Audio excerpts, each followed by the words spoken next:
Yeah, that. Yeah, I fucking love smoothies.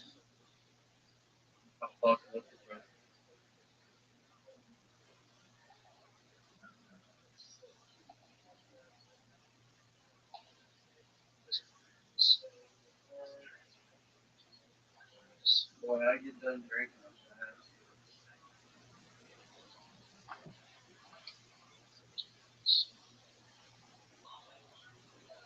Yo, guys, I gotta go work.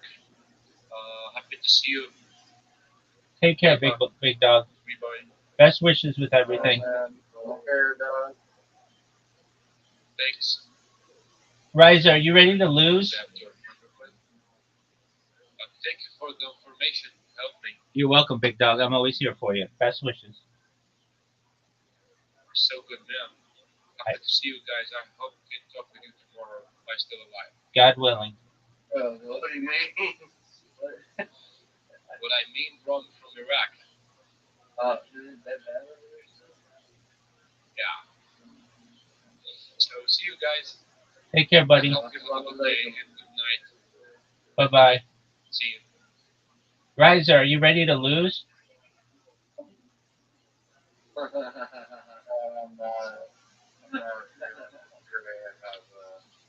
Riser, how about you quit being a little bitch and you play me in literati, son? what is that?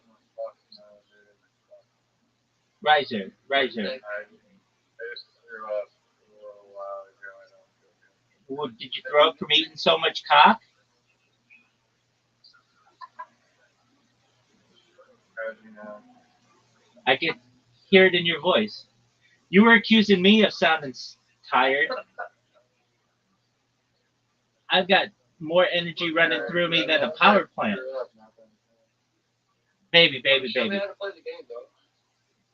Download an app called Play-Doh. Filter this fucking guy with your fucking bullshit. Download an app on your phone called Plato, Plato, like the philosopher.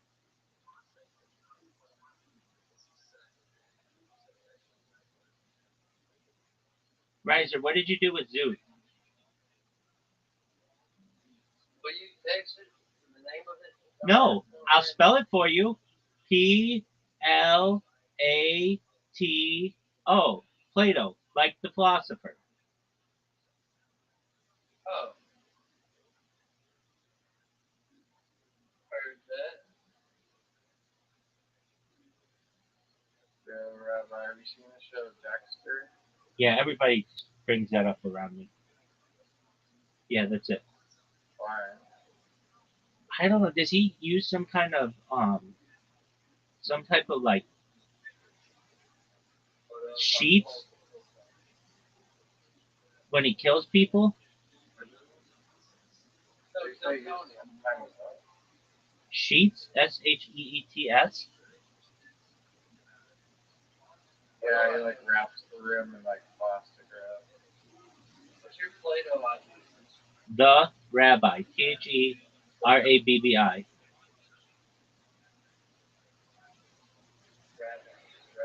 No, the Rabbi, Therabbi.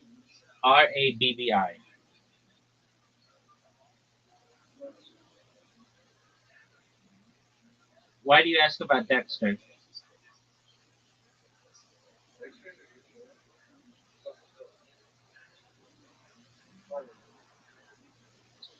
Are you Navy Child 96? Yes.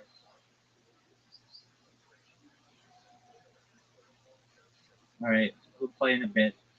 Uh, Riser, so you threw up from sucking so much cock.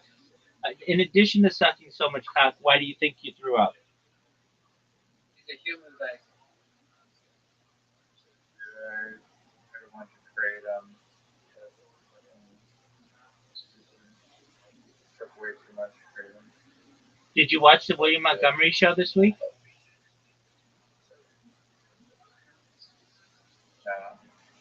Playing pickleball. And I've look at been him. watching Dexter. I watched like 5 seasons of Dexter in the last 6 days. Okay, well that's cool. What is There's he? like 12. There's 12 episodes each season, and each episode is 15 minutes. Okay, you want me to do some math here or something? I'm just giving you a perspective on how much Dexter I've watched in the last week. All right. Are you looking forward to killing somebody? Um, yeah, his name is Rabbi, and he sucks at many films. You want to see how good I am? I've already beaten you so many times. It's just boring. My friend, I've Zoot beat. isn't here. I've If beaten. Zoot was here, that'd be a different story. But Yeah. What did you do with Zoot? I was talking to him today, and he said, I was asking him, like, are you depressed? And he was like, yeah, like, a scale of, like, 1 to 10, like, how depressed are you? It's like, 8.5. Okay. Like, get those numbers up. You lost your attention. And then, he was like, I was like, yo, what would make you happy? He's like, I had $40 million and travel the world. Okay, shit. That might be a little bit of a challenge. Now traveling is like the one thing that is like euphoria. What's traveling? I think those the same exact thing. You're not like discovering new territory. Discovering. Yo, Riser, what are your thoughts? Well, what do you think traveling? Traveling is just yeah, but you still like interact. You still have the option to interact with people by your. I'm just thinking about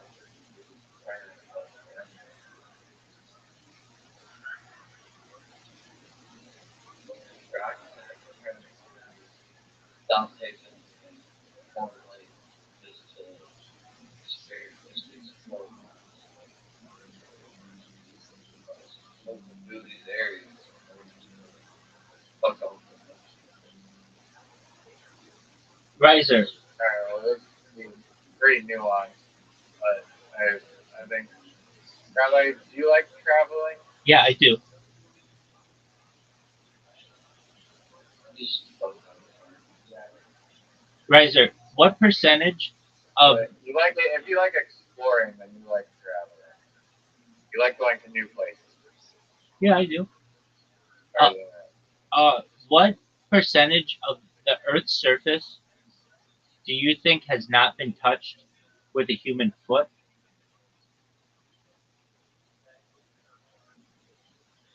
like human blood, like talking water too. So, like, we have to take that into account.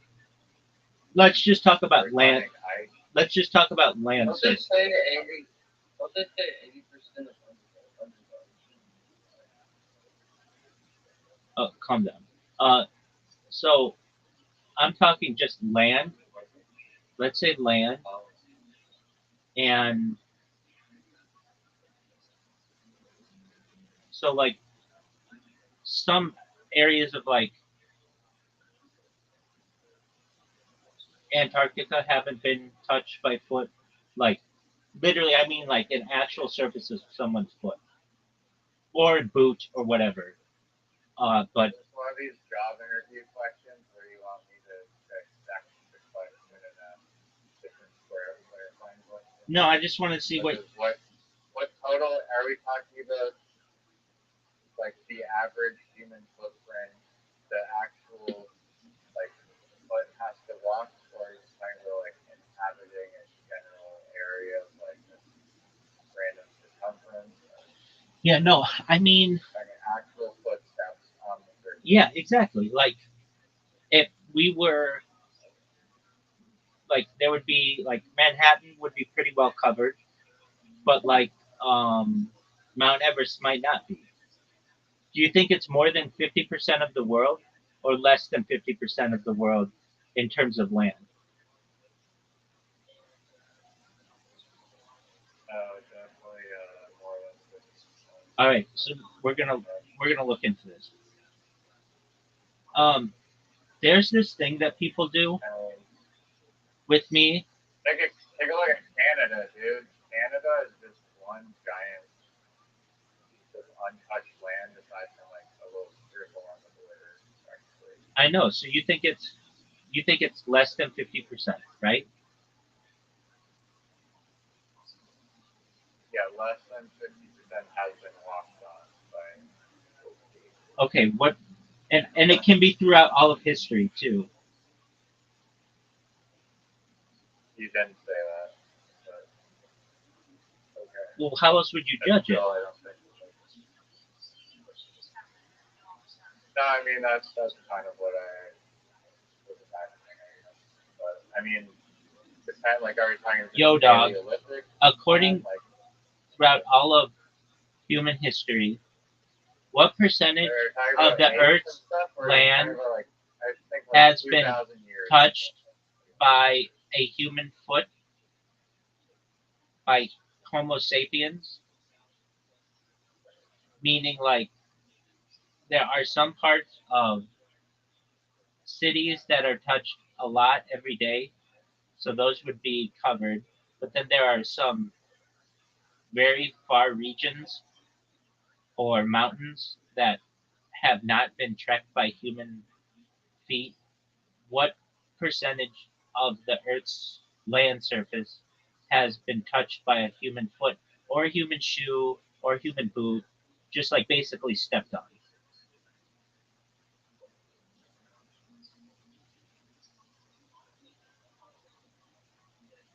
What percentage do you think it is? I'm going to guess 25% 25% has been walked on. of the Earth's surface. Uh, uh, let's say like 10, maybe. Okay, so cities, villages, and fields, nearly 100% stepped on. Moderately explored wilderness, 30% to 40% partially stepped on, maybe 10 to 50%. And then remote areas of wilderness, Antarctica, Amazon, Arctic, deep deserts, less than 1%. If we combine all that, likely 15 to 30% of Earth's land surface has actually had a human foot touch it directly at some point. The rest, 70 to 85%, has never been physically stepped on by Homo sapiens. I think that's fucking fascinating. Which means, like, even with as much exploring as people have done, we're only like a quarter of having actually physically explored the Earth. And that's just land.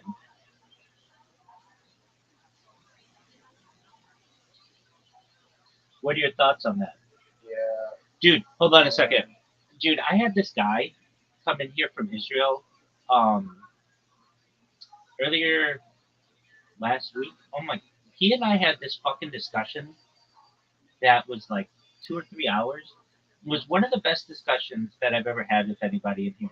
He was an IDF like Air Force pilot, and um, he's very intelligent. And we had this discussion of this thing. Oh, okay. So, man, we were talking about the speed of light and like how shadows can move faster than the speed of light, and that's the part that like was really. Are shadows made of light? It's really just the absence of like photons or like electrons, basically. Um, but this one thing that we were saying, like I was telling, like oh, we were going into all this shit of the future, and one of the things that we talked about was okay, so you know how the sun is expanding and will eventually like encompass the orbit of the Earth and like suck it in. Yeah. So the idea was this: like if we're able to escape Earth, which is an inevitability if we want the human race to continue, or whatever we want to consider ourselves, um, we're gonna have to do some like planet hopping, and then eventually, Or you could figure out how to survive in the sun. um, Yeah, I mean, it really comes down to like, is it reasonable or practical?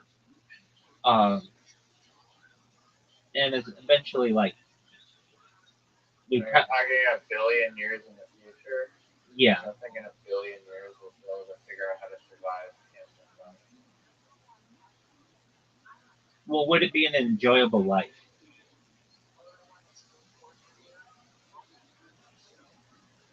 Okay, Why would it not be? well, imagine like you had to. Alright, I'm not trying to divert the thing. Alright, go on. So, well, back to your idea. I mean, imagine you had to wear all kinds of equipment and stuff. That might not be that enjoyable, and you wouldn't be able to necessarily like make contact with people. Who knows? Well, there's air conditioning. It's like the moon bases, like your shelters and all the extreme conditions on the outside of the moon. Yeah, but then the gravity would kill you. The gravity of the sun. Oh, for sure. The gravity of the sun will kill you. Oh, really? Just 'cause it's too big? Yeah, the gravity of the sun is like, aside from the heat, the main thing that will kill you, and the radioactivity. Or you get sucked into the middle of it? Or just your bones just literally like rip through your skin fluid? It's a good question. Um, well, I think you first would die from radioactivity, and then you would die from the heat, and then you die from the gravity. Um, we're gonna look this up. Radiation gets you before you There he is. Zoo, hold on. Zoo, did you call that place?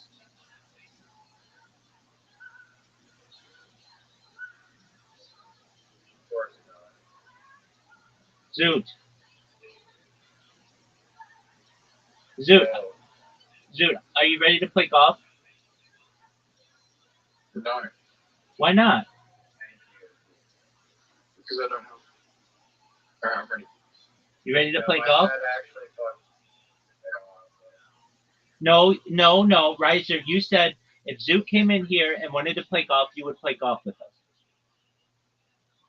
Rabbi, I didn't think he'd come in here. I know you didn't think he was gonna You come know in what, here, boy? but he did, and now he's Rabbi, here. You know what disappoints me today? Lots of things, baby. The mirror. Who was the praise famous entertainment of the AFL today? Who was the what? For the grand final. Who was the pre-game entertainment for the AFL for the grand final today? Australian Football League. Yeah, who was the pre-game entertainment? Was it an Australian artist? No. Was it an American artist? Yes. Was it a girl? No. So it was a boy. Was it a band? No. So it was an American man, correct? Yes. Yes. Was it a country artist? No. Rise said it was a rapper. Oh, okay, it's a rapper. Was it Aesop Rocky? No. Was it Usher? No, but I'll give you a hint. It's probably like it's probably the maybe not top five, but top 10. Maybe he is in the top five. So it was a big rapper. Yes, he's probably the biggest rapper in the world. One of the biggest rappers in the world. Sorry. No. Jay-Z? You're getting close. It's not No. Puff Daddy. Kanye West? It would not be Kanye West. Kanye West is banned from Australia. That's sad. Why? Oh, was it Kendrick Lamar? Nope. Okay. Was it um, Nelly? No. Bigger. Bigger than Nelly. All right. Riser, help me here. So it wasn't Tupac, it wasn't Biggie, it wasn't Jay Z, it wasn't Kanye West, it wasn't Puff Daddy, it's not R. Kelly. Um, R. Kelly's an R&B. Tell me the answer. I've no, never no, heard no. it. We must guess it. We must guess it. Dude, give it a fucking hint or something. Zoot says they're a top 10 rapper, according to Zoot. So that puts them in like a top 40 for a normal person.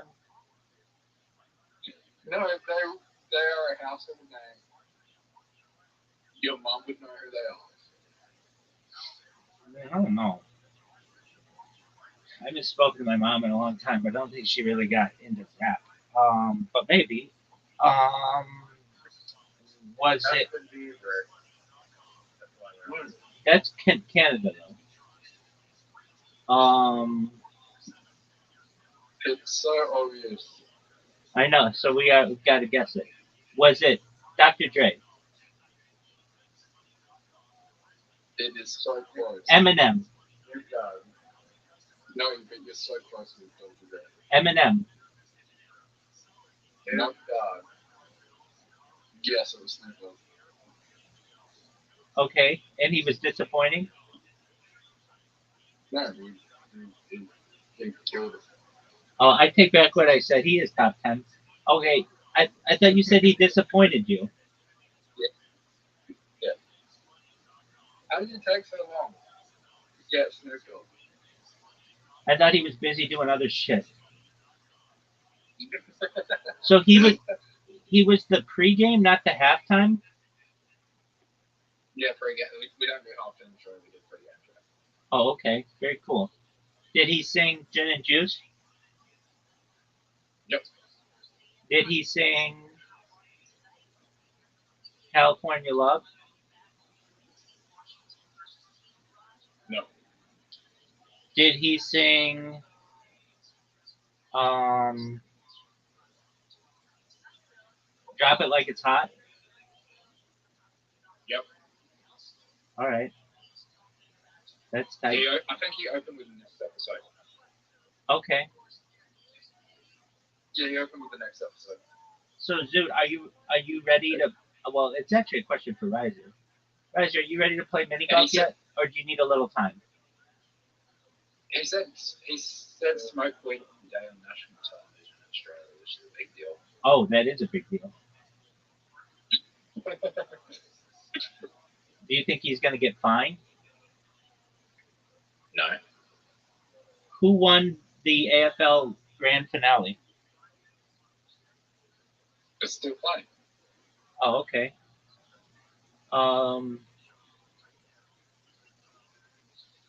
Zoot,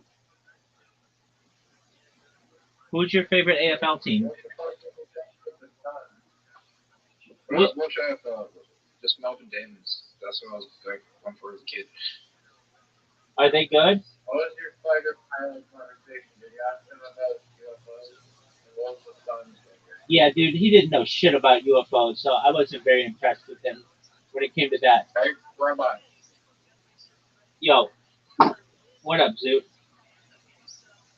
What's your favorite beverage? Oh, that's a good question. I like Yoo-Hoo. Riley, what's your favorite beverage?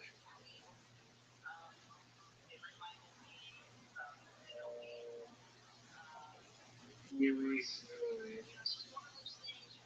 Well, I should say pussy juice.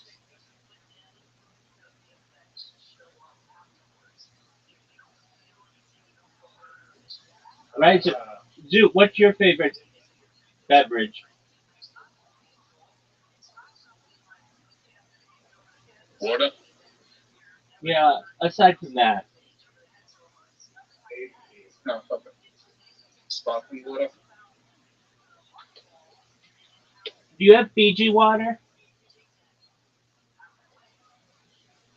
Do I feed you water? Yeah. Does it come in a square bottle? Yeah. What are your thoughts on Monster Energy drink? I don't drink energy drinks. You know, Really disgusting. Zoot, of any drink that I would think that you did drink, I would think it would be energy drinks. You seem very much like an energy drink kind of person. Because I have ADHD. No, Or it's ADHD. it's just because you're always like trying to get an advantage on shit. I don't think ADHD exists. I know you don't, Zoot. I don't think autism exists. I don't think ADHD exists. I think it's all just labels and neurodivergencies that are just created by pharmaceutical companies that influence psychiatry to get as much money out as they can as people. Do I think people being?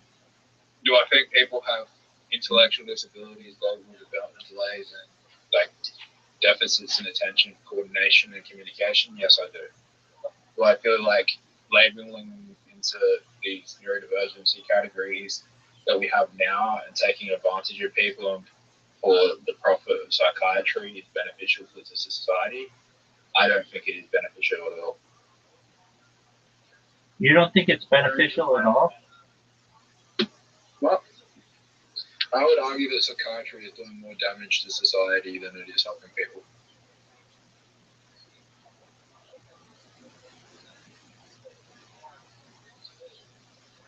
What are your And thoughts? if you want evidence of that, if you want evidence of that, Yeah, look at baby. developing countries right now that aren't diagnosing people with these conditions that are doing better than Western countries that are developed. We're going back.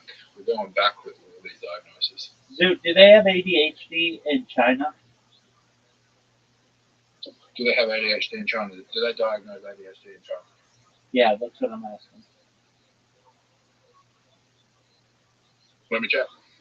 All right, we'll wait. Riser, are you getting ready? Are you getting your fingers ready for mini golf? Uh, You know I'm going to be able to convince you to play. It's just a matter of time. I'm not saying you have to play right now, but just sometime tonight, you got to give us your best. You've got a new device, and we're all excited for you to be able to lose with it.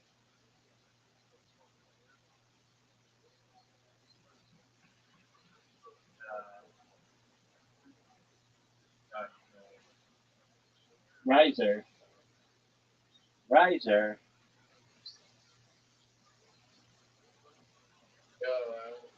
what was this conversation with the fighter jets? Oh, yeah. So basically, he's like, Yes, they have ADHD. they do? Yes, What's it called? ADHD. Very cool. Um, so basically, this guy and I talked about before the sun melts the earth or whatever, wouldn't it be cool if we were able to take the earth and like move it away and preserve it in another solar system?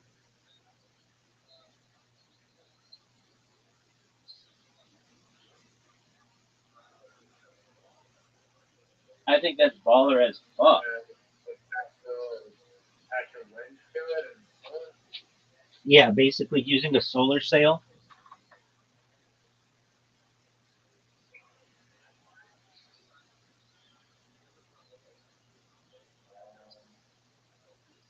Hey, Riser. Riser, Zoot's talking to you.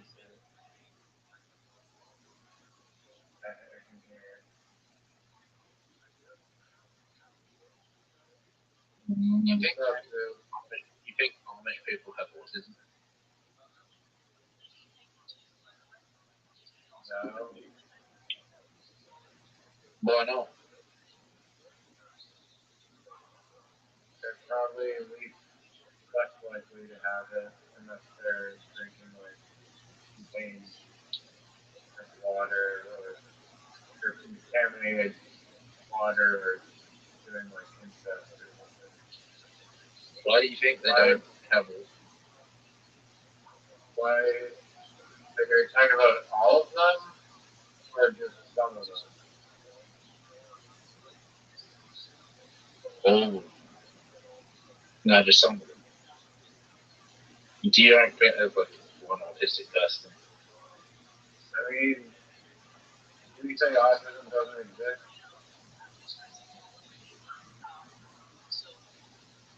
I saw this interview Theo Vaughn did with this Amish person, and you know how Theo Vaughn's like kind of like a backwoodsy, kind of folkish kind of person, folksy person. So he asks the Amish kid, "Do you guys have ADHD in the Amish world?" And he's like, "What is that?" And he's like, well, it's kind of like when you just always want to say something, or you just can't stay still or whatever." And the Amish kid's like, "No, I mean it sounds kind of fun, but no, we don't have that. I don't know what you're talking about." And it was just fascinating to hear somebody who had like never heard that term, that they were just like confused, like that's a thing. It was quite interesting. Imagine the next like AI tech billionaire starting like the next AI, like Elon Musk is Amish. Yeah, I mean, I think it could maybe happen.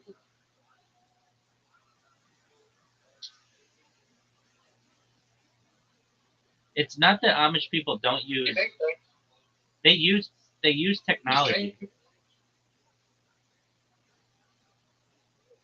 Go ahead.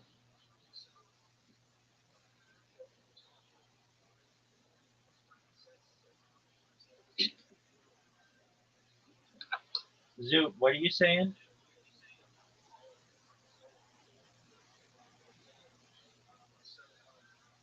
Riser, are you ready for a mini golf invitation?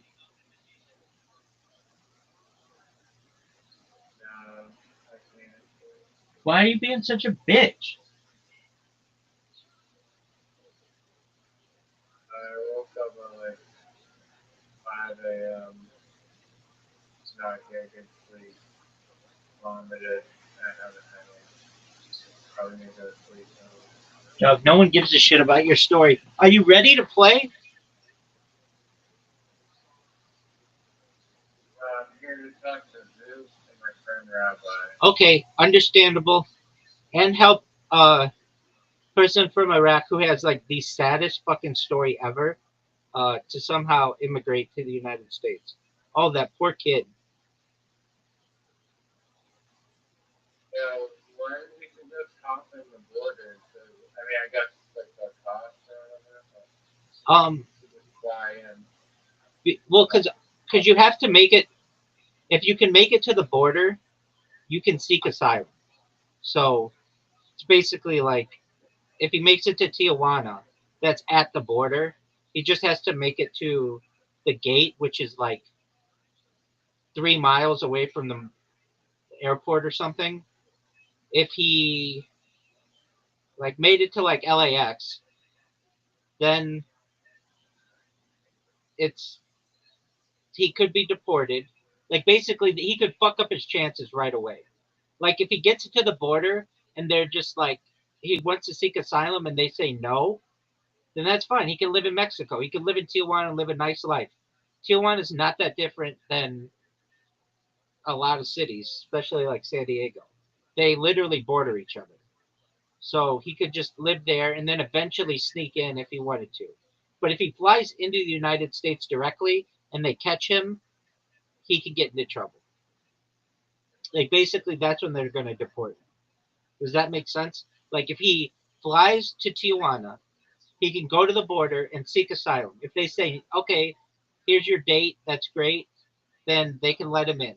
If they say you can't come in, that's fine. He can then just cross the border illegally and do whatever he needs to do. If he flies into like LAX and he goes to seek asylum and they say no, then he's here illegally and they're going to deport him. Like it's the idea that when you seek asylum, in my opinion, it's better to not have entered the country yet than to have broken the law.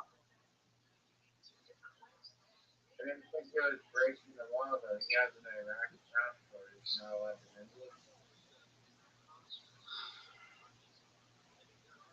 It's a valid point, but I don't know. I mean that gets into State Department uh, intricacies, so we'll look it up.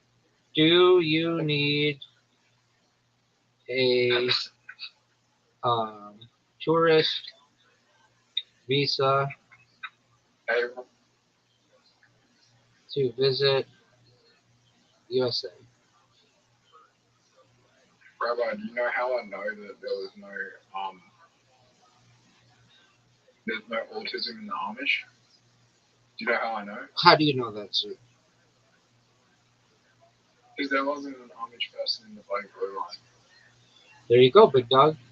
You need a tourist visa if you're not from a visa waiver country, which he's not.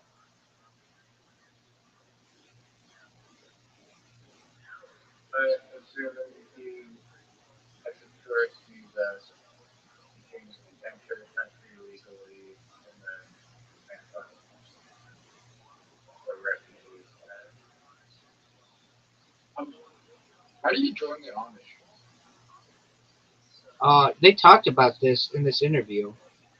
Basically, you many times you meet someone who's Amish and you like them, and then you go and meet their family, and if their family thinks that you're going to live by the Amish way, then there's like a conversion process, um, and then you are Amish. If you don't have someone who gets you in, basically, it's more difficult. But again, there's like a conversion process. They don't have like a normal system. They go, they like celebrate religiously, not weekly. They celebrate every 2 weeks, and they there's like a period of time between like ages 19 and 21 called Roomspringa, where they just one moment. Yo, what up, Sahil? How you living, pimp? Sahil, can you hear me? Sahil, do you remember that time I asked you how you were doing and then you were dead fucking silent? Pepperidge Farm remembers. Sahil, did you find out about me from Twitter? Oh yeah, Rabbi, I met you from Twitter. You sent me a DM. It was amazing. You know what, Sahil? No one wanted to talk with you. Go fuck yourself. Um, so they have this. The Amish have this period called Rumspringa, where they, like quote unquote, live amongst the English, which are non-Amish people, and they throw these big parties and like get drunk and like smoke weed and stuff. And then if they want, they can come back to being like an Amish person again, or they can just live out in the world normally, however they want.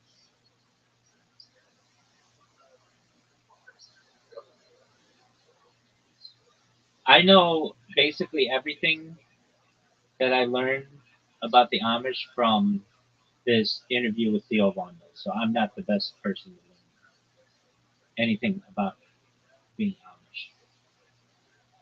I can tell you sometimes people confuse me for being Amish though when I wear my black hat and black suit and such, and then I say no. That's about all the conversation that we have, but it's happened a lot.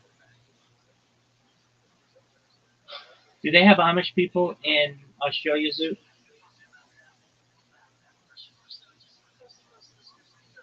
Do they have Amish people? Yeah. Hi. Do you think there was an Amish person amongst the 20 dudes who were gonna fuck that chick at that adult bookstore? No. All right, but how do you know?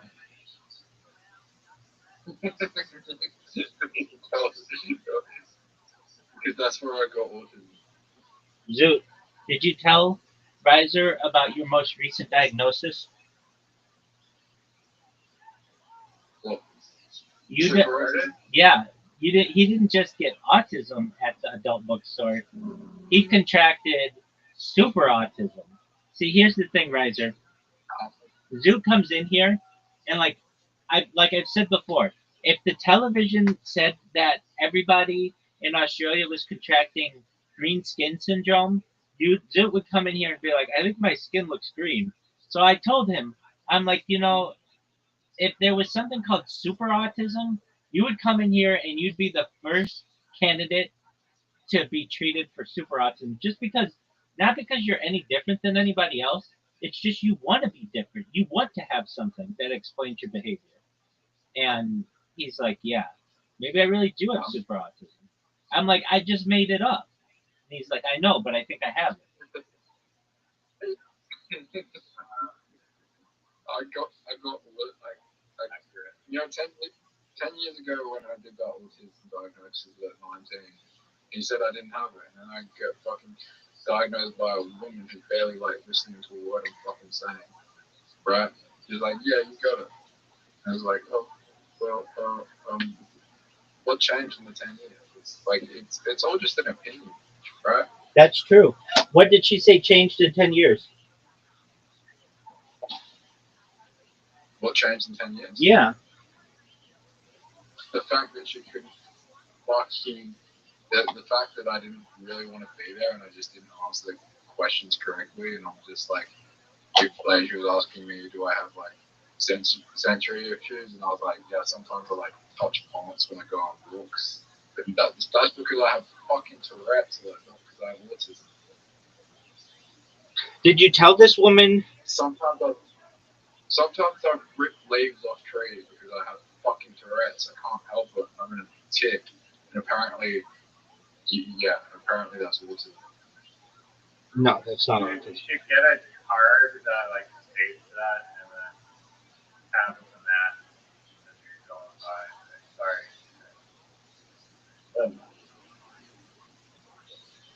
Can you actually get in trouble for doing that if you legitimately have stress?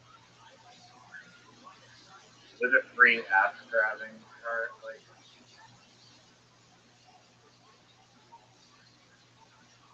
I'd look into that. You may have a good excuse to grab ass. Okay. No.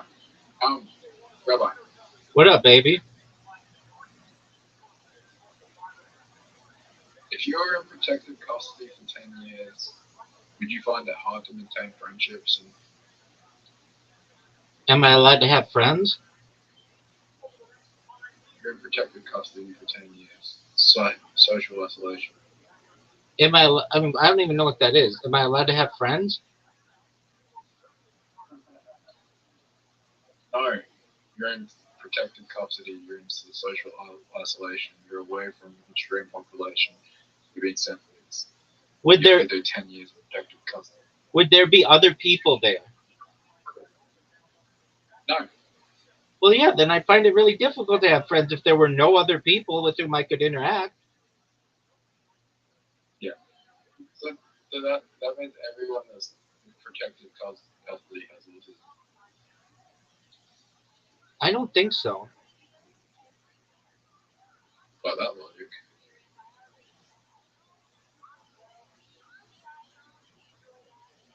Zoot, have you ever thought that you are absolutely obsessed with the subject of autism, and that's not good? That's a sign of autism. Maybe you should be an autism researcher.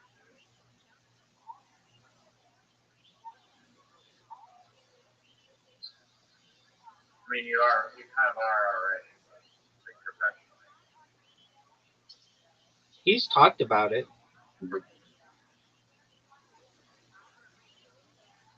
Alright, I could tell you all about the diagnostic criteria and influences the pharmaceutical companies have on like American psychiatry and the difference between Okay, I have a question for you. Might Is be like the whistleblower for Is Snoop Dogg autistic?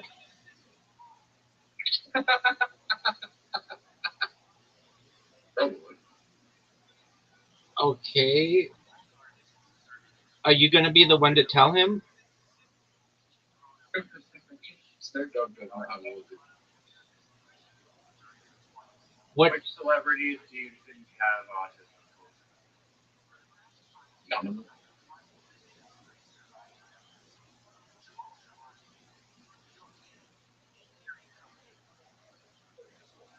You don't think a single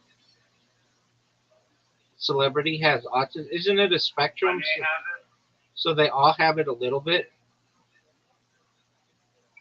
I think every human has it a little bit.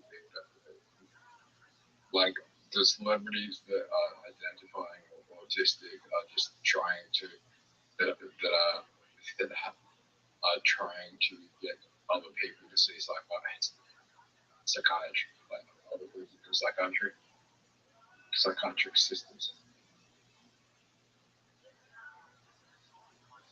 Okay. Sue, did you ever get those pictures for social media?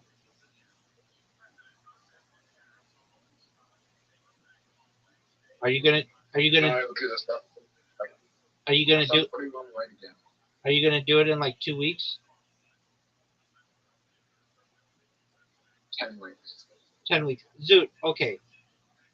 Zoot, will you please tell because Riser asks me about you. What happened with the goal of being a male stripper? Let me preface I this. gave up. Don't give up call though. an erotic dancer, dude. Get it right. Or It's an called exotic dancer. it's called an exotic dancer. Why don't you get it right? Go. Here's the thing, Zoot, you worked so hard. You worked like 14 weeks every single day going to the gym, and then you're like on the 1 yard line, basically about to get your dream, and then you give up. No, he said a good reason because the club owner, stripper joint owner, just had a grudge against him because of some other shit. Right, but the thing is, you could work as a private dancer, or you could work at another club. All right. Are you ready? Are you go? Riser, are you ready? I'm eating pizza right now. No one gives a But you shit. guys, No, How do I remember that? How do I find a hundred that shit? either munch it yourself and call it male surrogate baby China humor. Riser, we're waiting on you. God, my headache, my head fucking hurts. I'm not playing. Dog, Call again. dog. No one gives a flying fuck. I don't give a fuck about you're not giving a fuck. You're not gonna force me to play. Will you please play? Sorry. No, I don't want to look at a screen right now. Don't make me repeat it a million times. All right, Zoot, I'm going to send you a different invitation. Riser, how You many guys play Match Monsters. we play Match Monsters all the time. Oh, play Match Monsters. Okay, Actually, you know what game we should play? literati. I mean, not literally. Dice Punk. Fuck that game.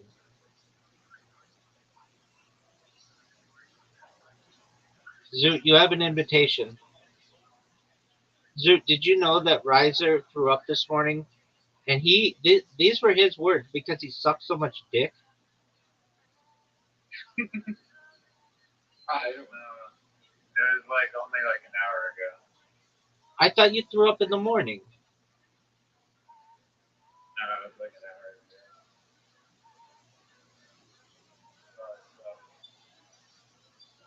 I hate it when I suck dick.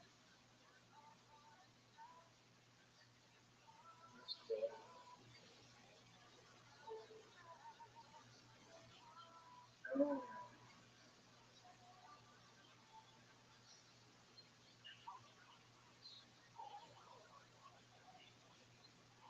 Okay, so Zoot, why don't you just put out ads that you'll be a private dancer? I'm sure some lady where you live would be willing to pay you to dance for her.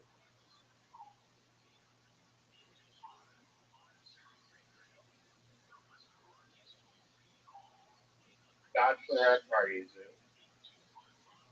gold mine.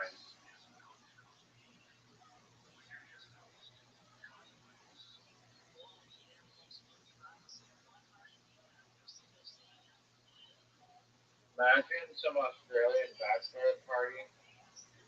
They order this and male stripper, and then he shows up, and they're like, Magnus Carlson? There you go. I can tell you that I went to a girls' party, an all girls party. This is like 15 years ago. And I danced for them, and I could have fucked all three of them that were there. Well, four of them that were there, uh, and I chickened out. But it's pretty easy to fuck them after they see your moves, dude. So, Rabbi, yo, baby. I just lost. All right, you just got an extra move. You just, what are you talking about? Hey, Rise, Zoot. Riser didn't know any of our moves. Like, he's an amateur on in this game. He sucks.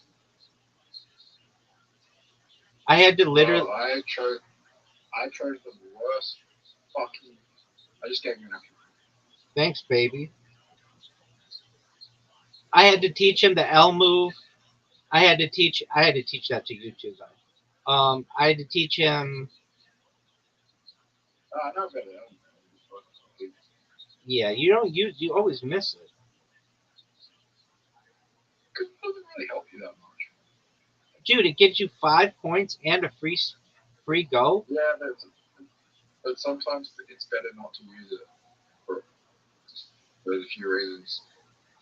It really depends what the patterns are on the board. What are the reasons, Zoot?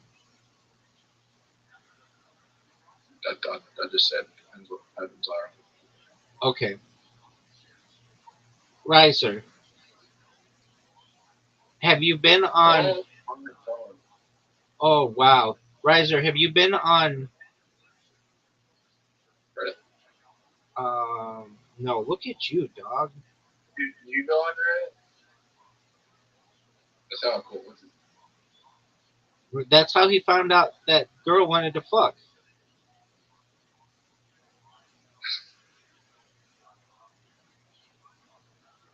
I was gonna ask what fucking subreddits you're in. It was. I'm so interested. Why? In the You want bookstore fucking gangbang fucking subreddit. do you want a number? You know what I find hilarious is Zoot followed up and went back, and she didn't remember him.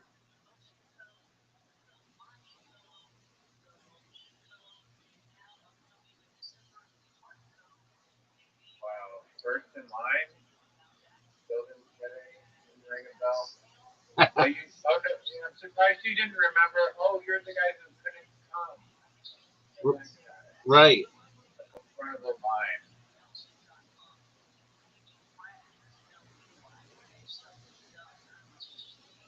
Dude, were the other guys there, like, watching you in the same room? Oh, for sure. I don't think, I can't, because I can't literally see in, like, a fucking, like, urinal. A fucking horde face. Um, you ready? Rabbi? Yeah, baby. Are you proud of that move? I should have evolved first.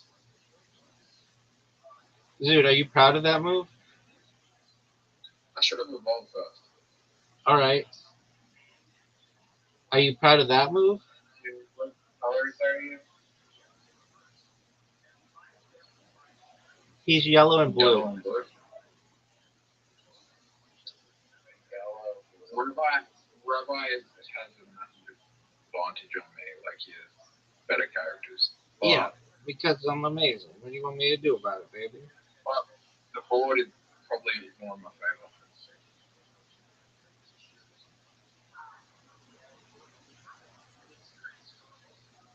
Would you say the board is more in my favor or yours? Yours. It's more in your favor now.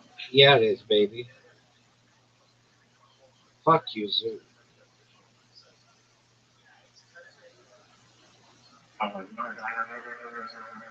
Riser, did you know that Zoot started a literati game with me, played 25%, and then left?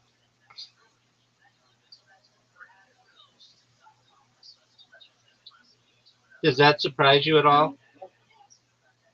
Joe probably loves What'd you say, big dog? Barbara seems to like not really care. Oh, he cares a lot. He might care more than I care. You told me about my prolific literati loss. Dog, I did, but I didn't really go into too much detail. But I can just tell you, Zoot, that Riser played better than just about anyone has ever played against me in that game, and he straight up deserved to win. I got so fortunate with the letters at the end.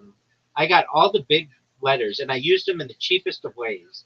I used Joe, Za, uh, like when you tear your clothes, Ren, UI.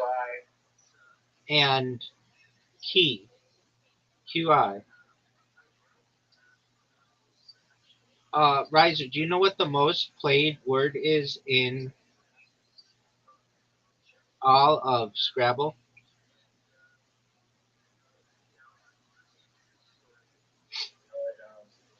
It's QI. I was gonna guess that, but So my question Okay, is, you just help.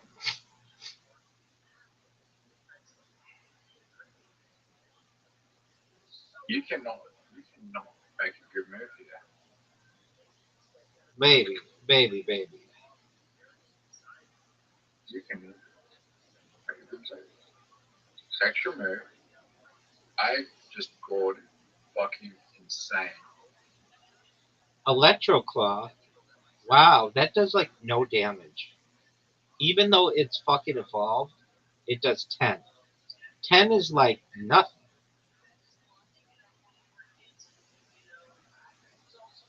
yeah, the healer guy that heals does and he's still And he's not even evolved. When he's evolved, he does 15.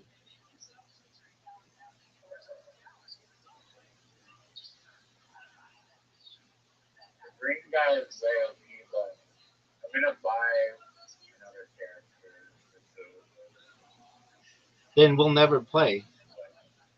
At least not when you use them. oh, Dude, if you're dude, afraid, if you're gonna buy one, I'll tell you which one to buy. Because I'm in the Plato subreddit. Yeah, that's how cool I am.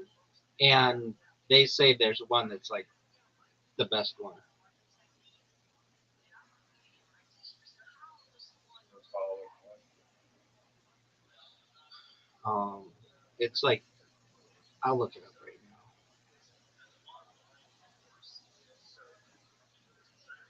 I tried finding it, but it um they just gave the advanced version of it. It's Voltshard, Voltshard.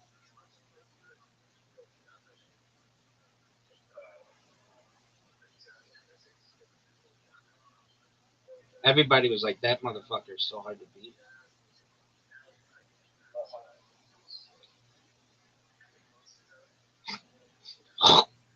What game is Match Monster the like knockoff? Dude, I fucking my game froze. Uh, It's a knockoff of the game. It's not Pokemon. what do you mean it's not Pokemon? Pokemon isn't on this. Dude, I see the best move ever. You I fucked up. you fucked up. I Wait, you fucked can do up. it again. I could have hit. You can do it again. You can do it again, Zoot. I can see it. Are you gonna fuck up again? Yes.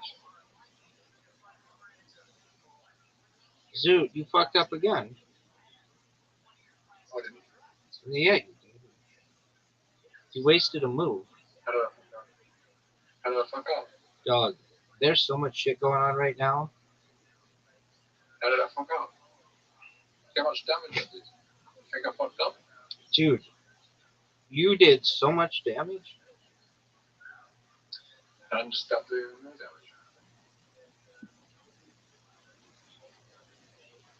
Dog, that was incredible. And it's still your turn? You could fucking win right now. There you go. Are you gonna win? Oh my word. Fucking Dude, you just did like Holy 60 damage. I won.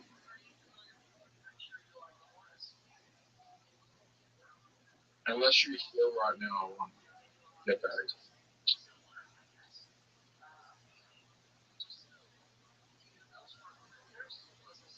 It's my turn. Yeah, big dog. I just won. No, you didn't. Good. Let's see it then. Oh, because of the fucking Electro Claw. Berries. You did just win. Dude, Zoot, that was fucking like Play the winner. that no, don't you do that shit. Are you ready for mini golf, Riser? The replay is doing. No, you can't do that. I didn't know that that's what the rule was. It's a tournament. It's a tournament. Play the winner in the next game. How about we Like, just how does it feel to lose against the fucking pair that you've never seen? Like, you had the advantage. You had the best. You had the better pair. dog, you smoked me in that game. Riser, you ready to play mini golf? I think Nana such a asshole. He got very fortunate. Riser, you have an invitation. Game breaks. Riser, you have an invitation to mini golf, and Zoot and I are already ready for you. We're waiting in here. I got lucky that the stage. I got lucky that the stage ability was in my character's favor. Correct. Riser, you have an invitation. One second, dog. I might need another invite. I just sent it to you. Oh, wait. No, I got it. I got it. Okay, do you want to know a secret way to do this poll?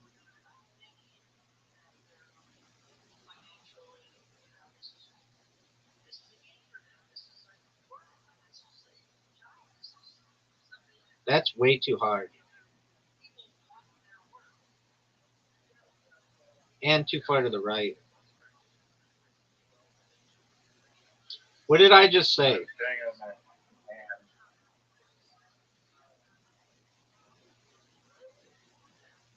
Look how I'm shit. That was your magical way to do it? No. If you want to do it that way, there's a different way to do it. But I don't think it'd be advantageous right where the whole position is. Zoot, you're up, big dog. Rabbi, let's use our bad hand, like our left hand if you're right-handed, or vice versa. Let's use it being two with our bad hand. I don't know. I just did a pretty good move. Zoot, that was a great shot. It's an easy water bomb. Riser never water bumps Zoot. It's like he's got a. It's an easy water bomb. The problem. It's an easy water bomb, but the problem is. Oh, neither of you are going to be able to get a hold of it. that was beautiful. Are we just going to water bomb each other? Maybe, big dog. Rabbi. Terrible. Save rise of the game. Oh, I know. Why don't you water bump us both? The It's double. going to be hard. Yeah, you lined up in the wrong spot.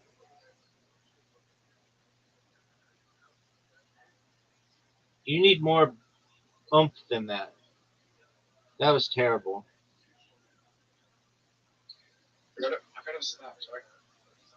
Okay, no one gives a shit about your Snapchat, dog.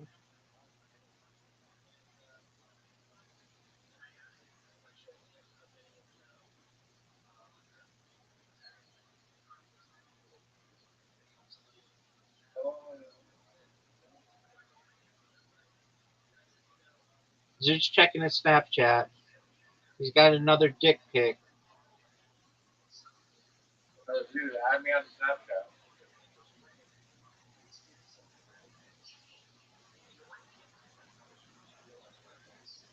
Are you gonna go? Zoot, it is so painful to play this game with you. Zoot, you fuck. Go, Zoot. Yeah. Go. Fuck.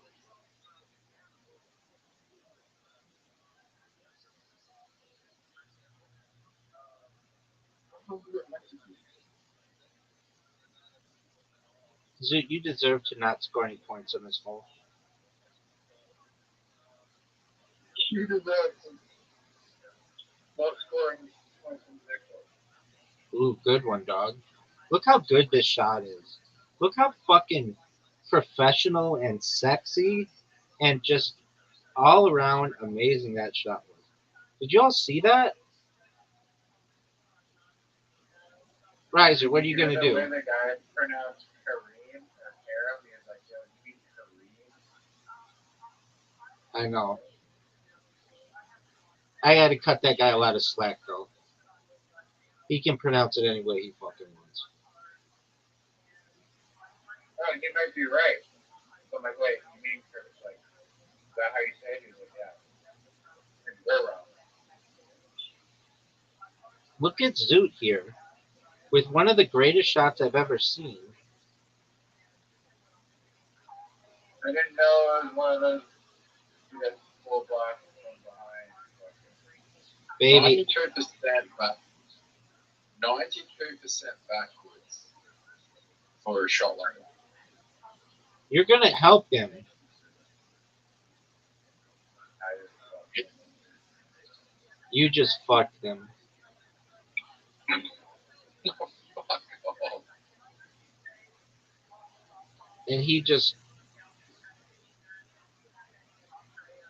look how good this was. Riser, you gonna make it? I hope that. He's gonna miss this. He just missed it. It's not a hard shot. He missed it. It is best, man. It's best ever. Best ever. more of a perfect game here, folks.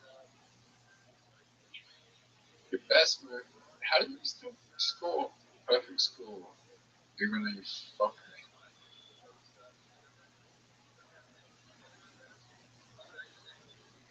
Rabbi, I'll give you a shot at two. Baby, it's perfect. Riser fucked up. Riser fucked up.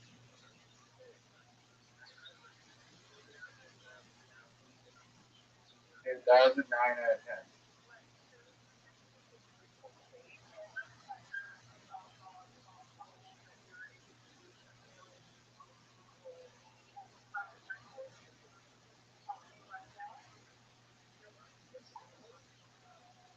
Zoot, don't block my ball.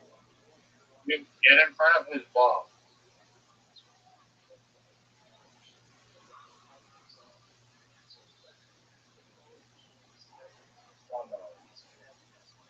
Get there, baby. Riser, remember when you were like, hey, I've got a perfect game going. Hey, everybody, I've got a perfect game going. But then you jerked yourself off raw with such bullshit, absolute garbage shots like that. And everyone was like, oh, that was awful. Pepperidge I was Farmer. playing with my left. I was playing with my bad hand. I have no bad hands, baby. So, I'm an ambidextrous pimp.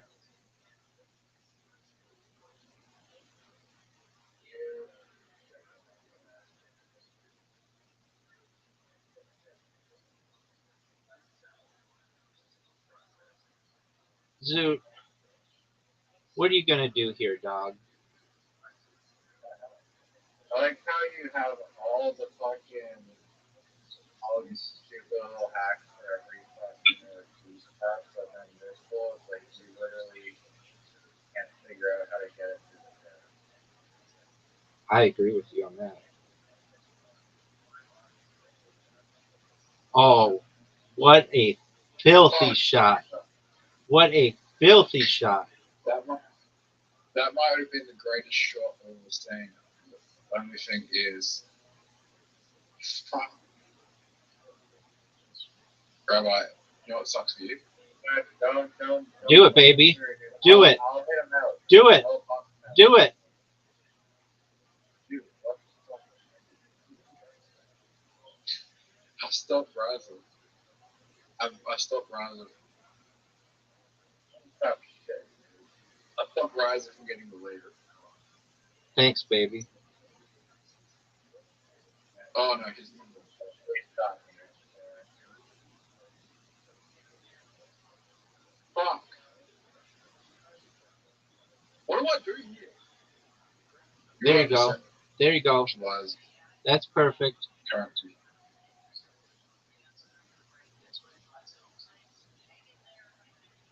Are you dead?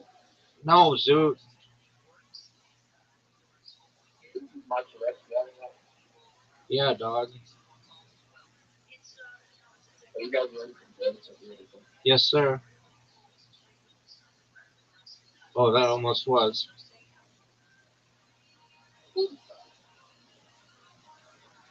Dude, does your Tourette's feel like more frequent if you're like nervous or Yep. like a hot chick where you just start like saying random shit like that? Oh, I've been on a date and I've given the yellow finger randomly because of my Tourette's. That's hilarious, but very sad. Yeah. You offended? Really, she was like, "You're retarded," and I was like, "Yeah." Did you have a second date with her? Oh yeah, we fucked for 6 months. Is that the girl with whom you broke up recently? No, I never fucked her. You never fucked the girl you were giving money to?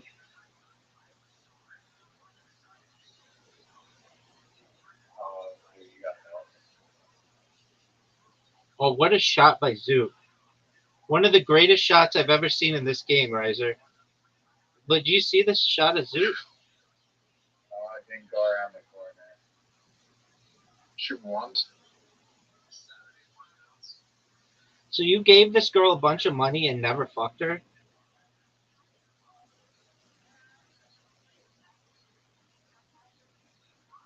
Why would you do that? I didn't give her money. Yes, you did. She had a heroin addiction and you gave her money. You told me like 1,000 times. That's why you broke up with her.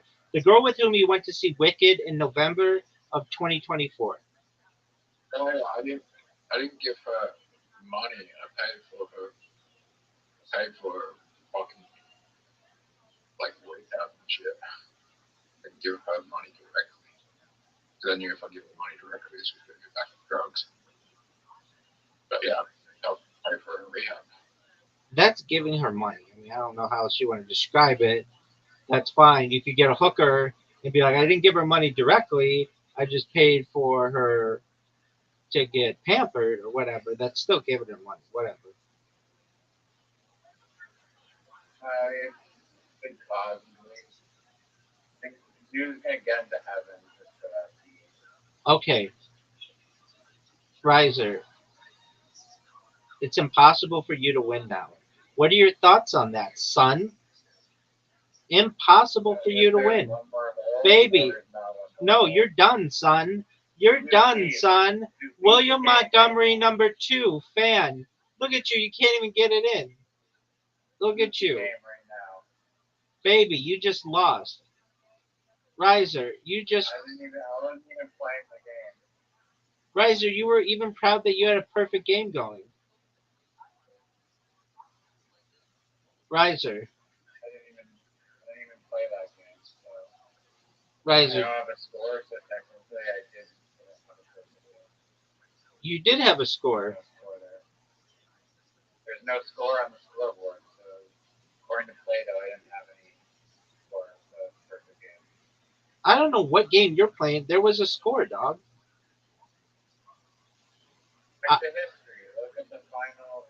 Zoot, Zoot, did you know that you have an invitation? No. There you go, big dog.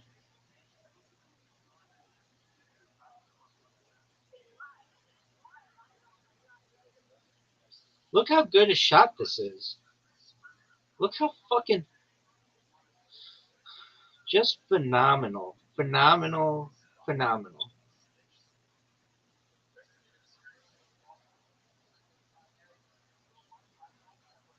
Riser, did you know it's your turn?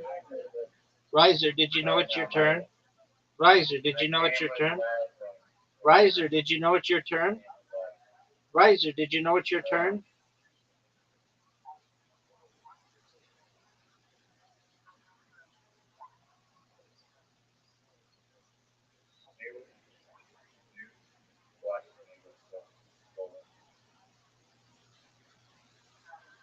It was 92%, right? Yeah, no, you're the one who told me that.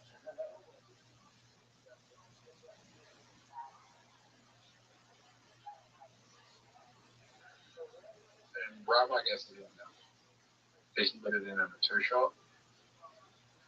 What did you all think of that? Fuck. Riser, what did you think of that shot? What idiot shot that ever seen. Everyone gets it in I went right in the hole, yours lipped around it. Would have gone out. Everyone gets it in a two shot.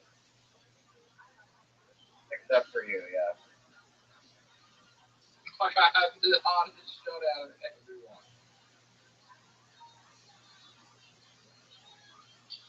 Zoot, what's your favorite? He's a most advantage. Literally, he goes first every time. He can block. Do all this shit. If I was going host, I'd also win. Zoot, what's your favorite Madonna song? Go. Like a virgin. Excellent. Riser, Everyone I know. you don't know Like a Prayer? Is that the same as like a virgin? No. Egyptian name? Two different songs.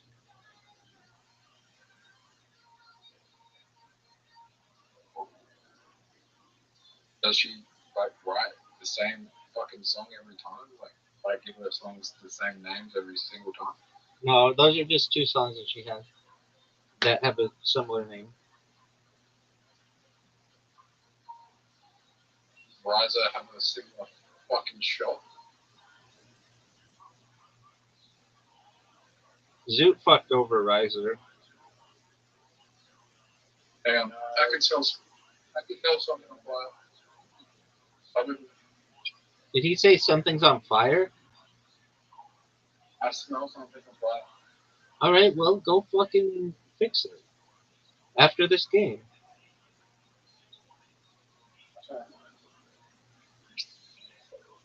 Dude, it's your turn. Zoot, just go real quick. I could smell it. I might smell my house might be in danger, and you're like, oh, you took a shot.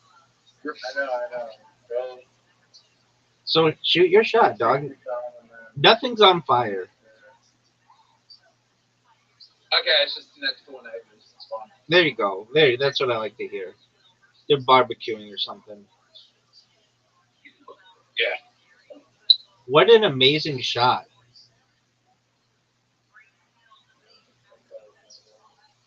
That was really good. Zoot just missed the shot. Way too hard. Way too hard, dog. Way too hard.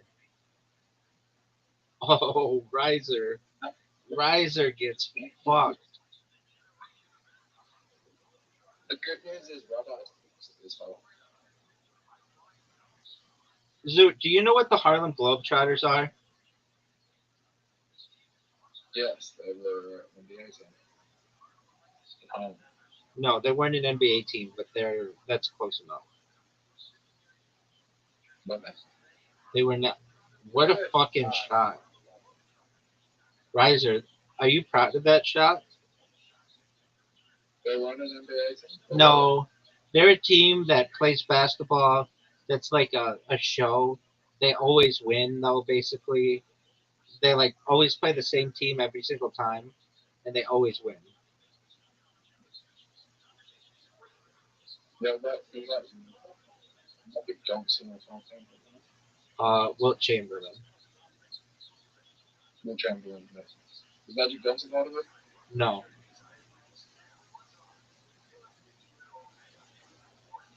I'm surprised you No, knew that where much is it? about him, though. They're celebrating their 100th year this year. How old are they? 100 years old. 100 years old. Well, the team is. The people on the team are like between 20 and 40. Okay. Are you fucking serious? You're gonna block me? Look how good this shot is. Look how amazing this shot is. Guys, are you gonna Who's the best Boston? Who's the best Boston player moves on? Wilt Chamberlain? Look at Brett moves. Riser, that was Dude, make it. unimpressive. Make it, dude. Riser, that was unimpressive.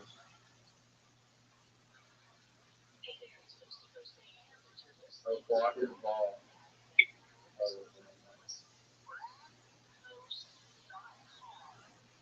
How tall is the average basketball player? How tall? Like 6'6"? You think it's an advantage being taller? Yeah, in basketball. No. You want to be a midget in basketball, dude. Oh, I hate this hole. I hate this hole. Would you want a all midget NBA? I would bet you a whole fucking wheelchair and play. I saw a documentary called like Death Ball that was like that. And that's good medical. Murder Ball, that's it. Yeah, that's right. Good job. Zoot, Rugby. have you seen it? Yes, rugby, not basketball. What do you mean it's rugby? Isn't it on wheelchair basketball? There's no wheelchair rugby, is there? Yeah, it's wheelchair rugby. Is that what I saw? Was it wheelchair rugby? Yeah. What the fuck is that word? You have a wheelchair. You play rugby.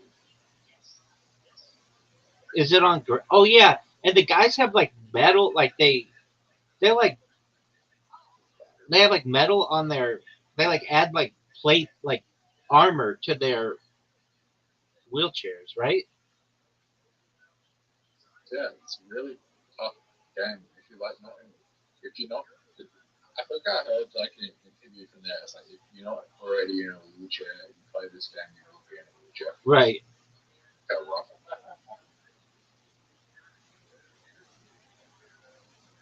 And I was like, wait, there's no way they could be on the grass.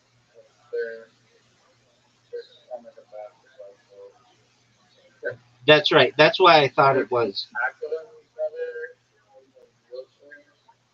The wheelchair flip over and then they have to go around. Yep. That's when you go. The other guy was down on the ground. Riser, what did you think of my shot? Those two visitors are in the rugby. Oh no. Oh wait, was that you? Yeah, baby.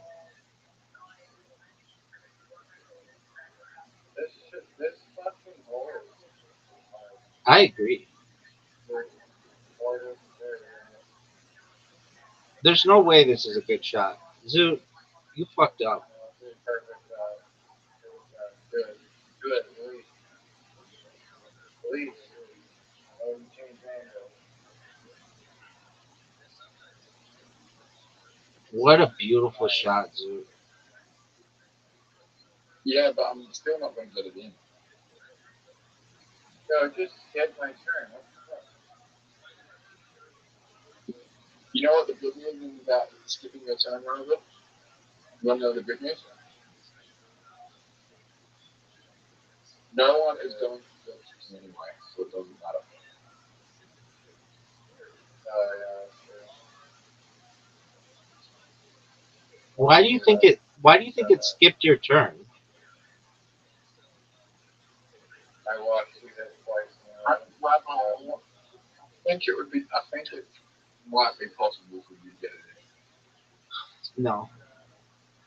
I'm joking. That is like the most impossible shot. But what's the shot? Ooh, what a good shot. It would be a good shot if it was. Yeah, it was practice. Right. Okay. Honestly, you lost. There's no way you can. I could help Ryzen get the tie. I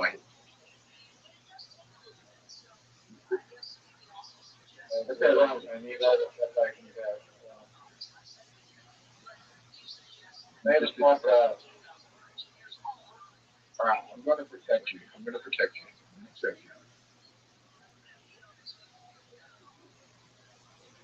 That protection. Collusion. Collusion.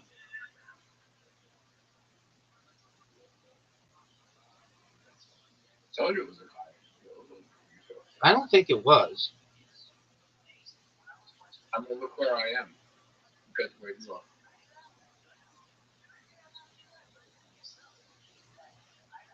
You're gonna zigzag or just going straight up? This is a terrible shot. Doesn't even use all the power. This is a terrible shot.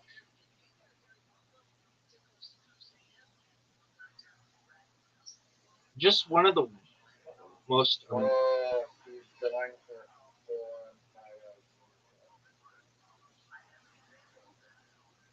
Oh no no no no!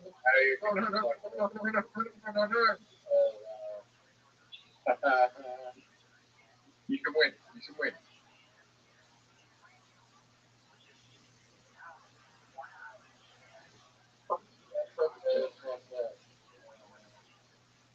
Alright, perfect shot. Perfect shot. For me.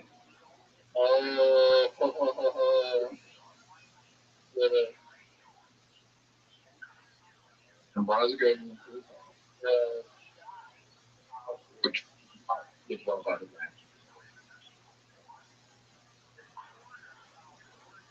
Oh, you fucked up. Yeah.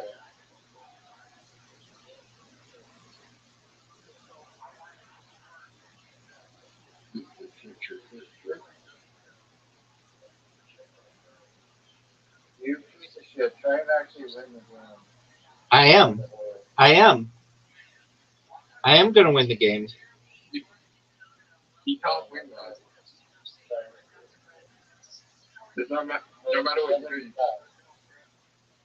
No matter what you do. So no matter what you do, you can't win, guys. I haven't won.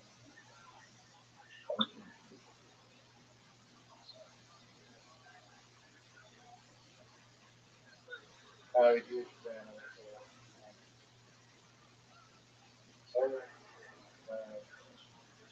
Riser, how'd you like that shot? Riser. 5 out of 10. All right, so I won 7. Zoot got 5, and Riser got 4. Zoot beat Riser.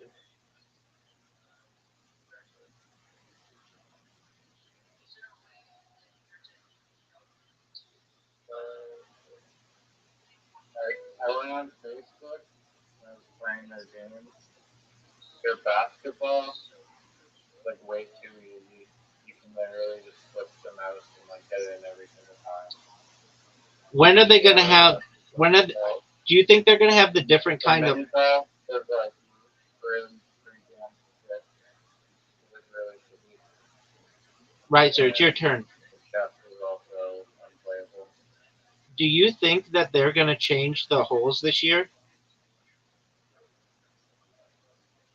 October 1st.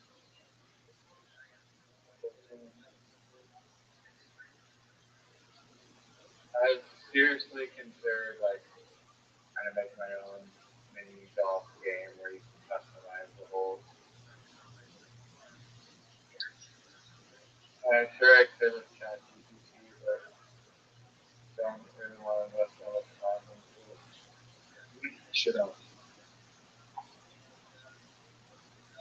Did you just say you're making shit up?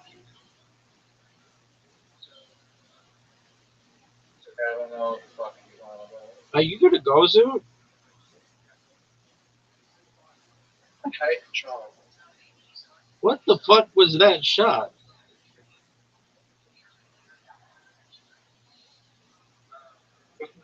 How control are the same?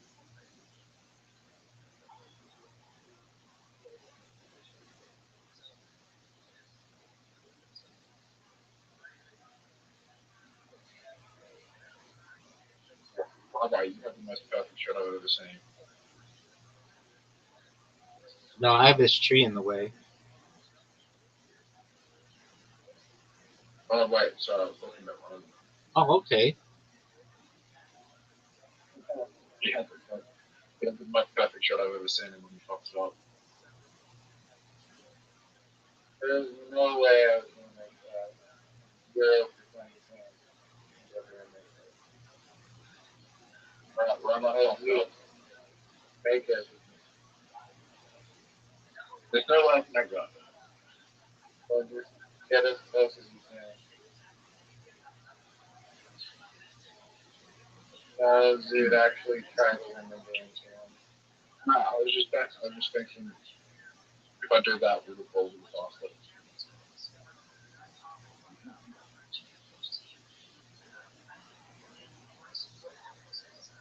Rabbi, I have the same question. Dude, let's hear new material. Stand up separately. You actually inspired me, and I might go to an open mic night. But unlike you, I'm actually not going to do this in a recording session. That you guys can raise my thought.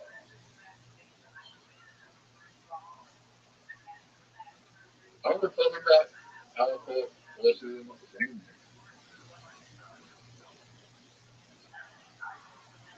I like the Amish go to the bookstore gangbang Amish. I'm just thinking about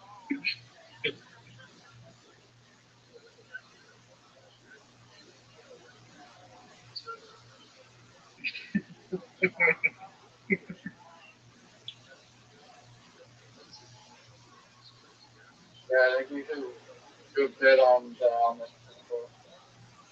no, What a I'm shot! gonna say autism is an SDI, and I caught it at a gangbang.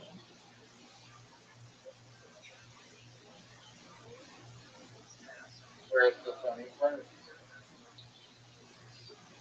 True.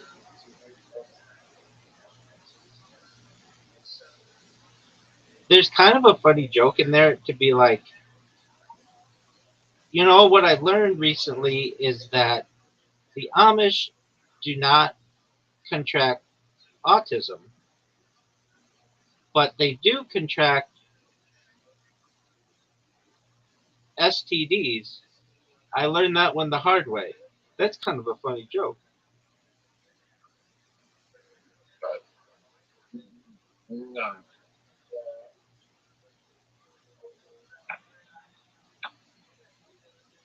I think it's hilarious. They say that Amish people don't read books, but I was in a bookstore and it wasn't a bookstore. they were reading books.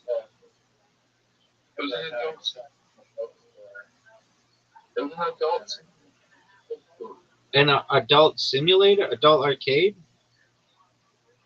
Adult cinema. But How many times have I played at the cinema? no, you said bookstore, dude. Don't fucking press fucking words. Zoo, do they sell books? Bookstore like 5 minutes. Zoo, do they sell books there? No. They don't have any books. No. Bad magazines and not books. All right, well, that's close enough to a bookstore, son. It's not a bookstore. It was an adult cinema. Why would you lie? What's an adult cinema? That's not even. It's where they punch film. Why? Well, books 1 year, so you get in the books there. Right. No, it was an adult cinema.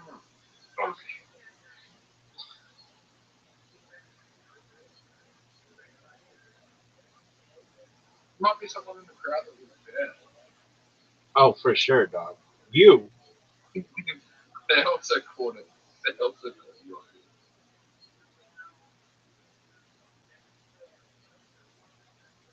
Are you fucking serious? Riser, what was that move? My finger may have possibly slipped. I have no idea.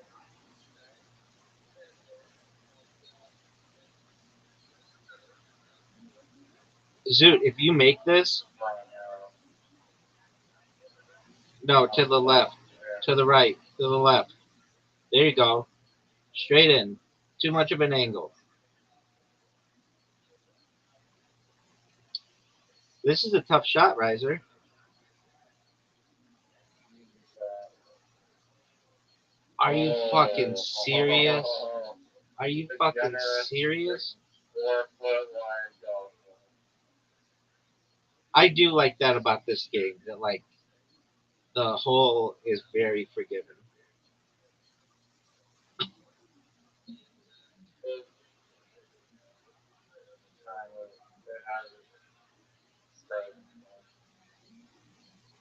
Riser, do you know who Greg Norman is? The greatest golf player of all time. The greatest, maybe Australian golfer of all time.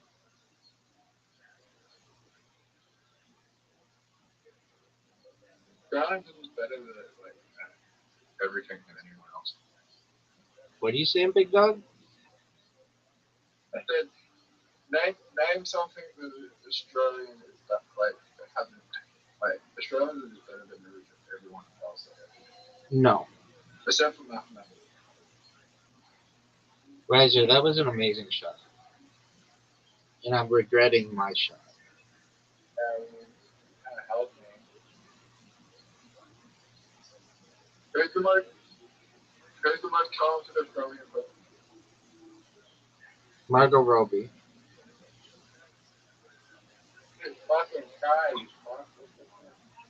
You think Margaret Robbie is the most talented Australian person? Yeah, she's pretty hot, dude. There's some talent there.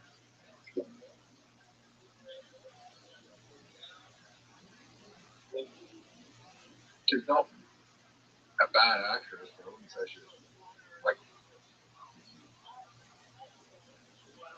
You think acting is talent? Yeah, dog. What? Zoot, did you think that Riser's shot was absolute dog shit? Yeah. You think acting's hard to do? Yeah. Depends. Depends on what. Hit my ball, baby. Go in front of the camera.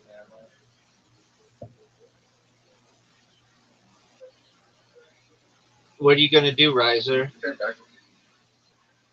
think acting's hard? You comrade. You absolute comrade. That was the best shot you've had today.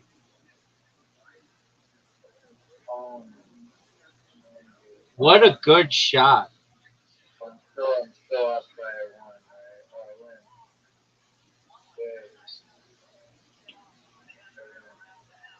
win. Zoot, are you gonna go or are you just gonna jerk yourself off raw? Riser, are you sure you won? Zoot, did you disconnect? Dude, fucking put the ball to Zoot disconnected. Zoot disconnected. He's got a fire next door. Yeah. It better give me the win. Alright, that's it for me. I gotta go to it. Already tomorrow. Are you proud of yourself?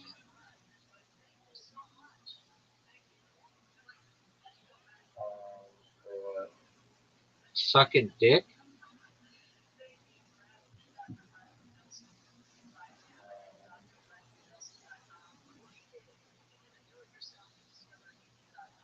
It's weird that like that's like the biggest insult that we have is like basically saying that someone does what 50% of the population does, which is women. You experience what females experience. Dog, I think it's probably. I bet you 10% of dudes suck dick, maybe more.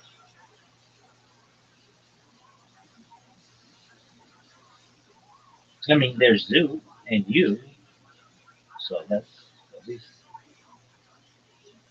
I've never done that. Neither have I done. I don't plan to, but if I were on a deserted island and the only way to get off was to suck a dick, or I would die. I don't know. No, if you're trapped on an island, then all things go for them. Yeah, dude. Eventually, you get bored and horny, and Exactly. That's what I'm saying. that Dog, scientific fact. I agree with you. And that's why I don't think that those people are gay. I think of the same as Why people. can't they just jerk off instead? I think the same of people in prison. Like if you're in there for life and you have sex with dudes, I don't think of you as gay. I just think of you as desperate. To Don't me, you have the option to just jerk off?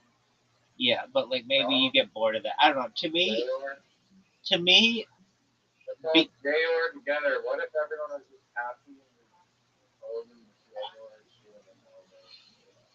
Pretty much killer's life. to me, to be gay, you have to like what you do.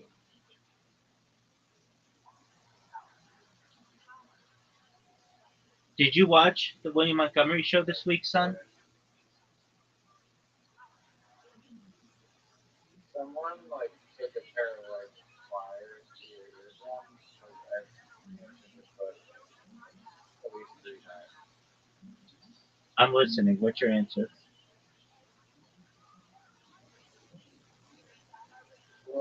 Well, what happened? Like, give me the freaking clip note. I'm gonna watch it right now. Do you want to watch it? And then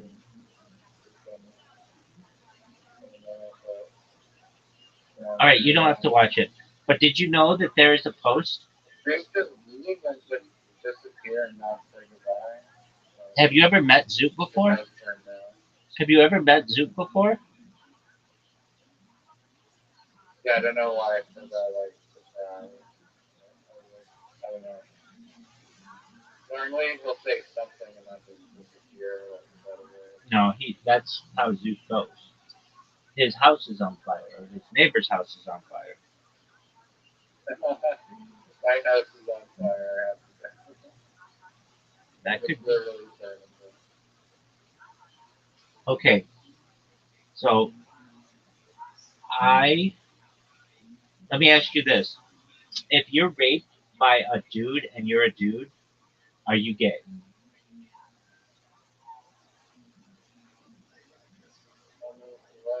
Exactly. The answer here pretty much is obviously no.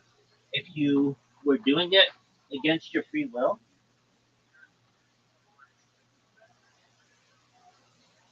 Now this one I really struggle with. Not from like,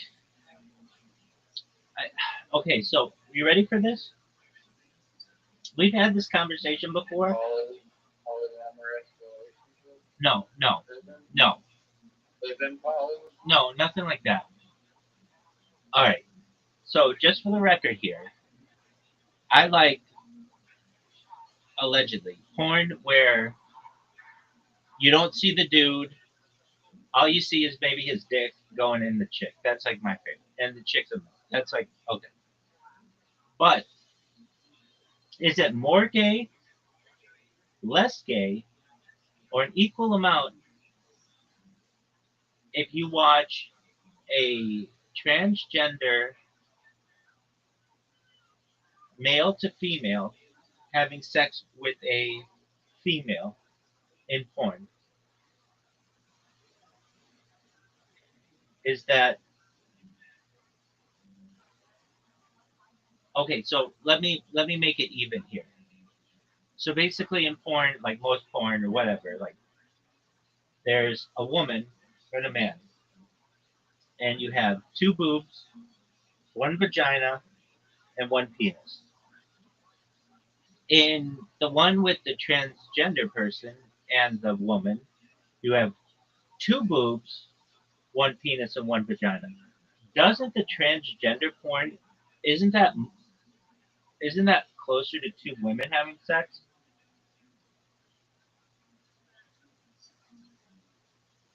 We had this conversation before.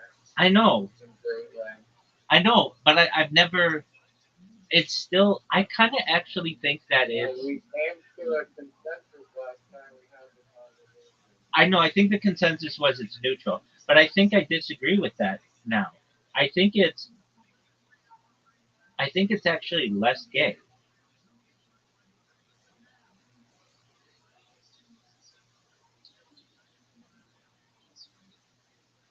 I think it's less gay to watch transgender porn with a woman than it is to watch a dude and a woman.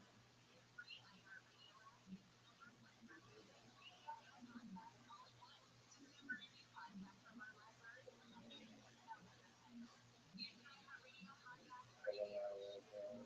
No, it is. I mean, it's more boobs basically.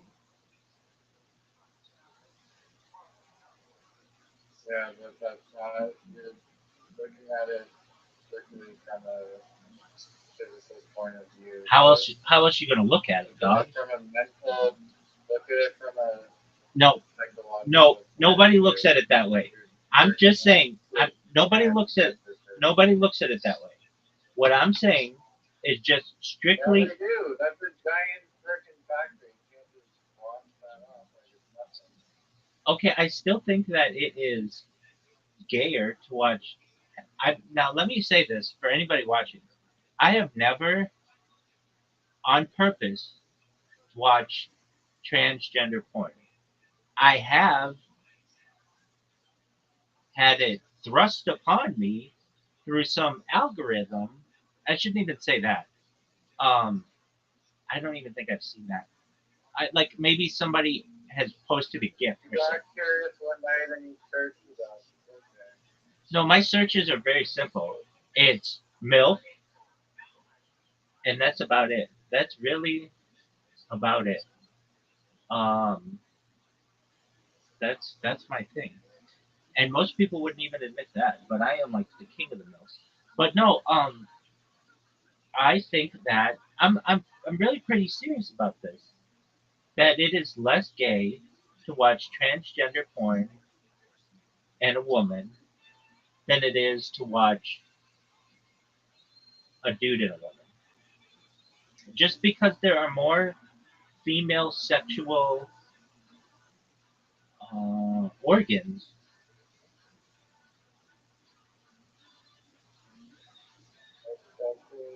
That's a low IQ take right there. No, it's very high IQ.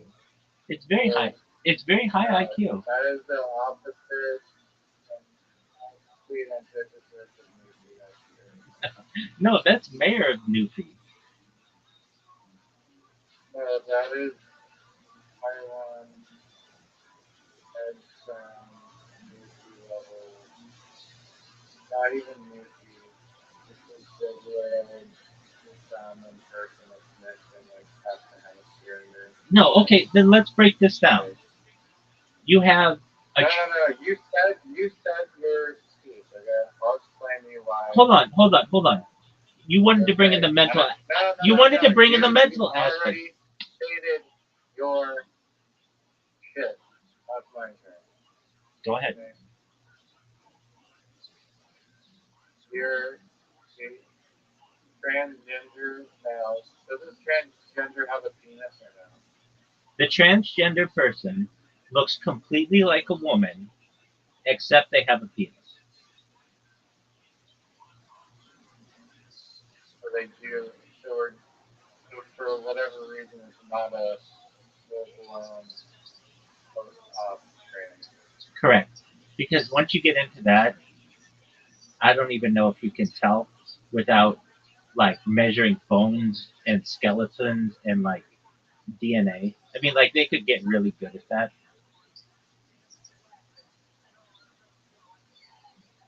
Yeah. I mean, to be honest with you, I've never seen a Well, post. you're still assuming that, I mean, normally in pornography, you self-insert as a male fucking, and then you're imagining to pretend that you're the one plowing this girl in your pixel screen. But assuming that's the case, then you're now imagining yourself as the transgender person, which by definition is not straight. So No, that's one thing. not And then necessarily. Not and necessarily. if you're not, That's one then aspect of the porn. then what are we imagining? What are we imagining? I mean, let me just ask you this. For the Let me ride. ask you this. If you watch lesbian porn, do you think of yourself as a lesbian? That's different. No, it's not. It's the same argument. I get what you're It saying. is. It No, is. no, it's not. It's the same thing. It is. Are you inserting yourself Totally as the different. people in the video? Not in lesbian form because it's two females. There's no penis in the video, so I can't insert my penis in the video. Okay, so then, I mean, like I said previously, POV is the way to go. POV milk porn is my thing. And that's where you don't see, it's just like your eyes. You don't see anything. I mean, I guess you see the dude's dick going in the chick, but like, that's not what I'm So, looking. so you're making me want the AR goggles. Holy fuck. Why AR goggles? Why not VR? Have you ever watched porn in virtual reality? I'm sorry, that's what I meant. VR. Have you ever watched porn in virtual reality? I've never tried on the goggles. I've never. Dog, you are missing out. It is fucking so immersive. You don't. Where's your set? They're not even that expensive. You can get for like $20. I know. I got them like 5 years ago. The Facebook Oculus. You own it? You own the set still? You're Yeah, not wearing it. dude. Um, it is something that when I wear my VR headset, I'm in it for like 8 hours. I'm like in it all the time, and then I don't What's want to. wrong with that? Well, I kind of. Well, firstly, when I would do this, when I would live stream, and I have live streamed Do wearing you my. have them? You still have them? Yeah, they're in a box, but yeah. Um, And you don't use them for POV no transgender porn. no. I though. No transgender, but Why? So it can't be that good then if you're not using it. it's a lot of work.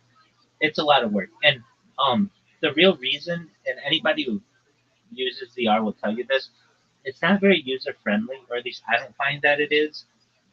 To get to like scroll browsers is a little bit of a hassle, and then it doesn't. The big reason, Riser, is it doesn't have pop-up blocker. So like I have to go and I have to click the little pop-ups with this fucking like handheld thing, this like mouse.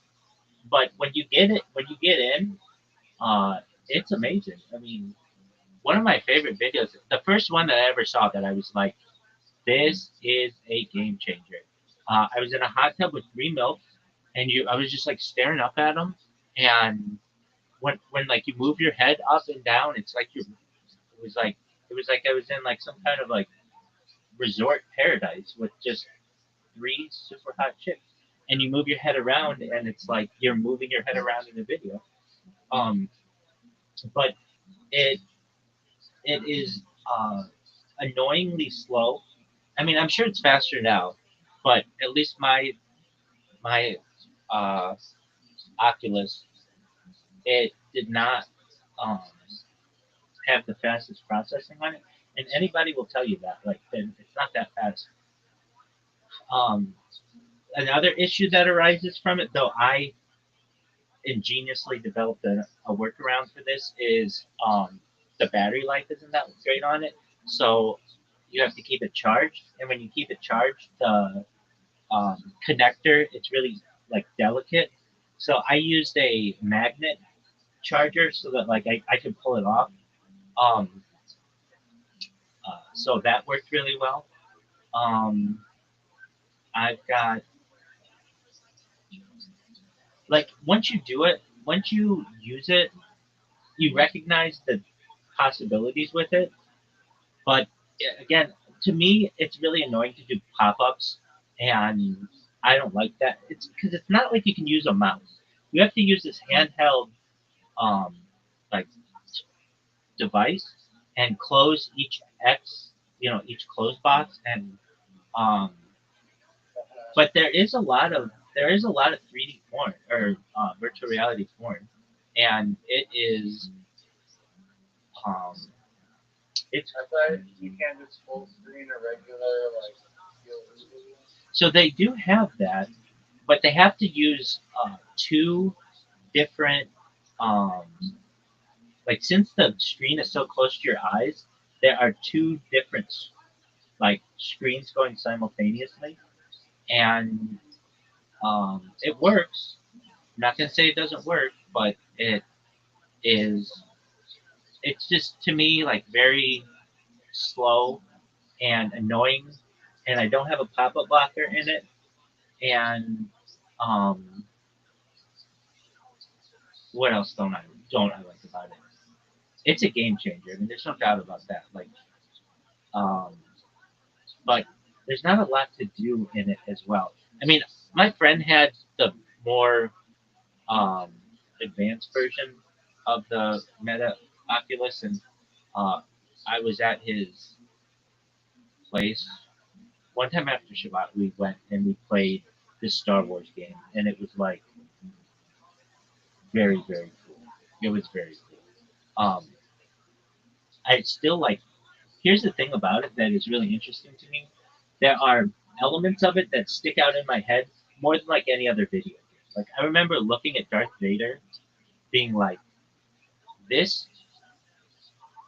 The real question that I had was this: like I'm like 5'10". My friend was like 5'10", and then we had another friend there who was like 6'5". And I wondered, is Darth Vader always taller than you whenever you're looking at this? And that's the answer. So like if you're 6'5", he's still taller than you. If you're 5'5", he'd still be taller than you. Like there's something in it that just always knew for Darth Vader to be taller than you.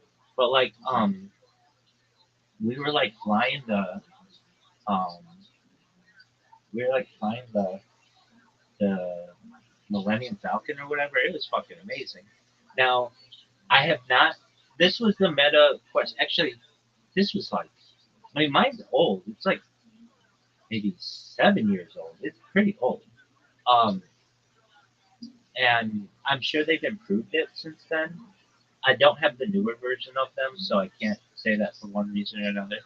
But then they came out with the Apple. Um, what do they call it? The Apple Pro, whatever. Apple Vision Pro. I have not used that. They're very expensive. I mean, for like a device, they're like $3,000 or $4,000. Like $1,000 like people are saying that there's like 1,000. not a lot. There's like they're like 3,000, and there's just not a lot to do on it. That's what I found to be the. But I'll tell you what, when I um this once like I when I first got it, I spent like an entire Sunday sucked in on it. Like that's another issue that I find that when I do use it, I like the whole fucking day goes away. Like um it just takes up the whole day, and it doesn't have to, but like That's good then if it does yeah. Now if it's working. yeah. So what would I do? Um, I would go to Google Maps and like it was very I'd go to like all the cool places of the world and just be like a virtual tourist and like look around at the Eiffel Tower and Big Ben and like all that shit. You know, the Taj Mahal. Google Maps and Street View. Yeah, so they have people who have done like 3D um, 3D cameras there, That's random Street View. and so you can look around and see what that shit's like. And I would do that, and I would um, so like the things that I really wanted to do with it were like watch movies and stuff. But if you ever go to those websites where you can stream free movies, it's like a ton of pop-ups, like thousands of pop-ups, and so that kind of becomes difficult. Um, I watched YouTube on it, but I remember being like, I kind of like, I kind of wanted to perhaps maybe use my phone at times. So then I have to pull the thing down and look at my phone or whatever. Um, the thing that was best in it was porn, without a doubt. Is it so good though that I will get it out of storage, charge it, make sure that the battery's going on? No, it's not like that. Um, but when I did use it, it was fucking amazing. Yeah, it definitely was cool. The other thing is they didn't have the same amount of porn in it that like if you really want to be immersive in it, they do make that kind of porn, but it's like not that varied. Um, and you can just watch two dimensional, but it's um, not. It's just like looking at it like really close to your eyes. Oh, I know why I have a big issue with it as well. I wear glasses, and I can't wear glasses when I'm wearing that. Their contact. Yeah, I mean, Contact. I could, yeah, but um, it's like a thing. Like, do I want to waste an entire pair of contacts just to fucking watch porn? On that? I feel like an absolute degenerate if I'm doing that. So The other doctor is like, oh, finally switch, finally making the move to contact. yeah, I mean, After all these years. yeah. Is it something that I would buy again? Yeah, it was worth it. Like at the time, $200. I was really surprised at how cheap it was. It was like 199 or something when I bought it. And again, this was like 7 years ago. Shows how much Apple's scamming people. Oh, that now that's a big thing. I mean, Meta, which usually is going to scam as many people as possible, had a cheaper product, but it was, or I should say, a less expensive product, but it was really, really cool. I Um, thought Facebook bought Oculus. they did. And I mean, if they own Oculus, like, they have two goggles then, the Oculus and the Apple Vision, No, I guess. Apple and Facebook are separate companies. You know this. Oh yeah, my bad. Yeah, it's right under. You're good. I gotta go to talk to you later. All right. Hey, in all seriousness, I hope you feel better, and I hope you don't throw up anymore, and I hope that guy gets to the United States and is able to save his family, and I hope that other guy writes his book, and I hope Zook gets his mental stability down, and I hope that you continue with your quest and achievement, really, of being the number two William Montgomery fan in this call. Night, baby. Alright, have a good one. Thanks for chatting. Absolutely. Talking Bro. to me. Peace, baby. Later. Peace.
guys who just will go, and it's really kind of a crying shame. But it's look, he had an amazing career in WWE. He's loved by everyone. Everybody loves him. That's great. But it's kind of sucks that people don't know, like, at real wrestling. Yeah. He was the shit. He was so good and small for a heavyweight. He was he was always undersized. Yeah. But like the years that I beat him, and then '95 when we wrestled in Freestyle Nationals, and I beat him four times in a row. Until exhaustion, and then I trained. Yeah. You know, it's like that's how he. Because at one point, my Kurt and I were competing against each other, like '93, '94. I just was bigger, stronger, and I could just defend his attacks. Frustrating. Yeah.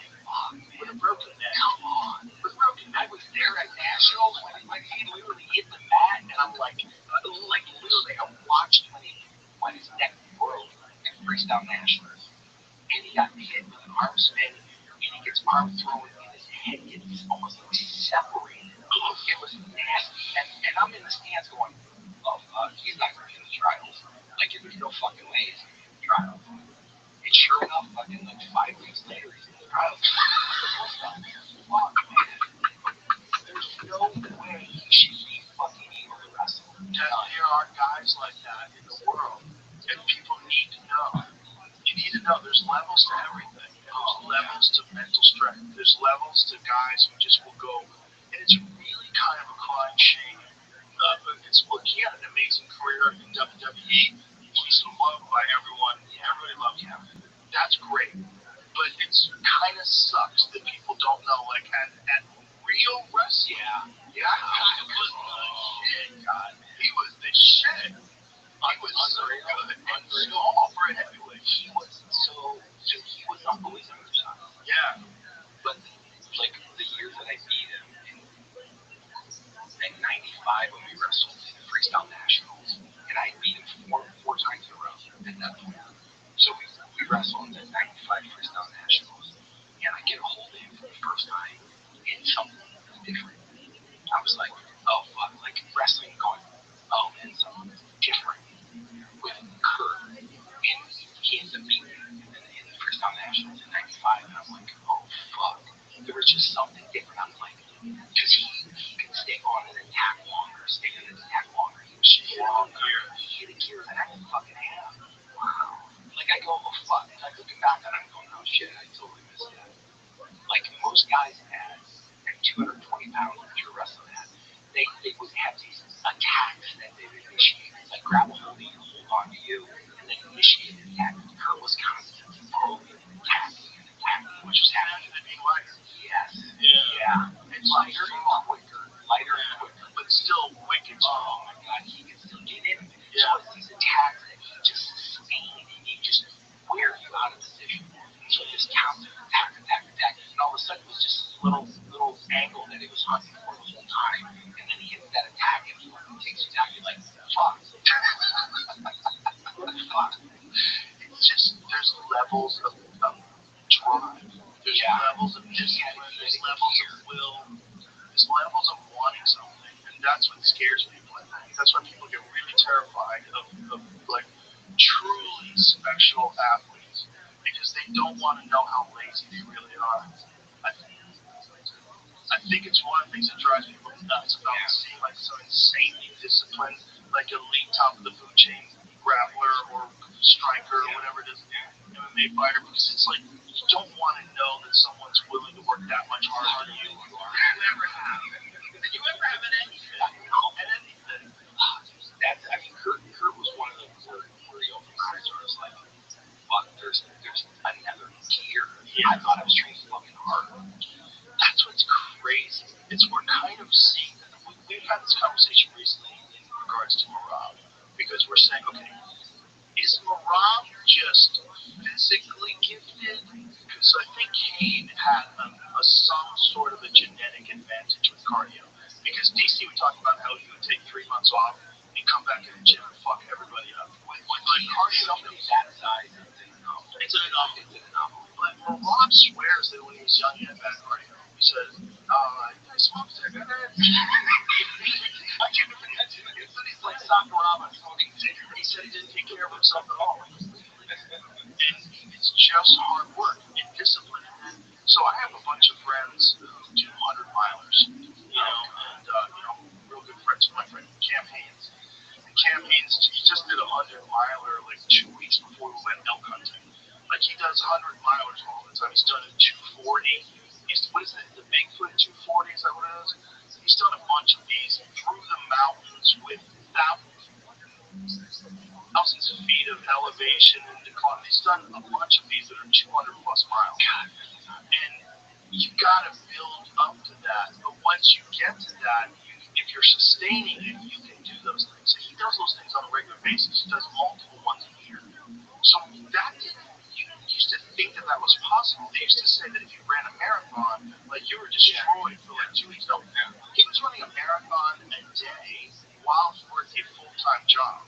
So he was getting up in the morning at dark. He was running 13 miles. He was going to work. During his lunchtime, he would eat. After lunch, after work, he runs another 13 fucking miles. He would be one where I would look at it because I don't think I'm lazy. That's the thing. That's why there's a thing about, like, I think I'm lazy and I love him.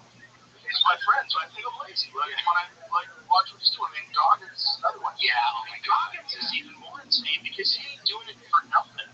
He's not prepared for elk hunting. He rarely even competes in races, but yet he's doing a level of cardio where he brings world champions like Israel Adesanya comes to train with him and he's throwing up in a bucket. He can't keep up with Goggins. Is 50. Oh my God, he's 50. Wow. How old is Goggins? 50. 50. Oh my God. These are two terrible knees. Oh my God. He's had many knee surgeries. His knees are destroyed. And he does not give a fuck. He forces them to work. Golly. So again, this is like, that's a level which is just exceptional. Yeah. Because there's just a weird level. It is, because that's a pocket. It's just a pocket of people that have that. There's only a handful. There's only a handful. So like that, it's not just that. He broke the world record chin-up competition once. Like he's done a ton of things that are just like physically insane. You know, he was a smoke jumper. He didn't even tell anybody about it. He did it just because it was hard. This is why he's famous. This is why he's famous. They take him up in a helicopter. He can fucking parachute and fight forest fires because it was hard to do. I'm not shitting you, man. He sent me a photo once. He texted me a photo of a grizzly bear trap. And he goes, we just landed near this. I mean, it's a fucking track like that big. And he's out there with a backpack and a fucking shovel to fight the fires. And only because it's hard. He's a multi-millionaire. He's a multi-millionaire who's getting parachuted to fight fires. And here's the thing, man. If I didn't talk about it, maybe not school, people wouldn't even know. You have to know that. Maybe just more people know. They need to know that. It would be insane. That's like one of those where it's like, the wiring that exists in him, it doesn't happen by chance. That's you have this genetic ability. But he was fat when he was young. He was lazy. He was drinking milkshakes. He talks about it openly. So the first time he decided to enlist, when he went like to run, to go running, he couldn't run the block. He was totally out of shape. He has photos of it. It shows you like this is like, no, I made myself this. So this is my thinking about fighting. Like, have we just accepted that you can't really fight full blast for 5-minute rounds? Or is it that no one has built themselves up to a level where you can? Like when you were talking about how Kurt had new gear, or with the gear that Maram is clearly on right now, or Hamza, there's that gear. What if, like, we're going to push that even further, where there's guys that can sprint for 5-minute rounds. Like, there's a few flyweights that can do that. Like, Pantoja can kind of sprint for 5-minute rounds.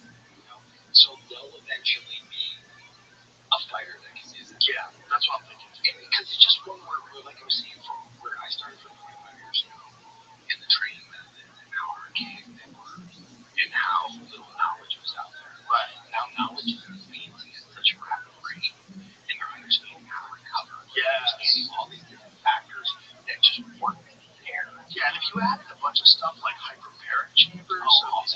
access to hyperbaric chambers and training with hypoxic chambers and shit like that.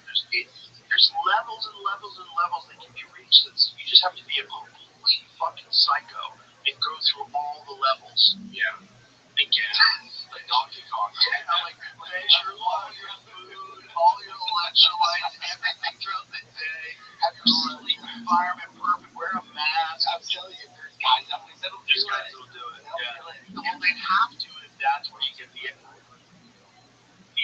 Right. Yeah. I mean, it's becoming to the point now where the financial benefit is worth the sacrifice, right? Yes. That you'll end up going, okay. Because what started to happen when I was fighting is that once the financial piece started getting in there, it started attracting more talent. Right. So that talent, it brings the level of everybody up. Yeah. And then all of a sudden it's like a little bit more money, talent that could have been money from something else. They're going, no, I'm going to go do this. Yeah, this is the thing, right? If you're a young kid and you're really good at baseball, but you also like jiu-jitsu and MMA and you have an amateur fight maybe, and you're thinking about what you're going to do in your career, you could be so rich playing baseball. Oh, God. You could be so rich if you're really good at baseball. You can be rich as fuck and nobody's trying to kill you. Yeah. Nobody's trying to beat you over the head with elbows. Nobody's taking you down in front of everybody and humiliating you. Yeah,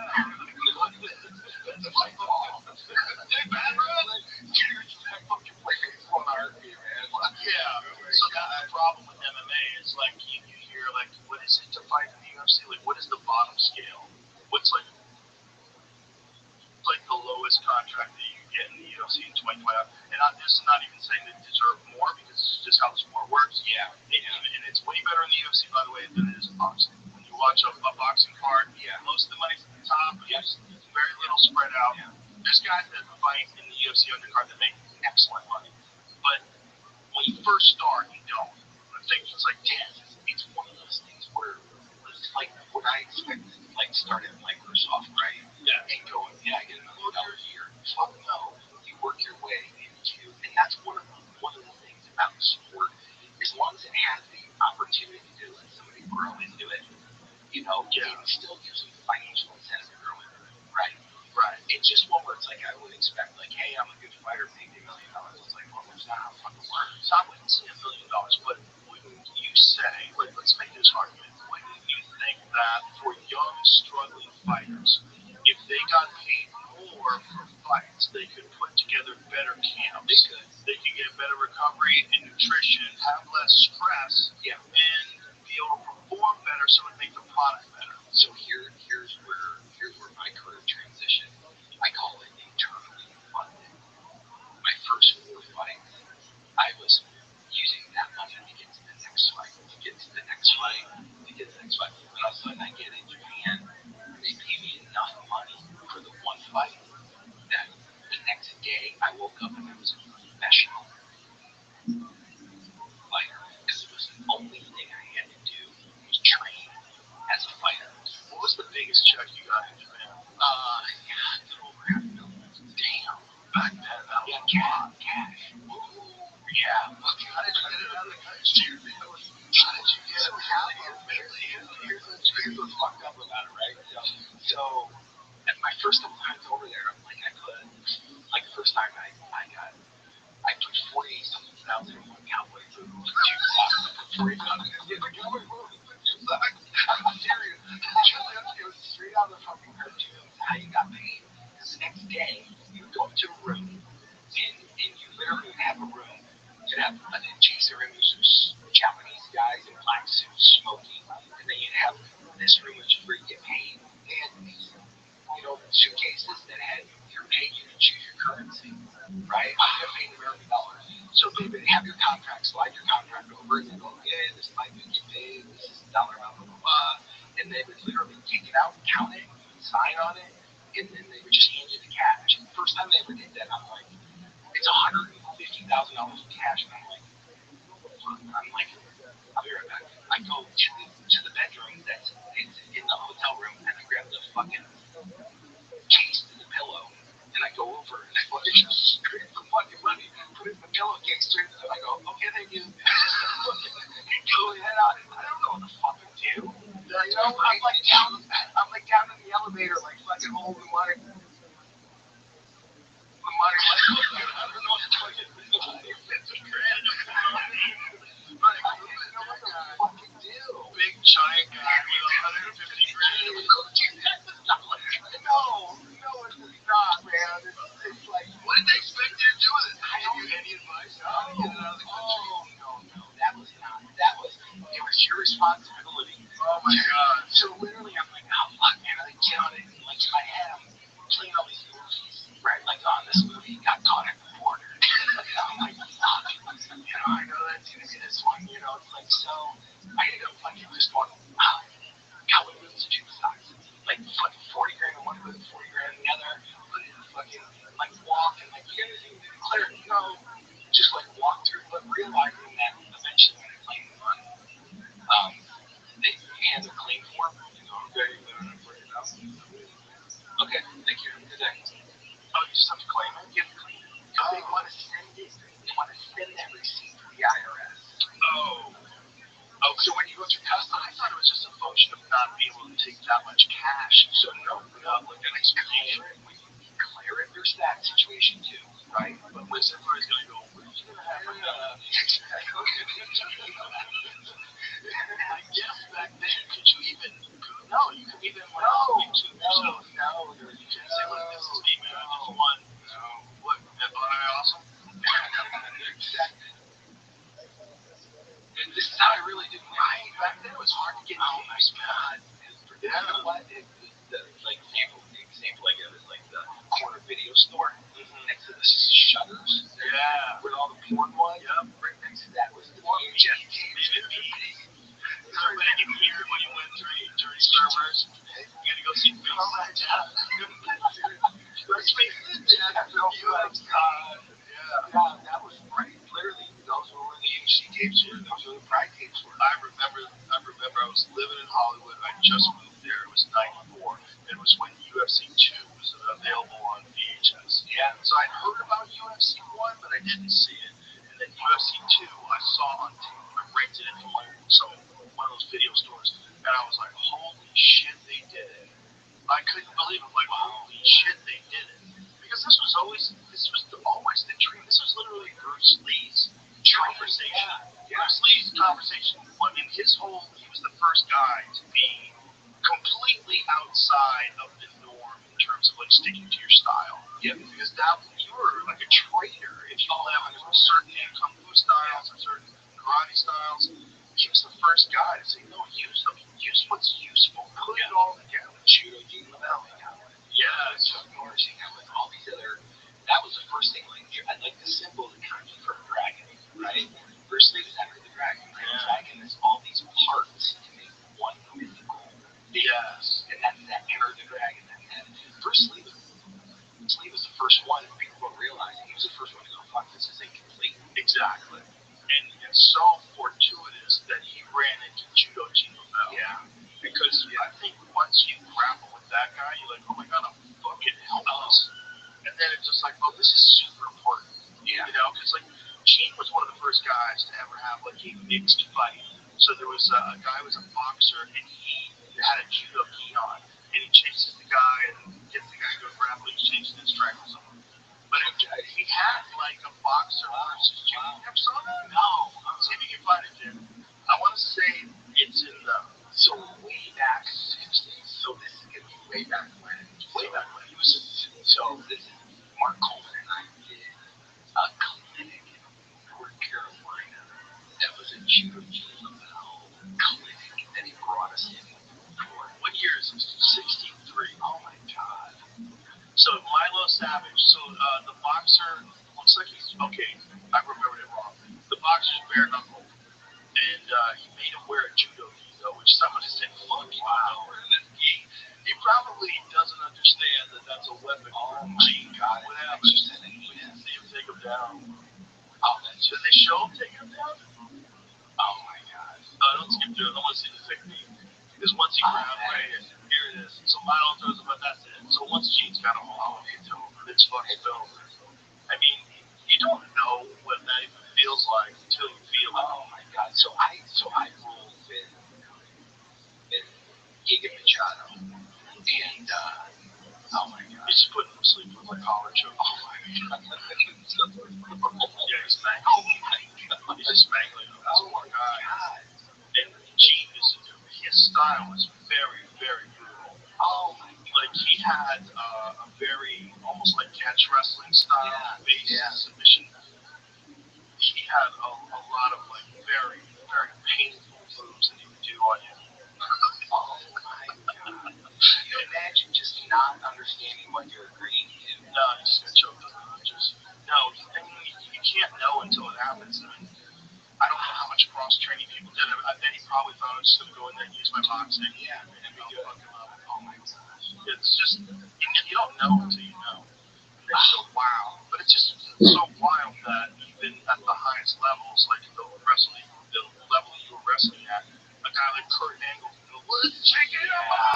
It's not, yeah. And that's the crazy part. You always find, like being a fan of MMA and UFC watching it, there's always an outlier, right? Yeah. Always an outlier that you go, that doesn't make sense. How the fuck is he getting to there? Yep.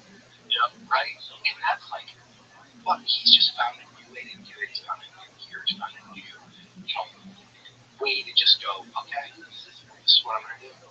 It's like a David Goggins thing. Oh, I'm just going to run 125 miles. Yeah, and to be able to maintain that drive, that's what's probably one of the hardest things, because you have to have almost no rest. You're maintaining an insane drive for years and years and years, while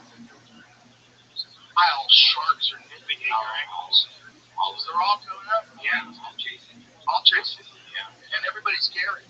Well, I just tell my fucking training partner, I go, fuck, the getting there, that's one thing. Fucking staying there, that's the secret. Yeah.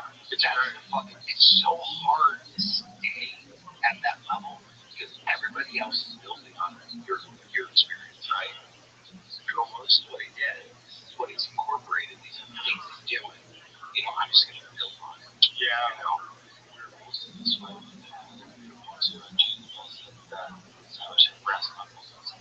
Oh, what? Yeah, it started being like, you couldn't punch or tackle, or sorry, you couldn't kick or tackle. In exchange for that, I was offered to wear a judo gi. A judo gi.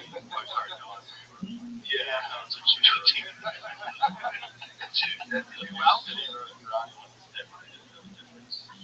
Okay, so in the parent belief that LaBelle was a karateka. So that's interesting. So he made a rule that Gene couldn't kick him. So because he thought he was going to use, he couldn't tackle him and he couldn't kick. So the kid that tackles or takedowns under the waist. So you had to only hip toss him or only drag him to the ground. Everything had to be above waist. That's kind of silly. It's really silly because it's one of those things where it's like Greco. Yeah, they're doing like Greco. Yeah, $1,000 bet.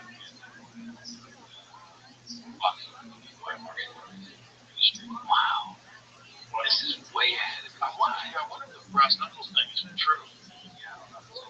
According to LaBelle and others, wow, ahead of his time. Yeah, and again, that fortuitous meeting, him and Bruce Lee getting together. When Bruce Lee was like, the most famous martial artist on earth, the guy's turning people on to martial arts, had the most open mind, and has this philosophy of using everything that's useful, and then meets this guy. Yeah. Like, oh, here it is. Yeah. He would have loved him. Oh my God, it was oh my God, he did everything. Yeah, that's one of those things where again, it's something ahead of their time. Way ahead of time. But not just that, but like the first guy that became a world famous martial arts person. Like there was no real world famous martial arts people before Bruce Lee. You have to be into martial arts to know about martial arts. Yeah, but Bruce Lee, like everybody knew Bruce Lee. Yeah. Changed martial arts, like uniting martial arts all over the world. Yeah. I mean, it's one of those things where I look back on it and I've read like part of the history and stuff, and you understand obviously that there's something right, but like ahead of his time.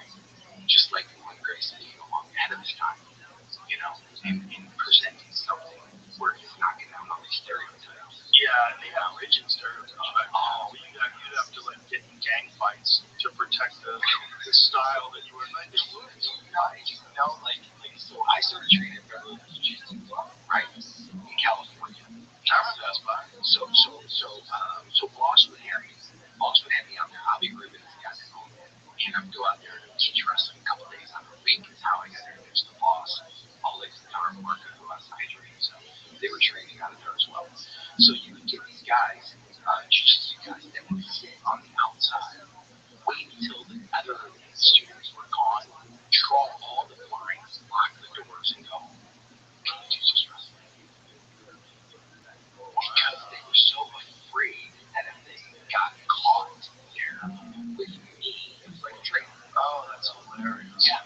That's hilarious. So you would get like, That's so crazy. it was one of the, it didn't make any sense to me because you're sharing information like better. And it was like, no. Jiu-jitsu, we're not sharing shit. We're not doing it. You can't. It was so fucking archaic. Like I don't look at it like look back at it going, like, wow, that's dog mouth. This is like, it's weird. Yeah. They didn't all have that. No, they did. There's some guys who were open to teaching people everything. But there was definitely some schools for a while that were holding back techniques. 100%.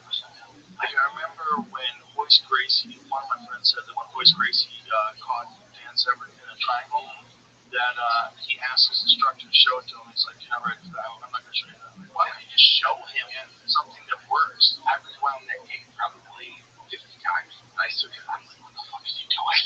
Like, what the fuck is he doing? Like, I could figure it out. Like, what the fuck is he doing?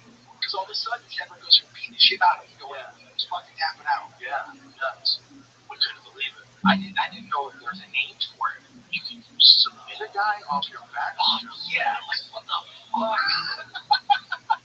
But if you look at it, like, the space we're hitting in that arm is, like, that big. Yeah. It's like that fucking, like, when you're doing triangle, like, that's not a very big space. Yeah. It's like that fucking dick, these big dudes going, oh, I get it. And your legs, Your legs plays for a long time. Your legs carry you around all day. Oh, that's like, Especially if you actually hit that foot under the knee, where it's like really locked in, it's not pressing on the end of your foot. You can hold on to that bitch for a long oh my time. god, that is like hold on the fuck. I'm like, Hold on to that. Fuck nuts. Changed everybody. Like, oh my god, we don't do that. it literally, I still remember to this day just looking at it with my mouth hanging open. I think it was one of the things that made MMA so popular because Hoist wasn't a big, like, he didn't look like you, right? No, It's like if you were dominating everybody, it would be like, yeah. But Hoist was just looked like an athlete. He was like a thin, he was 175 pounds. So you know what to do. So I had a conversation with Royce probably about 4 or 5 years ago, and I've never spoken with him outside of a competition or event or anything like that. I cried. He's such a good fighter. He's a great guy. Like, he was so just like talking again, and he was just so powerful and so inspirational, and just having this conversation with him was just like amazing. I was just let the conversation on the floor and going, wow, what a just an amazing human being. Yeah, he's a really good guy. and the most important guy ever in terms of like the spread of MMA. He's the most important guy. Oh, prolific.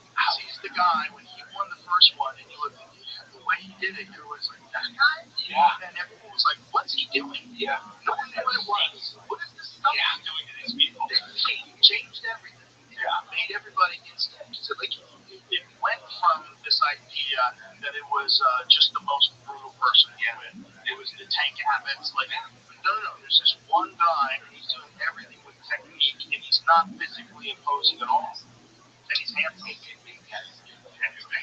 a fella. He's a bad motherfucker. He's choking out. God, it was incredible. Watching that for the first time, like, literally, it was like,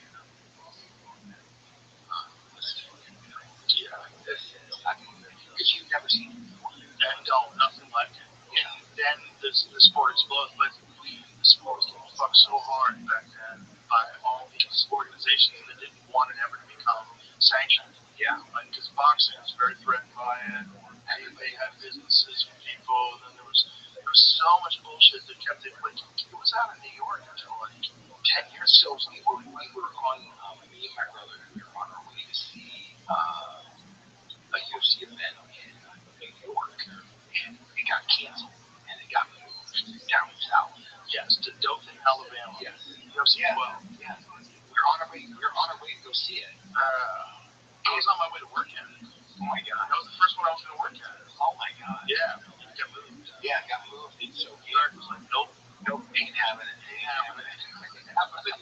Well, they kept it out for the longest time though. There was the guy who was really fighting to keep the UFC out of New York.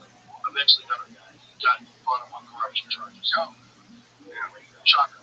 Yeah, it was like it had more to do with like unions and the fact that Sufa, who owned it, they also owned hotels. It didn't have unions. Exactly. Oh yeah. So there was a lot going on. A lot that made I went to the first sanction UFC flew me out to go to in New Jersey. They had their main card in New Jersey. Their first big event that was sanctioned by the New Jersey Boxing Commission with Tito. They flew me out to that event. Oh wow. Yeah. They flew me out to that event. And actually, this is at the time they offered me to fight. After that, they offered me to fight people. And I was like, oh. And it was one of those where they go, yeah, we're offering you. You might have to take a little bit of pay cut, but you have to believe in what you're doing. And I'm like, okay, let's make $1 million. We'll give you like a good To fight. 15 grand to show up. And then it would be double if I won. And I'm like, I'm making, a lot more to me. Like, why would I go do it? Yo, what up, Henry? You bitch. Such a terrible offer. That's one of the worst offers I've ever heard. And it's one where the whole idea behind it would be, hey, just if you believe in this, you believe in virtue of look, you just got sanctioned in New Jersey, right? Yeah. So that's the steps we're taking to move this to Vegas and to do this. And one is like, most fighters, it's like I have X amount of fights and I don't have more. Right. I only have X. So that would have been one off my X number. Right. And I'm like, oh man, I can't do it. And they only asked once. At that time, the UFC was like, we're going to ask once. And that's it. Okay. Yeah, so it's just leave that alone. Just leave that one alone. That was one of like, yeah, why not? Why not ask me second time? We're negotiating. If you were at Pride then, right? So like, what year are we talking about? 2002. Okay, so this was the UFC still hemorrhaging money. Yeah. It's damn that crazy. Hemorrhaging money is still. Oh gosh, man, they should have failed. It could have. I mean, anybody else was in charge? Yeah, anybody else would know. Yeah. But that's crazy. They had no idea how much money you were getting. Oh, they had no clue. That's so. You know what's crazy with Japan? Here's what I ended up doing. I said, listen. They said, what do you need? I said, I need proof. I go, okay. What does that look like? I said, pay me X dollars per month. And then every time I fight, maybe it's also $1,000. And they go, okay. How much do you need? I said, okay, I need this amount per month. I go, okay. And that was just another stabilizing thing where I knew that every month I had X amount of dollars coming in. That I can pay my bills, I can do my stuff, not worry about that. Because it allowed me to transition it. Like, it's not a hobby. Right on, I'm like fighting and then I go to work. It's like this is what I do for a living. Yeah, I was on the point of thinking about money investment. Like by giving them more money, they get better camps. I think the product would be better. Yeah. Like, I mean, I don't want to think of people's products, but the show, the program. Yeah. Now I guess you don't have to pay for it, and just pay for the subscription to Paramount, which is pretty badass. Yeah. You don't have to pay for a pay-per-view every time. But yeah. Come on.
You know, if they have more money, they'd be able to shave all that to them. Rather, all the way around. Yeah, you can recover them with nutrition. It's investing in what your product is. Your product is essentially athlete. Elite athlete. In order to get elite athletes, they need funding, right? They need tools. The only way they can get tools is through money. Better coaches, better recovery facilities. And I don't know that I mean, it's, if you were like looking, like say if your son wanted to start fighting or someone wanted to look to, would you, if you're giving a young fighter advice, would you say go right into the UFC, or would you say no? The best case scenario is go into another organization like the PFL, build your style up, build it up on maybe a little slightly lower level of competition, although not necessarily. Still elite guys. Submission grappling. That's I literally there goes to fundamentally you need to build the base of what you're going to do, right? So submission grappling, a young kid, let's say he's a 15-year-old kid, even 18, 19, 20-year-old kid, I go, you need submission grappling because you can participate how to compete. It teaches you how to prepare to compete, right? And it teaches you without the impact of striking and punching, all. So that's like the first foundational piece. It's just my opinion, right? Foundation is like if you have to have a mechanism out there which allows you to compete without having the physical impact that fighting does. So that would be the first thing, like submission, that would be the CC stuff. You know, all of that really teaches you how to compete and to train to compete. And it starts building that base. And then you start adding pieces and you're going, okay, I understand this. Let's add the striking component into it now. And let's do these little like PFLs or let's do this, let's do that. And it just allows you to build out something where you're not just thrown into the fire. Because that shit doesn't work. I mean, the fighters have become so good now that you can't just throw somebody in there because if you get fucked up, it might fuck your confidence up. And I just not done. You can definitely reach an opponent that you shouldn't be reaching. Yeah, for sure. For sure. I wondered that if you also, if you build yourself up in another organization, then obviously you have at least a name, and the hardcore fans know who you are. Yeah. So like right here, the other example, Okay. who's elite right now. I can't. I say middleweight, but I can't believe he's really a middleweight. He's so fucking big, but he's a fantastic grappler. But he was already a champion in one. So he's a champion in one FC, and then when he comes over to America and starts fighting in the UFC, people are already hyped. Yeah. So it's like immediately getting tossed in there with Kevin Holland. Yeah. And Yeah. getting tossed in there with like very elite fighters. And so like maybe there's an argument for if you were like managing a fighter. Say like don't just if you fight well in the UFC, you might be 3 fights in the waters that you really can't swim in. Yeah. The level gets high very fast. Maybe you'd be better off getting a few years in at a different level of competition to really tighten your skills up and make sure that when you finally do You've been ringside for this. You see when a young fighter, when he clicks and he gets it. Yeah. And he understands how to compete at that level. It's brilliant. It's amazing. Like watching it, you're like, oh my god, he's in there. oh my god, it like gives me goosebumps to think about it. It's that moment that I can look at and go, oh fuck. And you know, it's a beautiful creation. It's like a testament to the amount of hours worked. Like you know it better than anybody alive. When you see someone perform at like a super elite championship level, you go, you know how hard that motherfucker had to work to get to what you're seeing right now. It's even, and this just brought this up, just as a thing, like DJ playing me in the movie, you just don't get there. Right. It doesn't happen by magic. Right. That's fucking work. Let's work. For him, a lot of fucking work. Oh my god. Even you. Like you got all of your mannerisms, but down. Not like a simile, facsimile, like creepy down. Like he was in these fucking walks like me. He have a little fucking walk. I'm like, get the walk like you, man. I'm like, where do you hire a walk coach? You know, it's like that story was me. Yeah. That was me. Because you have to be that big to sell that. Yeah. And you can't get that big that quick. It should take you forever.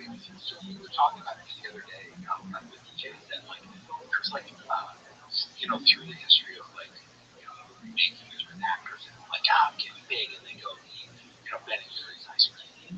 And then there's like watching the whole transition of what DJ was doing and how he's like, well, I just don't need to be big because that's one thing I need to be big to put on the quality of what I'm doing. And so it's these fast twitch, it's like a wrestler, fast twitch fibers.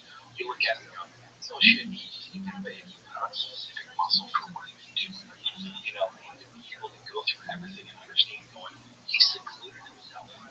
He literally locked himself away for 11 weeks up in Vancouver and didn't bring his family up, which I guess he normally does. He just went through his training camp and Jesus, like going, fuck, okay. Like every day, same routine, get up, do same routine, do this. I was a different fight. We got all of this stuff, guys. All like this is foundationally because I'm not going to just wrestling 25 years wrestling in fucking a month, right? 2 weeks or a week or an hour. It's like okay, but let's get foundation.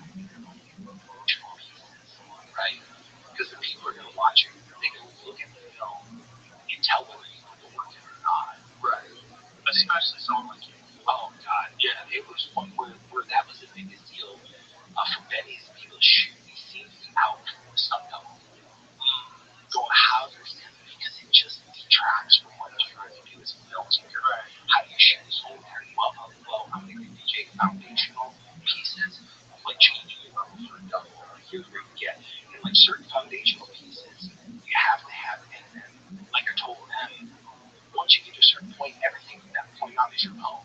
It's like when you watch wrestlers go, oh, he changes his level, and then all these little nuances, that's individual.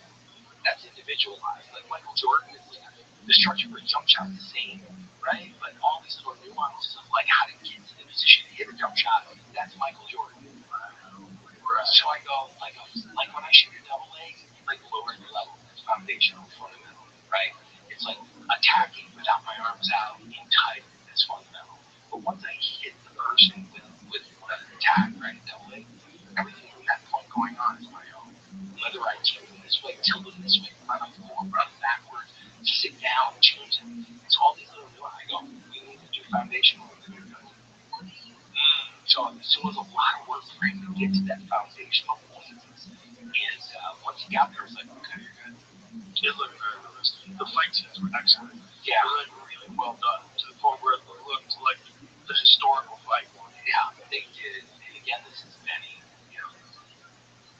just like him and how he wanted to shoot it. I really appreciate that because it's like that's hard to do. It's hard to really capture. Like you watch a documentary or a docudrama rather on a person's real life when that person's a famous person like yourself, and I've seen you compete for decades. And like I've seen it. I remember those fights. They got it. They got it real close, man. So we're like, wow. Yeah. This is it's really well done, and it also like it looks realistic. It doesn't look, sometimes fights look a little corny. Oh my God, that was the one thing we were talking about. There's always going to be a space for a Rocky fight, Sure. Literally, Nothing wrong with Rocky. nothing wrong at all. But that's not what we were shooting. We were shooting like this is how do we create something that pays homage to, and something you can build off of, and somebody that look at and go, oh wow.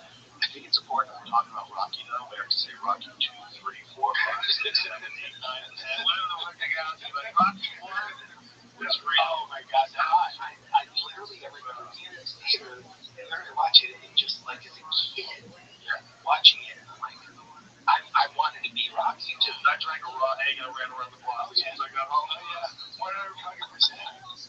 You're like that. You're like, holy shit, that was a great movie. And they tried to push him out. They didn't want him to play the lead. He wrote that movie. Oh my God, he won an Oscar for that, right? Yeah, it's a great movie, and it's a weird movie. It's weird. It is. Just that's that freaking classic underdog. Yeah. Overachiever, but it doesn't matter. There are guys like that, man. That's what's crazy. There's guys that are hyper fucking talented, but for whatever reason, they just never. Buster Douglas. Yeah. Oh my God. Yeah. Buster Douglas. Yeah. Buster Douglas got together for one fight against Mike Tyson and pieced him up. Yeah. And did it autistically. Yeah. He was hitting it with a jab followed by a left hook, just whap whap. It was beautiful. The movement. What did he have in Tokyo? I believe it was. Yeah, Tokyo. No. Yeah, I believe you're right. Yeah.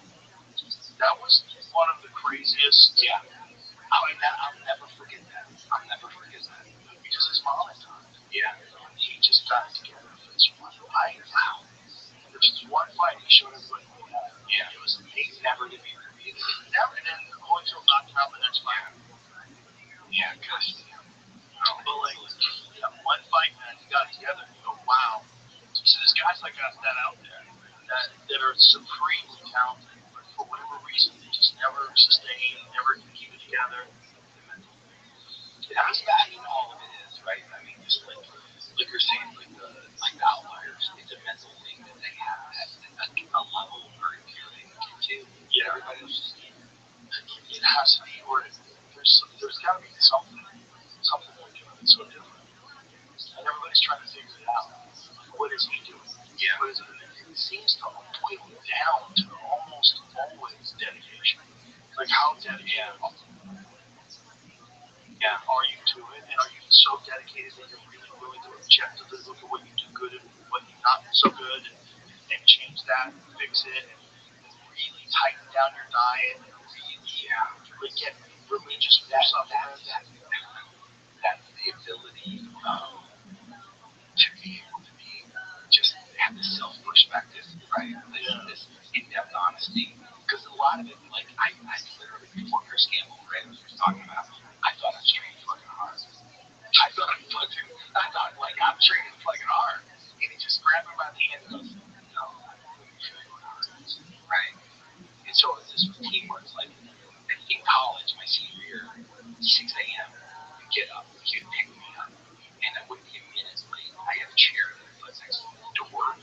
and I slept, relaxed. Because one time being late, he just throttled me, and I'm like, I ain't never happened. Ain't fucking never happened again, man. Slept in the chair next to the door. You know, and be like, all right, because he would just get beep, and like, all right, well, you know, it's fucking out the front door. We go to the gym, we train in the morning, so we do wrestling drills, stuff like that, and then we do cardio or strength. You go to work, he's a full-time attorney. You go to work all day. I would start practicing the wrestling team, warm up, and then wait for him to get off of work, 5 o'clock, and then we train for a couple hours, and then get up and repeat. But it's this level of intensity. Everything had intention. There wasn't anything that was left without intent. Right. You know, from how we drilled, how we trained, everything was very focused and intentional. There wasn't anything like, I'm going to do this today. You know, it's like, no. Everything has intention. This is why you're doing this. This is why you're doing that. This is why you're doing this. And that's the difference. That's the difference. Yeah. This intention of every single thing you're doing has this intention for any purpose. You know Gordon, right? Yeah. That's Gordon Phillips. When Gordon trains 365 days a year, yeah, he doesn't take any days off unless he's injured. And if he's injured, he'll still be on the mats watching everybody. He says, like, I'm still thinking about jiu-jitsu. And it's not just training like hard sparring, it's going over technique, going over counters, tape study, all day. And that is somebody who's living their life intentional, right? Everything has a purpose. Everything. And it's why he's been able to do what he's been able to do. I mean, I've looked at it going, if he existed when I was doing ABCC, I would have never won. It's just a different level, and that's a skill set. I had wrestling, but he's got a skill set that incorporates that plus 20 things more. And it's not because he gives away the formula. He's like, yeah, no one's willing to do it. No. He goes, I put out all my videos out there for free. Isn't that fucking funny though? I mean, he puts techniques up all the time, shows you how to do stuff. And he sells DVDs. He makes millions just selling his videos. That's how much he knows about jiu-jitsu. Oh my god. He's only 30. Yeah. And he's, everybody considers him the greatest of all time. You know what's crazy? It's funny that you brought this up. So when DJ and I connected again in 2023 when this got kicked off of the green light from film, he sent me this picture of Panther videos, Panther martial arts, seek and destroy videos.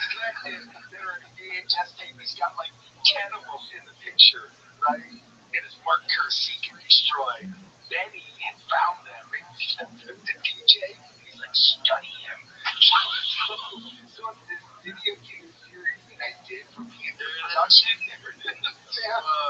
So this is what it is. Seek and destroy. Oh my god, it's hard fighting techniques. Yeah. And so DJ sent me this picture, and it was fucking, I was literally like, okay, I'm in. Dude, look at the size of you. You look like a superhero. Oh, dude, I had such, this is, I call it phone booth fighting, right? Like I could, in a very small space, I could generate a fucking shit ton of power. Oh, dude, you were a shit ton of power. You were a legitimate freak. And I remember, like, watching you fight the first time, and I was like, that's it. That is a real problem. It's one thing that you're giant, but it's also that you got elite wrestling skills on top of that. Like, oh, shit. Yeah. This might be a problem. Yeah. All these dudes in karate games are like, God, yeah. Oh, my gosh. You're like, oh, dirty. And the game, the problem with me is, like, anyone's grab it. Yeah. You know, it makes wrestling easier for you. Like, if you allowed the gi still, I think there'll probably be a few people that get choked down, but also a lot of people can take it down a lot easier. Yeah. So in gravity, you give a child, I rolled with him. Right. Chow and Higgin. It was like giving him an extra setting. Yeah. I go, dude, I literally, so in Torrance, when I trained with him, there was one room and then another room, and there was a door between them. And so he had half of his class kind of all stacked up at the door watching us train. And it was like 5 minutes with a gi, and fuck off this thing. I'm taking off the fucking here, have it back. It's like, fuck. It's a weapon. Oh my god. Yeah, it's a weapon. Especially the guys that have really good collar chokes. Those guys are terrifying. They get that thumb behind your neck. And you're like, oh, Christ. It was like he was getting me position. He would tie up an arm, like with a key, and I'd be like, fucking out now. He's got like, yeah. Like, what the fuck, dude? It's a totally different thing. You have to really be aware of grips. You can't explode your way out of stuff.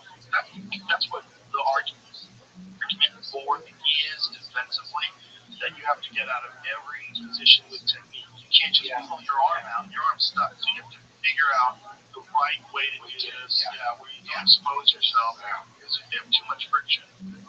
It's been a minute since I've been in them, like, no friction. I mean, you literally, it's all friction. It's all friction. It's a problem. If you have one, the thing Eddie Bravo always used to say, why would you want to train in that for MMA though? He's like, that would be crazy. That would be like saying, if you play racquetball, you're going to be better at tennis. Yeah. No, play tennis. Yeah. To play tennis at an elite level, it should be, all your grips should be based on control of the body, game of grips, all that. Underhooks and overhooks. Like, you can't, because that's the one thing we saw with a lot of jiu-jitsu guys in the early days. They were so used to grabbing collars and grabbing sleeves, and that when they went to the ground, they lost 30% of their game. Yes. Yeah. And that's the evolution of, it's why, like, foundationally keyless grappling, right? Because it just teaches you fundamentally what you're about to do if you're going to get in. Yes. Right. For sure. Foundationally, it's like, that's where you need to start. Yeah, I think so. Because even to the point where it's like, because you have a lot of wrestling in there, you have a lot of, like my first time to Abu Dhabi, I can't tell you, small moves. Like I didn't, like I literally, if I felt uncomfortable, it's these small tiny moves. Right? It wasn't this like explosion because it's like, fuck, I don't know what I'm going to explode into. Right. So it's foundationally, it's a different sport. It's a totally different sport, but I think there's something to be gained from cross training with the gi. I think the gi is like, it's a fun thing to do, and in most street fights, the realistic thing is you're wearing clothes, especially if you're fighting in a place that isn't where people wear winter coats. Oh god, that would be amazing. Got the smorgasbord. So many things to choose from, so much control available. But if you really never wanted to think about competing, I would say just go right into wrestling. Wrestling and jiu-jitsu, learn that stuff first. That's foundational. You have to. God, man, I can't believe you've been involved in this. I know, it's so long. I mean, you're a spectator in this. I know. I feel super lucky. Incredibly fortunate. You know when I felt the most fortunate? During COVID. Because everything was locked down, you couldn't do anything, but the UFC was still putting on shows, and you get tested when you got there, everyone's wearing masks, sit down next to each other. But we were in the Apex Center, and I got to watch like world championship fights with no audience. I was like, this is crazy. And there's only one of maybe there's 100 people in the whole room that are getting to watch these fights.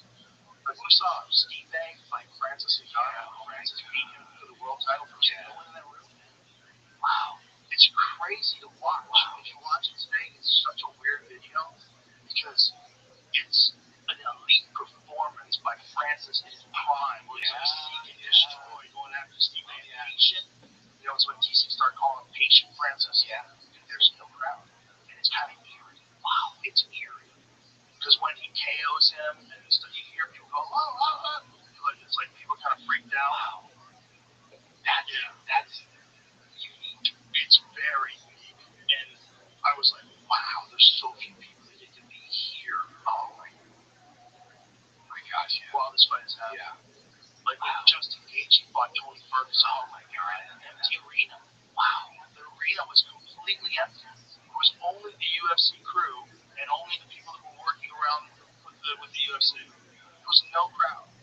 Wow. And if you watch that today, it's bizarre. So I even thought, like, my first fights in Japan, how quiet the crowd was. But not that quiet. There was no one there. The Justin Gaethje Tony Ferguson fight, there might have been, I don't know, 100 people, 200 people in the whole fucking arena. It was nuts. It was like totally quiet. It was eerie because you heard the slaps of the it's way different. Oh, I bet. Because there's no people cheering. Because there's always people cheering. Yeah. There's always this background noise. The UFC like, yeah. And you hear thuds and stuff, and I hear it a little better than most people because I'm wearing the headphones and the microphones are in the. But you don't hear it like you hear when there's an empty arena. Wow. There's an empty arena. Oh, I need to go back and watch that. It's like, oh, shit. Yeah. Oh, my God. So I've sat there with a group of people that is like watching somebody check and keep your chin on chin. It's just me. Nobody in the room getting it. I'm me going, oh, yeah. Ow. I don't care. Like, I don't care. That fucking hurt. That hurt. I don't care. You can poker face that shit off. Oh, dude. It fucking hurt. That's like a big fuck you. Like, I know that hurt, dude. Yeah. I know that hurt. The COVID times were dark times, but it did make me feel very fortunate to be working for the UFC because to be there live as a person who's like just loving sports since it first started, to be there live, those fights were going on, it's nuts. And it's just one of those where again, money can't buy that. I mean, it's just one of those experiences like I've had a couple through this process of filmmaking where it's like no money on earth can buy that experience. Like in Venice, standing there, like literally, like I'm crying because, like I said, it was just me and it was like therapy. Watching me and literally settling into like, wow. And I was in tech. I just was really hard on everybody around me. And then having Betty next to me, DJ next to me, feeling their emotions and feeling DJ's emotions because they never experienced anything like that. Well, I think anybody trying to do what you were trying to do has got to be a bit of a dick. I don't think, as nice as you were always super friendly.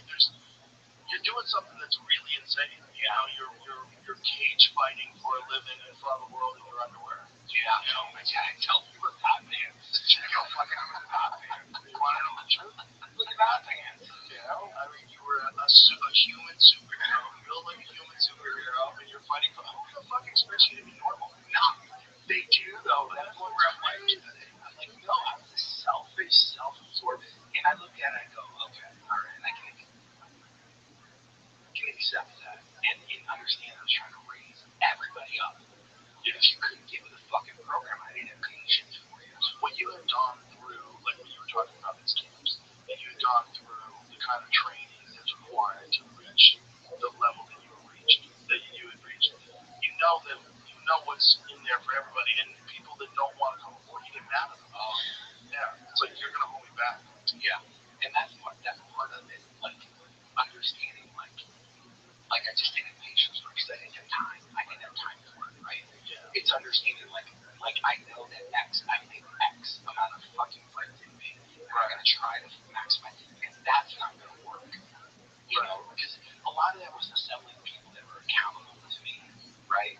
And money can hold people accountable in a certain degree, but at a certain point, it's like, the training partners I had around me, it was like, hey, I can help you get to the next level, right? That was kind of the enticement. Yeah. You just need to make a commitment to me. Right. Make a commitment to me, and I'll give you that little piece that you're missing. And that was kind of the part that I helped, go give my training partners be accountable to me, and I'll help you with that little missing piece out of your profession. And so I just didn't have patience. And it's when we're on the nice and cordial, all this other stuff, but at the end of the day, I was like, demanding.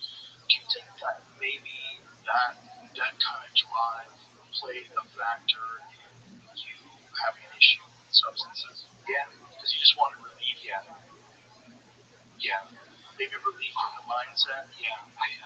Part of it was that, you almost, like, I was buying bullshit, and I can never be this perfect being that I was trying to be.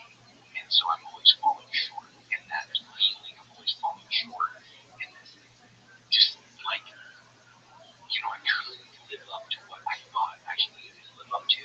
Right. And so that was hiding it. I'm just going to get a little relief from it. It's going to, so I can unplug. Right. And it was just one of those where it started with pain. Realistically, it started like, oh, fuck, I'm doing something. Apparently, I'm going to have pain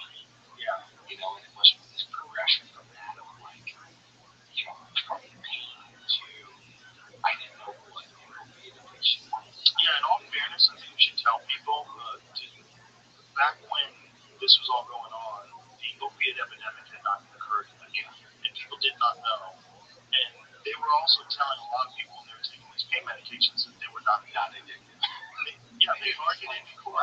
They argued it in court that it was not, which is really crazy. Which I didn't understand why. I didn't understand. Like to the level that I took it when I stopped, trying to stop. I didn't understand what devastating was. I didn't understand getting physically sick because I don't have the substance in my body. Like I would get diarrhea. I could walk from here to the room without having to sit down for half an hour. It's almost like a parasite. It is. It's almost like a parasite that needs you to keep feeding to stay alive. It's like how is getting poison out of your body is that? How nuts is that? You want it bad, you want to get it, you want to get the poison back in you. Like what kind of weird biological mechanism is that? The crazy part is the first recognition of like that I'm stuck, that I don't know the answer of like because I'm caught between like all right, I'm going through this physical withdrawal and everything else that comes with it, or I'm just going to go see the thing that's causing the physical withdrawal because it makes me feel better. So you're caught in this loop of just bullshit, right? And you go out just just that. I just feel better. Just something. And so it's one of those where it's like there wasn't the internet back then. I couldn't fucking get up and let's go. So, it's like wasn't that. So how did you figure out that? When did you realize like I've got a problem? God,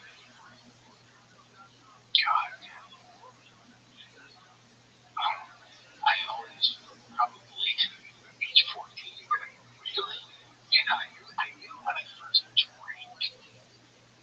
First had a drink that I drank until I was drunk. Like, because that was this taste of Jack Daniels. It was like, oh, this feels good. It was like not a normal reaction. Looking back on it, going, oh. So I've always had a propensity toward this. And then, it functions both ways. Because I get addicted to the sport. I get addicted to the routine. I get addicted to getting a green and taking someone's will. I get addicted to the crowd, the championship, the adulation, this is like, that's who I am, right? And it's a contributor to my success, but it's also a contributor to my demise. Both ways. It's like, from an early age, I understood, like, hey, this could be a problem, and then when wrestling came along, I didn't drink during wrestling. Like, during that whole season, I didn't drink. In college, I didn't drink during wrestling. Like, when it's like, okay, I'm in recovery of 7 years of sobriety. Congratulations. That's awesome. It's one of those foundational things of like, oh, that's what it is. Yeah. And you keep repeating that term for a good reason. Foundational is everything. Yeah. Having like morals and ethics, that's foundational. Having your health, that's foundational. Yeah. I mean, because it's one of those where understanding, like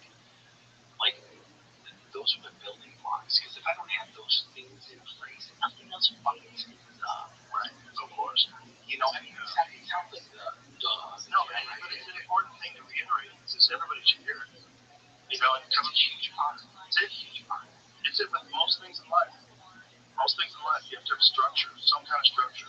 Figuring out like my son, what makes him function structure. He's told me this. He goes, "You shouldn't hurt him." I'm like, okay. I'm like, all right. I didn't know. Hilarious. There you go. Somebody give me 4 stars, Dad. Could have given you 5, but you want to fucking hurt him. That's hilarious. Yeah. He functions best with structure. He's just one of those individuals that you know like that, right? Well, I think it's kind of probably the same way you did in genetics. It's like some learned memory. Yeah. There, Probably. I think there is. And I don't think we totally understand where personalities come from. It's a mixture of like spirits and hormones and genetics and where you are born and what part of the fucking moon's facing as well. Like, God, yeah. I always wondered if that shit's real. Oh my gosh. Like, Jupiter's orbiting around Saturn. I always wondered, like, why are they so into this? Is there something to this? Because if there is, I would feel real stupid if I was ignoring it the whole time. You know what? Listen to Joe Dispenza, some of his stuff.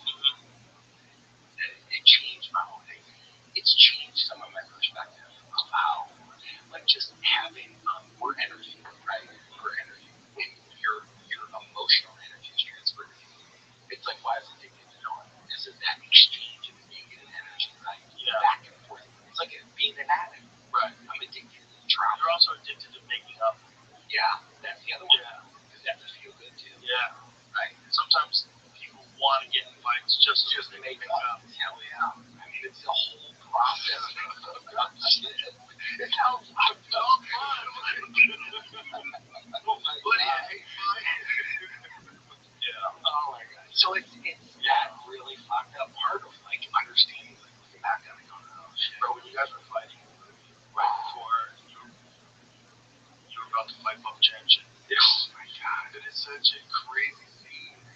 It's really well done, man. Oh my god, it's really well done. It's how Emily flips that switch of like, fuck you, motherfucker. Yeah. It's like, oh my god, it's like, fuck.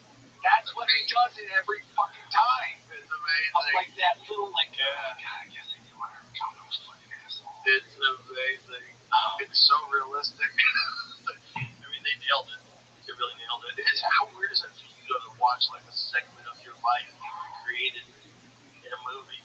Is it so? I mean, it's so surreal. I've used. It's like I haven't found another word to explain. Right. It seems like there's not a word that they figured out for that one. There's not, because it's just one where it's like, you know, on the other side of it, and this is just me going, you know what? I'm grateful. I have a sense of humor. I have a sense of just being like deep, profound gratitude that DJ, Emily, Benny, everybody involved in the film wanted to take this on. Yeah. Like, that's amazing. Because I looked at it going, like, a lot of it's self-worth going, you're fucking movie about my life, about me. Like, what the fuck? Like, really? And then understanding, like, what they see in me and the belief they have in the story and everything that's around it. Because at the end of it, it's redemption. It's like where I am today. I'm so thankful that I have my health. I'm so thankful that I have my sobriety. I'm so thankful that I get to experience these things and share, you know, my experience drinking alcohol, right? You know, with other people and give them going, look at all the fucking bullshit I went through, and I'm on the other side of it. You know, so whatever you're going through, anything's possible. Yeah. Anything. Truly. I mean, and the thing about what you did is that, like I said, I thought it was so brave that you did it publicly when you did the Smash Machine documentary. And I was thinking, like, were you happy that you were getting on film, so like maybe this like would make you get clean? Was there any of that? Ooh, there's a little bit of that. Yeah. Because part of it is that I didn't. At that point, the only person on the planet that knew what I was doing was Dawn. Right? Nobody else on the planet knew what I was doing. And so when John had put the camera down, he's like, dude, what the fuck are you doing? Like, you're not controlling with us. I'm like, well, at that moment, I gotta went, fuck you, get the fuck out of my house, you're done filming. And there was this moment where it was like, I needed to tell somebody. I go, okay, like, here's what I've been doing. And I don't know who to tell, I don't know how to tell it. I'm just gonna show you. And that's when it shows me, it was that moment where I'm like, you don't know what I'm doing. I'm gonna show you. Because it was one of those where it's like, it felt like a weight got lifted. Right.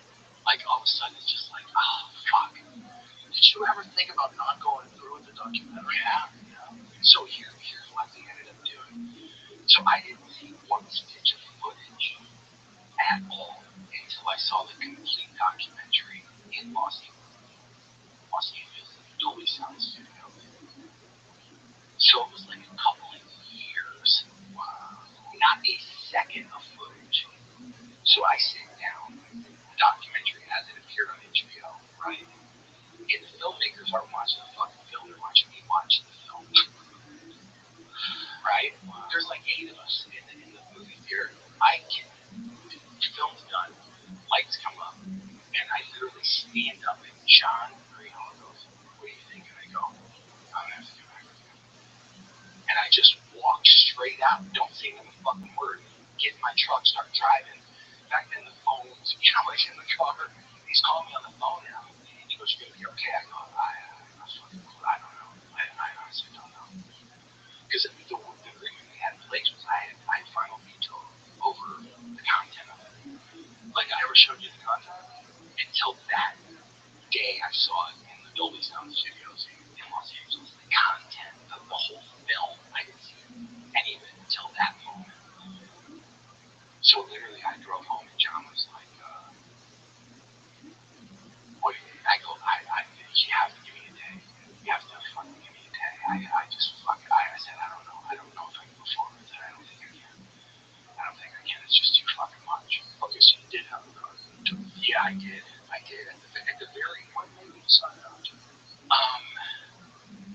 John had said something to me like, I guess it's like a parable where it's like, if you live your life and you save one person's life, you've had a worthy life.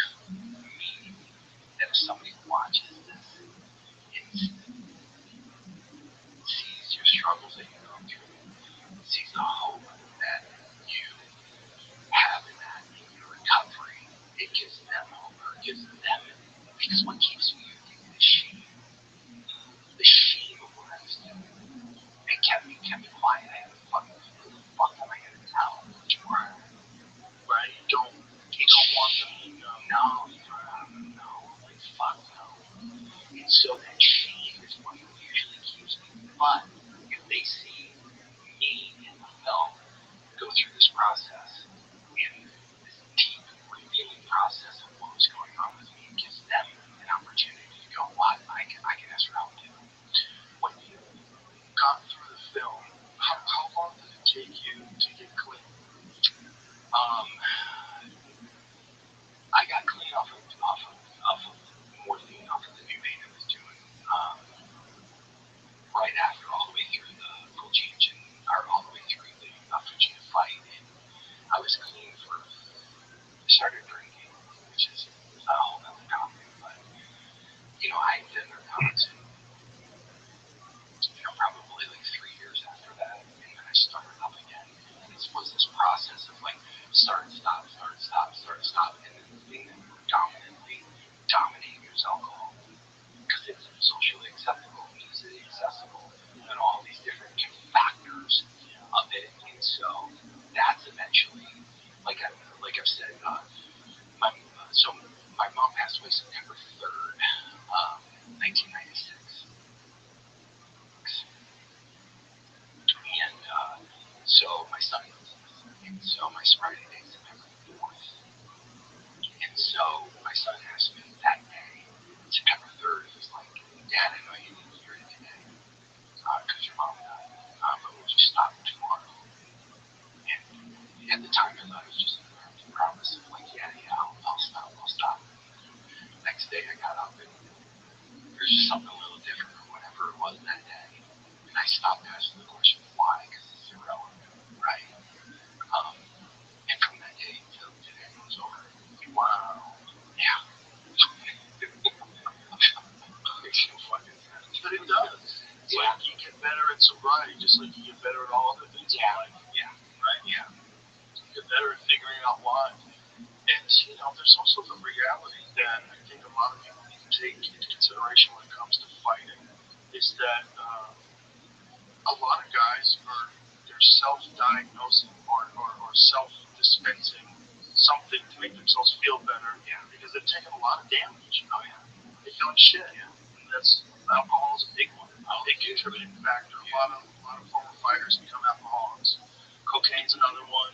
Yeah. Because it's one of those where I thought, I literally woke up, John, this is no shit, like waking up going, okay, I don't know what's wrong with me, there's something fucking wrong. Like there's something wrong with me.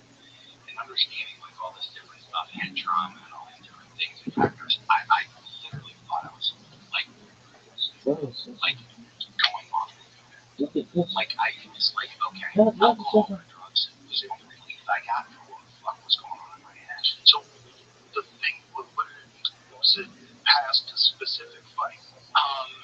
It was literally it was after 2006. It's like 2006, 2007, 2008. I stopped fighting in 2009. I didn't know what else to do.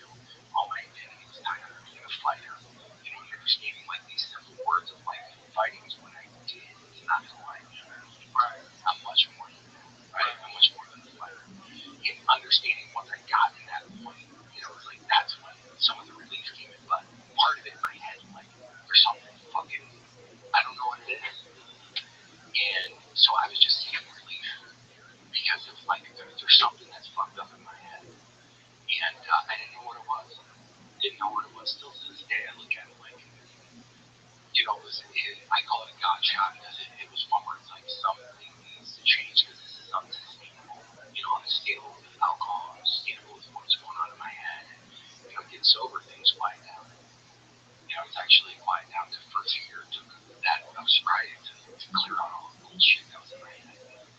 I just need neutral, right? And once I hit neutral, it's like, oh, wow, I can build on this, you know. So it's been incredible. It makes no sense at all, but it makes perfect sense. No, it does make sense because you're willing to articulate your deep thoughts, your very vulnerable thoughts on who you are as a guy who was one point in time one of the scariest fucking human beings walking the face of the earth. And that's important for people to know and to hear and to recognize that man, a lot of people can get caught in that trap. They can't think you couldn't. Just be a little bit more compassionate, understanding, and appreciate people for telling you very difficult truths about their life. Because I think people need to hear that stuff. They do. They do. Like I said, what I understood, like giving them permission for the documentary, saying to John, going, okay, if this could change or help one person, then my life has value, right? Because I helped one person. And then when it premiered at HBO and the studios, this was like the whole crowning moment was having like a 65-year-old grandmother come over to me, who I would have nothing in common with, can say to me, that was beautiful. My grandson, he's got a dream. I don't know what to do. Or, like this door had been opened where she felt comfortable to sit down and talk with me about her grandson. And it was like this moment of like, oh fuck, this is what it's about. It's about opening the door up so people can connect and go, well, if he can do it, I can tell my truth. Because it's difficult, man. Addictions are just, shady. They keep you in a box, and it's just it's horrible. Did anybody ever recommend Ibogaine to you? No, I've heard of that though. So they're doing that now in Texas. The Ibogaine initiative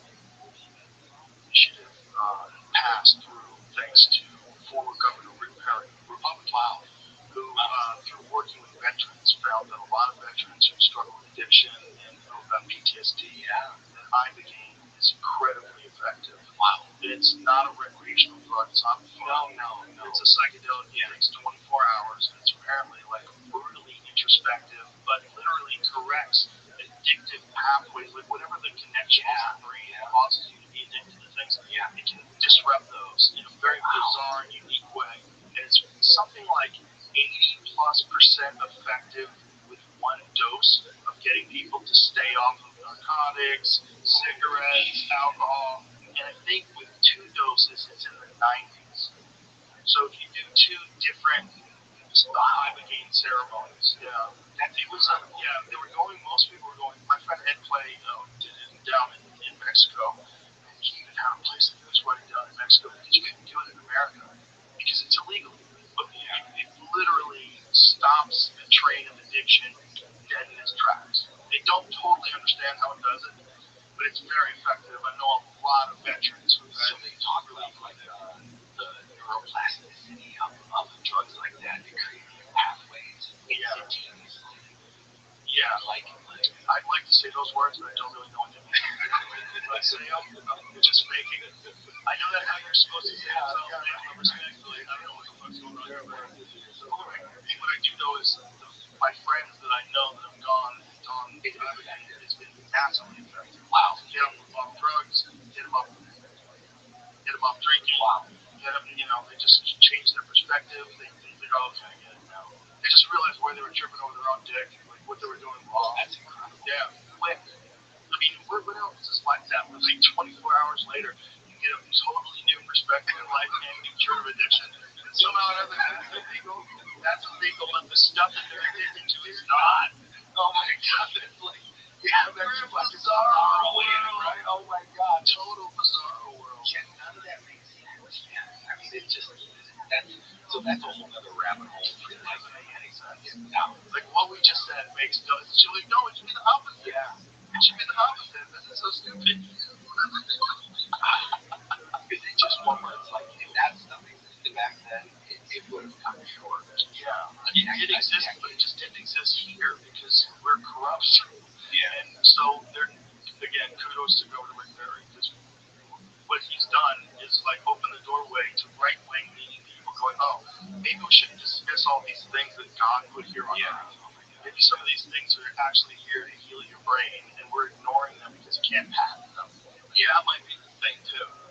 I'm not saying that you don't say it, right? But I'm saying that this also might cure you, and it's incredibly, it's like a plan. So that's again in the last 5 to 6 years, alternative perspectives has been just a key paramount in mind. Just in opening me up, to having a better understanding of like how rigid I was and how just this line thinking I had for so long about stuff like this, and so it's just been this incredible experience of getting here because I've had to open up, I've had to go, okay, I'm gonna do meditation, I'm gonna do this. I did meditation for fighting, but it was visual meditation. How the fuck I was gonna dismantle the two brain, right? I would sit and do this meditation to access different parts of my brain, right? To try to get into delta waves, theta, beta, all these different things, so I can open different spots in my brain up, and so it's just been this. My wife, she's ancient. What is Namyo Renge-Kyo? She chants every morning. Duncan does that. Yeah, Namyo Renge-Kyo. So the Buddha you have, the Buddha you have, we have one in our house. Not quite that big, but we have, so she's ancient Buddhist. It's one of those things where she got me to start chanting. I don't do this much now, but the first 3-4 years we were together, it's like I chanted with her regularly. And it's one of those where it's like harmonics and vibrations and frequencies, and understanding like, man, we know so little, but realistically, all this stuff through like all the different stuff we discovered in Egypt, the sound chambers and all the different things, I mean, it's a whole different thing where we just ignore them. Yeah. And it's like, wow, shit, we don't even, we're so archaic in our thinking. Well, I think what happens sometimes is thinking and ideas get connected to people, and you think that the ideas and whatever you think you know about history or about the way things can be done, like it's all been solved, kids. Yeah, like settle down, whatever way you know. No, I don't think they do. No, I don't think they do. You should show me how they built that. Show me who the fuck they figured this out. Like maybe they knew about medicine that you're ignoring because you can't patent it. Yeah. These people have been making ayahuasca for 10,000 years in the jungle. Yeah. Don't tell me. Yeah. Oh my God. Yeah. Settle down. Yeah. Settle down. There's all the things that you think are valid plus other stuff. That's the thing that people have to recognize. Is you can't be rigid with what you believe in because sometimes it's wrong. That's the part where I can't believe how much I've opened up and just receptive. And a lot of it's because I'm sober. It's like, fuck, I don't know shit, man. Like, when you look at the bigger picture stuff, I know so little. Nobody knows shit. That's the scariest thing. There's a bunch of people pretending to know things. Yeah. They're full of shit, too. Yeah. Every one of us is a talking monkey flying through space. That is a great man. Over our head, we are in a convertible organic spaceship hurling through the universe. That alone, once you start with that, that's your foundational. Okay? This is foundational to your view of the world. The problem with us is that we don't fucking see the stars anymore. That's a giant problem with human beings. We've screwed ourselves up with light pollution, and it's not a coincidence that the people that live in the most populated cities are the most diluted, ridiculous people that are the furthest away from nature. Not that they're not awesome, but what I'm saying is, like, you are so far away from nature. You're so diluted from being like a wild animal. So, you know what I mentioned on the legend? I've hugged trees. I've literally hugged trees. It feels beautiful. Yeah, that's real. It really is like walking barefoot, right? Like on grass and getting connected. You said to me 10 years ago, I'm like, yeah, okay, whatever. But it's like, okay, who says it's not? I think nature's a vitamin. Oh, yeah. I think hey, where did the term tree hugger come from? Did it come from the time where the hippies were doing acid? Probably. Because then that would make so much more sense. Because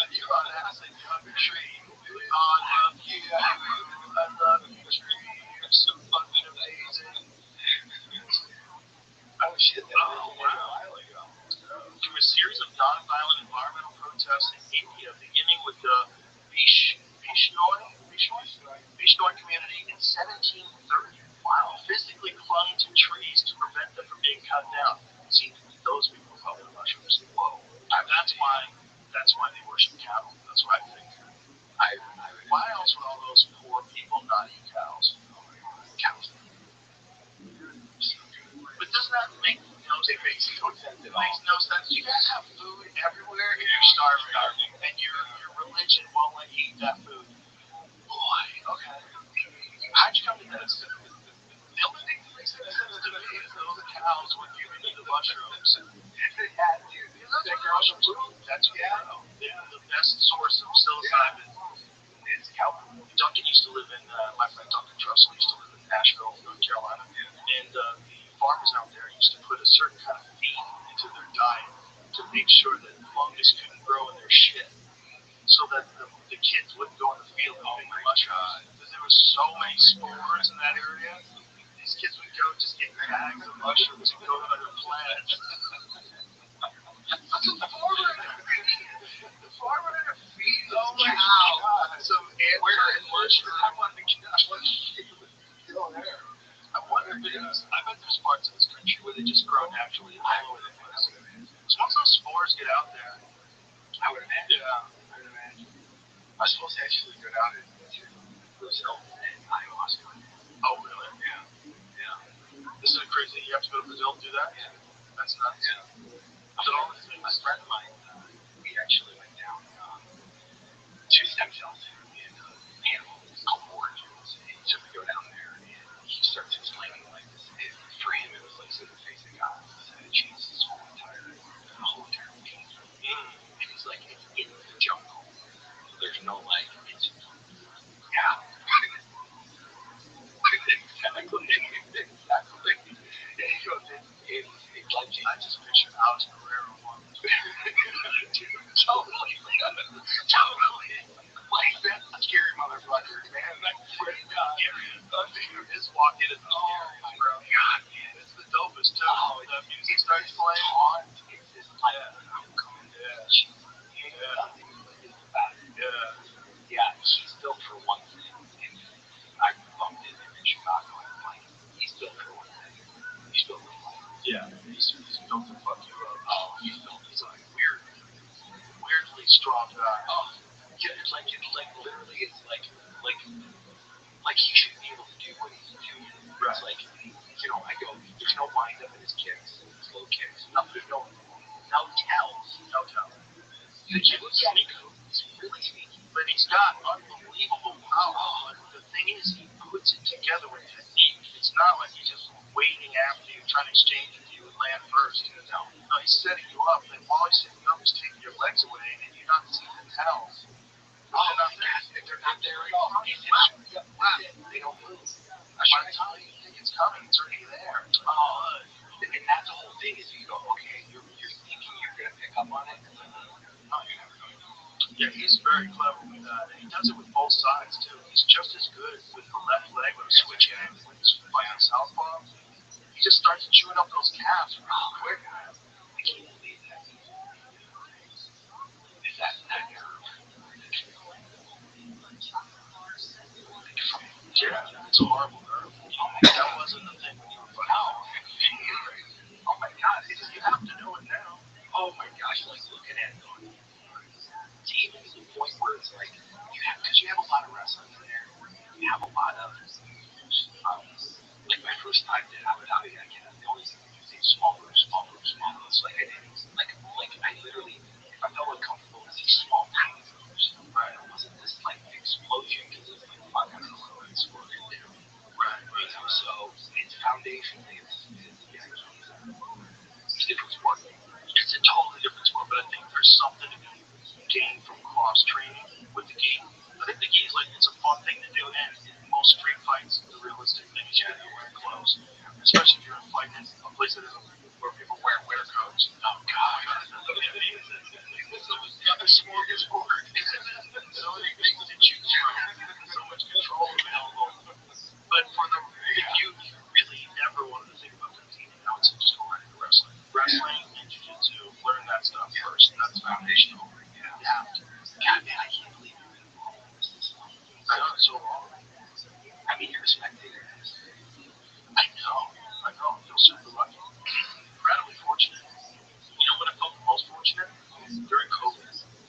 because everything was locked down. You couldn't do anything. But the UFC was still putting on shows, and you contested. When you got there. There was wearing masks and sitting down next to each other. But we were in the Apex Center, and I got to watch like world championship fights with no audience. I was like, this is crazy. And there's only one of maybe there's 100 people in the whole room that are getting to watch these fights. Like we saw Steve Day fight Francis Ngannou. Francis beat him for the world title. There's no one in that room. Wow, it's crazy to watch. If you watch it today, it's such a weird video because it's an elite performance by Francis in his prime, where he's like seek and destroy, going after Steve and patient. You know, it's when TC started calling him patient Francis. Yeah, there's no crowd, and it's kind of eerie. Wow, it's eerie because when he KOs him, and you hear people go, oh, but it's like people kind of freaked out. That's it's very unique, and I was like, wow, there's so many people that get to be here. Oh my gosh, while this fight is happening. Like just engaged on Tony Ferguson. Oh my god, in an empty arena. Wow, the arena was completely empty. It was only the UFC crew and only the people that were working around with the UFC. There was no crowd. Wow. And if you watch that today, it's bizarre. So I even thought like my first fights in Canada, how quiet the crowd was. But not that quiet. There was no one there. The Justin Gaethje Tony Ferguson fight, there might have been, I don't know, 100 people, 200 people in the whole fucking arena. It was nuts. It was like totally quiet. It was eerie because you heard the slaps of the punches and kicks way different. Oh man, because there's no people cheering. Because there's always people cheering. Yeah. There's always this background noise in the UFC like yeah. And you hear thuds and stuff, and I hear a little better than most people because they're wearing the headphones and the microphones are in the but you don't hear it like you hear when there's an empty arena. Wow. There's an empty arena. So I need to go back and watch that. It's like, oh shit, yeah. Oh my god. So I've sat there with a group of people that is like watching somebody chicken kicking and shit on chin. Dude, just me. Nobody in the room getting it, but me going, oh, yeah. Ow. I don't care. Like, I don't care that it fucking hurt. I don't care. You poker face that shit off. Oh, dude, it fucking hurt. That's like a big fuck you. Like, I know that hurt, dude. I know that hurt. And the COVID times were dark times, but it made me feel very fortunate to be working with the UFC because to be there live as a person who's like just love this sports. It first started. To be there live, those fights were going on like this. Nuts. That is just one of those where you get money can't buy that. I mean, it's just one of those experiences. Like I've had a couple through this process of filmmaking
some idiot popped up on Facebook saying that he was my half brother. And some of that other idiot from North Bergen actually believed it and gave him my number.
So,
And literally settling into like, wow, I'm a dick.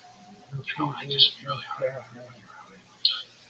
And then having Penny next to me, DJ next to me, feeling their emotion. perfect.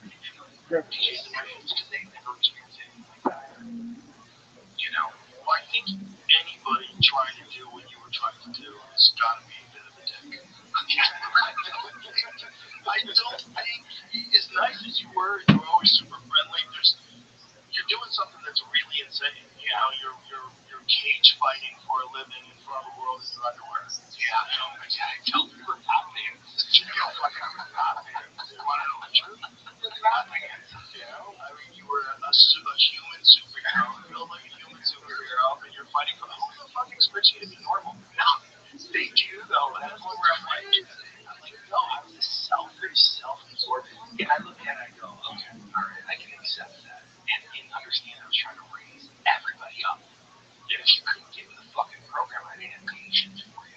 When you had gone through, like when you were talking about these camps, and you had gone through the kind of training that's required to reach the level that you had reached, you know what's in there for everybody, and people that don't want to come aboard, you get mad at them. Oh Yeah, it's like you're gonna hold me back. yeah, and that's part of it. Like understanding, like I just didn't have patience for it because I didn't have time. I didn't have time for it, right? It's understanding like I know that I played X amount of fucking fights in me, and I gotta try to maximize it, and that's not gonna work. Because a lot of that was assembling people that were accountable to me, right? And money can hold people accountable in a certain degree, but at a certain point, it's like, the training partners I had around me, it was like, hey, I can help you get to the next level, right? That was kind of the enticement. Yeah. You just need to make a commitment to me. Right.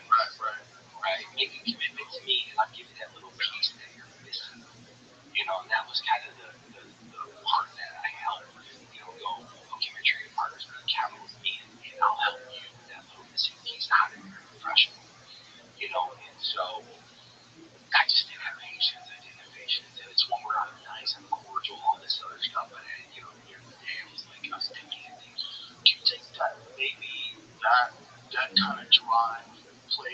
factor in you having an issue with substances? Yeah. Because you just wanted relief. Yeah. Maybe relief from the mindset. Yeah. Part of it was that, you almost, like, I was buying into bullshit, and I can never be this perfect being that I was trying to be. And so I'm always falling short. And that feeling of always falling short, and this, just, like, I couldn't live up to what I thought I should needed to live up to. Right. And so that was hiding it. I'm just going to get a little relief from it. It's going to, so I can unplug. Right. And it was just one of those where it started with pain. Realistically, it started like, oh, fuck, I'm doing something inherently, I'm going to have pain. Yeah. And it was this progression from that of like, from pain to, I didn't know what the opiate addiction was. Yeah, in all fairness, I think you should tell people back when this was all going on, the opiate epidemic had not occurred yet. Yeah. And people did not know. And they were also telling a lot of people when they were taking these pain medications that they were not addicted. They argued it in court. That it was not. Oh my God. Which is really crazy. Which I didn't understand. Why? I didn't understand. Like, when I took it to the level that I took it, when I stopped, trying to stop, I didn't understand what being dope stick was. I didn't understand, like, getting, like, physically sick because I don't have the substance in my body.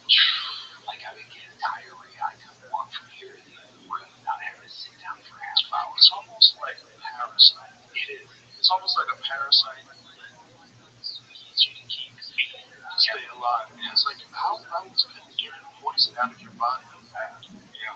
How nuts is that? Yeah. You want it bad, you want to get the poison back in you. Like, what kind of weird biological mechanism is that? The crazy part is the first recognition of, like, that I'm stuck, that I don't know the answer of, like, because I'm caught between, like, all right, I'm going through this physical withdrawal and everything else that comes with it, or I'm just going to go seek the thing that's causing the physical withdrawal because it makes me feel better. So you're caught in this loop of just bullshit, right? And then you go out just have a little. Yeah, just that. I just need to feel better. And so it's one of those where it's like there wasn't the internet back then. I could fucking get on that. Oh, let's Google something. It's like, what's that? So how did you figure out that? When did you realize, like, I've got a problem? God, man. I always probably age 14. Really? Yeah, I knew when I first had a drink that I drank until I was drunk. Like, because that was this taste of Jack Daniels. It was like, oh, this feels good. It was like not a normal reaction. Looking back on it, going, oh. So I've always had a propensity toward it. And then, it functions both ways. Because I get addicted to the sport. I get addicted to the routine. I get addicted to getting in a ring and taking someone's will. I get addicted to the crowd, the championship, the adulations, this. It's like, that's who I am. Right? And it's a contributor to my success, but it's also a contributor to my demise. Both ways. It's like, from an early age, I understood, like, hey, this could be a problem. And when wrestling came along, I didn't drink during wrestling. Like, during that whole season, I didn't drink. In college, I didn't drink during wrestling. Like, when it's like, okay, I'm in recovery of 7 years of sobriety now. Congratulations. That's awesome. It's for me, it's one of those foundational things of like, oh, that's what I'm missing. Yeah. And you keep repeating that term for a good reason. Foundational is everything. Yeah. Having like morals and ethics, that's foundational. Having your health, that's foundational. Yeah. I mean, because it's one of those where understanding, like those are the building blocks. Because if I don't have those things in place, nothing else fucking stands up. Right. Of course. I mean, it sounds like duh. No, but it's an important thing to reiterate because everybody should hear it. And it's a huge part. It's a huge part. It's it with most things in life. Most things in life, you have to have structure, some kind of structure. And figuring out, like my son, what makes him function structure. He's told me this. He goes, "Shit, I'm like, fuck." I'm like, you okay? I'm like, all right.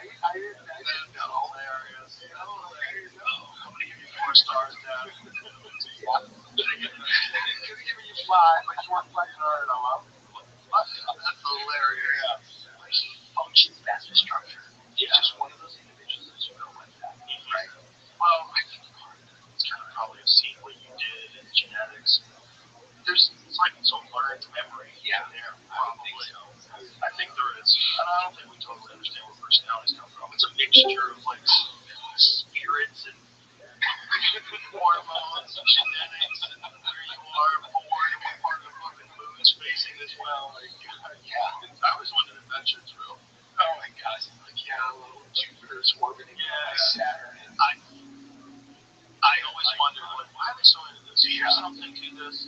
Because if there is, I would feel real stupid if I was ignoring it the whole time. You know what? Listening to Joe Dispenza, some of his stuff, it changed my way. It's changed some of my perspective of how, like, just having we're energy, right? We're energy, and your emotional energy is transferred to me. It's like, why is it addicted to doing? Because of that exchange of union and energy, right? Yeah. Back and forth. It's like being an addict. Right. I'm addicted to trauma. You're also addicted to making up. Yeah, that's the other one. Yeah. Because that just feel good too. Yeah.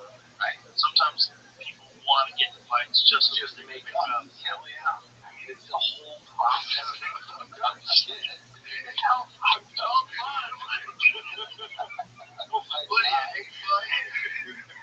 Yeah. Oh my god. So it's that really fucked up part of like understanding like looking back at stuff. Bro, when you guys were fighting right before you were about to fight Bob Jensen. Oh my god. It is such a crazy scene. It's really well done. Oh my god, it's really well done. It's how Emily flips that switch of like, fuck you, motherfucker. Yeah. Yeah. Like, oh my god, it's like, fuck. That's what he does it every fucking time. It's amazing. I'm like that little, like, oh my god, I guess I can want to drop a fucking. It's amazing. Oh. It's so realistic. I mean, they nailed it. They really nailed it. It's how weird is it? You go to watch like a segment of your life recreated in a movie. Is it so? It's so surreal. Like I haven't found another word to. Right. It seems like there's not a word that they figured out for that one. There's not. Because it's just one where it's like, you know, on the other side of it, this is just me going, you know what? I'm grateful. I'm sensitive. I'm sensitive. Just me, like deep, profound gratitude that DJ, Emily, Benny, everybody involved with the film wanted to take this on. Yeah. Like, that's amazing. Because I looked at it going, like, a lot of it's self-worth going, you know, about me, like, fuck, like, really? And then understanding, like, what they see in me, because they have the story and everything that's around. Because at the end of it, it's redemption. It's like where I am today. I'm so thankful that I have my health. I'm so thankful that I have my sobriety. I'm so thankful that I get to experience these things and share, you know, my experience drinking alcohol, right? You know, with other people and giving them going, look all the fucking bullshit I went through and I'm on the other side of it. You know, so whatever you're going through, anything's possible. Yeah. Anything. True. And the thing about what you did is that, like I said, I thought it was so brave that you did it publicly, when you did this Scratch Machine documentary. And I was thinking, like, did you happy that you were getting on film, so like maybe this like would make you get clean? Was there any of that? A little bit of that. Yeah. Because part of it is that I didn't at that point, the only person on the planet that knew us was Dawn. Right? Nobody else on the planet knew what I was doing. And so when John had put the camera down, he was like, dude, what the fuck are you doing? Like, you're not doing truthful. I'm like, well, at that moment, I gotta go, fuck you, get the fuck out of my house, you're done filming. And there was this moment where it was like, I needed to tell somebody. I go,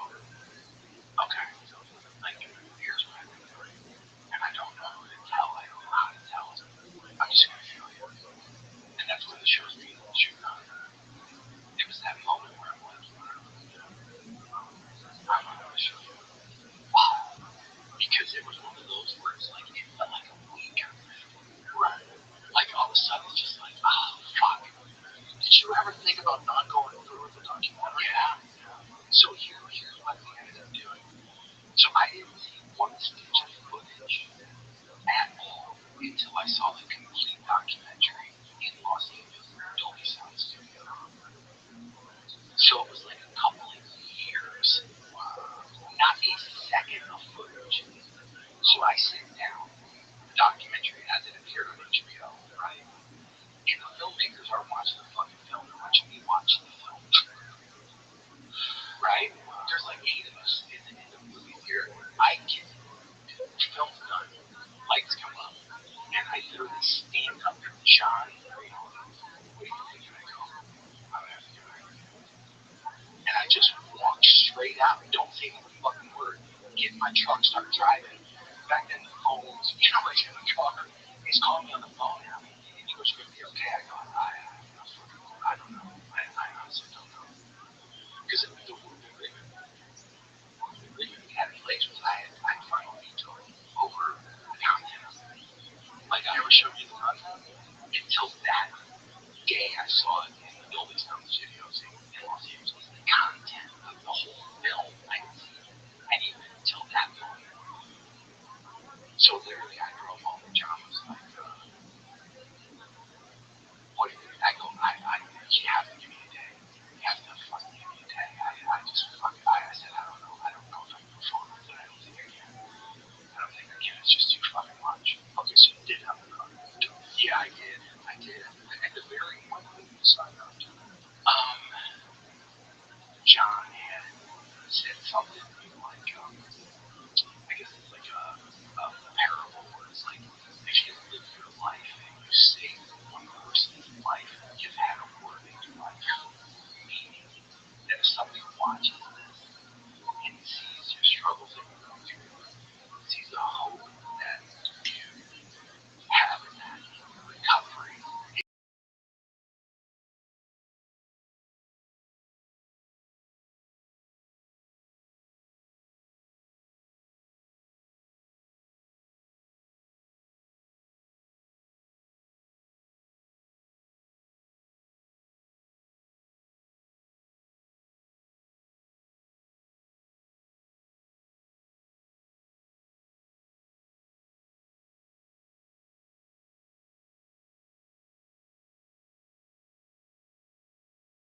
you know what, I can ask for help too. When you got through the film, how long did it take you to get clean?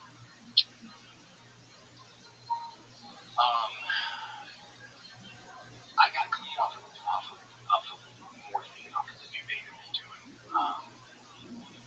Right after all the way through the Fujin, or all the way through the Fujin fight, and I was clean for, started drinking, which is not a whole other topic, but, I did it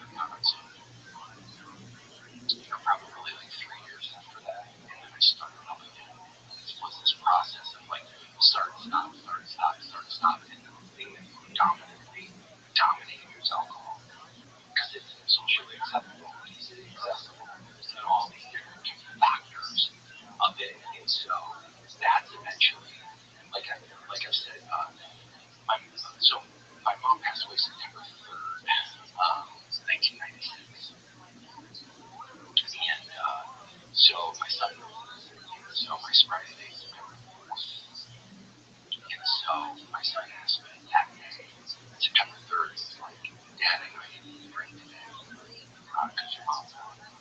Just stop tomorrow. And at the time, I thought it was just a promise. I'm like, yeah, I'll stop.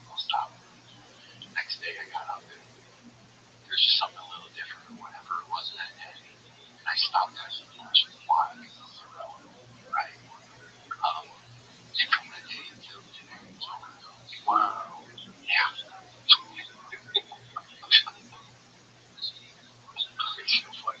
But it does. It's like you get better at sobriety, just like you get better at all of it. Yeah. Right? Yeah. You get better at figuring out why. And, there's also the reality that I think a lot of people take into consideration when it comes to fighting is that a lot of guys they're self-diagnosing or self-dispensing something to make themselves feel better because they've taken a lot of damage. They're feeling shit. That's alcohol is a big one, a big contributing factor. A lot of former fighters become alcoholics. Cocaine's another one.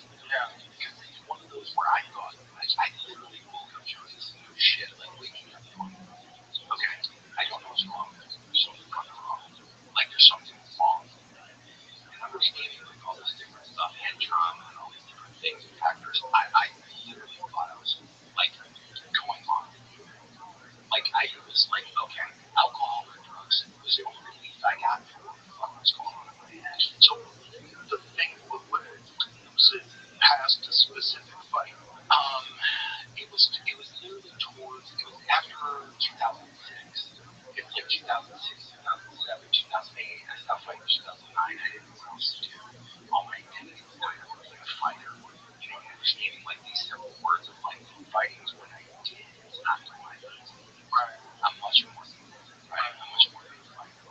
in understanding what I got at that point, it's like that's when some of the relief came in. But part of it in my head, like, there's something fucking, I don't know what it is.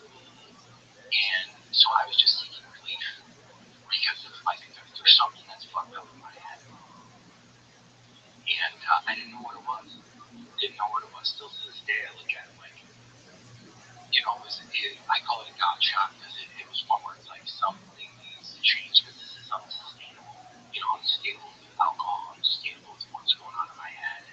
And I'm getting sober, things quiet down. It's actually quiet down to the first year until that I was sobriety to clear out all the bullshit that was in my head. I just need neutral, right? And once I hit neutral, it's like, oh, wow, I can build on this, so it's been incredible. It makes no sense at all, but it makes perfect sense. No, it does make sense because you're willing to articulate your deep thoughts, your very vulnerable thoughts on who you are as a guy who was, one point in time, one of the scariest fucking human beings walking the face of the earth. That's important for people to know, to hear, and to recognize that, man, a lot of people get caught in that trap. They can't think you couldn't. Just be a little bit more compassionate, understanding, and appreciate people for telling you very difficult truths about their life. Because I think people need to hear that stuff. They do. Like I said, what I understood, like giving them permission for the documentary, saying to John, going, okay, if this could change or help one person, then that my life has value, right? Because I help one person. And then when I premiered at HBO and the studios, this was like the whole crowning moment is having like a 65-year-old grandmother come over to me who I would have nothing in common with. Can say to me, my grandson, he's got a drinking problem. I don't know what to do.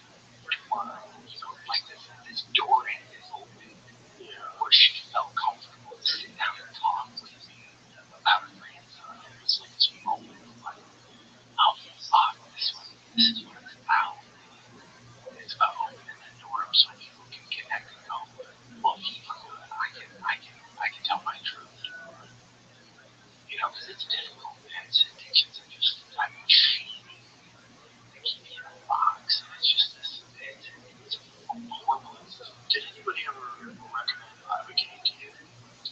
No, I've heard of that, though. So they're doing that now in Texas. The Advocate initiative passed through thanks to former Governor Rick Perry, Republican, who, through working with veterans, found that a lot of veterans who struggle with addiction and PTSD, Ibogaine is incredibly effective. Wow. And it's not a recreational drug. It's not fun. No. It's a psychedelic. It takes 24 hours, and it's apparently like brutally introspective, but literally corrects addictive pathways, like whatever the connection is in the brain that causes you to be addicted to things. It can disrupt those in a very bizarre and unique way. And it's something like 80+% effective with one dose of getting people to stay off of narcotics, cigarettes, alcohol. And I think with 2 doses, it's in the 90s. So if you do 2 different Ibogaine ceremonies, it was they were going. Most people were going. My friend Ed Clay did it down in Mexico. He even had a place like this running down in Mexico because you couldn't do it in America because it's illegal. But it literally stops the train of addiction dead in its tracks. They don't totally understand how it does it, but it's very effective. I know a lot of veterans who have. They talk about like the neuroplasticity of drugs like that and creating new pathways instantaneously. Yeah, like I'd like to say those words, but I don't really know what they mean. I say I'm just making it. I know that how you're supposed to say it, so respectfully, I don't know what the fuck's going on here. So what I do know is my friends that I know that have gone and done it's been massively effective. Wow. Get them off drugs, get them off drinking, get them, it just changed their perspective. They go, okay, I get it now. They just realized why they were tripping over their own dick, like what they were doing wrong. That's incredible. Yeah, quick. I mean, what else is like that? Where like 24 hours later, you get a totally new perspective in life and be cured of addiction. And somehow or another,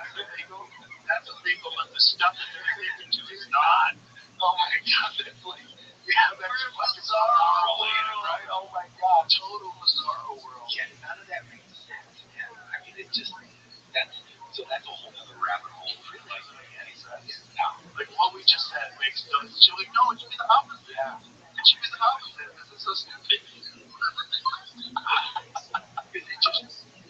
Just one word. It's like if that stuff existed back then, it was I'm sure. Yeah, it exists, but it just didn't exist here because we're corrupt. And so there, again, kudos to Governor Berry because what he's done is like open the doorway to right wing leaning people going, oh, maybe we shouldn't dismiss all these things that God put here on earth. Maybe some of these things are actually here to heal your brain, and we're ignoring them because you can't patent them. Yeah, that might be the thing too. Not saying that you don't say right, but I'm saying that this also might cure you, and it's a plan. So that's again in the last 5-6 years, alternative perspectives has been just paramount in my just opening me up, to having a better understanding of like how rigid I was and how just this line of thinking I had had for so long about stuff like this, and so it's just been this incredible experience because I've had to open up. I've had to go, okay, I'm gonna do meditation, I'm gonna do this. I did meditation for fighting, but it was visual meditation. How the fuck I was gonna dismantle it, right? And this meditation to access different parts of my brain, right? To try to get into delta waves, theta, beta, all these different things, so I can open different spots in my brain up, Right. And so it's just been this. My wife, she's integrated, what is yum yum, right? She cheats every morning. Doctor does that. Yeah, yum yum. So the Buddha you have, the Buddha you have, Yeah. we have one in our house. Not quite that big. So we have, so she's teaching Buddhist. It's one of those things where she got me to start chanting. I don't do it as much now, but the first 3-4 years we were together, it's like I chant over regularly. And it's one of those where it's like harmonics and vibrations and frequencies, and understanding like, man, we know so little. But realistically, all this stuff through like all the different stuff I discovered in Egypt, and sound chambers, and all the different things, it's a whole different thing where we just don't know. Yeah. And it's like longevity. Don't even. We're so archaic in our thinking. Well, I think what happens sometimes is thinking and ideas get connected to people, and you think that the ideas and whatever you think you know. Folks, look at this athleticism. It's really impressive. I mean, it's full.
Look at this fucking athleticism, folks. His footwork is just unprecedented. Unprecedented athleticism.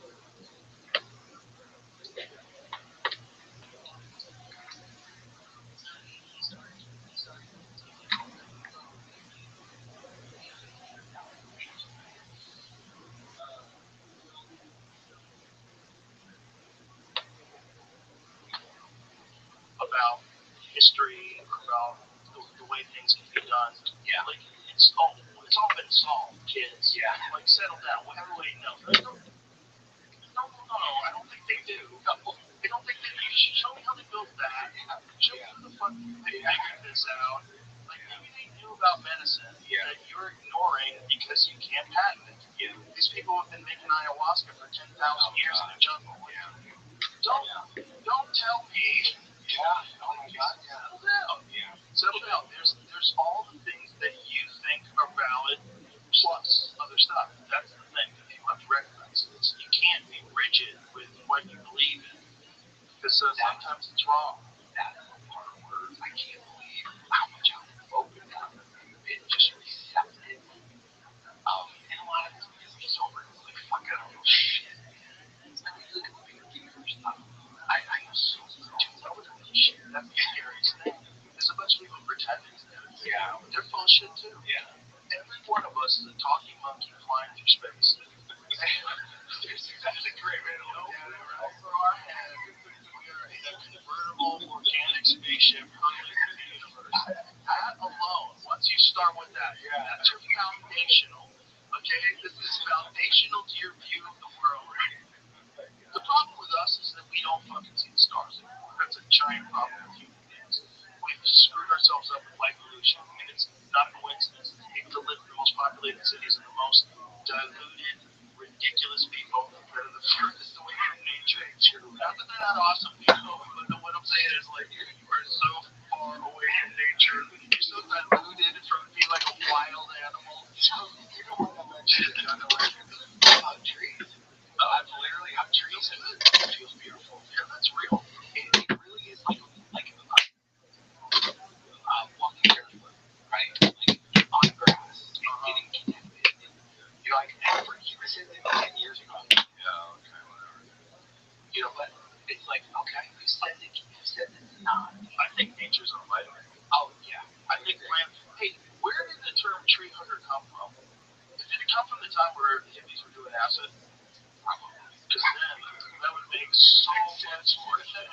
Because if you're on acid, you hug a tree. You're like, oh, thank you. I love you, tree. You're so fucking amazing. Oh, shit. Oh, wow. From a series of nonviolent environmental protests in India, beginning with the Vishnoi community in 1730. Wow. Physically clung to trees to prevent them from being cut down. See, those people coconut mushrooms. Whoa. That's why they worship cattle. That's what I think. Why else would all those poor people not eat cows? Cows. But doesn't that make no sense? It makes no sense at all. It makes no sense. You guys have food everywhere and you're starving. And your religion won't let you eat that food. Boy, okay. How'd you come to this? The only thing that makes sense to me is those cows were giving you the mushrooms. They had mushrooms. That's the best source of psilocybin is cow poop. Duncan used to live in, my friend Duncan Trussell used to live in Nashville, North Carolina. And farmers out there used to put a certain kind of feed into their diet to make sure that fungus couldn't grow in their shit. So that the kids wouldn't go in the field eating the mushrooms. Because there was so many spores in that area. These kids would go just get bags of mushrooms and go to other planets. The farmer had to feed those cows some anti-mushroom. I wanted to get out. Still there. I wonder if it is. I bet there's parts of this country where they just grow naturally all over the place. So once those spores get out there, I would imagine. Yeah, I would imagine. I suppose they actually go down to those hills and ayahuasca. Oh, really? Yeah. This is crazy. You have to go to Brazil to do that? Yeah. That's nuts. Yeah. But all the things. A friend of mine, he actually went down to stem cells in animals called origins. And so we go down there and he starts explaining like this. And for him, it was like seeing the face of God. He said, Jesus, his whole entire routine. And he's like, it's the jungle. So there's no like, it's real. Yeah. Exactly. And he goes, it's like, I just picture a house in marijuana. Totally. Like, that's a scary motherfucker.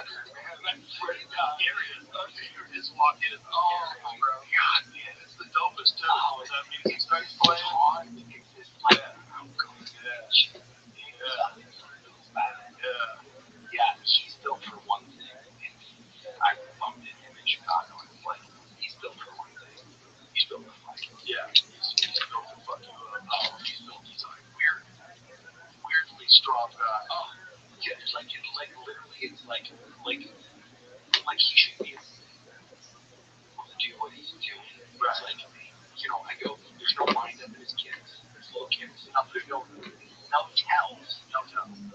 The kid was sneaky. He's really sneaky. But he's got unbelievable power. But the thing is, he puts it together with technique. It's not like he's just waiting after you, trying to exchange with you and land first. No, he's setting you up, and while he's setting you up, he's taking your legs away, and you're not seeing the tells. They're not there. If they're not there at all, he's just flat. They don't move. By the time you think it's coming, it's already there. And that's the whole thing is you go, okay, you're thinking you're going to pick up on it. No, you're never going to. Yeah, he's very clever with that. And he does it with both sides, too. He's just as good with the left leg with a switch hand when he's fighting southpaw. He just starts chewing up those calves real quick. I can't believe that. Is that nerve? Yeah, it's a horrible nerve. Oh my God. That wasn't the thing when you were fighting. No. Oh my God, you have to know it now. Oh my gosh, like looking at it going, oh my God, this thing, you can't walk. Look at that, it's like 5 kicks in. Like, oh fuck, you can't push off. Isn't it crazy that you went your whole career without seeing that? I like, where, like, who discovered it? Like, yeah. Even Michael Bisping said it. I went through my whole career without getting calf kicked. That's so crazy. Yeah. A world champion never got calf kicked. Like, that's a good thing. Yeah, I mean, it's just amazing. But it's amazing that it came along so late. It's unbelievable. You think that something that looks that innocent is so debilitating. Vincent Henderson was the first guy started implementing it in the UFC. And then Mighty Mouse did it to Henry Cejudo. Like, did you ever remember that? He started doing it. But this was like around the time where it started catching on. There was one fight between Dustin Poirier and Jim Miller. Oh, there was a horrible one. There was a lot of calf kicks in that fight. Yeah, I mean, the copycat lady, right? The copycat thing, like watching those videos. You got to try it. Now it's everywhere. Yeah, everyone has it. You have to have it. You can't take too many. No matter who you are. No, it doesn't matter. I mean, it's just one of those. It's so vulnerable. It's one of those where it's like there's other than checking it or getting out of the way. There's not a fucking shit you can do. Well, Pereira has a very interesting way of checking. So he checks it like the hacky sack way. Do you know what I'm talking about? Yeah. So like when you throw a kick at him, he just lifts his leg. Yeah. He just lifts his, and he has his knee there, and he just picks his leg up. Yeah. So the kick just kind of goes with it. Because it takes all the impact from it. Because he was saying, as far as checking it, like you don't want to check it because it fucking hurts too much. But even if you're just checking, now that leg is fucked up. Yeah. Why check it when you can just do that like hacky sack thing? And he was showing us with it, like, oh, that's a different one. He does that one. That's a different hacky sack one where he uses the back of his foot. Yeah. But what I mean is, he is picking up his leg, like at the knee, his ankle is coming up parallel. Yeah. So they know exactly. He's just, he's clever. There's a lot of cleverness, and it seems to be very creative, like the style that he has, like how he figures out how, because he knows he's just got to land one. So he's got these very creative little ways to chop out the leg. Yeah. I still think Sean O'Malley's got the best thing.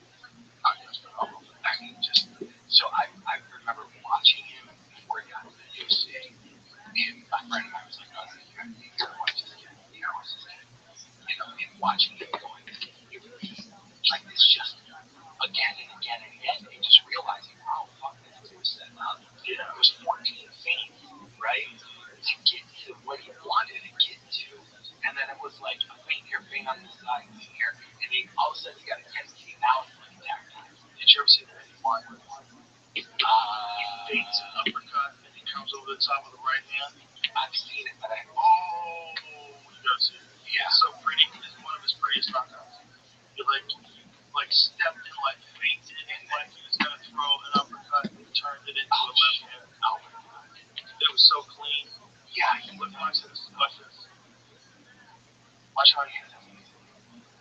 Look at that. He feints a left uppercut and comes over the top of the right hand. Yeah. Watch that again. And that's one of those. That's so crazy. That's silly. Bro, that's so cool.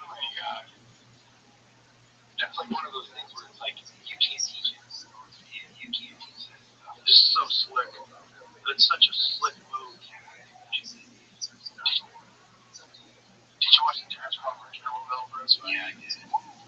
Crawford split. Oh my goodness. Crawford just got boxed. Like fucking unreal. Who's ever jumped up 2 weight classes like that? It's scary. It's pretty scary. So realizing like watching it going, Canelo has such a bully style. Right? He's gonna get it. He's gonna bang. He's gonna power. And watching Canelo just or Crawford just box. Just box. Beautiful. Oh, like I watch the whole thing. I'm like, that's art. That is art. He's so clever.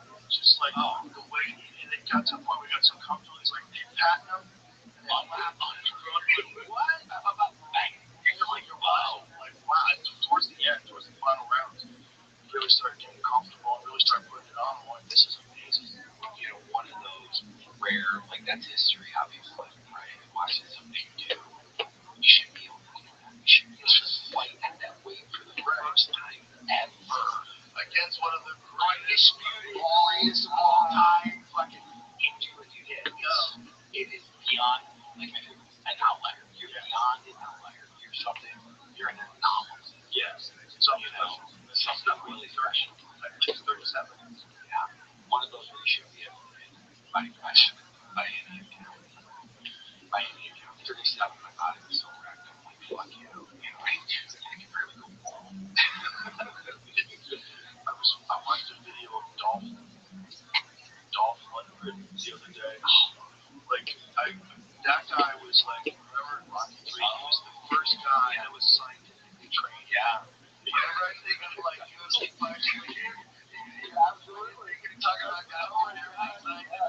Dolph Lundgren in Rocky 3. Oh my god. That was Rocky 4. Rocky 4, right? That was a stereotype. Yeah. Like the Russians, they're manufactured.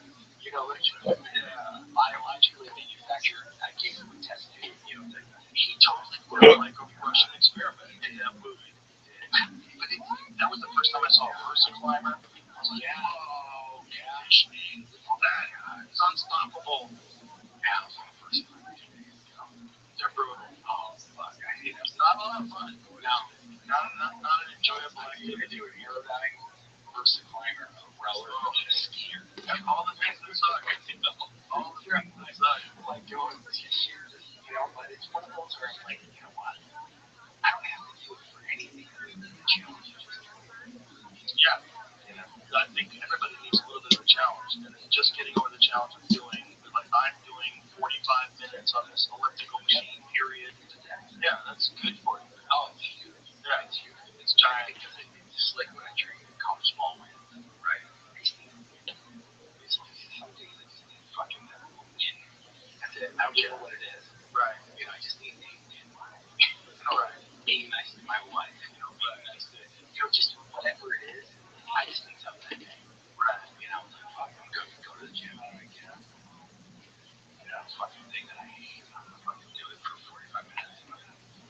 That's a win. And I think if you looked at the proportion, like if you looked at this, there was a study done on people that are happy versus people that are not in this life. I bet the people that would generally say they're happy get more of those. I get more of those wins and over themselves. Yeah. Get more of those doing some shit that you didn't want to do, but you did it. Yeah, I'm done. Yeah.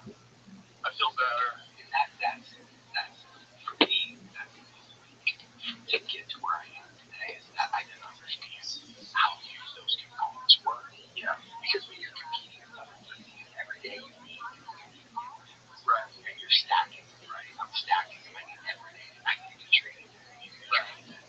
And then you get to regular life and it's like, okay, I'm not doing it. Yeah, with my win letting somebody in traffic. That's a giant problem for fighters too, because you're at fucking 9,000 RPMs for years, and then all of a sudden, and you're supposed to go to pro fighting now. No, and I can be so again where fucking the idea of like I didn't understand how much of myself was tied up in it and how much I needed to go. It's what I did, not who I am, and understanding like this is who I am has a lot longer career than this fighter. Yeah. Right? It's understanding who I am, like really getting into the fact that I'm much more than just a fighter.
because I'm so uncomfortable, you know, and I get through that minute, and I just need to get through this hour, and I just need to do this day, and then leave this week, you know, and then all of a sudden it's like a month goes by, but I still have to go back and just stay anxious fucking minute, right? You know, like it's just how I'm built, you know, like this just self that just is so restless inside, you know, it's like fuck, you know, it's amazing.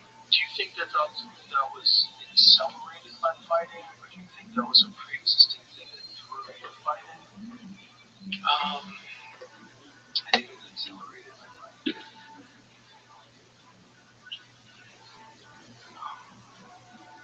You know, a lot of it just, you know, I'm a competitor. A competitor allowed me to fight. Fighting was like hurting to the level that I had hurt.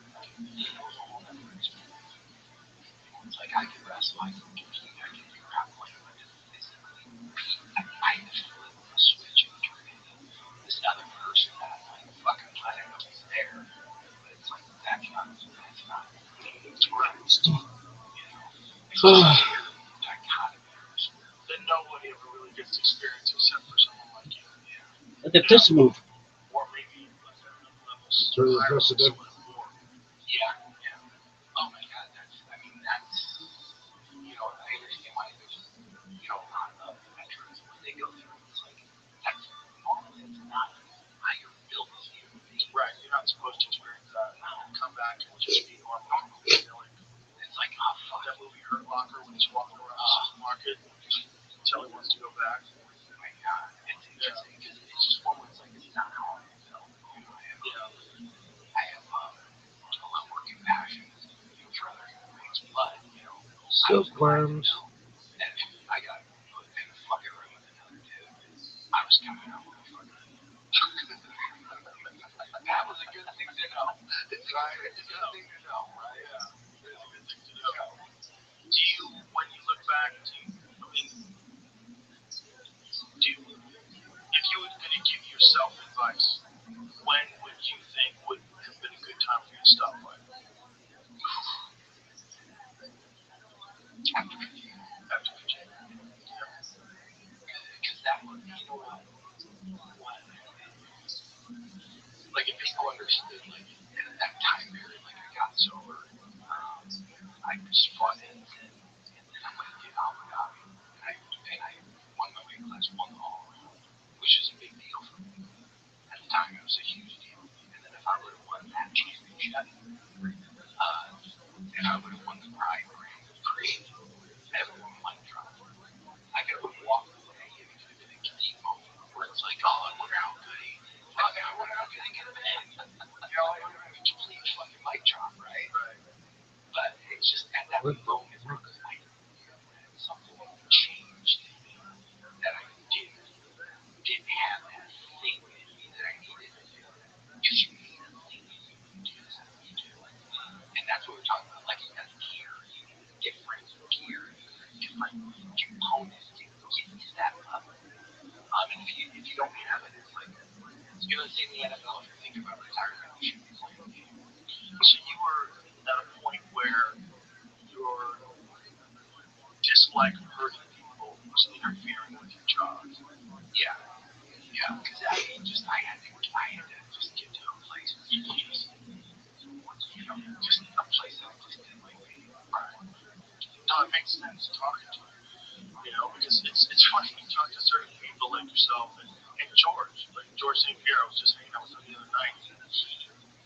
My friends are always like, so normal. It's so weird. Like it's so hard to believe that guy's one of the greatest fighters of all time because he's so normal. Yeah. But that's also the beauty. That's why people are fascinated by fighting. Because they want to know what can a normal person do. Yeah. What can a normal person turn himself into? What is possible? Yeah, and that's the. I answer that question for myself, right? And it's one word. It's like, okay, Shit's crazy, dog. you know, for me to get there was so not difficult, but like I would watch Look Bill at this move. walking out, and I couldn't even Look at recognize those myself. moves. Like my facial expression, how I walked, how I carried myself. I look at it and go,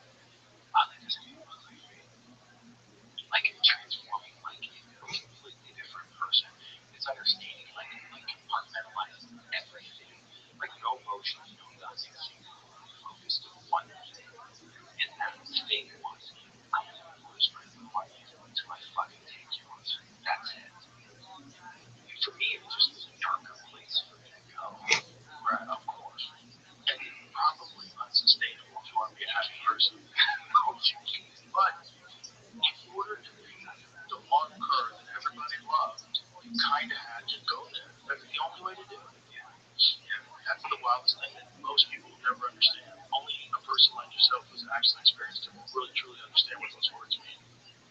I mean, it's just one word. It's a nutty requirement of someone. A nutty request. Hey, you want to go fight in front of the whole world? It's fucking. You talk about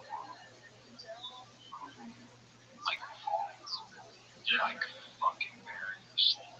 That's because you get to a place of exhaustion.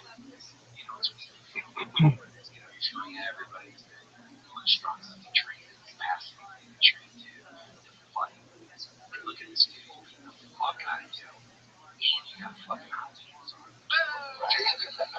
They have a little fucking insult, right? You got fucking hot pants on, you beat the fuck out of you. So, I mean, there's that whole thing. It's really fucking. Asian chicks are so hot. Because it's just. Hey, the world, no. Walking in the rain after the fight's over. The two loneliest places I've ever been in my entire life are those two places. Because there's no help when you're walking in the ring. It's just fucking you. And after the fight, it's just you. And you have to live with whatever experience you just had when you were drunk. You know, time that one, I felt empty because it felt like I needed to go do something again. It felt like I needed to achieve something again. Like everything is so focused on this thing. When this thing is over, I need another thing. You go chase that thing. It's just never ending. Like for me, it's never ending because I was trying to be enough. I was just trying to be enough, and I could never get there. Isn't it crazy that that kind of addictive behavior of thinking is almost the only way to get true excellence? I know. You know, it's just so fucked up, right? Oh my God, come on. Because I know it doesn't only apply to fighters. I know it. And I know musicians and people. Yeah. Do you think Steve Jobs had fucking? I mean, that's again singularly focused. Singularly focused. Right. I mean, it's just this. It's the madness and brilliance. Are almost on the same thing, right? Yes. This driven component of me. The bane of that is that once that thing was over, I had to go fucking chase something else. I could never fucking sit in that moment, okay, with whatever. And, again, it's one of those things where it's like, thankfully, I am designed the way I am. Because I'm finally in a place where I'm like, I'm okay with it. I'm totally okay with it. It's taken me a long time to do that. Well, that's awesome, dude. I'm glad that you got there, and I'm glad to just be able to sit down with you and talk to you and tell you how much I appreciate, first of all, your career. And you've been able to do that Smashing Machine documentary, I think, wasn't just eye-opening for a lot of people to realize, like, wow, a lot of these guys are struggling in a way that we couldn't possibly comprehend. It's all they're doing in private. This guy just let us into his life. Holy shit. Like, how many more stories are there out there like this? Opens people up to the conversation. But also, like, having the courage to let people into your life like that. It's pretty powerful, man. And the movie's great. And The Rock, oh my God. Yeah, I mean, The Rock, she nailed it. She nailed it crazy with it. She got an A+. Oh, wow. Yeah. It's for that craziness. Well, thanks, sir. Thanks for being in here. So this is criticism. Smashing Machine is out October 3rd, right? Is that when it's out? Yeah, it's very good. I appreciate you. And Phosphor killed it too. So is Rabbi. Rabbi's great in the Smashing Machine. Dog. Worst stream ever. Why? This shit is terrible. Yeah. It's replay. Nobody cares. Work harder. Work harder. Psych spot. I'm kicking ass, taking names. Chilling like a villain. Gelling like a felon.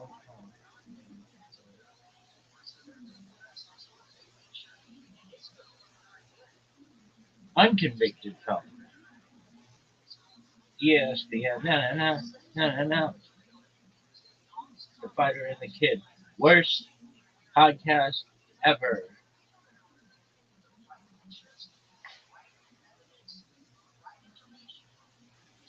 The Golden Hour. The After Hour podcast. Worst podcast ever. Why? It's terrible. They don't talk about anything interesting. Like, hey, we play golf. Oh, you play golf? Cool, man. Yeah, new sneakers. Oh, okay. What kind of sneakers you get? Oh, no, you can't think of anything. Oh, cool, man. How about you? My girlfriend goes over there. Oh, you fucking stuff. How about you? Dog, I didn't do anything. Chin, what do you got?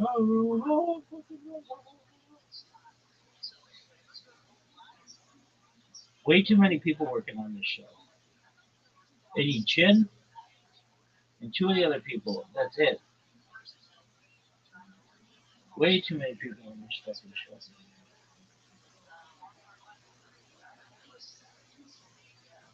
Worst stream ever. William Montgomery show. This is the William Montgomery show. It's not the Montgomery William show. This is my favorite show.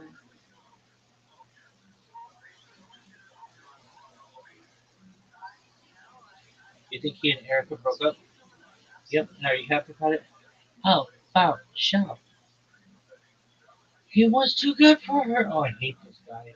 He's the worst. He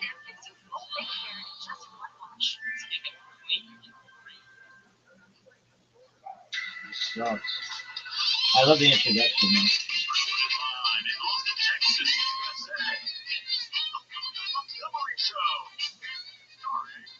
Tony Chin.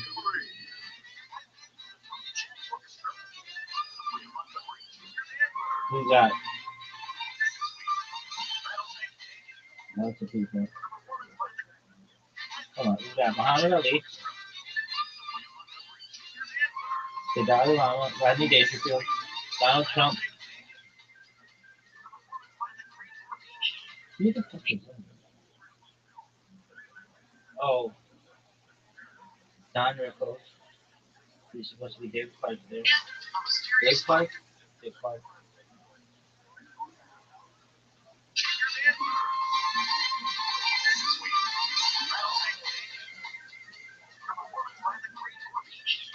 Michael Jackson. John Leguizamo. Clinton. He's supposed to be having pro on low line there. Is that just him throwing up?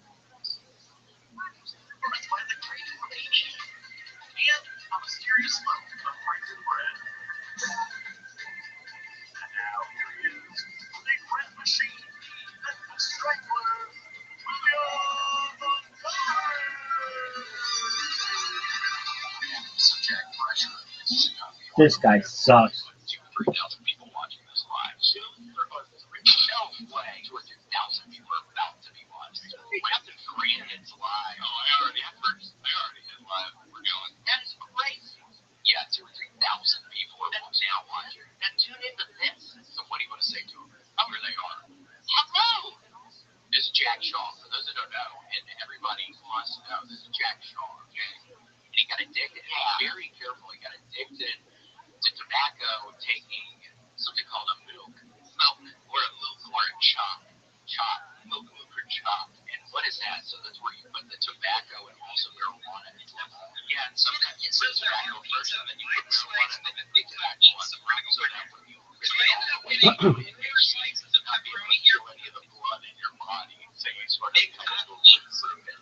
It's really bad. I don't think anyone should ever do it, and I haven't done it in years now because it was really bad for me. Oh my gosh, it sounds like the fainting game. Did you ever do that where you get a buddy to put their hands up on your neck, up in the locker, and masturbate while they're doing it? Yeah, man. I know, and they just hit the ground.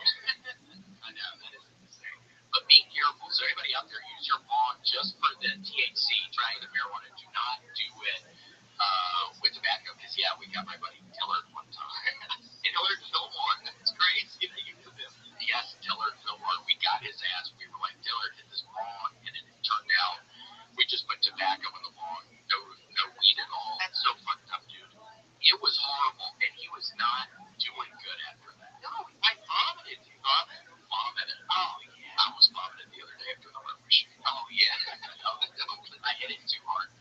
sorry. Do you dump the weight? You let the weight. It feels like the hit the. Yes, I think one of these days I'm gonna really trim everything real good because it's really it's a right now without this is working. It's a nightmare for me. If I eat anything, I was eating a tuna fish sandwich. Well, no, luckily it's not itchy. Oh, but it's just in the way. If I eat a sandwich, there's stuff always getting in my space. Ooh, that was like, I'm so sorry. Sparkling water with caffeine, cranberry apple. It's a good one. I'm drinking it too today. Everybody's drinking this shit today.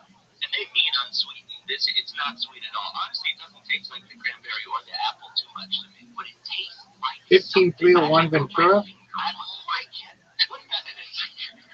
That was my Starbucks. But I also have this Reese's bar thing right here that I'm eating, and it has some big sweetener in it. So I don't know what's tasting like what I am mixing and matching all sorts of things.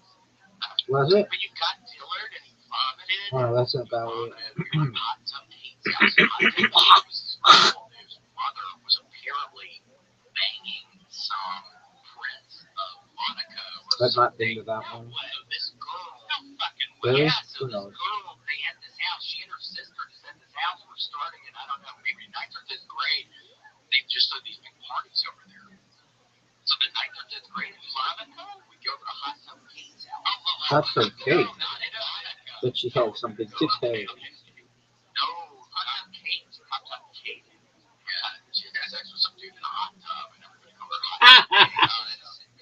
Yeah, it was sickening. Oh my God, I'm sorry, dude. I really apologize. Come on, you didn't even go to the bagel. Riser doesn't even know what hot tub Kate is. He's like, so is there anything to eat around here? And he said bagels because you're racist, dude. That was the first thing you thought of. No, calm down. Yes, well, that's the only thing I've eaten around here. And also, so why would that be racist? Because you're Jewish and what Jewish people like bagels. You said it, not me. You said it. No, you said you. That's what you were getting at. That's what I was getting at. Well, it's also a KFC, dude. What do you want to go to KFC over a bagel place? I eat breakfast sandwiches. Oh, what is this bullshit?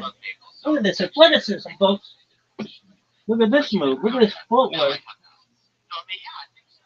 Yeah, we gotta go in because I didn't drink my lunch. I haven't apologized. I probably looked Channel full. a little crazy today, a little sweaty. No, you can go fuck yourself. What is this thing? I didn't Hey. take a shower, so this is why I'm kind of real out of sorts. And Grant, I appreciate you What does it doing the say? camera up just a little because Jack was commenting. KABC fan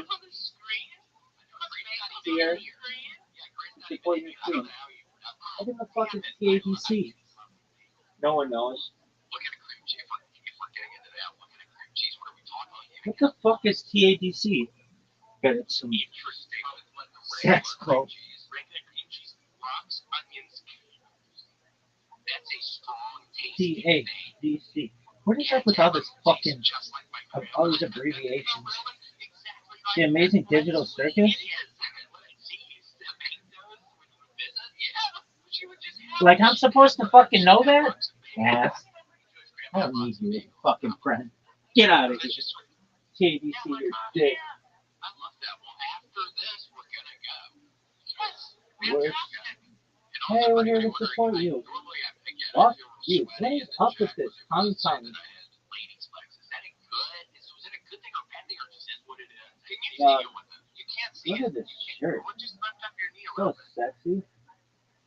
Look at It's the that. sexiest thing of That's all the knee of a time. woman.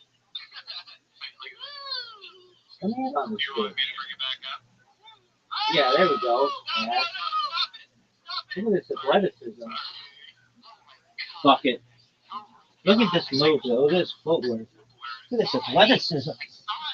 Look at this move. See? Come here. It's Australian?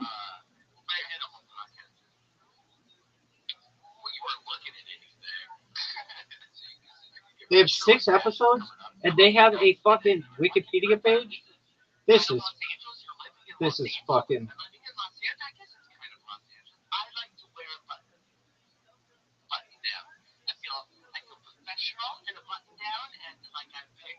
Dog, I don't believe this.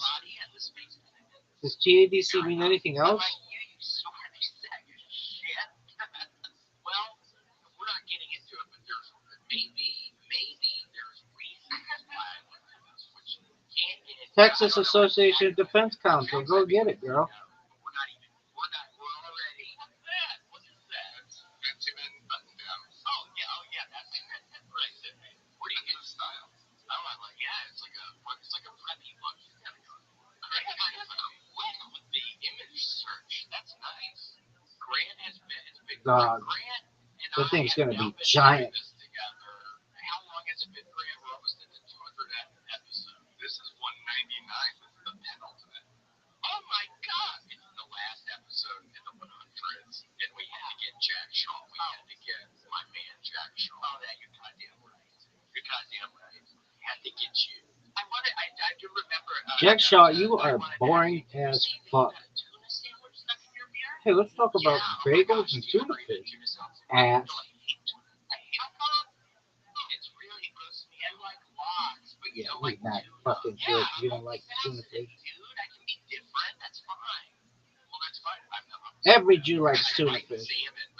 This one does. I fucking love tuna fish. I'd eat tuna fish off a woman's cooch if she let me. If it was salmon and all mashed up with mayo, that would gross me out. And that's why I don't like it. Whoa. What a fucking what a fucking what a fucking field rush. What a fucking field rush. Somebody could have died doing that. I love it. I like it. I love it. I want some more of it. Salad, potato salad, always gross me out. I would watch him eat it in the morning. Wake up, you want some eggs? How about some egg salad? And it was just, it's just gross. And then he'd tell me about my life on eating egg salad. He'd be like, you really gotta get your grades. How were your grades? They're great. I didn't have good grades. What's your GPA? What'd you graduate with from like high school? I don't remember. It was probably, I think it was probably like a 3 point something. HF Underground. But I was really What the fuck is this shit? I was not good at school. No one knows what this shit is. 4.0s, 4.1, 4.2. I didn't even know how they got over the 4.0. I never understood that either. I was in the 5th quintile, and then come to find out, they're 5 quintiles. So I was at the bottom of my. I know what a quintile is. There's 5 of them. I was in the 5th quintile. So I think I had like a 2.78, so I didn't even have a 3. Mathematics and science really tanked me. It's just horrible. I judged horrible. I couldn't do math. I couldn't do science. I couldn't read too good. I could cheat. Oh, I tried, but I was scared of cheating. I really tried. Like looking over somebody's paper, having them writing real small on a piece of paper, like answers that you're never going to be able to really up my hand. Look like this, but then the whole test you're like this. Okay, what's on your hand? Like looking down, I think he's cheating. You're like, no, I'm not. You do that with stand-up. Do you ever have any notes on your stand-up where you're smart enough to be able to go up there without having to look at your notes? I bring my notes up just about every time. And now that I've been doing longer sets, dude, I have been headlining. I know, congratulations. And what you sold, for those that don't know Grant, you might not know this, but my man Jack here sold out San Luis Obispo. It was first time selling out a show, 128 tickets, sold the motherfucker out. San Luis Obispo, raise all. Go to Libertine Brewery in San Luis Obispo. They got a great freaking venue with John Cronich, the booker. Shout out John Cronich. I'm glad he's doing better because I heard about 10 years ago that dude was involved with. I worked at a self-storage unit place in Los Feliz area when I lived in LA. Oh yeah, I lived over there at a place called Storage Etc. And if you go there when you're in LA again, please, for me, go to Storage Etc. and take a picture of the plaque in front of the place. Because I went out there, I was like, what's that plaque? One day I looked, and I guess on my birthday on January 26th, please, birthday. On my birthday, probably it was January 26th, but years ago, some man was real sad and filled his, I don't know, expedition or whatever kind of car with gasoline. Parked it on the freaking train tracks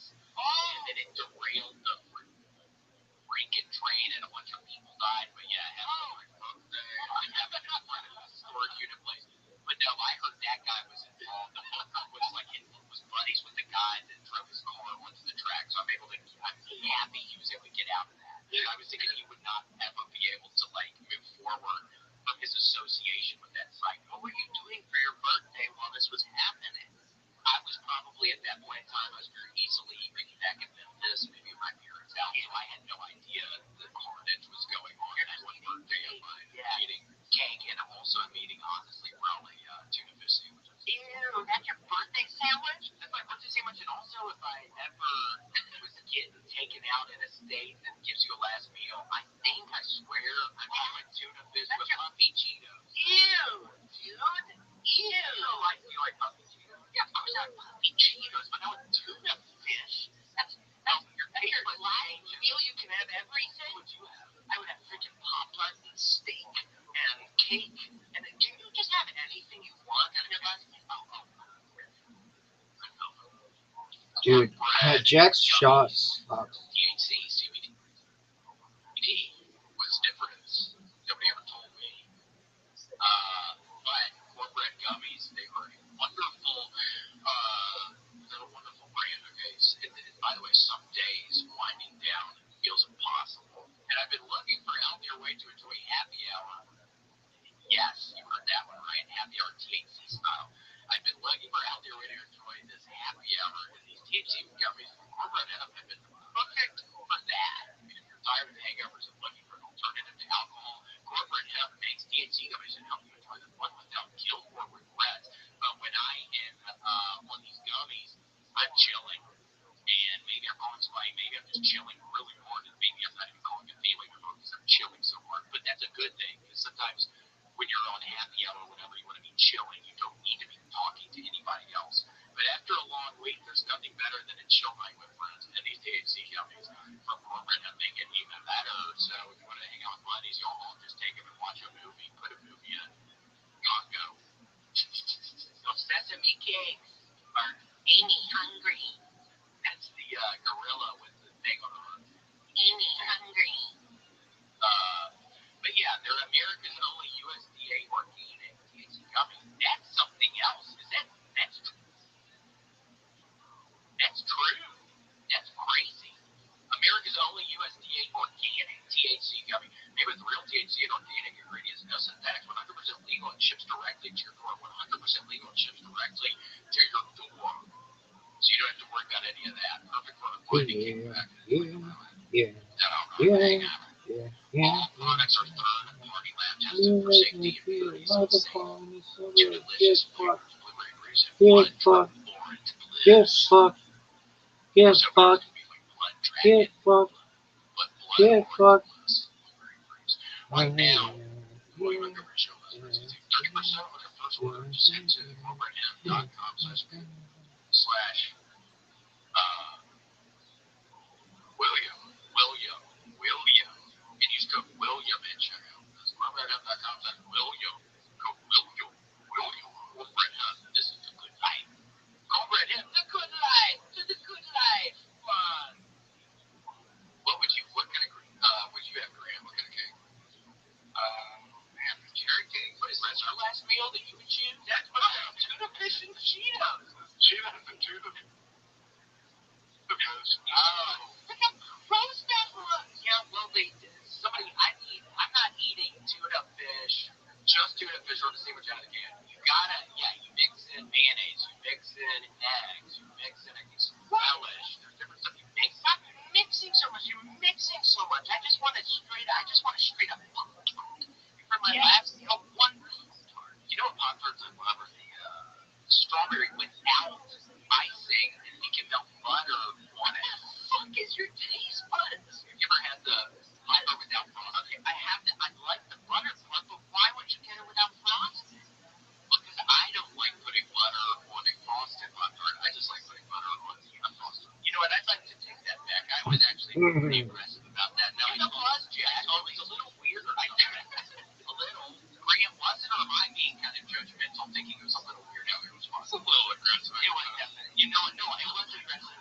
That just the other shit in the background.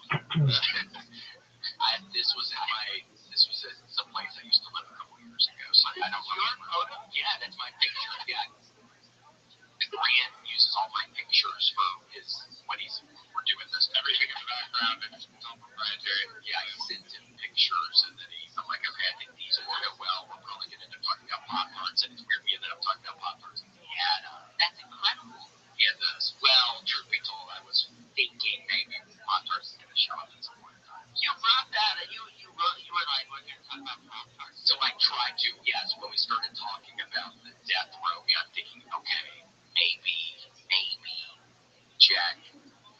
wet it out there a ton. And you said Pop-Tarts. Oh my god. It's weird. Oh my, that is Weird. Oh, that is some freaking weird shit. You can show. I was looking at yours. Sometimes I see people thinking goosebumps. I have to. I literally goosebumps. Did any kind of music ever give you goosebumps? Is what music ever give you goosebumps? Yeah, oh yeah. Oh yeah. What are we talking? What have you been listening? What? Oh well, I actually listen to a lot of Marilyn Monroe can get it. Oh, and I've been listening to like bluegrass or something. When I do a lot of yeah, bluegrass. Oh yes, I love that kind of grass.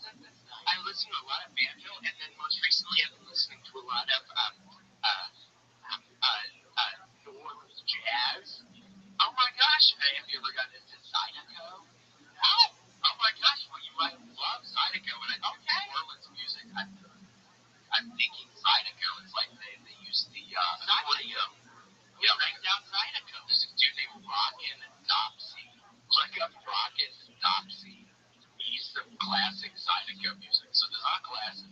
Rockin' Dopsy and the Zydeco Twisters? Yes, it's kind of like. Can I play it? Oh my god, this is my new favorite guy in the world. That's all I need. Yeah, honestly, that's all I need. Oh my gosh, well, listen. Yeah, I'm so happy about this. Zydeco. I'm telling you, I've been listening to like just the blues music you said or jazz music. Jazz and scatting. Which I talked about last night. I went last night. And for those that don't know, Green, do you know what scatting is? Yeah, like Scatman Crothers. Jazz scatting. Can you please check? Is there any way you can? I mean, for all the people that don't listen, can you please do some scatting? Do you really want? I would love for you to, because so what? You've been practicing. Because you were telling me last night, so you've been practicing. Well, I'm a very nervous person, and I have panic attacks and anxiety. Like a lot. Were you born that way? I think so. When you say panic attack, because you told me that last night, I think I have totally experienced at least two of them. What happens? Yeah, what happens? You have a panic attack. I have them too much, and I think they're debilitating, or you can kind of keep on going about every day, or everything stops. Well, yeah, no, it depends. And I think panic attacks can manifest differently for different people. But what happens for me, and when it's debilitating, I feel frozen. Can't move. I'm not able to take any action. I sit in bed. My heart's beating really fast. I'm sweating. I'm hot and cold. How long does that last? It just depends. Depends, man. And I've gotten better over the years of dealing with that. Cool. Another book, dude, it's these things. Sparkling water with caffeine. If anybody wants to prank their family this year for Thanksgiving, drink a 6-pack of these, and your ass is going to be burping all during. You're going to be burping on your birthday on Thanksgiving. Birthday. Wait, so Scatman Crothers, so that's Birthday ass. had in The Shining. Oh! It's a picture of the naked lady in his bedroom when he lived in Florida. Oh! At The Shining. Remember that? He had that set up in The Shining. I love his bedroom that he had. See, that part gives me chills. Talking about goosebumps, I just got goosebumps a little bit right there looking at that Jack when he looks over at Tony, or no, the little boy, whatever, and he's like, what's up, Doc? What the fuck is this shit? For that. Worst stream Like, ever. ice cream, Doc? That's what he says right there. But he says it with this line. Hey Rabbi, I really like your stream. Liar. He's talking to him with this line. God, I can't wait for this fucking fantasy season. Worst peeps ever. This is the worst fucking podcast of all time. Everything sucks. Worst stream ever. Worst stream ever. Worst stream.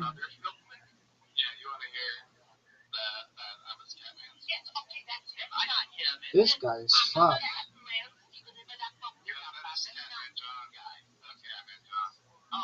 So they all have that. So what would your race name be? Scatman Jack. Scatman Cook. You guys want to hear the intro? Yeah, caffeine crack, and then you can always bend over. This is the worst.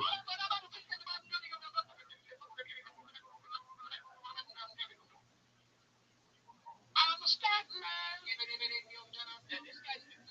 This guy's the greatest, and I can write his whole song. Oh, he's the truest, he's the closest to the cheese. And Rabbi, is he American? Oh, another country. Oh, dude, that's half the reason. I just absolutely must research it. Maybe I will. I don't know. Yeah, give a little time today to see where's this guy's from. You want to learn where Scatman Jones from? No, I'll learn it later. Okay.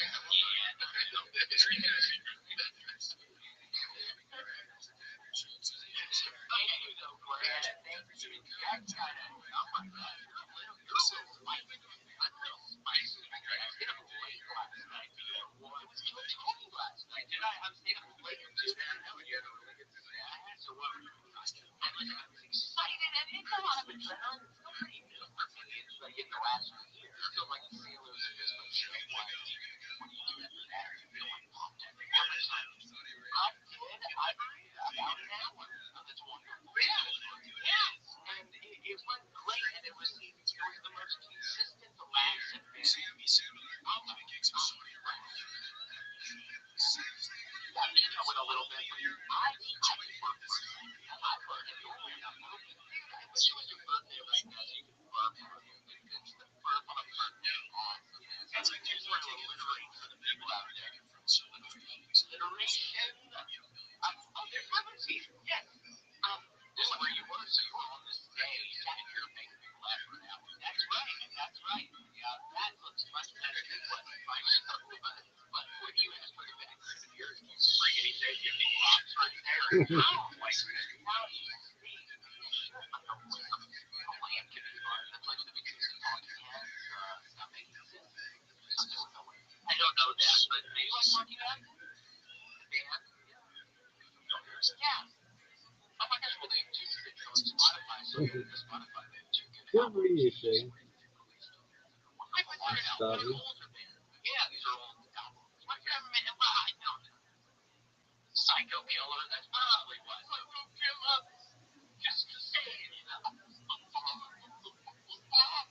Yeah, no, I don't know them. Oh my gosh. Yeah, no, I do. No, they're great, dude. I love them. I definitely know that song. But anyway, oh, you asked me what I do after my show, and San Luis is supposed to be great because it's not too far from LA. I had some friends who were able to come up. My dad surprised me at the show. Oh my gosh, does that make you nervous? Did you have any idea? I have no idea. No, it made me really happy.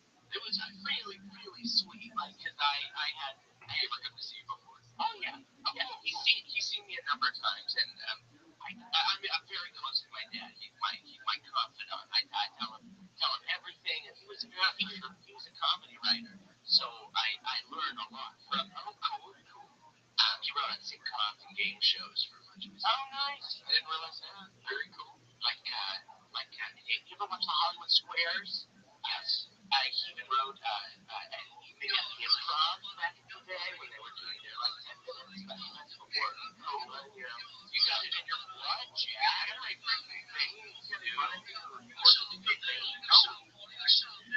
I love it. So what did your dad do? My dad had a great time, and he's very hard on me about my comedy, and I'm grateful for that because what is it? Jay, what do you mean by that? You know, I'm sure you've experienced this with comedy. When you start doing it for a while, you find less and less things funny. I like to laugh, so I laugh a little bit. A lot of people like, oh, what do you mean? Why not in your daily life? It's trying to come up with jokes, but you're not hearing other comedy. Worst When you're talking comedy, stream breaking down a joke, it's ever. a very serious thing. I'm finding, and there's a lot of laugh on this thing of comedy, and you're trying to laugh. Like, okay, I'll talk personally about working with my dad. You know, I'll tell him something, and he'll frown, and I'll go, "That's not exactly right." And and maybe he just cut to the joke quicker, or whatever it might be. But I kind of find that with comics sometimes that you have to be pretty serious about your jokes. You have to be pretty scrutinizing. Do you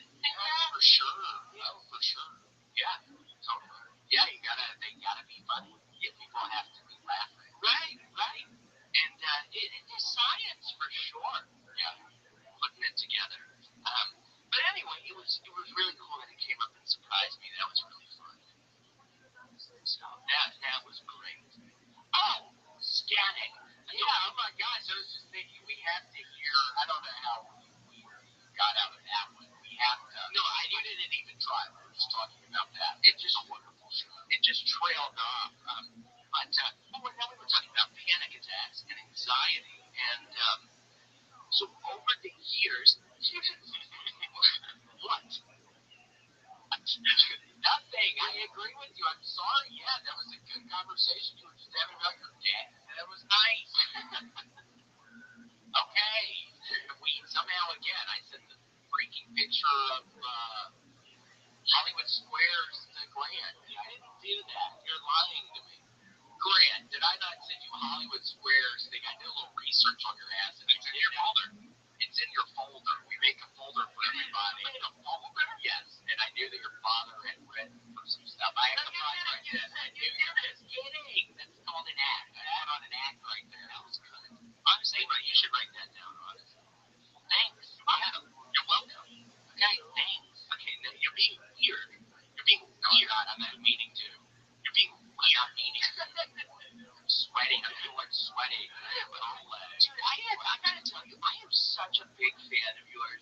You make me laugh so fucking much. And I watched Kill Tony. Sweet Jack. Thank you, dude. I watched Kill Tony for years before getting on the show.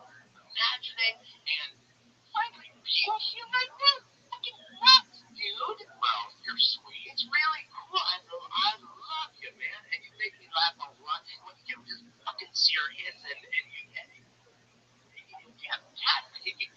you're a legend, man. And I wanted to make a point to tell you that. Well, you're sweet. It has been, because I've only been going out on my own for the 2 years now. So, I mean, I'm pretty new to just doing that. So it's been fun. And I'm sure you'll find as well, I have a great time figuring out what to do in between the jokes with the crowd work. So that's been a really fun thing to be working at, the extemporaneous stuff between jokes to keep it, because a lot of my stuff is kind of nonsensical and shorter. So then I figure out all this stuff in between. So that's been fun. Yes, it's like a big old puzzle. Yeah, once I got all the jokes down, yes, it's totally like a puzzle, creating a set out of all of it. Yeah, dude, if people are paying to come see me, Leave I want us. to give them a good show. I for sure really want to have something that I can have a full leg. We feel good after this, you know? So, so you have a bunch of dates coming up. Like, are you now starting to do this? Yeah, I'm going in October. I'll be back in Texas. Going to Fort Worth, Hyenas, Dallas, Hyenas. Oh, those are great. 2 shows both nights. October 10th, October 11th, and then October 12th, I'm going to Tulsa, Oklahoma, and that place is great. For the loony bin. Cool. So, hopefully people come, please. I can't afford my rent, so thank you. That would be really awesome if people came to those shows. And then you're kind of close to Oklahoma City there, and you can see the memorial. You want to come to the show? Yeah, just watch. Ouch. No, you can be on it.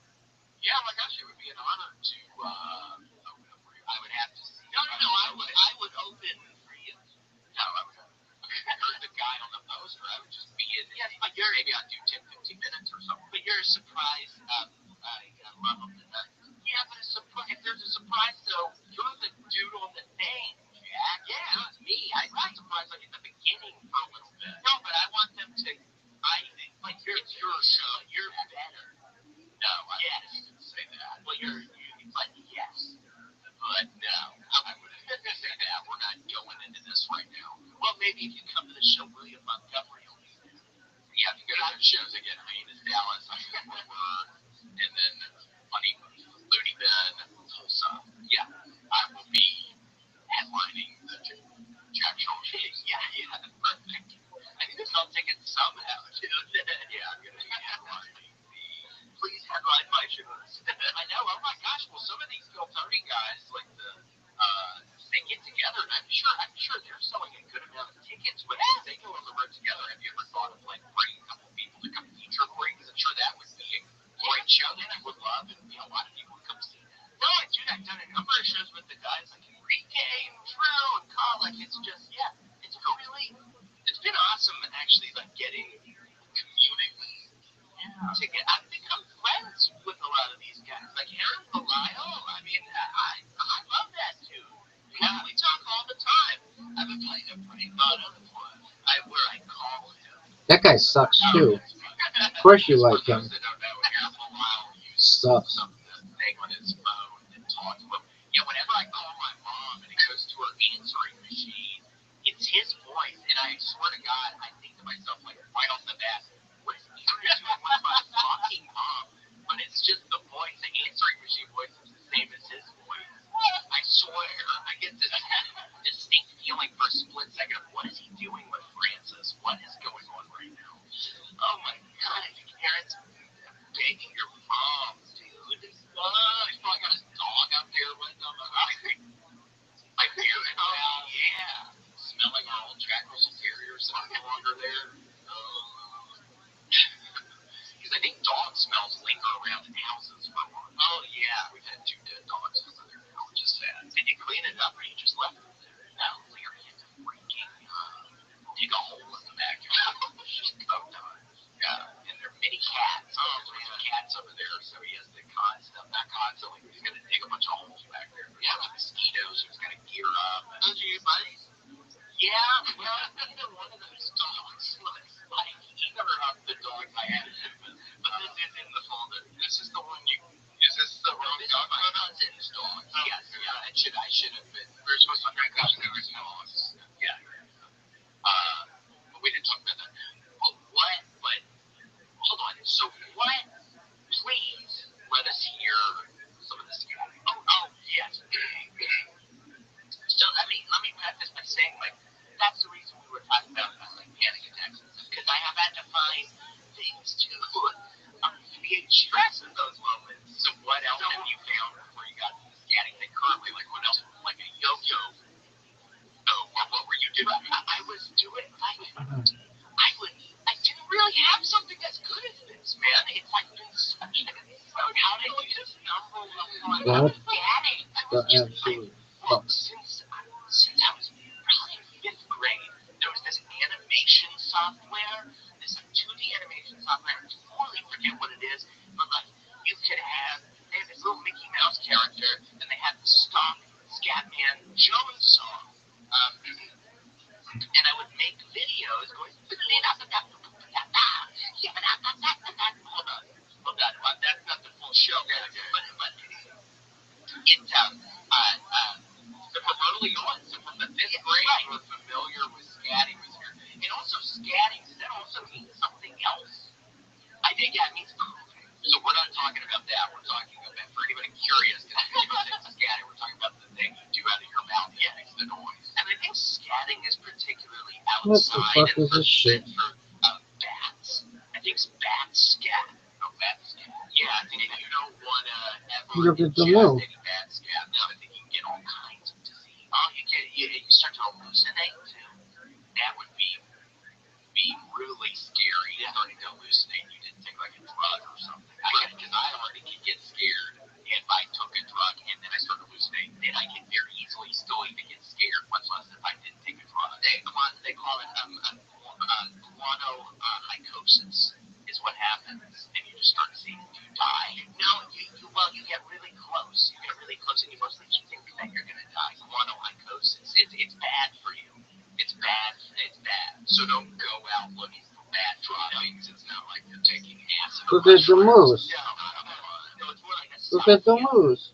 It's more like a salvia type of situation. Yeah, when you were talking about the bongs loading up the weed and then the tobacco, I was thinking about how I did that the one time with the weed and then the salvia. What a fucking cat. And a bunch of salvia. What a nightmare. It's just a Nice job, Padres fan. Yeah, you smoke that stuff. The first time I ever smoked weed, my friend was like, hey, that's some weed. It was not weed. It was salvia. Well, that's horrible. Did you continue to be friends with that person? Yes, but they didn't know. They were as scared as I was.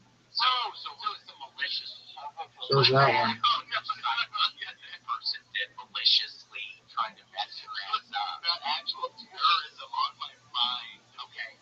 No. Damn. Coke. Loving that shit. I saw a tiger, and the tiger said, It was a horrible, scary, horrible movie. Horrible movie. You think if it said something like, keep your head up or something nice, it would have been nicer. Yeah, it was like, good job, buddy. Yeah, hey there, buddy. You're like that. No, but if you literally said, fuck you. Fuck you. And so that was bad. That was bad. So, there's some funny videos online of people doing Zambia. They start off and then people falling over. There's one Oh, I hate this fucking where the guy thing. jumps out of the second story. Today, here's that song again. Which I can't imagine. No, for real? Yeah, he jumps out of the second. I haven't seen that. Oh my god. Actually, can you please take that down? It's actually sending me back. You're spiraling. I think it's pretty fucking funny. Yeah, you're about to I like it. scatting when it for real. I'm gonna for I real love it. scat on this freaking I song. want some more of it. Yeah. Oh yeah. I'm gonna scat my Worst pants. No, rock yeah, I did that one time. ever. In New York City. I was coming back from the stumble at the bar that I used to get wood Worst at the Upper East Side, and I had to guess so bad, and I somehow make it up to ever. the lady's place where I'm staying, and I make it to the bathroom. I made it to the bathroom. It took probably 3/4 of a mile walk through New York City, and then I shit all in my pants right when I'm doing my pants down. It was horrible, and I'm like wasted, and people work there the next day, so I just put my pants in the shower, and from the shower, I didn't know what to do. And then the lady ended up kicking my ass out a couple weeks later. She had enough. Yeah, I was a scat man. I was a scat man for one night, leaving the stumble land. Your butt was going, it was doing that. Spraying on the floor and spraying everywhere. Yeah. Grant. And look at this. This is smeared. What do you think when you see this? The Boondocks. It's like a dirt biking motocross. Oh yeah, like a track. Train wrecks. Would you ever get on a motorcycle? Worst I've been on a dirt bike a couple times. train wreck. It's really fun. Yo, I'm not how you living? a particularly Big dog. talented at it, but I have been. You can go fuck yourself. No one wanted to talk with you anyway, you ass. Ass. Stupid cunt. Bastard. And the one that gets ripped around. Yeah, but he sort of rolled around. Well, I've seen videos of people like going down a path and then accidentally going off to the side and hitting a tree. Oh yeah. Yeah, or like you go into a wall, but it's sort of like one of those small walls, and then you hit it, and the bike stops, but you go flying, and you think for a moment like I'm flying, and then you hit the ground, and then that you're not thinking, where the people are going really fast through like a red light, and then there's a car in front of the car, and then it's like you're flying for a second. Dude, there's some crazy shit on the internet. There's some crazy shit out there. I saw a video of a guy doing that, and he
guy growing up? Pee Wee's Playhouse.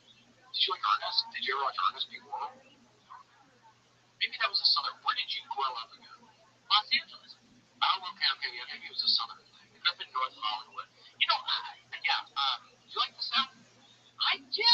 I've been having a great time in the South. Yeah, I would think so. I think it'd be good crowds and stuff. Oh, the crowds are great. People just want to have fun at these shows. Damn, bitch. It's been a really good time.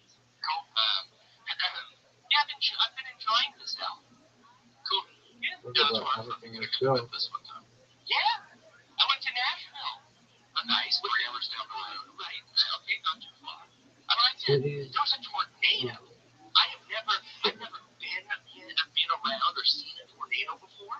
That's probably very normal, right? Was that for the Kill Tony thing? Was that crazy storm? Yeah, I was here too. Yeah, that storm was insane. I saw that storm. Right. There was sirens started going off outside, and I'm like panicking. Yeah, you must not have ever heard. That'd be like the witch. Oh my gosh, and the house is gonna fall again. Oh my gosh, I'm in tornado. And my little legs are gonna roll up in my what's gonna happen to my ass, dude? It's gonna tear me apart. Oh my gosh, I was watching Wishmaster 2 the other night, and the guy said, have you ever seen Wishmaster? No. It's wonderful. It's kind of silly. It's got like very scary. It's before CGI, so it has wonderful practical effects in it. But the one guy, he wants his lawyer to go fuck himself, and this guy's like basically a genie. The Wishmaster is a genie. Look at this guy, and then the lawyer starts having sex with himself, and his legs get all weird. So that's what reminded me of it. The legs. That's the Wish. This is Wishmaster. He's a very scary man. He's a devil. He's like a devil kind of guy. He lives in a rock. People, unfortunately, undo the rock. Like in the beginning of Wishmaster 2, these people are stealing their rock. Oh yeah, he lives in a little rock. No, a little rock he lives in, and then when somebody uncovers him, he's like, okay, what do you want? Let me do whatever for you. And it's like, and the one guy, okay, Patrick starred 40 years. Yeah, he grew up. Okay, yeah, go ahead. So in Wishmaster 2 at the beginning, these people are robbing this museum, and then one guy ends up getting shot, and then this guy comes up and he's like, okay, what do you want to wish for? And the guy's like, I wish I never was born. So then it shows him like turning into a baby and then just disappearing. So it's like you gotta really be careful what you wish for. Right. You gotta really be. So that's a good. I think good. They say that's good. That's a good. I can't believe that guy gave such good advice. Yeah, this guy, the guy above your head. I don't like that he's right above my head. It was. That's when he comes out. Get away from me! Jack, you get away from me! Okay, he got away from you. Dude, he's above your head. He's above your head. What do I wish for? Don't move. To be quiet.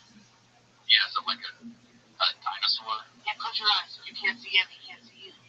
That's what I think about ghosts. Sometimes when I thought a ghost was in my bedroom, I just shut my eyes. Yeah, my God. Yeah. I hope this thing doesn't touch me. I'm really going to be scared if it touches me. Why do we think of a blanket to protect us?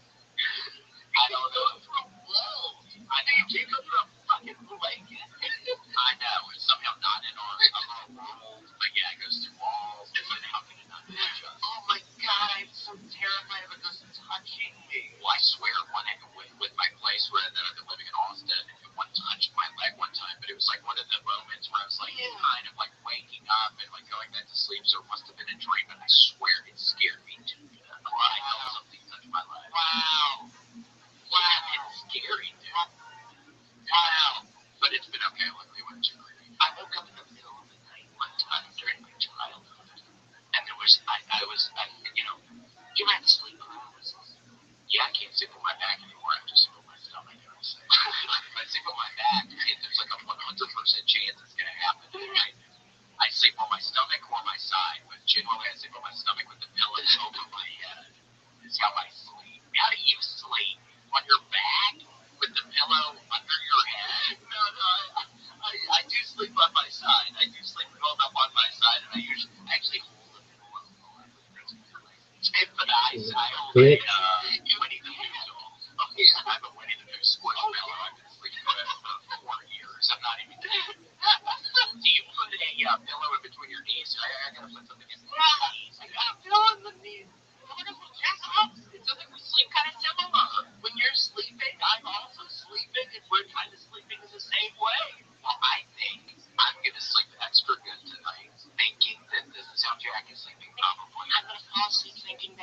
really in a sleeping out, but I feel so good about that. It's like in what Home Alone 2 when Kevin and his mom are looking at the moon at the same time, and they're like, oh yeah, the mom's looking at this moon. Oh, and then or maybe actually, maybe I'm wrong. Maybe they don't realize they're looking at the moon at the same time. But I want to think they're looking. I think they do. I think they do, but maybe I'm wrong too. But that's so nice. I think, and hey, maybe anyone out there is sleeping tonight. Think about when you're falling asleep. Yeah, if you do it on your side with the pillow between your legs, and maybe it's a squish pillow, maybe it's the pillow, maybe just a pillow. Either one that you call right, that you're sleeping like Jack and I. Yeah. Hey, Grant, how do you sleep? Yeah, Grant. I'm a tummy sleeper. Tummy. Oh my gosh, do you sleep with the pillow above your head, over your head, or under your head? I have it very much like just basically above my eyeball, like my forehead has a pillow. Oh my gosh, so you can breathe extra good because the pillow's not over where your breathing is. Yeah, I don't want it like my jaw. But that's sweet, but you got a little protection on the top of your head. That's so nice. I like that. Maybe tonight if I end up doing the top of my head, I'll think I'm sitting like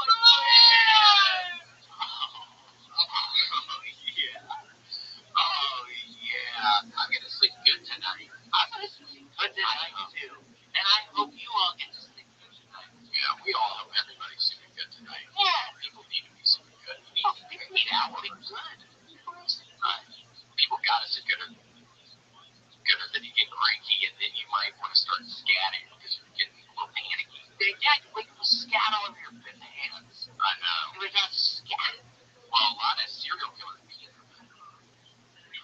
Yeah, did you know that? Said they would let the bed go. With the bed, did you know that? Is that true?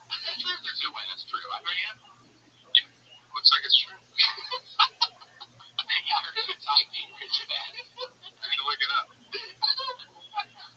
I love the it's just like this voice of reason. It's not he helps. We need help in here. I need help in here very frequently. It doesn't matter if it's true or not. I just need Grant to say it's true.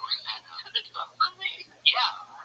Bedwetting is part of the McDonald's triad. The theory suggests the history of bedwetting, fire setting, and animal cruelty all correlate. Well, I don't necessarily subscribe to the McDonald's triad, so. Oh, you gotta listen. You do? Oh, yeah. Bullshit. There's no way Jack Shaw was as familiar. Is familiar, and on top of that, is in favor of the McDonald's triad. You got me. I don't know. I'm kidding. Oh my gosh, I'm joking. You're just acting with my ass. I'm joking on your ass. I'm joking on your ass. Yeah, you got me back there. I'm joking. Looking on your freaking McDonald's triad. What are they? And I know that I have with cheese, double cheeseburger meal, and filet of fish. But no, so what was it? Why doesn't McDonald's have a tuna meal? McDonald's gotta have a tuna meal. Oh yeah, that's really the place I get it. People wonderful fun and hot and old. Yeah, it's like Subway. I never go to Subway anymore, but it's like I don't even think I would really get it that often from Subway. That's my dad was going. Just one of those standard ice cream scoops. Oh, God, it makes me want to vomit. Yeah, too much mayonnaise makes me grossed out. My mom used to make me mayonnaise and peanut butter sandwiches. You ever had one of them? What the fuck? That's the fuck. Do you like both of those things? I like peanut butter. You like mayonnaise? No. Yeah, I would never eat one now. It makes me want to vomit. I need to stop thinking about it right now. That's so gross because it makes you want to vomit thinking about peanut butter and mayonnaise sandwich. I cannot eat it now, but I remember growing up. That's it. I would eat that every now and again. Wow. That's making me want to vomit thinking about peanut butter and mayonnaise sandwich and having it go together, maybe getting a little chunk of peanut in there, and maybe thinking about how it makes you want to vomit. Well, see, and I couldn't, and then I'd be vomiting with all the crap in my face because all that would get all up in my face right now. Get up in your freaking beard. Oh, what's the Chris pickle? Pickle, and banana? Pickle banana. Well, I know Elvis's was fried banana and peanut butter sandwich. That's good. Yeah, Elvis, he's from where I'm from. He's a musician. Yeah, you know Elvis Presley? No, I think so. Oh my gosh, so we did, what are some, so we did like, You Ain't Nothing But a Hound Dog.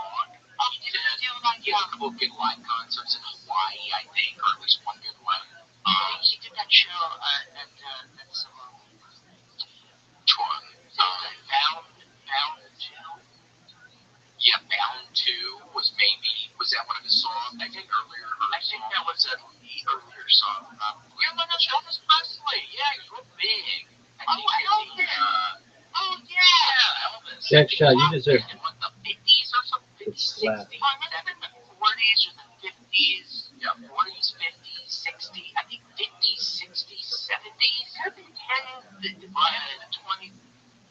30. Yeah, well, no, it was too early. I don't think it was 20s, 30s, 40s. I think it was 40s. And no, 50s, 60s, 70s, 60s, 70s. Not 10. No, not 10. No, you're right. That was crazy. I'm sorry, it's the 70s, 10s, 20s, 30s, 40s. It's crazy. Well, when you come visit me in Memphis, I will show you Elvis's house because you can go to Elvis's house. Is he home? Well, he died up in the bathroom. No! So his spirit could be there. No. Because I don't know, and I'm not one to judge. I don't know what his dealings were with the Lord, with God. So I don't know. I bet it was just he could be good, but I don't know what his thought process was. I don't know what was going on. So he could be there, or he could be in heaven, or he could be in hell. But we're not even gonna go there. But yeah, there's Elvis's house. Oh, that's nice. It's sort of like the White House. Yeah, it's sort of like the White House, but in a very scary part of Memphis. Really? It's a very scary part of Memphis. Really? If we were to go, we would have to go in and out. We'd have to go right to his house and then leave, not hang out around there. Really? Why is it so scary? It's a scary part of Memphis. We'll just have to, we would not be hanging out around here. We would immediately drive there from the house. We would go to Elvis's house. We'd hang out there, whatever, take pictures, whatever, and then we drive back. Well, what's going on? What's going around? Just, I don't know. I feel like maybe, Jack, you would maybe get out of your, if you stopped at maybe a gas station or something going out there, maybe there would be a chance of you getting out of your car and then immediately being accosted by somebody. Wow! Yes. Physically accosted? Well, physically, emotionally, let's just say there's a chance you would totally be scattered by the end of, if we were to stop anywhere in close proximity to Elvis's house. There's a strong chance your ass is going to be frozen up or getting taken away. And I'm screaming, Jack, do something, and you're just scatting to yourself. Yeah. Getting dragged away by these. Well, at least we're talking about it now, so if we do get in that situation, you won't freeze up. You'll be able to come get me, or I don't know, man. Honestly, I don't know. When I'm scatting, I'm scatting. So you're not thinking about anything else. There's not a goddamn shit. You're just thinking about Lord. So are you going to finally going to be able to hear it a little bit? Yeah, we'll get to, we're in a little. Okay, no, you want to do it in a little? Or Grant? Hey, Grant. Let's hear it. Grant, can I have a peanut butter mayo sandwich? It's gonna cost you. I'll cost you some scatting. Are you accosting me? Yeah. It's gonna cost you. See, that's why I'm scared, dude, but we're gonna go. I would take your ass there, Jack. I swear I'd take you to Graceland. Wait, I'm sorry. I just thought about something. So the reason I've been scatting is I've found pretty recently that I have jazz in my heart. Well, it's a cool thing, I think, to have in your heart, because jazz is cool. Yeah. I also have, what's it called, glaucoma? Yeah, with your eyes. Oh, no, okay, I thought that was my heart. Never mind. Wait, hold on. What's the condition with my heart? Yeah, it sounds like plaque buildup in here. Yes, I have jazz in my heart and plaque. Well, I also have plaque in but mine's in my carotid artery. It's not in my heart.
like this. Maybe you do start off. You're a regular guy. You're Joe fucking Schmo. Okay? You're a regular dude. Okay, you go to work. You feed your family. Your daughter's dying of leukemia. Going to work that's still in the right. Right. That's still one of the fantasies. You know, all this happen. It's a part of your daily life. Yeah. Okay. But that's all really having a kid that's probably horrible. Probably horrible. It's really important. Okay, you need to get down that river, sell the soybeans to soybean man. Okay? So come on out, my daughter, too. Here's what happens. You hear that there's a local dragon who's been wreaking havoc on your neighbors, on your surrounding partners. And when you get to the soybean farm that day, soybean farm's gone. Burned down by this fucking dragon. The dragons breathe fire. You know that? That's real. Yeah, that's real. No, don't worry. So what's gonna happen? Yeah. You get there. Burned to a crisp. You see the soybean man? Ashes. And you say, for my daughter, for the benefit of our life, I'm gonna slay this dragon. Because you know what happens when you slay a dragon? Get a wish. Maybe Wishmaster comes. Oh my gosh, and then maybe Wishmaster comes. But then I can wish for him to, I wish you were never born. So I don't have to do it, so I can trick his ass, because he's, again, maybe a scary addition to the thing, but it's normally he tricks people with their wishes. So like this is actually like a scary addition. You wish for him to be no more. And when that happens, you weren't expecting this. But you become the next Wishmaster. Thank you, Grant. Grant, is that true?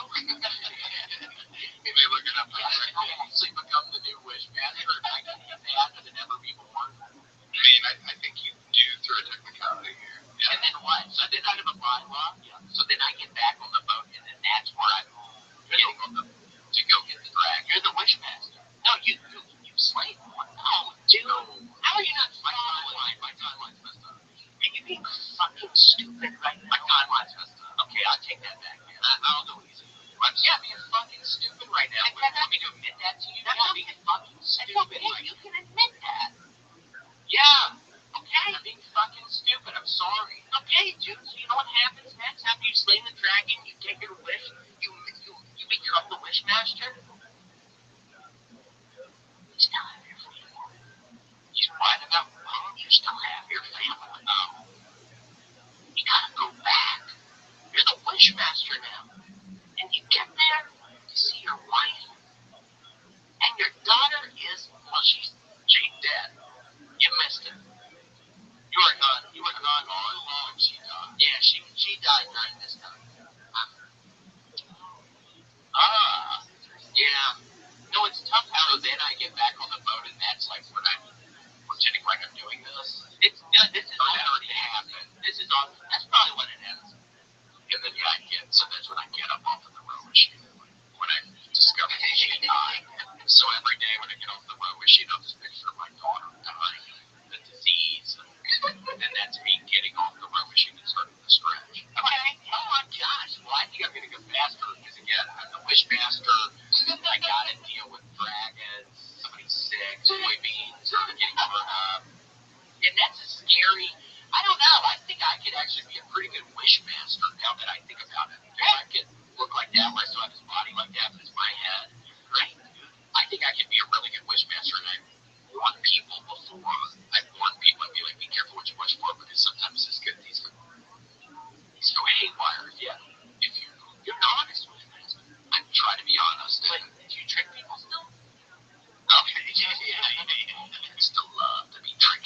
trickster. Question marks what they say. Yeah. You gotta ask, but yeah. Yes. Okay, so you are. Okay. I think it's optional. So you don't have to be the trickster, but you're always going to be the wishmaster. But you could be a trickster. You do have to be the wishmaster, though, if you're the wishmaster. You do have to be the wishmaster. That one's not negotiable. There's a lot of time spent in this rock, I think. I thought it was movies. You're living in this rock for like thousands of years before people accidentally break it open. Big commitment. I know. It's like the genie in Aladdin. Wait, so are you going to, Jack, let's hear it. We're getting towards the end of this. We have to hear the scatting. Please. This is what everybody, the YouTube thing is going to show. It's like, no, use it in the period. So where you were scatting. And comments, this fucking sucks.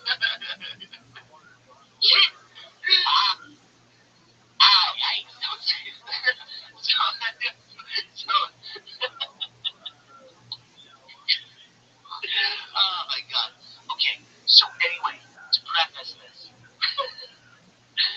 the reason I started scatting in my private time is because it really helped me get out of bad situations. If I was gonna, I suck in comedy. I'm never gonna be able to do this again. I'm not good enough. I'll be sitting in my room and I'll just go. I can do the deep that wow.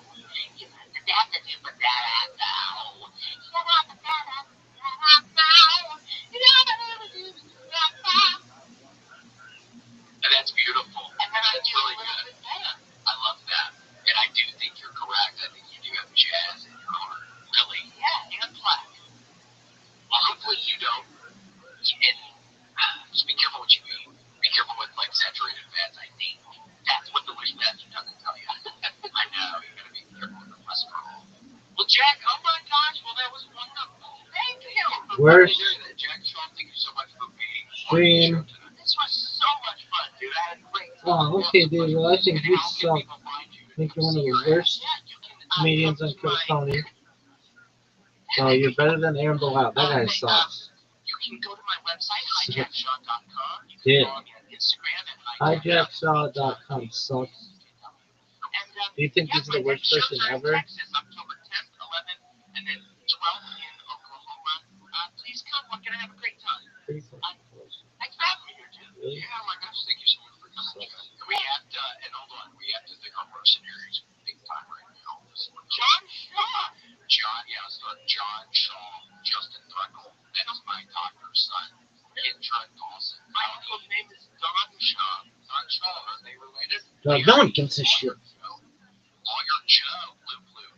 Love looking at Mr. Flipper Beast to Alice. He's so happy, so unemployed. Oilfield Willie, Apollonia, Papa Coon, Patrick Casey, Doomsicle. Look at this. Look at this. Athleticism.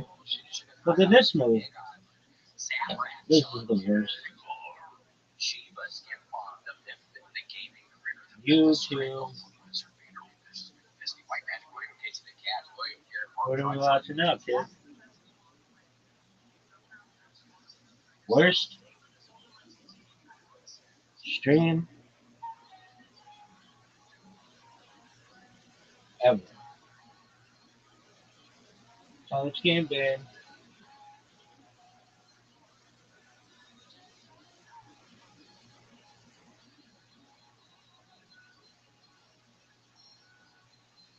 Where are we? Maybe Happy Valley. Yo, what is this bullshit? No one wants to see this ugly bitch. Looks like top 5 teams, but we're going to learn this. We're going to kind of find out Saturday.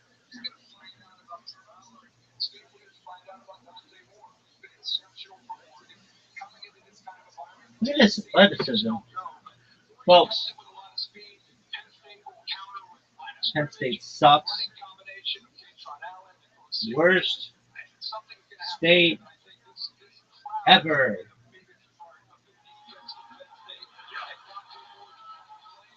Worst state ever.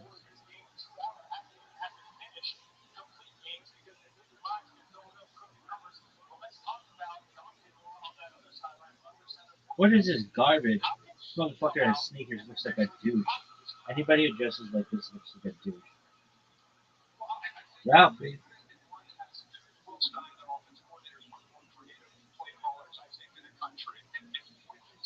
Hey, Joy Diaz. You think Oregon's a good team? Yeah, right. You like Oregon or Washington more, Big Dog?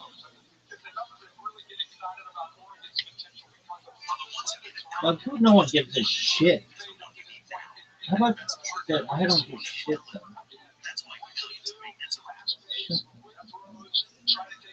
Worst stream ever. It looks like it's a rock. Nobody's looking at my stream. Look at this athleticism though. Folks, look at this.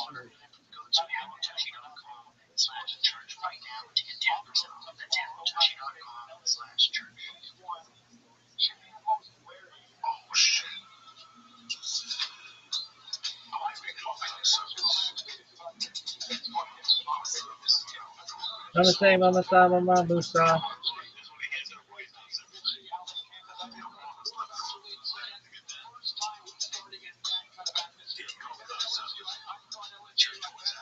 Mama say, mama sa, mama busa.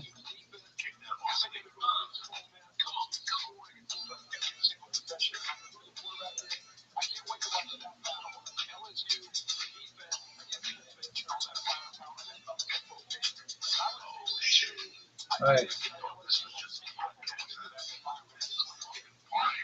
Mama say, mama sa, mama busa. Ooh.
Oh.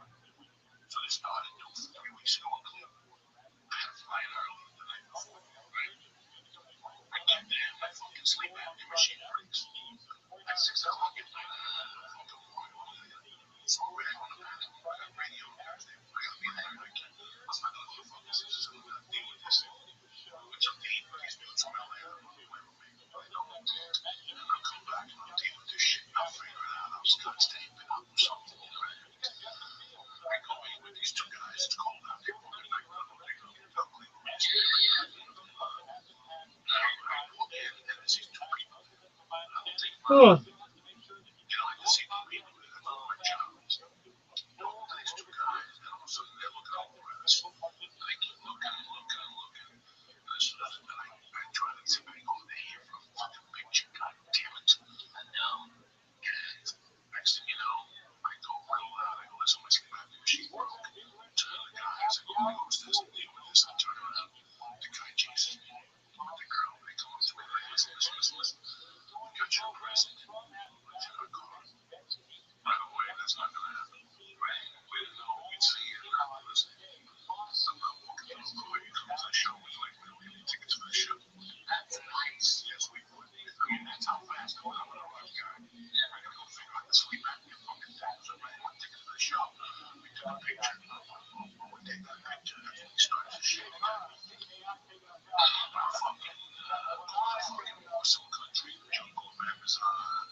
you see how these fucking idiots work. You don't watch the TV. And you try to lose weight. You work real hard. You do the jumping jack muscles. Now they would drink until he was having a revolutionary way of space.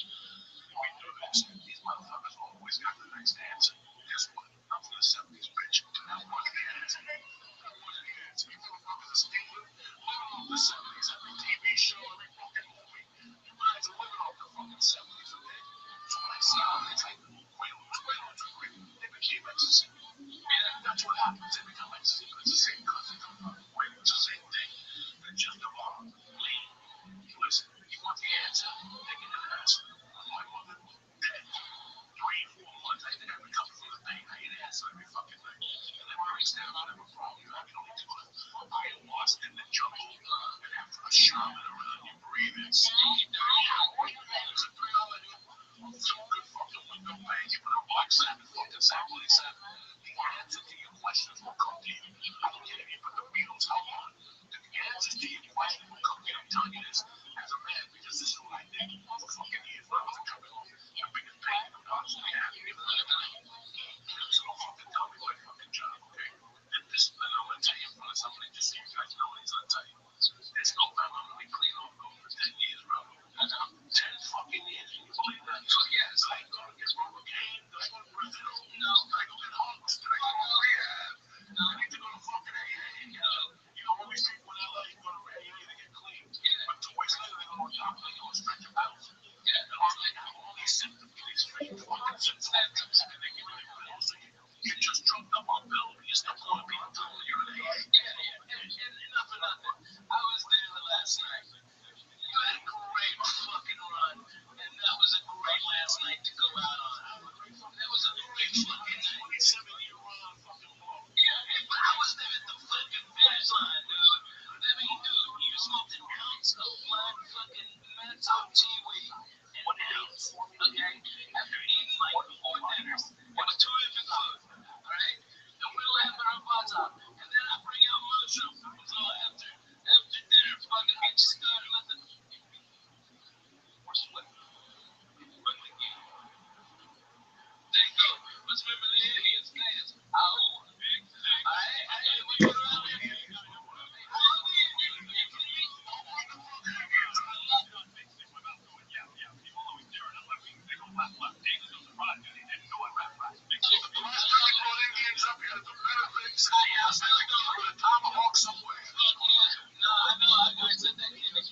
Space camp. I'm fucking helping out in natives. I'm fucking saving them. Somebody's got to do it. Anyway, listen to this guy. We did. I bring out an ounce of fucking great mushrooms, Hawaiian ones. Have you ever had the Hawaiian ones? Okay, the regular ones are a little bit bigger. The Hawaiians are smaller and the cap's thicker. All right, and I brought out a fucking ounce of the most deadly fucking mushrooms on the planet. Cocoa ate half an ounce of mushrooms. Okay, half an ounce. Do you understand me? On top of I was smoking because it was Thanksgiving and they were goddamn thankful. Alright? He did all of that over the course of like 6 hours. Okay? And then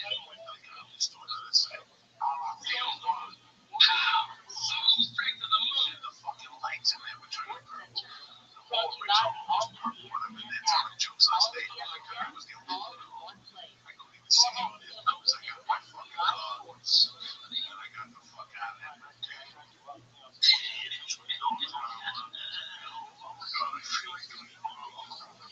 What's that thing? What's the word name?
It's the reason people are just hearing about it now. It's fucking stuff. Alright? And you see how people would all have that shit to the all these type of people shit like this. Alright? Taking somebody else. That's the way we go. That's it. Believe me, I'm conversations I really love something because he knows I don't give a fuck. Right? I don't know what you're talking about. So you want an adventure? That's an adventure right there. You don't need to make that. You take it once, it's not honest. You're so strong. Shut the fuck up. Yo, you say that before we go. Drop a dick. No shit, dude. Fucking society of people. You know, I mean, I got the fuck out of here. Protesting again. Definitely take the future. You're protesting. There's not. There's no future. Just the choice like I did. You don't have to make all the different people. Oh my god. You marching in. Fuck you. Fuck you. I got better things to do right now. Yeah, you're creating traffic. I know you don't like Trump, but go fuck yourself. You're fucking making traffic, you cunt. I hope you fucking hate you now. Fuck you. Right? I'm watching dicks. Okay? I got stuck in one of the goddamn woman march. And I didn't know why they were bitching. Okay? Alright, you don't like Trump. And guess what? Maybe you should have marched your ass to the fucking vote.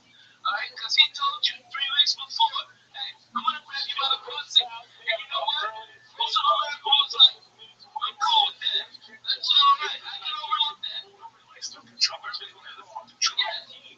What they should have done something when they had the job. Okay? You know what bitches me about being a Democrat? It's fucking, you have until the end of the game to win the fucking game, Coco. You have until the end of the fucking last play. Alright? Like fucking, yeah, no, even on Sunday. You thought it was over, no, we got overtime. Now we're gonna settle it. Okay? Alright? And instead, alright, these assholes, these little fucking Democrat pussies, were all fucking crying. I want a recount. I want a fucking recount. I want to get that off. I'm going to do that. You lose on Sunday, you don't win. You win on Monday, look, man. You know, everybody, I know we lost yesterday in the biggest, fucking choke you could ever lose. But we really wanted to win. So, now, if everybody disagrees, then we'll just say that we won. That's cool, right? That's cool. It's cool that we won the Super Bowl. Yeah, we lost the New England one, but we really won. You know what I mean? You don't give a fuck. Referee put it out of here because it was a fucking call. I don't give a shit. You fucking lost, you lost. They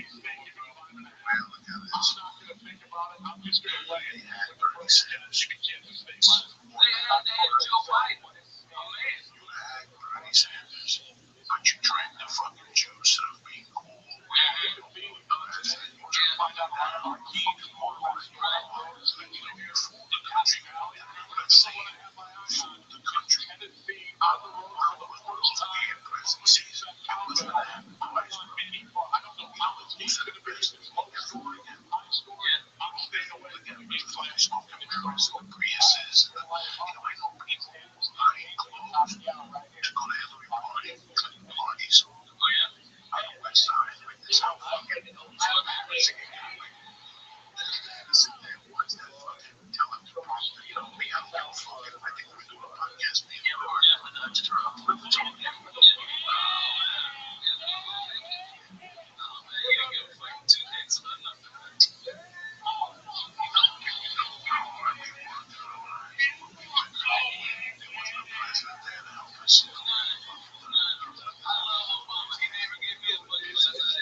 That's what you know what I'm saying? Come here, I can see. Like, yeah, every week.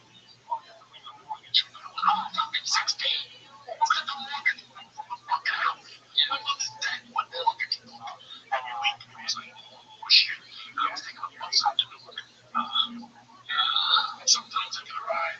Sometimes I take a bus at 3 o'clock in the afternoon. And come back at 7, 8 o'clock at night. I better do my bureaucracy. And I don't need no more fucking money. Because when you need something, it's regular for our paperwork. And more paperwork comes back 3 weeks from Thursday. You know, it's like you get rid of the job.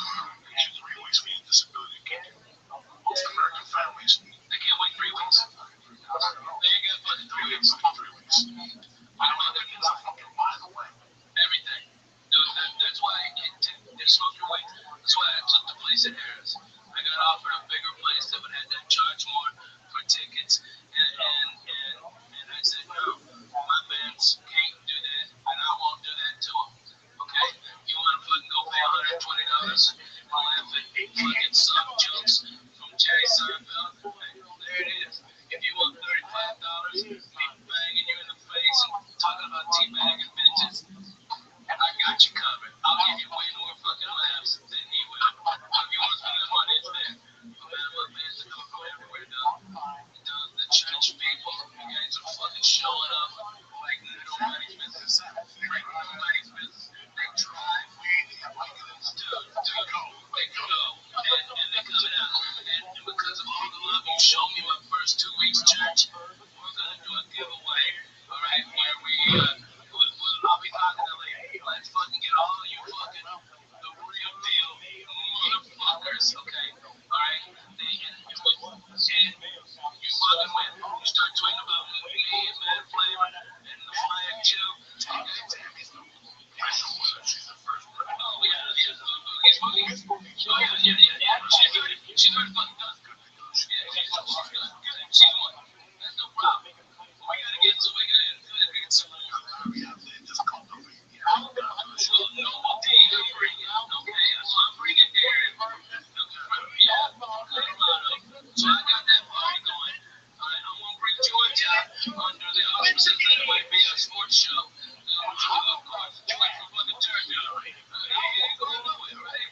side of the street, they look at you, taking pictures of you on their fucking phone. It's that's why I see this. I go and I try to think about that. You know, I was called as a guy.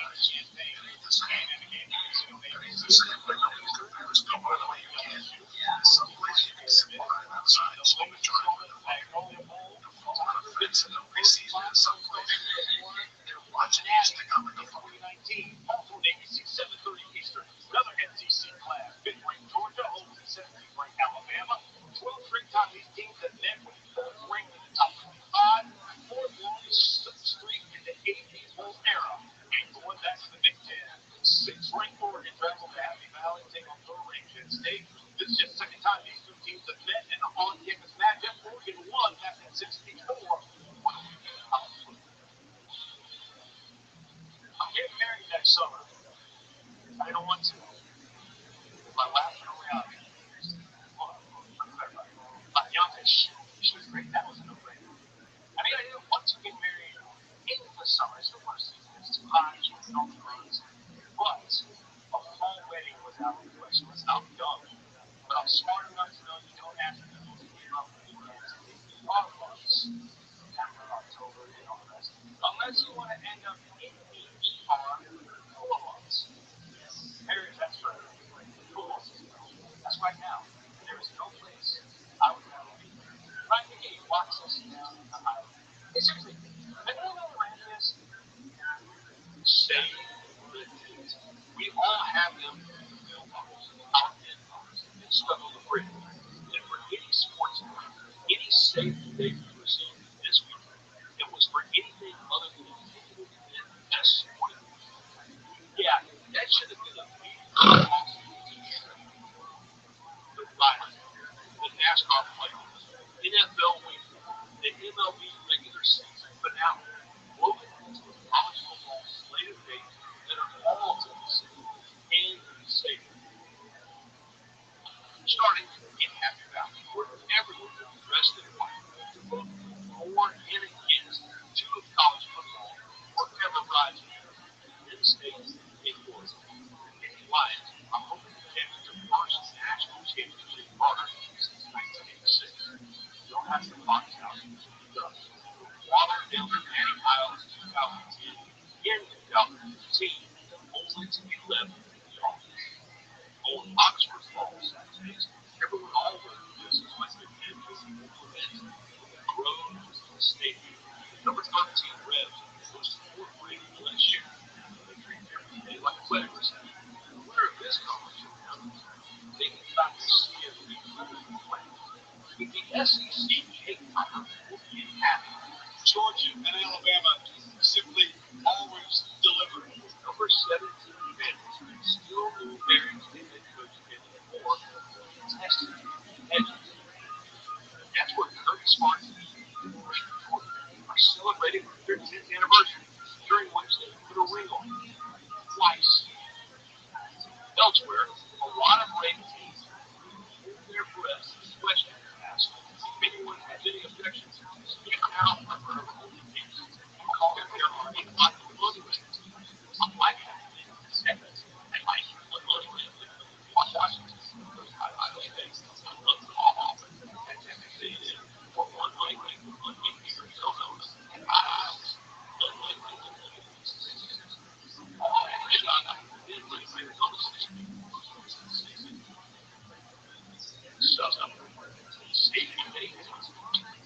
yes, I do. We all do.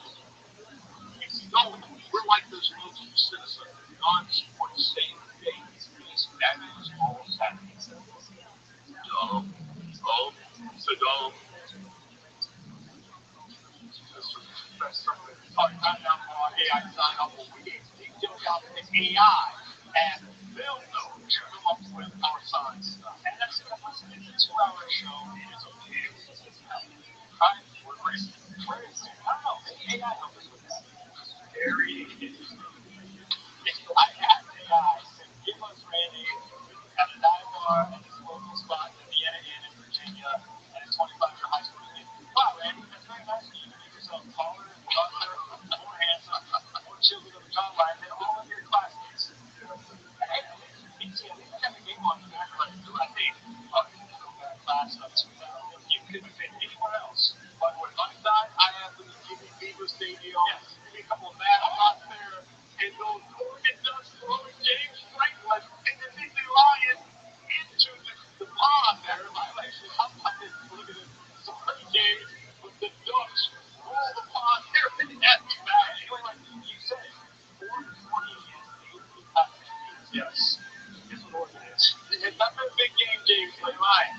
Okay, 18 top 10. Yeah, 18 top 6. They are number 6.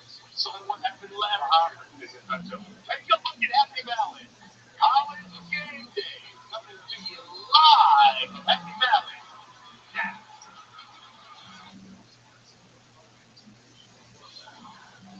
It is the final Saturday of September, and so the huge decorated ball will be in full view.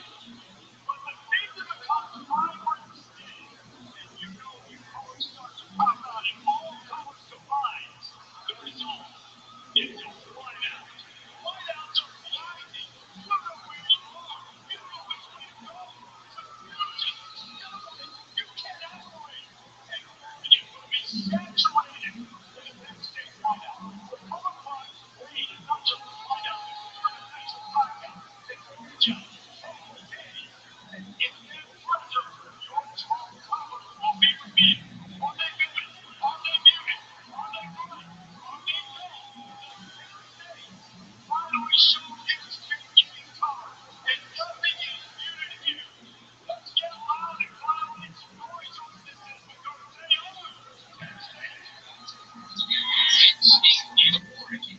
such a big game. Everything is locked in.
College game day, live from State College, Pennsylvania. It's Earthquake on TiVo, proud sponsor of college football's premier preview show.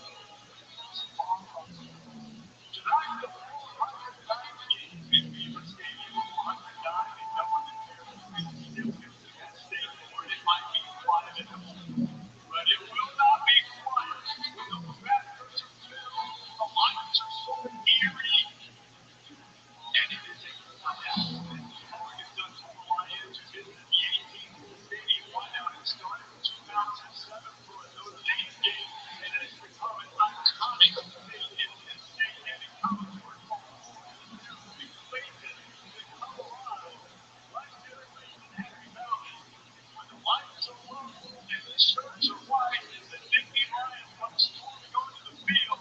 That means the Ducks playing the championship game of the goal that they might never know. Beat them again by the end of the season. Glad to have you with us tonight. Oregon State College, Pennsylvania, number 3 against number 6 tonight.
travels to Ole Miss.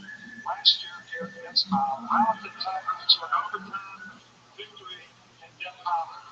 This year, it's the LSU defense leading the way, allowing less than 10 points a game. Trinidad Chambers will start at quarterback for Ole Miss. He can reach it with his arm, doesn't turn it over, and he can run. Tigers better be ready. So it's monster game. How about this one on the West Coast? Ohio State versus Wyoming. First year starting quarterback, Julian Lee, been playing very well with that.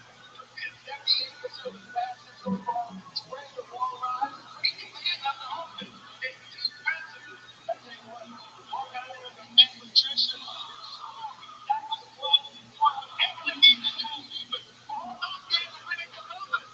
They're talking about all these games from the wildest places to play college football. And man, right there, Tom Williams Jr. is an outstanding quarterback. And running back Jonah Thomas leads the nation with 10 touchdowns. I'll tell you what, maybe the best team in the Big Ten, Indiana, travels to Iowa. Fernando Mendoza has 16 total touchdowns, 0 interceptions. He's leading an offense that's an absolute juggernaut. Over the last 2 seasons, they have outscored their opponents by 520 points. You would think maybe Iowa's defense will slow down. Maybe the run game will keep them off the field. Indiana's defense has played better than Iowa's defense has this year, and that's for Nowski. He's going to have to run the ball as hard as he can. Oregon and Penn State, depending on how they move it, but it's a good offense. Dante Moore, I mean, he is coming into his own. Anyone has ever seen anything like this? And Bryson Betcher, the Georgia defense, has allowed a touchdown pass. Betcher, the leading tackler, making a big year. He will become winning with Nicholas Singleton. Every guy that gets a star of the way, Singleton has had a lot of big plays. Drew Allen is delivering times like this to Trevor Canyon.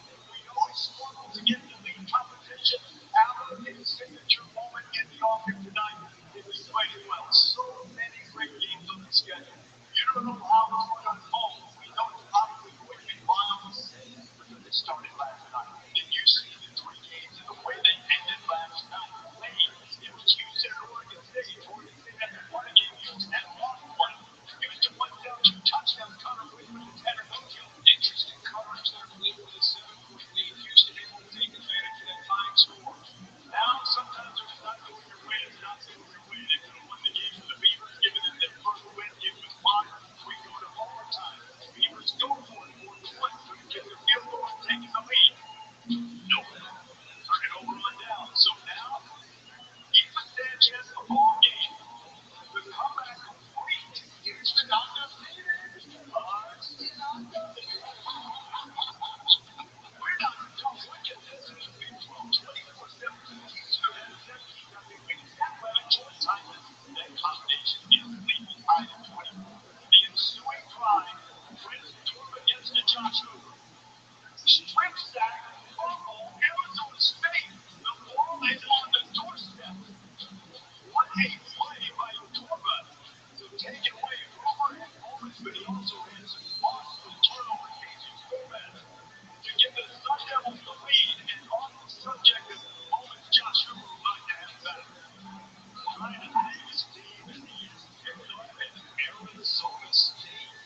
Wins 27-24, and it keeps him under big one more game. Friday night, so it's not everybody. Shades of 1995, Virginia upset Florida State to give them their first ever ACC championship. Starting with an opponent who we won is backing up every single week. I thought he was going to hold off again. Double overtime at Deuce Thomas, who had a great night. Just get twice. Handle touchdown on the field. Beautiful one to that guy. Ends up overturning. Here's the review, by the way. I'm not the ACC's new one, which I feel, but it's the fastest snowstorm in history. Virginia beats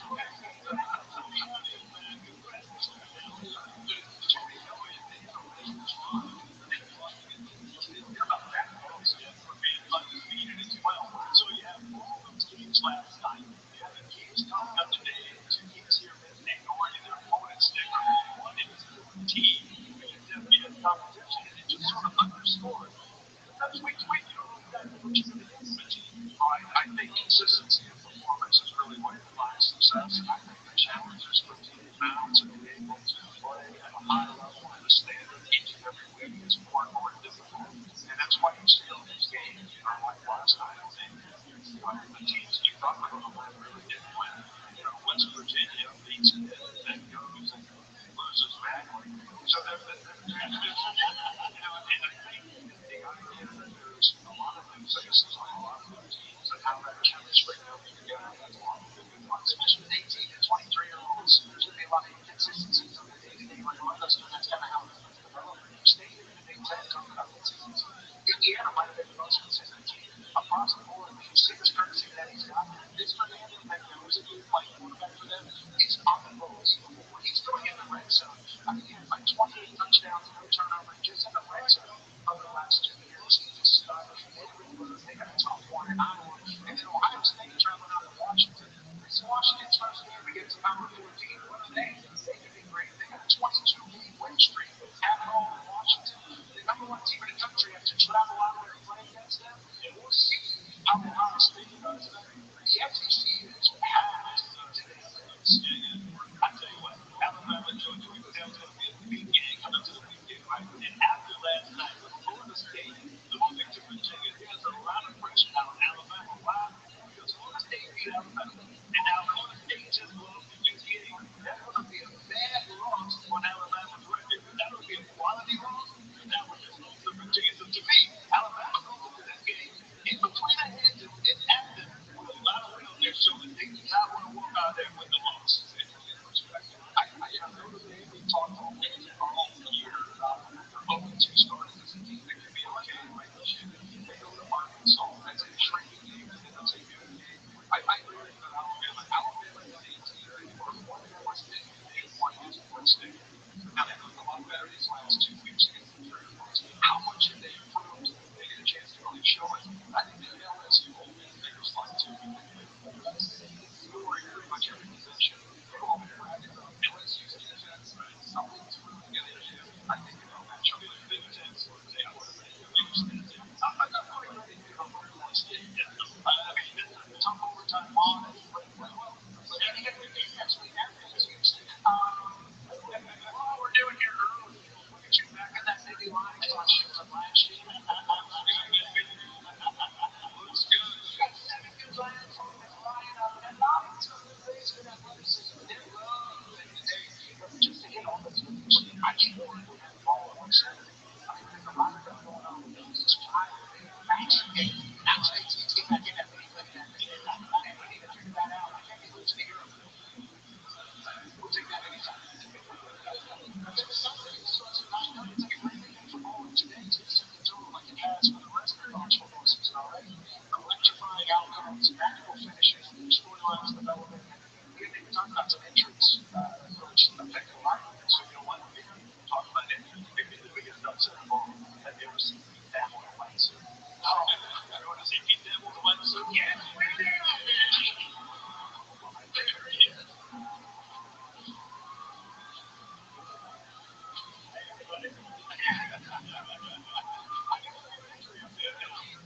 He looks like he's, I don't know if he's selling KFC or something. I look like something. I don't know what it is. We'll start with that natural Big Ten rivalry out in Seattle today. Breaking news just this morning. Star Washington corner, Carly Davis. I told my sources it's doubtful that obviously moves large against the number 1 Buckeyes. He's Washington's top corner. I would say that was actually a pretty good receiver. Let's go to Fayetteville, where Notre Dame's best defensive player, Leonard Moore, is questionable for the game. I've been told it was a game-time decision. Look, guys, there's not a lot of optimism in the Fortune Davis those who feel about Skip Bacon's playing again against the Hawks, but he is going to get to go and be out there in Hawks. Did not play, obviously, last week against Purdue. And as for the game in Oxford, I know LSU leading rusher David Durham is out for tonight's game at Ole Miss. Durham had an ankle last week against Southeastern Louisiana, and he struggled to walk through yesterday. So it looks like LSU is on track to be able to go. As for the breaking news that we have here in our game day family, these days, after John's getting married tomorrow, Star Elizabeth is married to her fiance, Dave. So on behalf of our full game day family, on camera, behind camera, we want to wish Reese and his wife Leah relax today, tomorrow. Sources tell me guys will not be wearing a white tuxedo. I've got one now. Make myself to wear it. Stay here and stay here.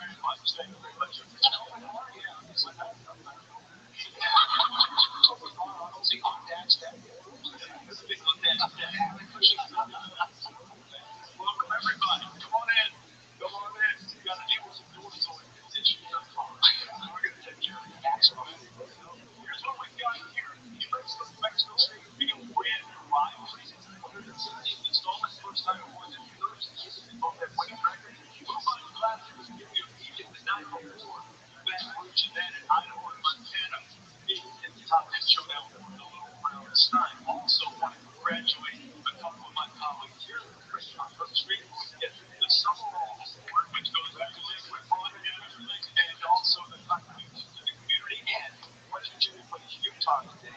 Hall of Fame class for West Virginia to be inducted as the Great Pass Magazine. One of that class. Congratulations. Come on there. Come on here.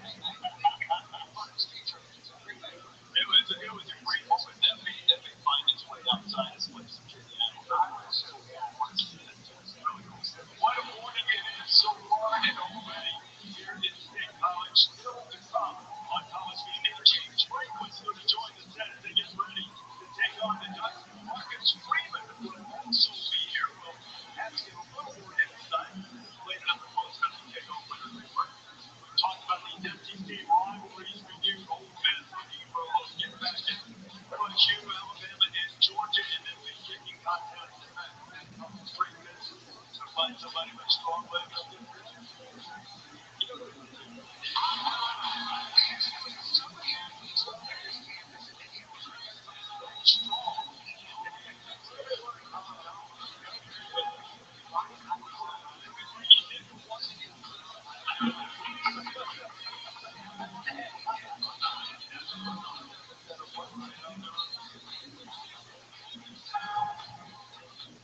Another Saturday,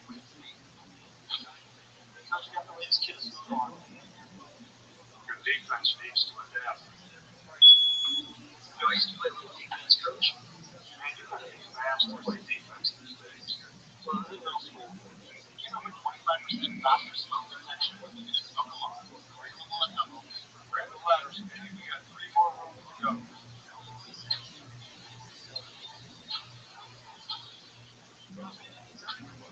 Oh, man. Any of coach, oh, got you. You want to look good? Got a snake. So there it all. Stop playing.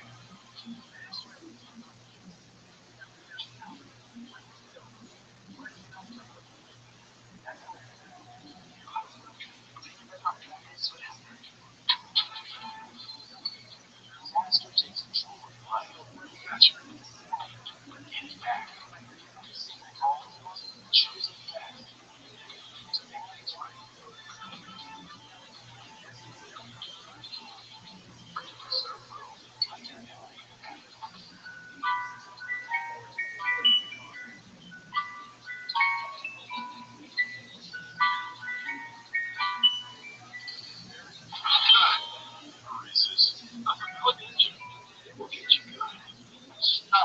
Friendly insurance wizard, first letter G.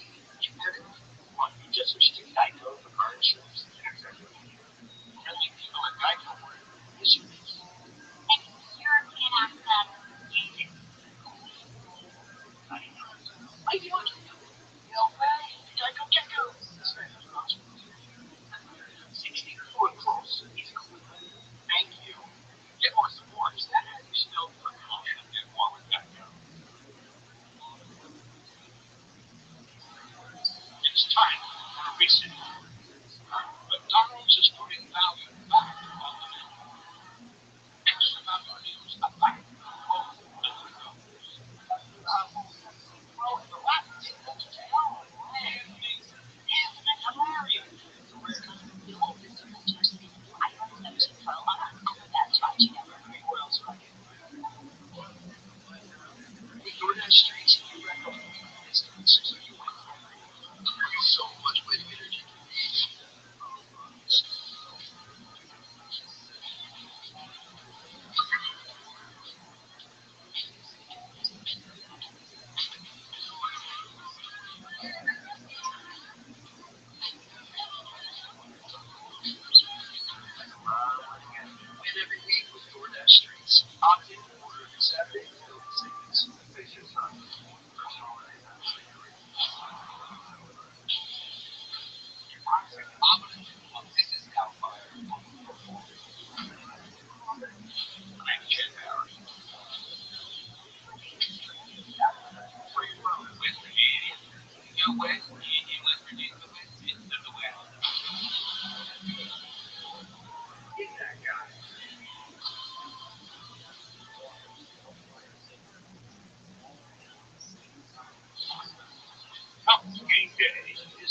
like a Home Depot.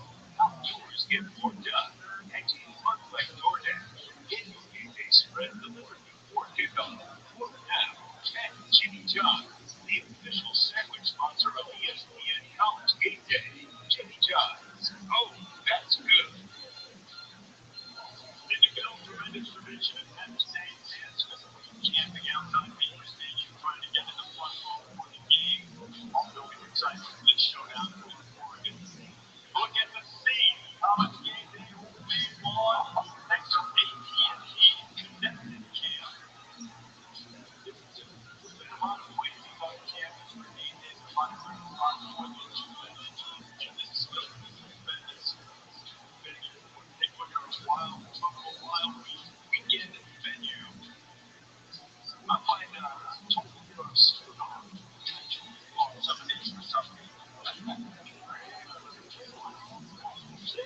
Most games used to affect Iowa State. They've already won 3 one-possession games this season. They lost Arizona today. The Wildcats might Iowa State to have a win over a struggling Kansas State, so it doesn't count in conference games. Arizona and Iowa State. Might be sort of sneaking around there. They're season under Chris Brenner. San Jose State, Notre Dame, two guys reviving some rhythm. They've been tremendous on defense. They're top 10 in the country total in scoring defense. Now, they haven't had a terribly challenging schedule up to this point.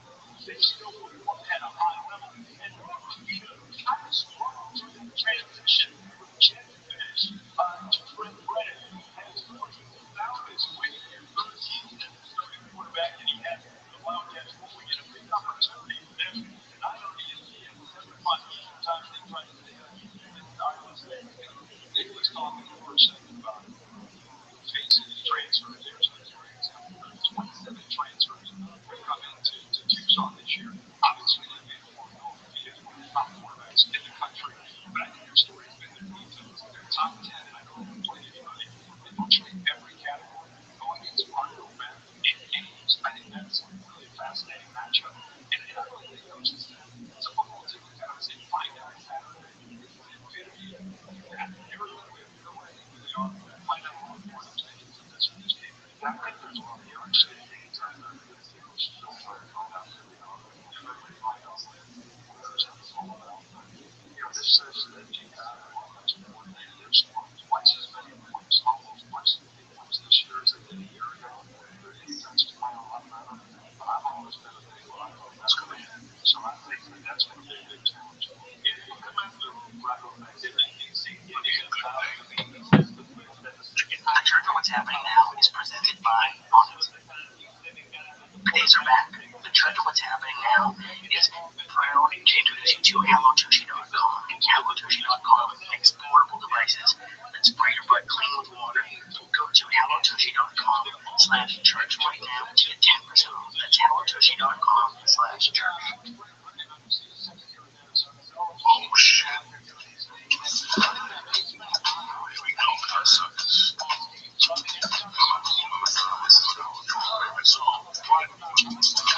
That's what they get in the White House every night. That's what the Obama's like.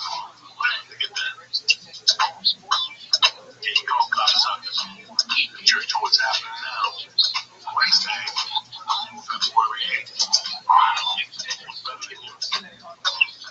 Kick back on sleep. Come on.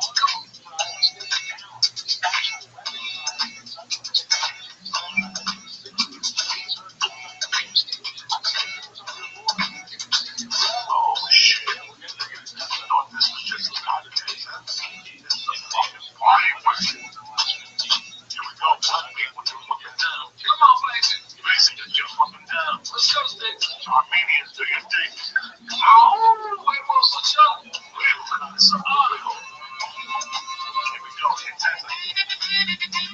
Oh shit. Little white chicks are black. Next to the 70s. Here we go. Summer goes on. We say happy.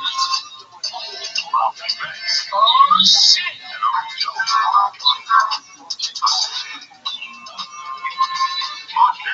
What the fuck? What's happening, you bad motherfuckers? Uncle Joey here, the church. What's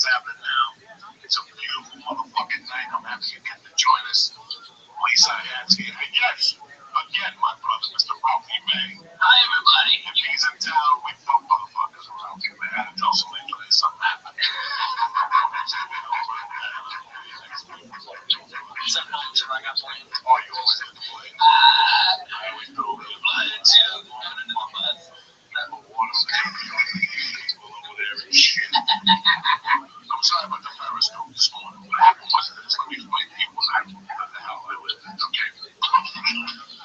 Now, Joe Rogan is my brother. I love to death, but he gets a lot of creepy fucking people. Yeah, that will listen to him, and the creepy people, when they can't get through to him, they start going down the line. So they go to Duncan. When Duncan tells them to fuck off, they go to Harvey. When Harvey tells them to fuck off, they'll come to me. When I tell them to fuck off, they'll go to Brian. When Brian tells them to fuck off, they'll go to Tony Hitchcock. When Tony Hitchcock, they'll go to Sarah Keon, and it's on and onward and onward. So this started 3 weeks ago in Cleveland. I had to fly in early the night before, right?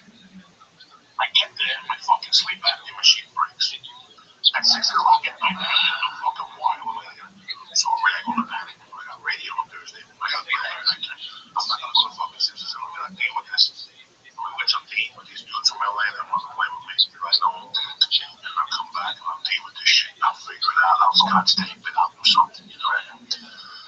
I go, I eat with these two guys. It's cold out. They walk me back down. They go down Cleveland. You stay right there. One of them, I walk in and there's these two people there. I think about nothing. You know, I just see two people there. That's all my job is. Talk to these two guys. And all of a sudden they're looking over at us. And they keep looking and looking and looking. And as soon as I try to say, I go, they're here for a fucking picture. God damn it. And now, and next thing you know, I go real loud. I go, listen, my sleep apnea machine broke. And the guys, I go, let me go upstairs and deal with this. And I turn around.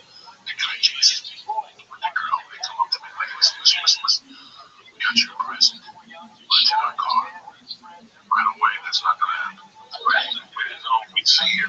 Listen, I'm not walking through a car. You come to the show. Would you like me to leave you tickets for the show? That's nice. Yes, we would. I mean, that's how fast I'm going to rush, guy. Yeah, I got to go figure out the sleep apnea fucking thing. So I want tickets for the show. We took a picture. While we're taking a picture, that's when he starts to shit together. About fucking going to fucking some country, the jungle of Amazon, and doing fucking ayahuasca and all this shit. Yo, what's up, big dog? I don't need to hear this shit. This is not free. You want to take a chance? Go Yo, to is it? get a 3-ounce bag of heroin. You don't need it. Is your name Mustafa? Excellent. Can you hear me? Okay, just one moment. Let me, I'm just gonna reset this.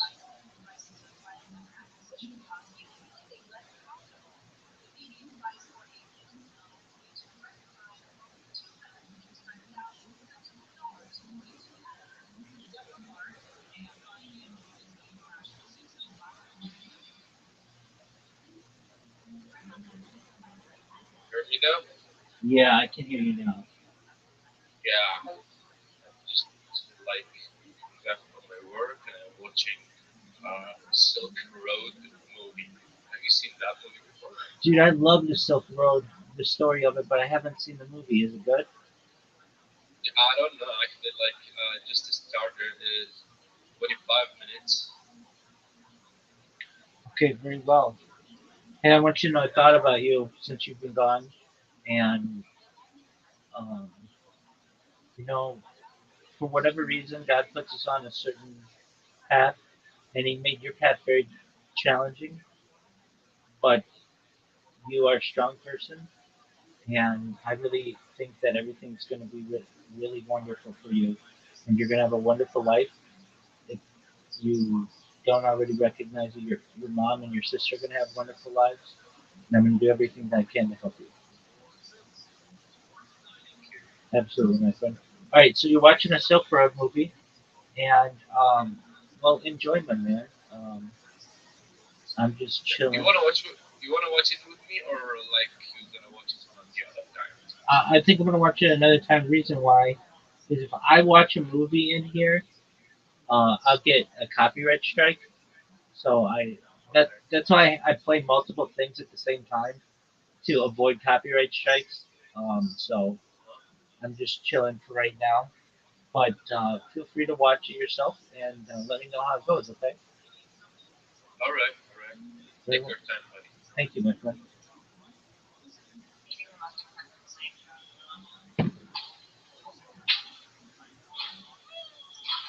You need to go fight a fucking. Can you mute yourself? Like, No, you mute me. So, you click on my name and then just mute me. Yeah, yeah, yeah, yeah. Listen, before you moved to LA, you see how these fucking idiots work. You don't watch the TV. And you try to lose weight, you're working real hard, you're doing jumping jack muscles, when Hollywood guy comes along and goes, I have to do a revolutionary way to lose weight. We do this, and these motherfuckers always got the next answer. Guess what? I'm from the 70s, bitch, and I'm one of the ads. One of the ads. And you motherfuckers are still living off the 70s. Every TV show, every fucking movie. You guys are living off the fucking 70s, okay? So when I see all these guys, weight loss, great, they became ecstasy. Yeah, that's what happens. They become ecstasy, but it's the same concept of the fucking weight loss, the same thing. They're just evolved. Me, listen, you want the answer? Take your ass. When my mother was dead, 3, 4 months, I had to recover from the pain. I ate ass every fucking night. And that breaks down whatever problem you have. You don't need to go to ayahuasca in the jungle and have a shaman around you breathing stinky, dirty shit. All you need is a $3 hit of some good fucking window pane. You put on Black Sabbath, fucking Sam Willie Sabbath. The answer to your questions will come to you. I don't care about the Beatles come on. The answers to your questions will come to you. I'm telling you this as a man because this is what I did for fucking years when I was recovering on the biggest pain you'll possibly have in your lifetime. So don't fucking tell me my fucking job, okay? And this, and I'm gonna tell you in front of somebody just so you guys know what he's gonna tell you. This November, I'm gonna be clean off coke for 10 years, really. 10 fucking years. Would you believe that? So yeah, so I go to get rubber game, then I go to Brazil, then I go get lungs, then I go to rehab, then I need to go to fucking AA, all these people in LA go to AA to get clean. But 2 weeks later, they go to a doctor and they get stretcher pills. They have all these symptoms, these fake fucking symptoms, and they're giving you pills and you're just drugged up on pills. It's the point people tell them you're in AA. And enough of nothing. I was there the last night. You had a great fucking run, and that was a great last night to go out on. That was a great fucking 27-year run on fucking blood. Yeah, but I was there at the fucking finish line, dude. I mean, dude, you smoked an ounce of my fucking Mato G weed. An ounce, okay? After eating like 4 dinners. It was terrific food, alright? And we're laughing our butts off. And then I bring out mushrooms all after dinner. Fucking get you started, let the day go.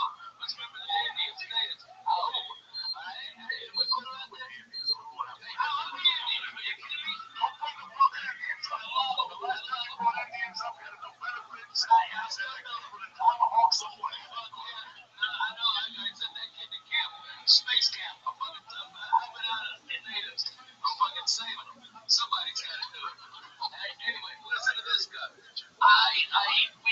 did. I bring out an ounce of fucking great mushrooms. Hawaiian ones. Have you ever had the Hawaiian ones? Okay, the regular ones are a little bit bigger. The Hawaiian ones are smaller and the cap's thicker.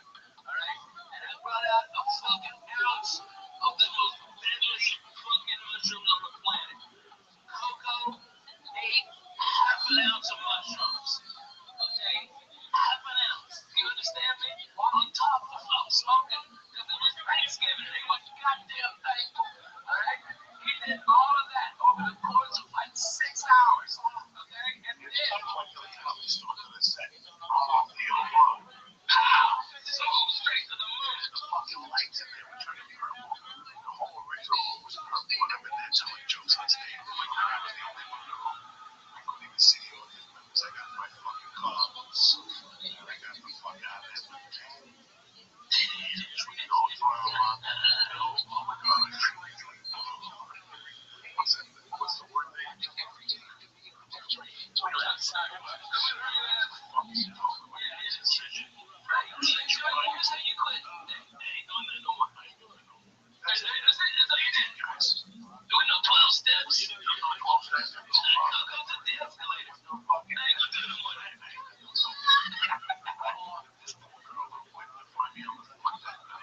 It's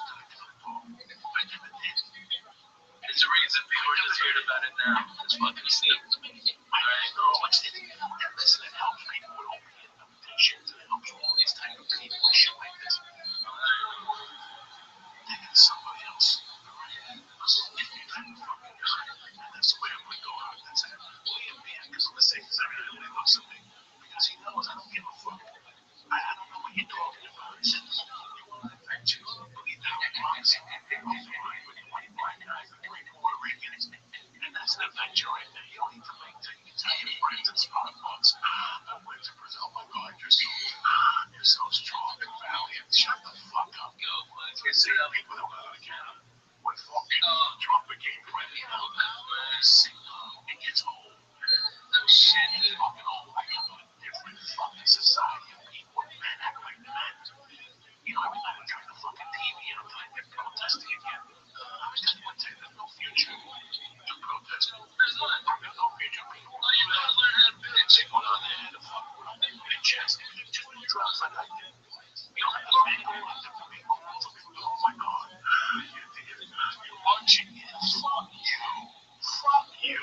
I got better things to do with my time. Yeah, life. Yeah, you're creating traffic. I know you don't like Trump, but go fuck yourself. You're fucking making traffic, you cunt. I hope you fucking AIDS in your mouth. Fuck you. Alright, a bunch of dicks. Okay? I got stuck in one of that goddamn woman march, and I didn't know why they were bitching. Okay? Alright, you don't like Trump. And guess what? Maybe you should have watched your ass to the fucking voting booth. Alright? Because he told you 3 weeks before, hey, I'm gonna grab you by the pussy. And you know what? Most of America was like, I'm cool with that. That's all right. I can overlook that. Nobody's fucking Trump. Everybody's mad at fucking Trump. Yeah.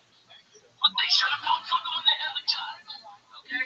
You know what makes me about being a Democrat is fucking. You have until the end of the game to win the fucking game, Coco. You have until the end of fucking last play. Alright? Like fucking. No, Sunday. You thought it was on? No, we don't know time. No, we're gonna settle it. Okay?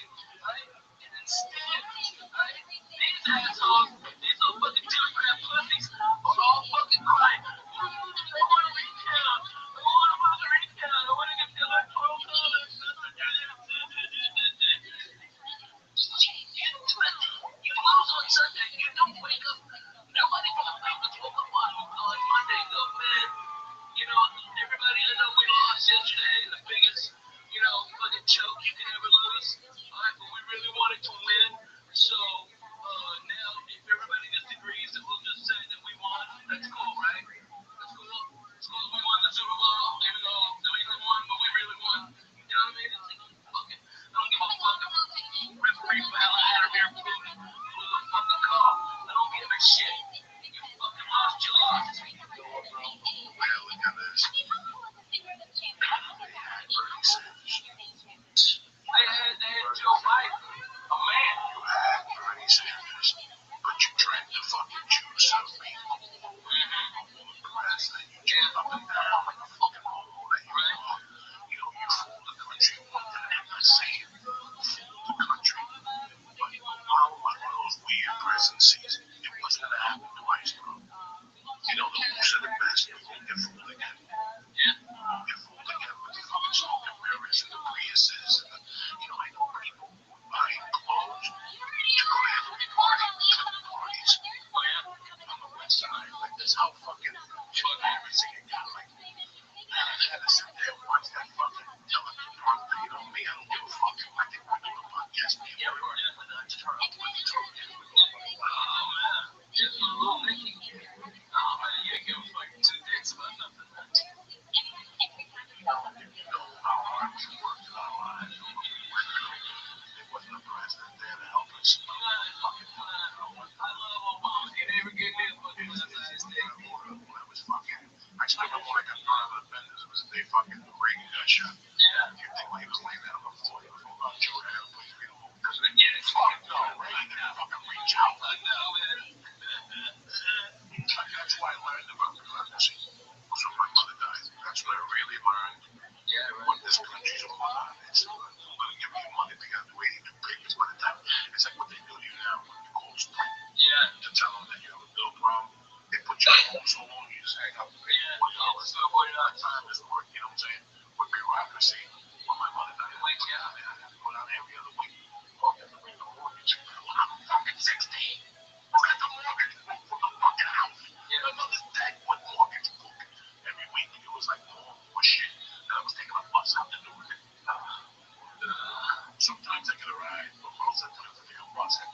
the FM and come back at 7, 8 o'clock at night, come back to our bureaucracy, and I'd go pissed on my fucking island. Yeah. Because when you need something, it's preparing for paperwork. And more paperwork come back 3 weeks from Thursday. You know, it's like you get hurt on the job. It takes you 3 weeks for your disability kick in.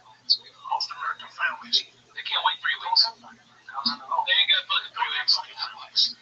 I don't want to put things in fucking by the way. Everything. That's why I can just smoke your weed. That's why I took the place at Harris. I got offered a bigger place that would have to charge more for tickets, and I said no. My fans can't do that, and I won't do that to them. Okay? You want to fucking go pay $120 and laugh at fucking sock jokes from Jerry Seinfeld? Hey, there it is. If you want $35, make banging you in the face and talking about teabagging bitches, I got you covered. I'll give you way more fucking laughs than he will. But if you want to spend that money, it's there. But man, my fans are coming from everywhere, dude. The church people, you guys are fucking showing up like nobody's business. Like nobody's business. They try. They go. And they're coming out. And because of all the love you show me in my first 2 weeks, church, we're gonna do a giveaway. All right, where I'll be talking to Lee. Let's fucking get all you fucking the real deal motherfuckers. Okay, all right. And you fucking win. You start tweeting about me and Mad Flavor and the Flying Jew. Tammy's the official one. She's the first one. Oh yeah. He's funny. Oh yeah. She's already fucked up. Yeah, she's good. She's one. That's no problem. We're gonna get some more. Larry out there just cultivates. He hasn't even gotten to the show. Well, Noble D, I'm bringing. Okay, so I'm bringing Darren. Yeah, from Colorado. So I got that party going. I'm gonna bring George out under the auspices that it might be a sports show. Of course, George from fucking Jersey. He ain't going nowhere, right? I know he's got a girl and got this one thing. I know fucking George. Hey, bring me the chicken franchise, franchise pizza, and just keep it like that. All right? Yeah, go ahead. Yeah, so. Do you guys see what y'all are over today? I was all in for 10 minutes.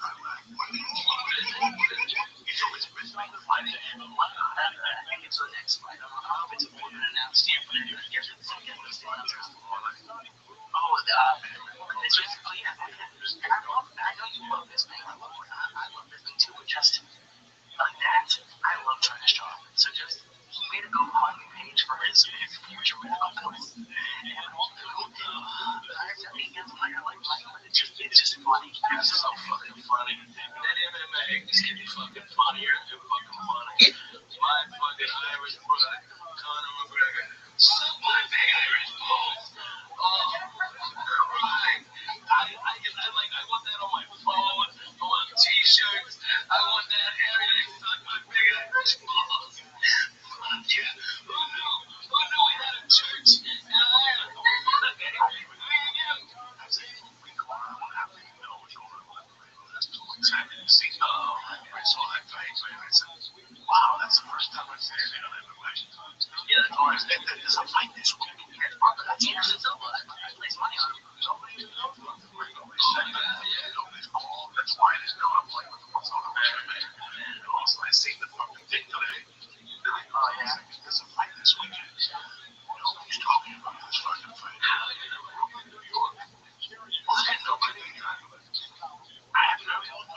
They take pictures of you on their fucking phone.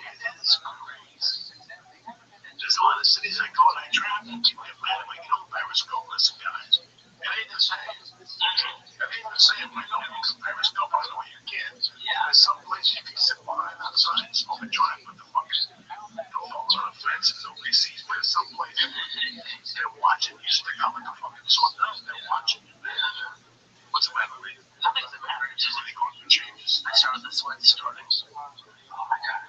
It's what made a sweat start. It's just open. I don't know what it is. I don't know what it is. Make you sweat too. What? The sugar cubes. What is that? The sugar cubes. What's in the motherfucking sugar cubes that makes you sweat? Oh shit. Oh shit. Look at you makers and there's no way. I'll get the winners. I got my daughter. She made this for me. And I'm gonna wear it. I just want you to look at it every now and then. It's going to the same place as you, alright, Lee? Alright? You know the game thing? You know, look at that. Focus on the yellow. It's on the yellow. Okay. It's fine in the yellow. Alright. Alright. When you were a kid, people around acid. What did you think? It's not even that I was scared of what drugs are people talking about when you were 18 in high school. Weed and drinking and maybe some pills. And I don't know, I was a nerd, so maybe they were doing it. I wasn't invited, but I didn't see any of this. Maybe some social. I think it's ecstasy. Ecstasy. Yeah, I think it was even I didn't see coke till about a year. When did you see coke for the first time? Party of a guy I work with. Yes, I didn't really see it. I saw them in a room pointing at them. That's fine. I told people, yeah, the only reason I have a phone is because I like this key. And this is the key to read. I was like 22 or something. It was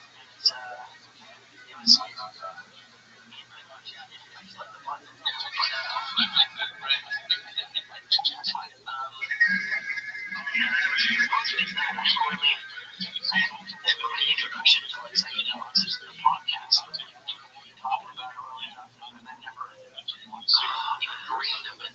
Between 12, we were fucking doing mushrooms every weekend. Every weekend in Clarksville, Arkansas. Boy Scout camp didn't fucking matter. Fucking anything camping, deer hunting, fucking didn't matter. Fucking shrooms were on the menu. Everywhere. Everybody had cards, out pastures. Everybody, you just go big. Camper nuts, don't give me all that. And you're done. Okay. And then there was like the creepy guys who were like over the 21 who were always trying to fuck our high school girls who had parties, like big red cup party, bonfires. And that's when I first smoked a joint, was there at that party. My buddy Joel, goddamn, I forget Joel's cool motherfucker. He had long hair, gave me motherfucking jab as a Vietnam vet. But Joe Petty, I knew I'd get it. Joe Petty, rolling fucking pinners. That's where I thought that name came from, the little pinner joints. It was from Joe Petty, because he wrote little joints. Alright, and he saw me, because that guy wouldn't be glad I didn't pay for my red cup, and I'm like, you dumb, I was a wise ass. I was like, you fucking dumb fuck. Like, I'm just walking around the woods with a big red cup, and I just happened to fucking bump into you, you fucking dummy. Alright, and he wouldn't fucking give me any beer, that fucking cocksucker. So Joe saw it, and then when we were leaving, by the way, I thought, he was like, this is marijuana, right? He said, go kill me. He's like, no. And he was right, Coco. He was fucking right. Jack, I smoked 5 joints that night of that Mexican dirt weed. Okay, we even played that game where you load up one joint with a big ass seed, and everybody takes a joint, we all power smoke until the seed blows up. That's a great sweet game. Nobody can play it.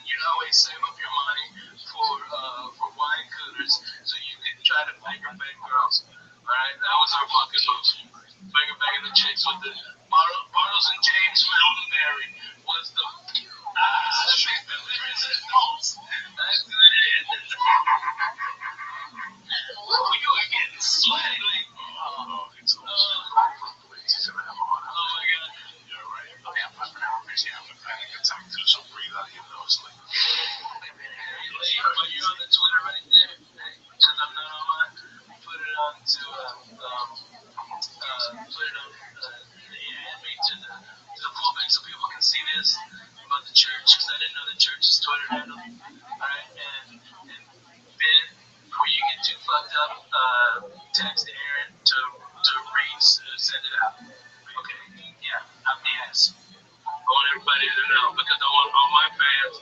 If you ain't down with the church, you need to be. Okay, all right. That's number one. All right, you gotta get down with the church. And number two, I want everybody to have more chances to win a free vacation to go to fucking Las Vegas, Nevada, Jack. All right, and we'll have a fucking blast. I like it. I like it. Right? It's it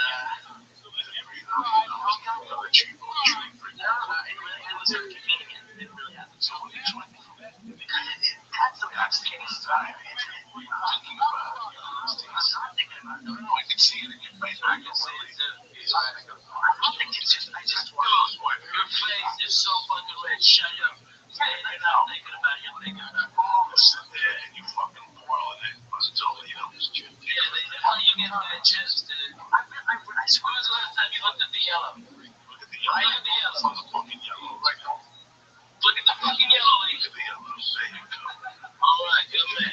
Shoot my shot. I know. Fuck yeah, you be on. How's the other shirt I have? A shirt next to it. Come on. That's your street name, Shug White. Okay, Shug White. He's bad. He's bad. He's bad. On Friday night today. Man, no, dude. I think I'm the first one to have George Wallace isn't there anymore. They've got that piece of shit Vinny Favorito. It's got some New Orleans or something. I don't even know where his fucking piece of shit ass is. That guy's the worst fucking human ever to get behind a microphone and call himself a comedian. I hope he gets 3 types of cancer in his ass and his mouth. Not the fast kind, the slow kind. So they think they can cure it. Alright, he's a fucking pestilence on fucking humanity. Fuck that profession. I'm sorry. I get overheated about that Benny Favorito. It's a piece of shit. Alright? He paid his dues. He paid his fucking fine. He didn't pay his bullshit. He didn't pay his fucking bookies. I tell you that. Fucking guy welched some vets too. You did fucking. And people are taking action for him still. You dumb fucks. Okay? How about ask all those Boston comics who got fucked out all that money you fucked them off with? Alright? It's a teacher comedy class. Don't suck. They should have known. You either have it or you don't. You don't go to class. You're gonna focus on the yellow. Focus on the yellow. Now you see it, right? I feel like I'm not freaking out. You'll take it, step taking it. I like it. It's not like it's just I swear. Yeah. Just yellow. That's all I'm thinking about the colors. Just yellow, right? That's it. I like yellow. Here we go. Stay in the match. Stay in the zone. Okay. That's how I got to think of. Especially when I came out here, how long was it going to take for me to fucking, like, how long was it going to take for me to get somebody with a chair? One of these comedy clubs. That you can just sit there and take out. So long. Me, if it was anybody else's wedding. Somebody else's wedding. If they only knew. Like it's so crazy. We sit here and fuck around and you crack a joke. How sad is it that like he's reaching out with fucking Wendy's? Oh yeah. Like Ozzy Osbourne's out with everybody. And he's still doing blow though. She's trying to dump him 2 months ago because he was still getting fucking high. Fucking hairdresser. How old is this guy? They don't stop. What people don't realize is so many people years ago tonight, Georgia called for a black guy that inspired the time of the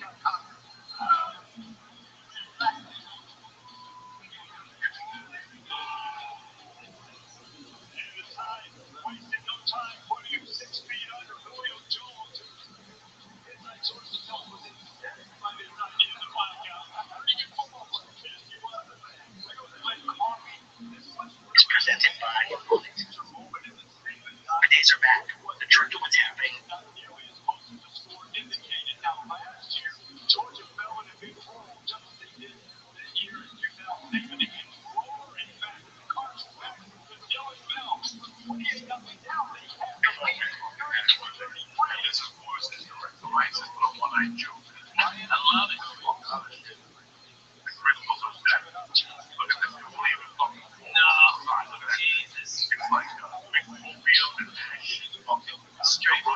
That's all right there.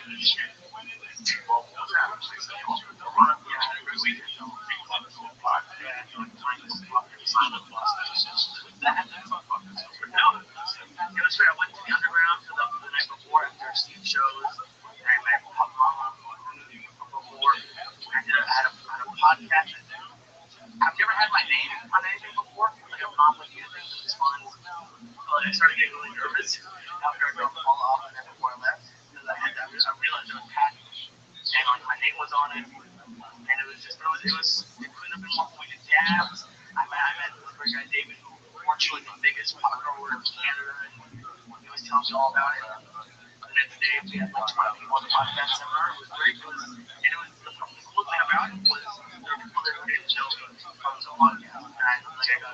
And this one guy was there who was like 80 years old and when I was on the podcast. It was great. That's kick ass. Yeah, I love Toronto, man. oh my God, I've never been to Canada. Oh, really? Almost Fireball was really nice. But it was just so much fun. It was rain and it was Chinese. Fuck yeah, man. You came up. I got some birds in the fucking windows, man. Yeah, that was good because you go one street, it's New York. You turn another street, it's fucking Chicago. You go in one place, it's goddamn Philadelphia. I mean, it's fucking the greatest town to shoot in, and the people are amazing, man. You know, they tell them, I think the dollar got weaker against the Canadian dollar. And they're not exploding like 130. Oh, man, for every dollar paid. So yeah, I know. Yeah, comedy would. Yeah.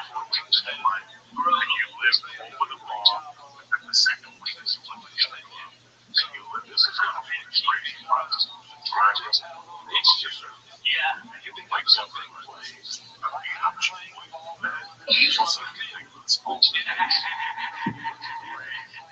Big Canadians. U.S.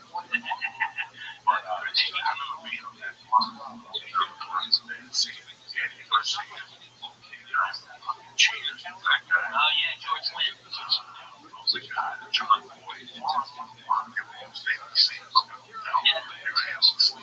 I know, man.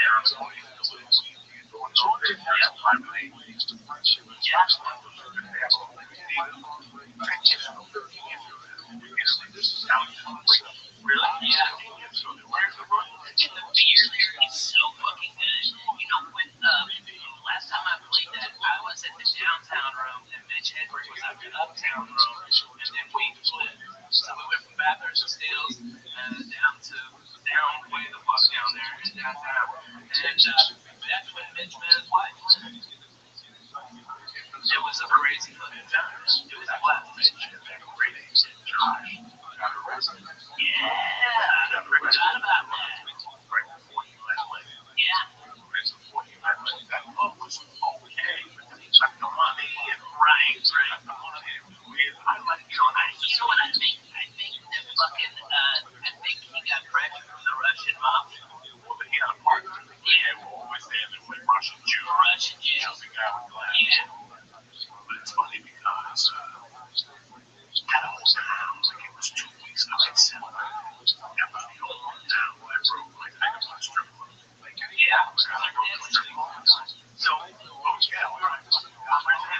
room the night, like the first night I got there, which they have there, which is I think the one thing that LA kind of makes so you can go as well and hang out. And these 3 girls walked in. They were literally, woman just might be like possibly the hottest girl I've ever seen.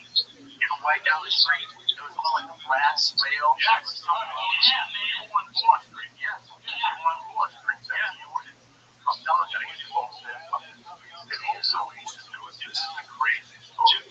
I used to go to the U.S. And at the end was a nice Irish kid that was going to the U.S. He was working something college and everything. He worked at Alright. He had a Puerto Rican girl. This is how we like that. Right up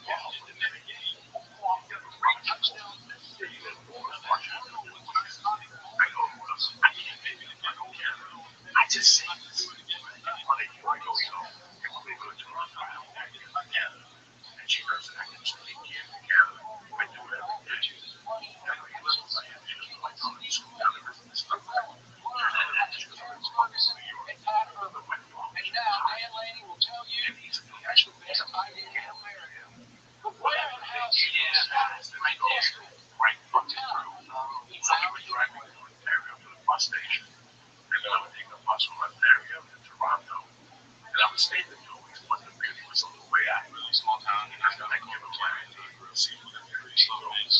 Like they would fucking look at the computer and they go, and they go, when did you come in? Like, oh, there's people on the other side. Oh, you know, it's like that, but it's too late. Fucking now. You know what I'm saying? Just like, baby, it's too late. Somebody's making a lot. You want to rap me on the way out? Be my fucking God. I said, I saw you and your fucking partner. That's it. And I gave you my idea. This is so come back. I came back 3 more fucking times. The next week, you did. Good time. At the same place. One time, the last place. They blocked that road. Yeah. Once you block that fucking road. Yeah, you can't really get over that. Once in 5 minutes, motherfucker. And now I love to go to Ringgold's. I did that 15 years ago. But I'm telling you, this is how long it happened. We're still married to his wife. Then he lived on Martel. I don't know. Yeah, Martel. Yeah, Martel. This has to be now. So it's 15 fucking years ago. 99. There was a girl who used to date Larry Lazale. That was the fucking cutest blonde girl you ever saw in your life. And then she, like, her parents were the beast. My grandparents were the beast. This chick was running like there for 30 feet with her son's hand. Fucking never ended. You know, she grew up on the beach. The story was she grew up, she worked on the beach in Vancouver. Sometimes with these guys. Yeah, he was still with his wife. This is 99. This is 16 years ago. We were still not selling weed on the fucking beach. Now, they were selling weed on the beach. You can bring it down. One night she sold me, yeah. Hey, big dog, you gotta be 18 to be in here.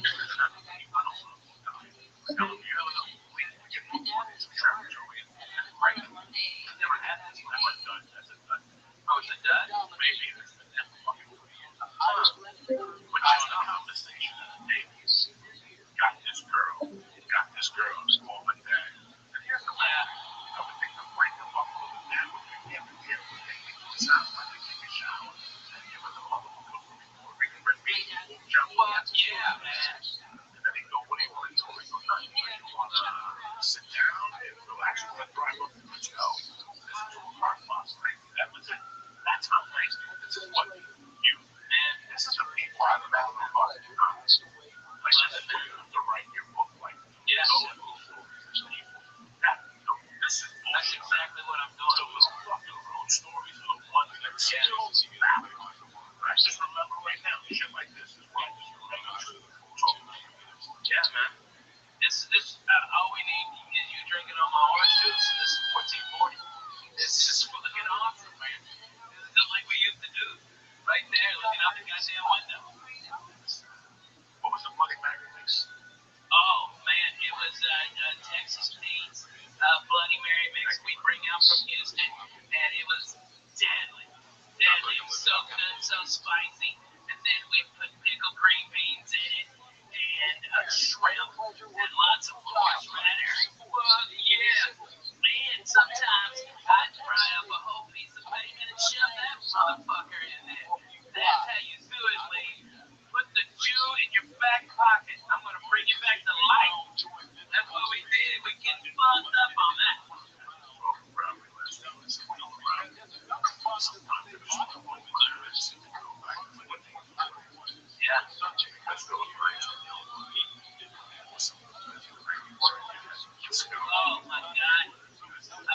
was fucking epic.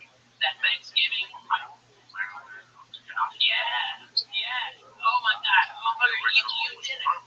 He ate an ounce of mushrooms, Lee. An ounce, not a fucking eight. A goddamn ounce. He ate like a pig. He fucking smoked the best reefer. But yeah, big ass jar. A pound jars. Let's do this. And let me tell you what. I've never seen anybody been able to do that many drugs and stand. Coco not only stood, he went down to the fucking OR, got a big old fucking rock and A-ball, alright, did that shit, and from what I heard, blew the fucking comedy store away. I got the coke in. I got the coke and took it home. I did the mushroom just like this. It was fucking lit, and nobody showed up. So you gotta go up next. I was fucking lit up these mushrooms going up there. I just walked straight ahead. And the lights are trying to run. That's all I kept seeing. Right? And I heard you got a standing ovation. People were calling me. Yeah, and you stood them. That's way more impressive than 500 people. If you're a comic, you're hearing this, you understand. To get a standing ovation from 19 fucking people is more amazing than getting it for 25,000 people. That's easy. Anybody can fucking do that. Alright? These people were there on Thanksgiving night. Fucking hands blow them away. Fucking tremendous. What a night that was. Maryland was all fucked up. We had a blast. We all ate. It was a great time.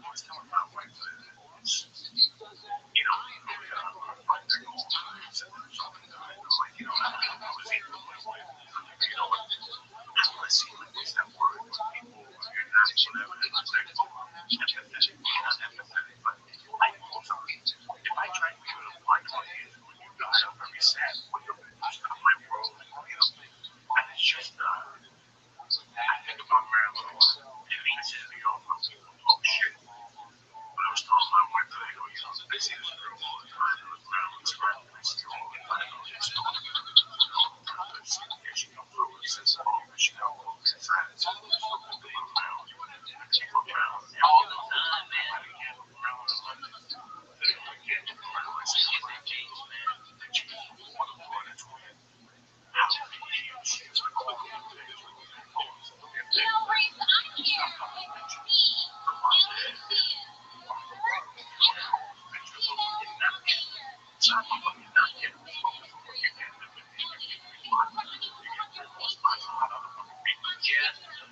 So she was so powerful. One of the most powerful women comics I've ever seen. On stage, played back in some nights.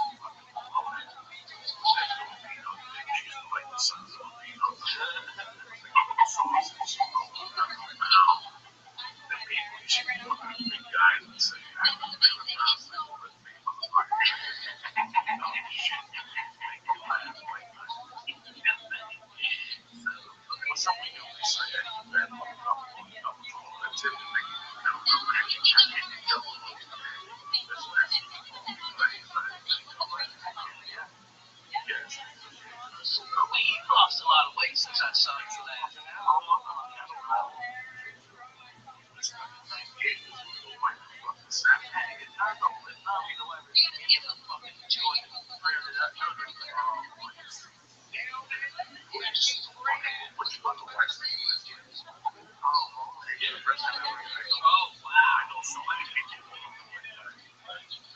I know so many motherfuckers that will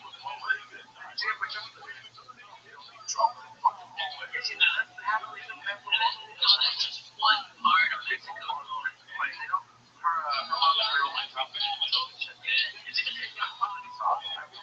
Fucking amazing. It's a little bit of Jesus.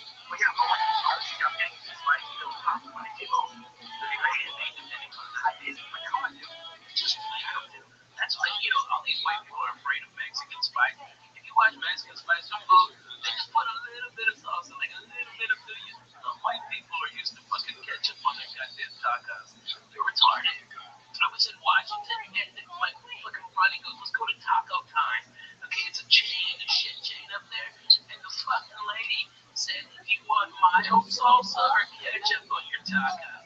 And I fucking laughed. I go, bro, if you eat that, I'm gonna fucking fire you because I can't stand to look at your face. And we just left it there. We paid for it and left it. Fuck anybody wants to buy mango tacos for breakfast. Fuck no, man. Potato tacos for breakfast. Stop it. I can't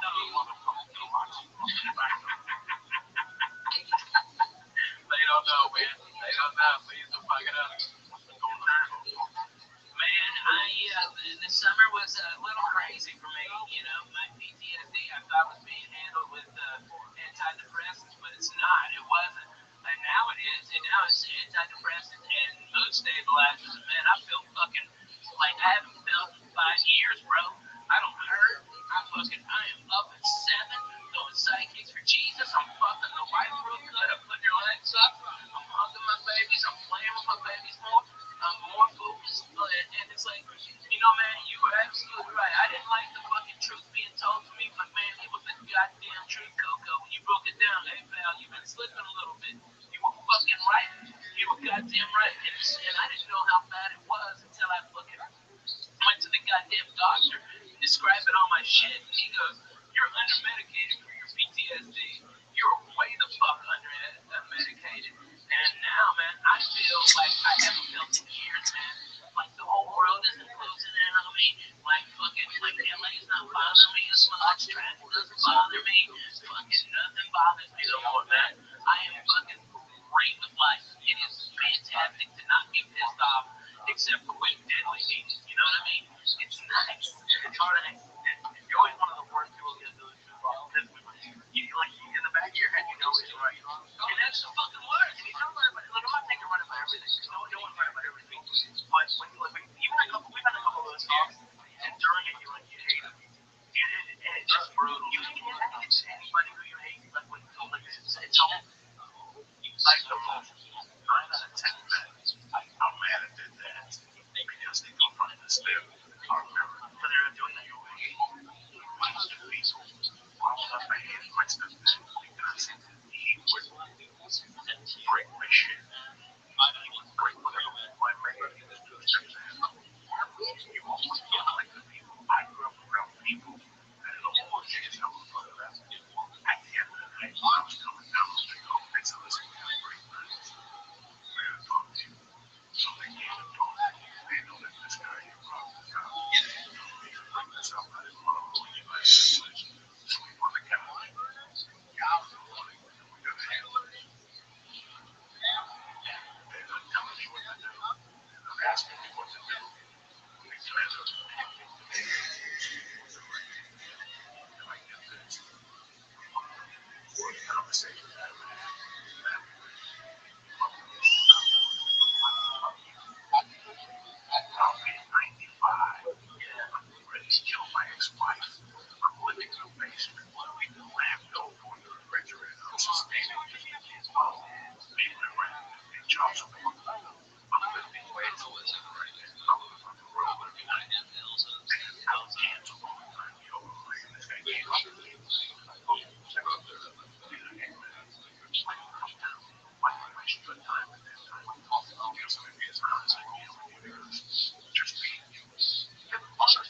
fucking worst mind you can ever say. But where I come from, it's true. Women and children slip. Men don't slip. That's it. Yeah. Women and children make mistakes. Can't make mistakes. We don't have okay, I did not have time to Dwight, we've got hand in the keys to the castle.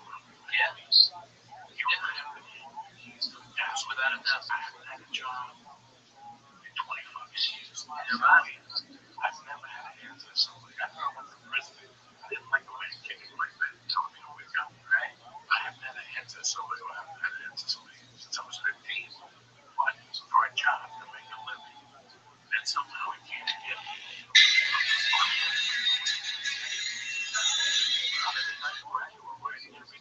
Fucking hustle, right? Every day, every night. It's scary when you see like how close it is. Like, so I just did a seminar, and now I'm trying to start doing more of them. And I wasn't even really scared before the first, but now that I'm like, oh, I can see, I really enjoy doing it.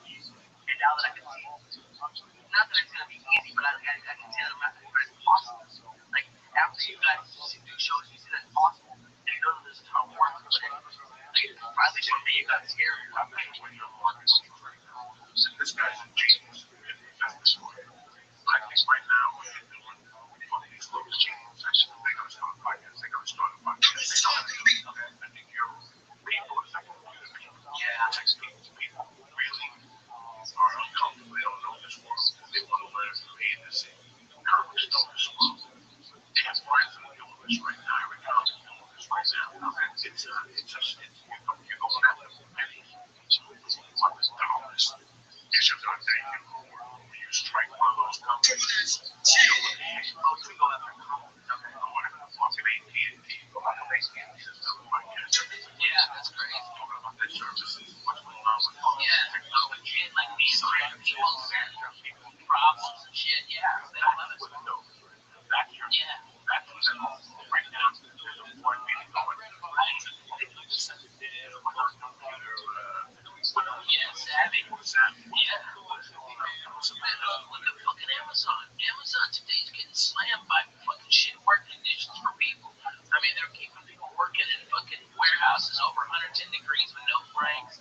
They time everything. They need some fucking counter that shit. I mean, I don't want to buy Amazon now. I mean, but if they would have a podcast that can explain it and tell me, hey, the air conditioning broke, you know, maybe I don't know the full context. Maybe the full context is not being reported. You know, those fucking news agencies, there's always a fucking by the way. I'd like to hear the other guy's fucking side of this shit. Right? And that's exactly what they need. Please, I mean, they're going to fucking kill that shit, dude.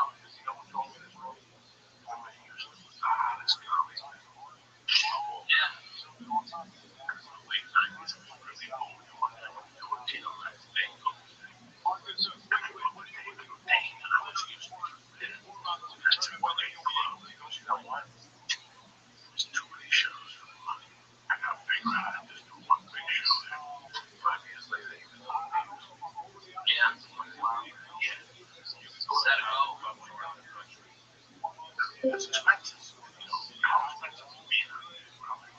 It's fucking the biggest expenses. Yeah. A lot of expenses for the corrections to join. I think it's a workshop. It's designed to fucking find. So these people, you think it's a workshop. You think it's just 1 hour. You think it's a workshop. We get like almost 2 hours. You think it's a workshop. You're thinking they're going to watch you come back. Why didn't they just do it about like hotels on the day around? Yeah, and do it off days. You can save a lot of money if you do it off days, bro. And you know, if you look into it, then you can adjust the size of the room. All right, so if you have a big turnout, they can open it up and not have a small boat like banana. Yep. And that's where I go. You see those commercials.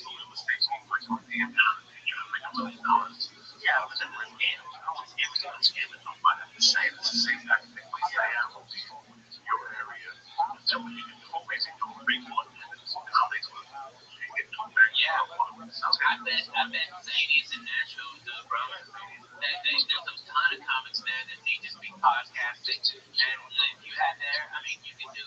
They put it out to all the comedy clubs in the southeast, and all of these comics that come. There's fucking 40 guys in Memphis. There's fucking shit ton in Louisville, Lexington, fucking Knoxville, Chattanooga, Atlanta, Birmingham. Man, all of those guys will come up. They do everywhere, but there was the one thing that I was surprised by, like the crowd that came out to Toronto wasn't a lot of comics. There were a couple there, but mostly other people. Yeah,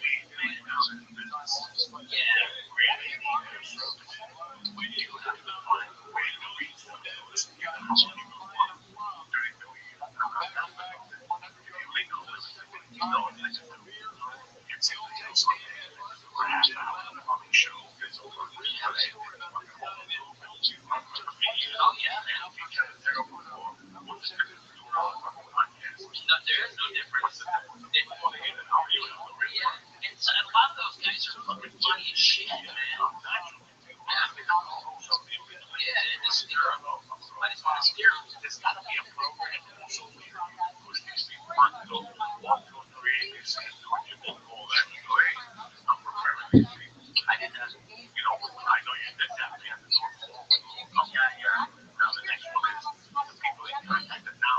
Because you'll leave. So that's on the fucking download. There's got to be a company that needs to do that. And I got to go back and go, yo, I'm going to say, hey, these fucking people $1 a piece every week, whatever. I'm just saying, right? It's not like over. You have to point at the right time. Yeah, you have a Brother, just come to Nashville, okay? I'll set it up. I'll get you a night, okay? I know everybody fucking run out there and support you. Nashville always supports us podcaster comics, okay? And dude, and not only that, you don't even have to get a hotel there. You can stay at my house. My house is like 8 blocks away from the club. And it's empty. It's a big fucking house. Food. Fuck yeah, man. I got everything in there ready to go. Yeah, man. Leave be my pleasure. And I even got my buddy Aaron who pick you up from the host. I mean, from the airport. My car. You can drive my car.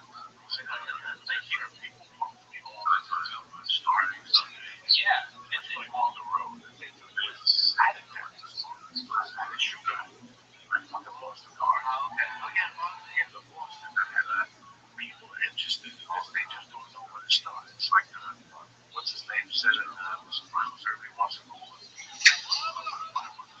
Yeah, right. But that's the issue I found when I was building it. It's just people, there's 8,000 people talking 20,000 different ways to build a podcast. So, like I said at the beginning, this is just the way I do it. But here's the fucking thing. Okay, this is fucking me, okay? Yes, I want the fucking trademark work. Right, I read about comedy like every other comedy. But I learned watching around people. I learned watching Bill Burr, Greg Carlin, and Joe Rogan, and all of them, you learn different things. So, okay, right now, I saw that ad for people on PVR. We could up your marketing and do this and this. This is all great. So I tell you what you just do. That's some kids that like the school for 29 kids. We like to see how I know this. What we did. What worked. So what if the person so hard sometimes we have this career with celebrities. There's got no heads in this guy. It's got no dollars. Fucking heads. I wonder what the fuck happened. We learned not to release a podcast on a Friday. Right. That's a fucking thing. We learned not to edit a fucking podcast. These are things we learned by doing. We used to do podcasts. We did that. We stopped at minutes and I was went through the fucking roof. Right. You know, they know that shit. They love that shit. You gotta drop a stick and chicken and eggs once in a while. Yeah, so this is what you have to call it. Sit there and look. If I had any type of business plan, flooring, fucking tile, if I was a snappy guy, I'd have somebody in there, but I'd have to push the envelope because I want people to say, what the fuck is Ralphie Ray Boring talking about? Right. Here's a plan. Not the tinge on wings.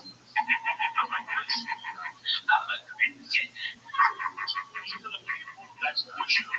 These are the people that you own that company. And that's what you're trying to live in that land. That's what you're trying to do online.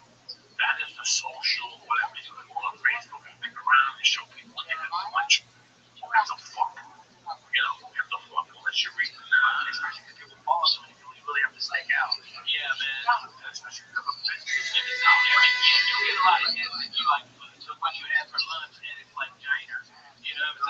fucking me. Alright, that's about it. I mean, that's all it is, man. If you're taking a piece of your fucking sandwich, go fuck yourself. If it works, I like the only reason y'all got this morning. Take my work to drive me crazy. I do it for them because I like them too. I don't want to be the I fucking hate that shit. I hate that shit. We didn't go to the gym and periscope myself. Let's make a lot of periscope. I do what I do best. And I smoke weed for 5 minutes.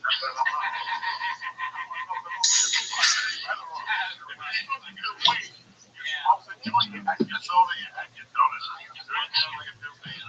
right. See you later. Bye. That's the day later. I'm going to get the fuck out of here. I'm with the stereo on. I'm getting the fucking ass. That's right, man. I'm fucking YouTube and music. I want to see you smoke dope. Look at you, scratch your feet. Yeah, right. Meditate on this fucking ass. I just smoke. I'm here in fucking siren. That's the point. That's the point. I want this whole thing is to get away from around here. I love good times. I love good times. I don't trust anyone. Maybe in your life is always get high to say fucking just go for a fucking walk. Certain type of person. I'm gonna issue to the head of these years close. ISIS is running from Martin Wallace and the fucking Prince. Man, fucking speaking of ISIS, I was down in Irvine. Holy shit. What? That is the most Arabs I've seen since fucking Midway. Alright? Holy shit, dude. These fucking retards, they throw their goddamn carpet out in front of the fucking fountain. It looks like valet parking for Magic Carpets. It's Arabian night. It's Arabian day. Hey, because they look blow up as fuck out there. That's why. Because those fucking, they're very combustible. That's why. And I've got shot at by those cocksuckers. I've been nice around. I've been nice. I don't know they're nice people, because I can't fucking tell the difference. They're walking around that just fucking hot team or whatever the fuck that shit is. Fucking blow up me like a motherfucker. Man, I'll throw a ham sandwich at them. They'll kill themselves. I'll solve that fucking problem.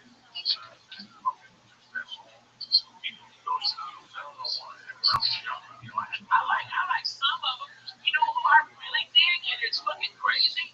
Iranians. I fucking like Iranians more than I do the Arabs. I fucking way more. I like the Armenians too. They're fucking crazy, and it's like, hey, you can comb your shoulder, bro. At this point in my life, I mean, yeah, right. I hate Russians. I'll say that. I love Russians. You love Russians? Good.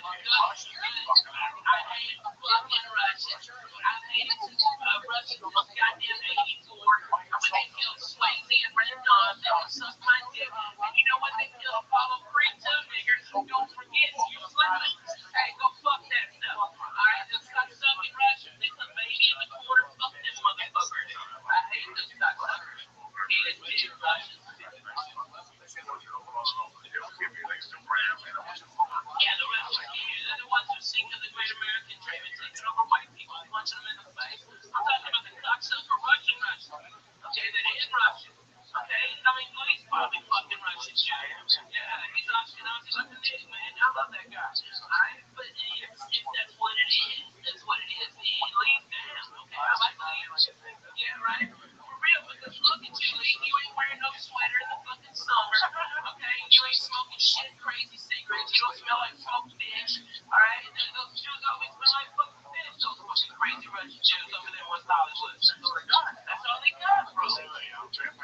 Oh man, I wish they were on Fairfax. They're on Sunset. That's a big place. That club by that urban ramen place. That used to be that. I mean, it's been like 1,000 places. It was right across from Green Tea House where we used to go. You remember we used to go there? Fucking, it's right across. That's a big Russian hangout, dude. They're all Russian gangsters. Alright, one of their girls hit one of our cars, and they came out and said it was our fault. The car was parked, and nobody was in the car.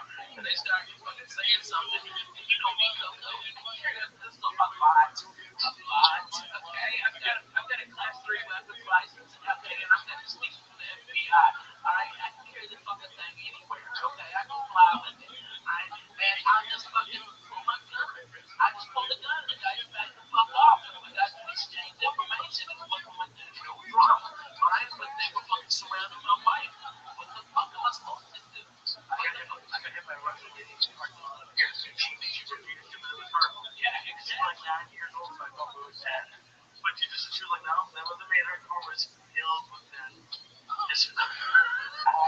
I got hit too. I got hit by a bus. Me too. Sean, damn. Like, you famous. Yeah, I got that one. Sure, well, you maybe see you later on. It's crazy, though. I used to, I always crack jokes when I say on stage. I'm not really racist at all. I'm not, whatever. When I say racist remarks, for a laugh to myself. At least to keep me the fuck out. That's in the back of my mind. I know they're saying shit about space. Oh, man. I know people are talking about Mexicans. I'm not even fucking Mexican.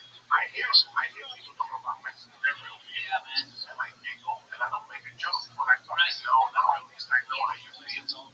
I know it doesn't bother me. I'm not like, listen, I never felt, I felt insecure growing up until like maybe second, like maybe third year because I was cute. I never got into that shit. Dude, I was white trash. I was fucking white trash, and now I'm fat white trash. You know? Right, exactly. Fuck it. I learned early on this big chat type of shit. I never had a beef with one time I had a beef with, and I had this man anyway, so he just gave me, what's up, like, what did you do? I don't know, some fucking yep. Oh, shit. What was you making over there? What's he making for dinner? I don't know anything. Yeah, I guess. What do you think? What do you think?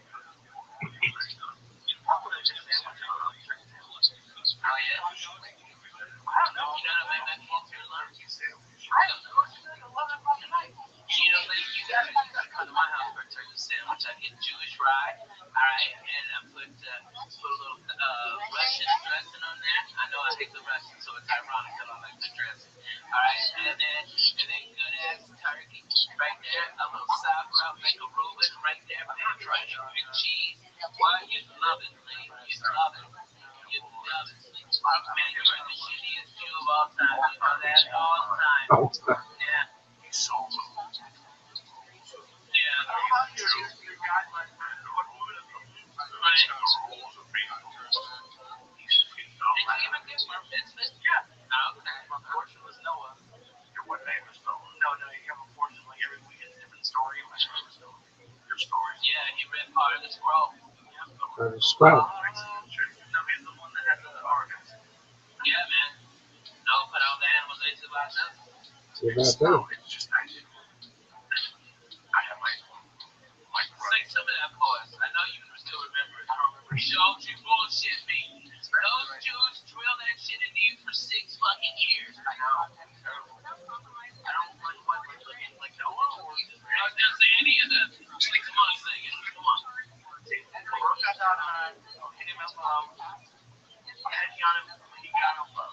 think that's like one of bread.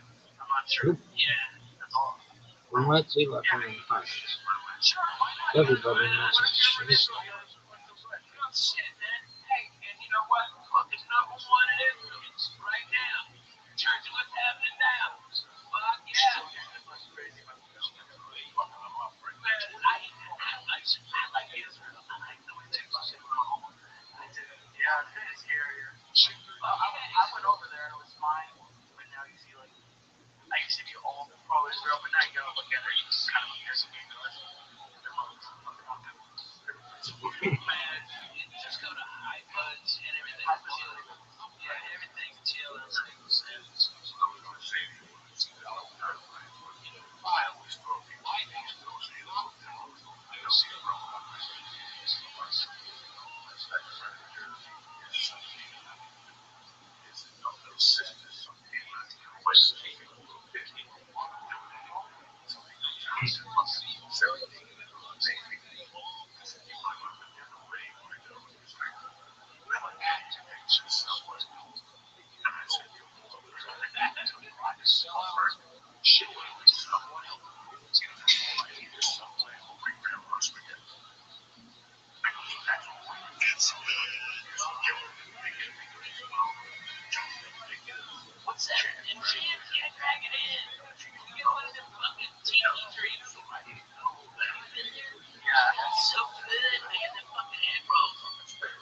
So we've gotten better and more confident each week.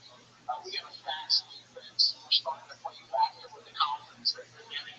Offensively, it's really important to get the three new receivers involved. I think we've done a pretty good job of that. That was a big storyline for us last year. And our special teams have been playing at a really high level. The bye week came at a great time for us, so we continue to evolve. But obviously, it's a big one ball. Yeah, for you, coach, also for all. Yeah, look, I mean, look, you're thanks for this is. Can we get a Oregon's got a really good team. Their team has played well so far. I know this is a game that will be kind of wild on measure expected for the rest of the season. But what challenges do they present as you're most concerned about? Yeah, as you see, coach, super talented team, super talented roster. Obviously, we know very well, recruited heavily out of high school out of Detroit. Arguably number one quarterback in the country. Took a unique path, right? Goes to UCLA, starts as a true freshman, decides to go to Oregon and sit behind, obviously, a superior quarterback. And, that's very unusual based on what you're going to go somewhere where you're guaranteed to start positions. I think it shows he's in Detroit. That shows up on game day. Then they got weapons all around. The receiver, number one, is a playmaker. We've been, obviously discussing it and planning for all week. And then obviously their tight end, number 18, is a threat. So talent and athletes all the way around. Their defense has been built very similar to what we know very well in SEC defense. They're massive and they run, especially the defense of that one division. Athletic director Pat Graham told me there's going to be 111 to 112,000 people in there tonight. You have 96,000, I think, season ticket holders here. The fans and the cult that you have seem to be a massive part of your football club. What should we expect tonight of this nighttime going down? I've obviously never been a part. I've never experienced it. I think it's been a while since the world has seen it. What are you expecting from your crowd tonight and the atmosphere for it? This will be the best environment in the history of college football.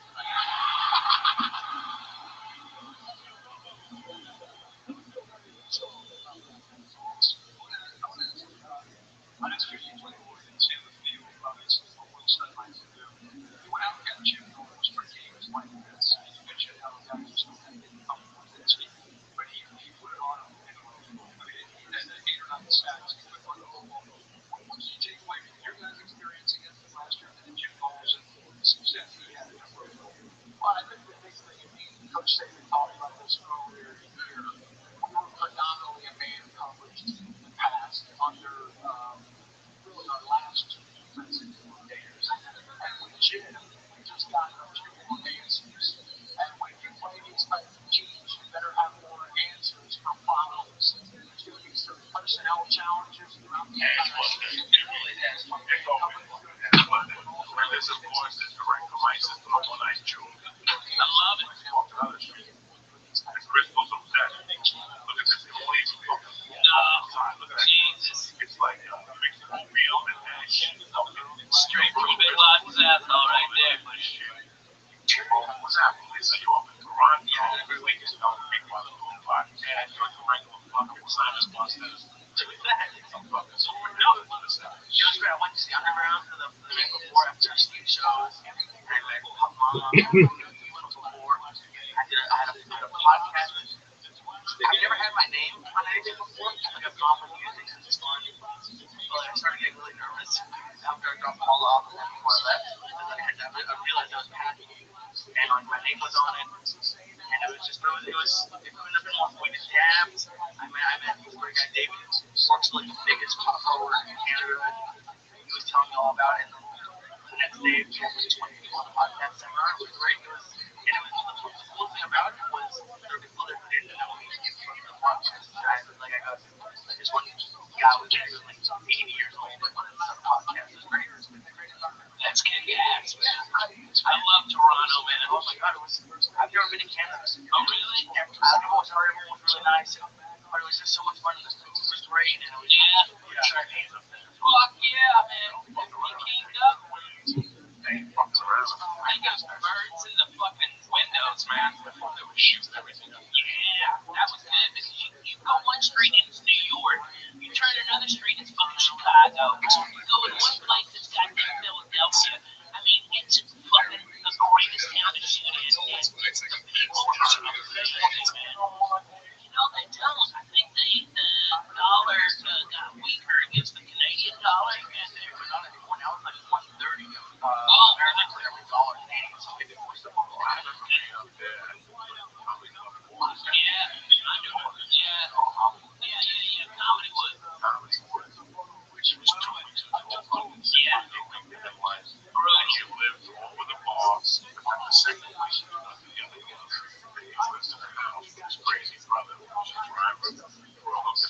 Yeah.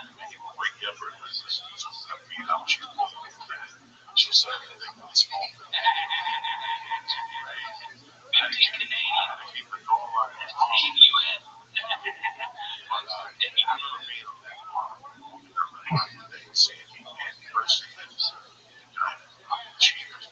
Oh yeah, George Flynn.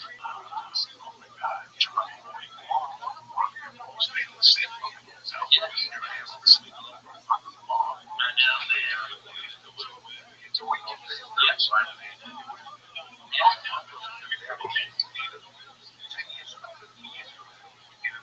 I know, really? Yeah. Their food and the beer there is so fucking good. You know, with the last time I played that, I was at the downtown room and Mitch Hedberg was at the uptown room, and then we flipped. So we went from Bathurst and Stills down way the fuck down there in downtown, and that's when Mitch met his wife. It was a crazy fucking time. It was a blast. Yeah, I forgot about that. Yeah. Right. You know what I think? I think the fucking I think he got pressure from the Russian mafia. Yeah. Russian Jews. Yeah.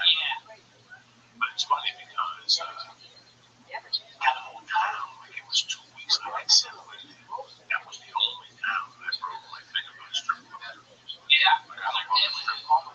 So I went to this weed room the night, like the first night I got there, which they had there, which I think the one thing that LA kind of misses is like you go to go hang out, and these three girls walk in. They were literally one was just right, possibly the hottest girl I've ever seen. And right down the street, it was called like the Brass Rail. Yeah, man.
same way until 9/11. They rocked that world. Yeah. Yeah, you can't really get over that. One set, five lessons, 101. And now I love to go to Bangkok. I remember 15 years ago. I'm telling you, this is how long ago Gabby was still married to his wife, and he lived her life out. Wow. Yeah, wiped out because he was wiped out. This happened to me 2000, so it's 15 fucking years ago. 99. There was a girl that used to date Larry in the Zane. That was the fucking cutest blonde girl you ever saw in your life. And then she wanted her parents with their wheels, her grandparents with their wheels. And this chick walked around like man with 30 feet with a sun in hand. Fucking never ending. You know, she grew up on the beach. The story was she worked on the beach. Right? But so, guys, Gavin was still with his wife. This is 16 years ago. He was still not celebrating from the beach. There was something big on the beach. They used to bring him back. One night she saw me and Gavin right on the beach.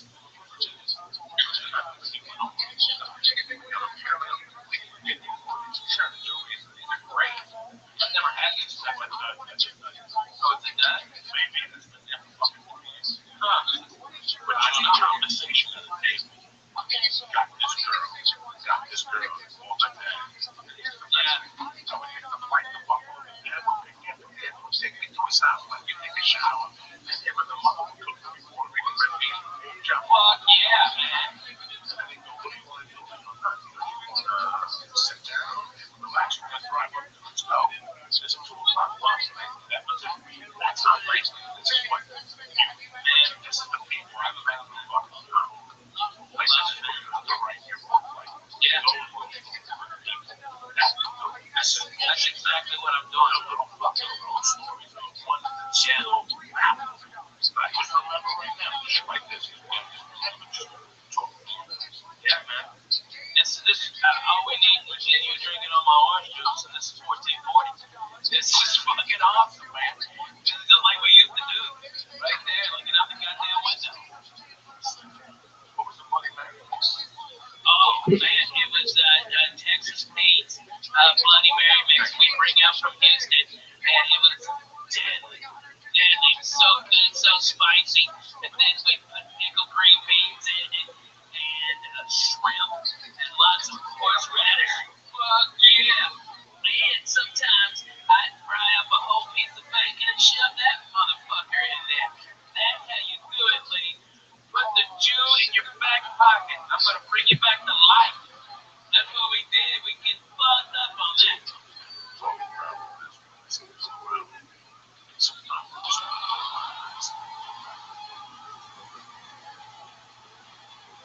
Yeah.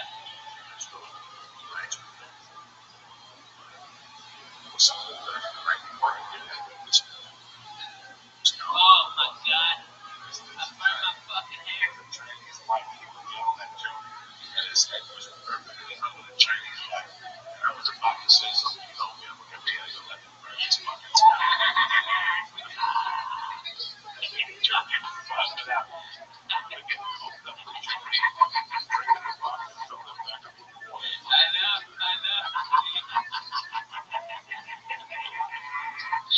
So funny. Man, how about the time you were over at Gavin's and you had the Bolivian flu and his little cocksucking male fucking pug dog ran you the back of the fucking couch with the no-no who's got his eyes closed, sleeping upright, and trying to fucking, I mean, just reeking of pussy and fucking yay, and he had shit on his fucking shirt, and then fucking cocksucking dog. That was the fucking funniest shit I've ever seen. It's nice. I always stay out of that.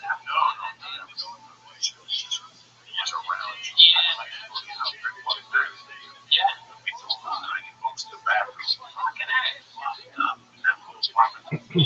How much did he know? All of it. It's fun. It's go time. Dude, you know what's fun though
you talking to me? Comedy store away.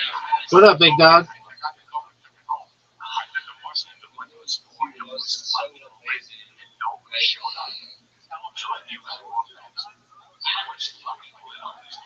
You liked it? Yeah,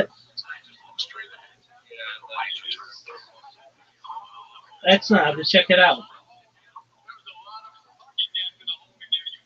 If possible, when you're watching something like that, if you can at least mute your mic so that we don't hear you burping and coughing and stuff, I'd appreciate it. Yeah. Thanks, big dog.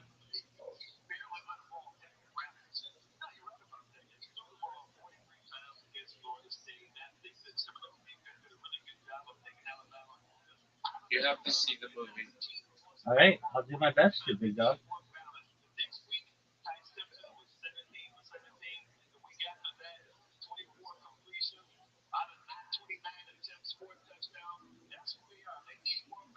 Right?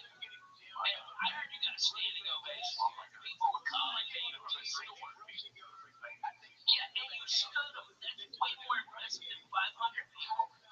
If you're a comic and you're hearing this, you understand. To get a standing ovation from 19 fucking people is more amazing than getting it for 25,000 people. That's easy. Anybody can fucking do that. Alright? These people were there on Thanksgiving night. Fucking Ed blew them away. Fucking tremendous. What a night that was. Man, it was all fucked up. We had a blast. Hey, it was a great time. It's my way.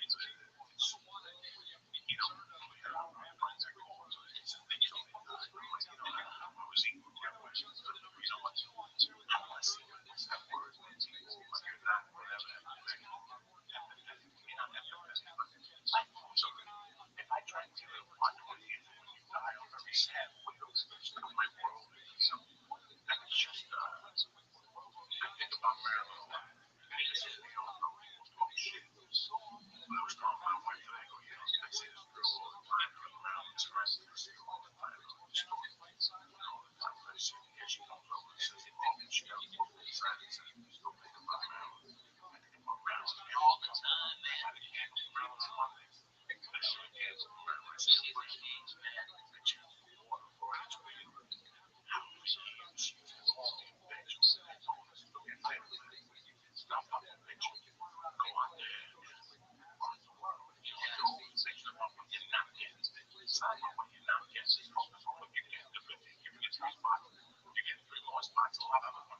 Yeah, no shit. She was so powerful. One of the most powerful women comics I've ever seen.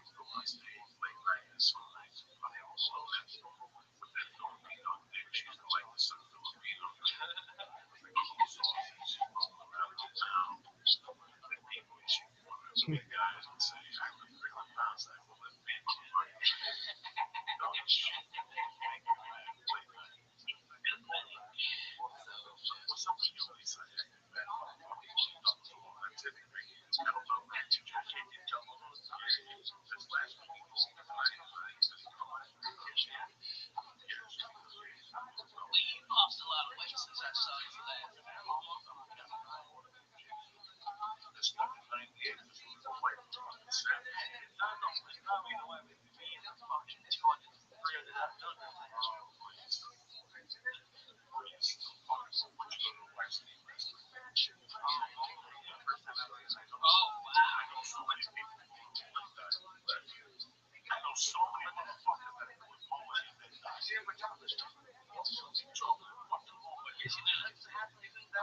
no, that's just one part of Mexico.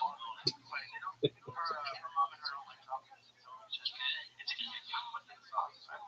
fucking amazing. It's a little bit of Jesus. Depending on how it is. It's just flavorful. That's what, all these white people are afraid of Mexican spice. If you watch Mexican spice or food, they just put a little bit of salsa, like a little bit of bouillon. Some white people are used to fucking ketchup on their goddamn tacos. They're retarded. I was in Washington, and my fucking buddy goes, let's go to taco time. Okay, it's a chain, a shit chain up there. And the fucking lady said, do you want mild salsa or ketchup on your tacos? And I fucking laughed. I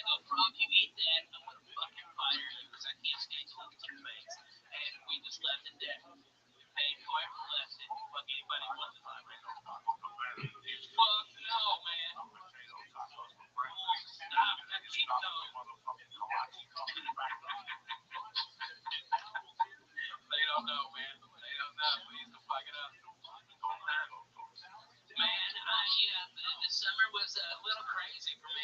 You know, my PTSD I thought was being handled with antidepressants, but it's not. It wasn't.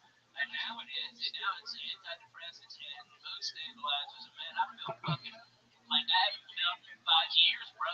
I don't hurt. I am up at 7, doing sidekicks for Jesus. I'm fucking the wife real good. I'm putting her legs up. I'm hugging my babies. I'm playing with my babies more. I'm more focused. And it's like, you know, man, you were absolutely right. I didn't like the fucking truth being told to me, but man, it was the goddamn truth, Coco. When you broke it down, hey, pal, you've been slipping a little bit. You were fucking right. You were goddamn right. And I didn't know how bad it was until I fucking went to the goddamn doctor describing all my shit, and he goes, "You're under medicated for your PTSD. You're way the fuck under medicated." And now, man, I feel like I haven't felt in years, man. Like the whole world isn't closing in on me. Like fucking, like LA's not bothering me as much. Traffic doesn't bother me. Fucking nothing bothers me no more, man. I am fucking great with life. It is fantastic to not be pissed off, except for when deadly need. You know what I mean? It's nice. It's nice. You always want to work through it, like this. Like in the back of your head, you know it's right. And that's the fucking word. You don't learn about, like I'm not saying you're running about everything. Oh, no one's running about everything. But when you had a couple, we've had a couple of those talks, and during it, you hate them, and it's just brutal. You hate anybody who you hate, like it's all like the most 9 out of 10 men. I'm mad at their dads because they don't understand our parents, but they're not doing that for me. He needs to be away. Growing up, I hated my stepdad because he would break my shit. He would break whatever was my land. He was just always don't like the people. I grew up around people that know shit coming from them. At the end of the day, when I was coming down, I'm like, oh, it's a listen, we got a great time. I got to talk to you. These guys are so I came to talk to you. And this guy in front of the house. I don't mean to bring this up that in front of you last night. Sleep on the couch. Give him a little light. We're going to see these guys soft rock. They're not telling me what to do. They're just asking me what to do. They kind of listen to me what the right thing to do. And I get that. See, conversations I have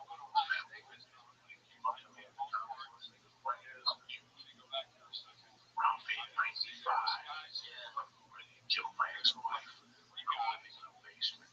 I have no refrigerator. I was standing just in the wall. People are renting a big child support. I'm living away to the rent his father on the road. And I would cancel all the time. I was the greatest that came up to me.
without a doubt. I haven't had a job in 25 years. Never had.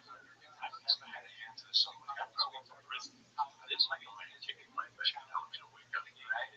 I haven't had a hand to somebody who I haven't had a hand to somebody since I was 13. So I was like, for a job to make a living. And somehow it came together. You fucking work together. That's only you were out every night, right? You were writing every night. You fucking hustle, right? Every day, every night.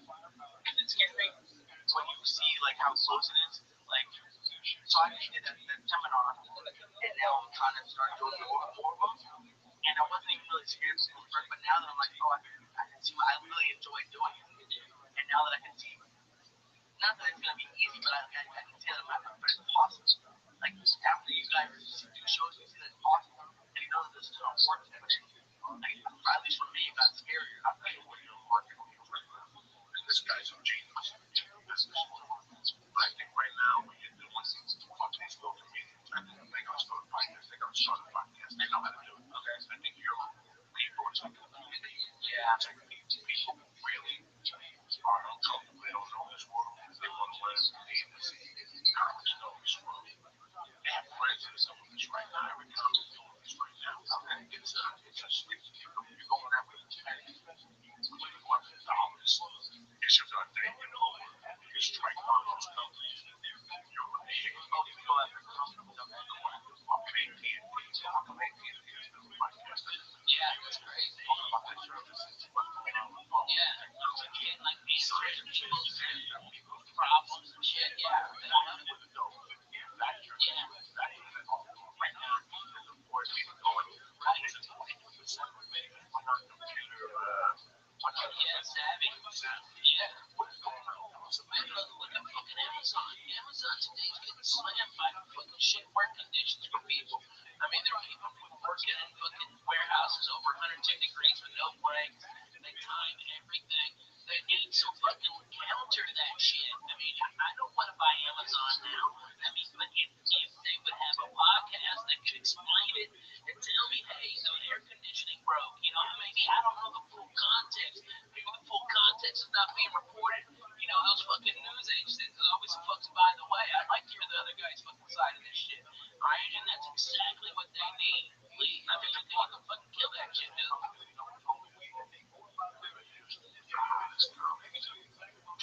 Yeah.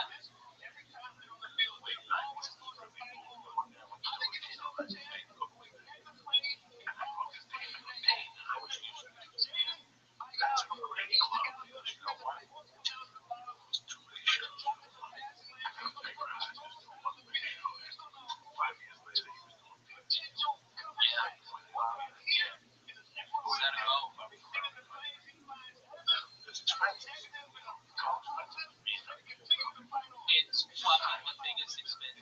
Yeah. There's a lot of expenses for the price you're trying to think it's a workshop, right? It's nine to fucking five. Like, you're thinking workshop. You're thinking it's just 1 hour. You're thinking, yeah, workshop. Yeah, we did like almost 2 hours. You're thinking it's a workshop. There's no parts. You're thinking of going lunch and come back. Why didn't you do like a hotel or something? Yeah,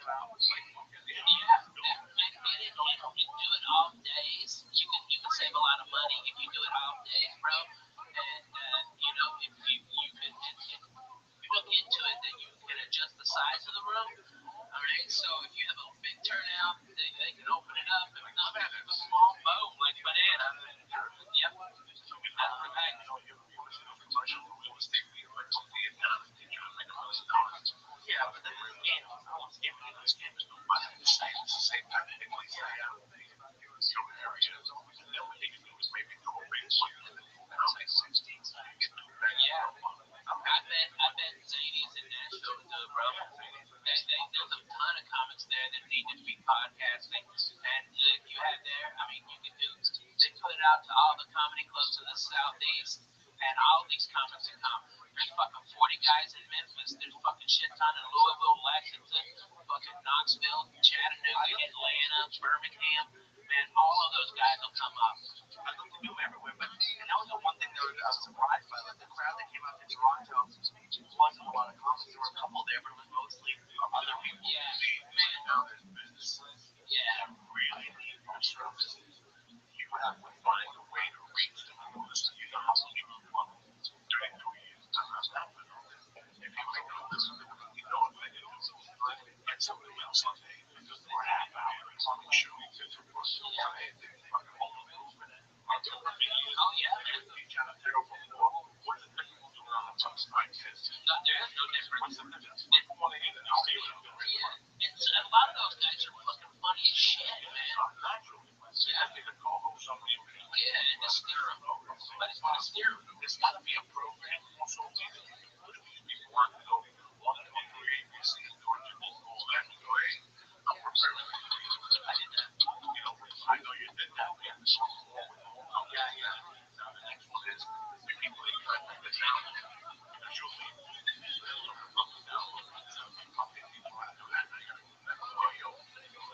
set it up.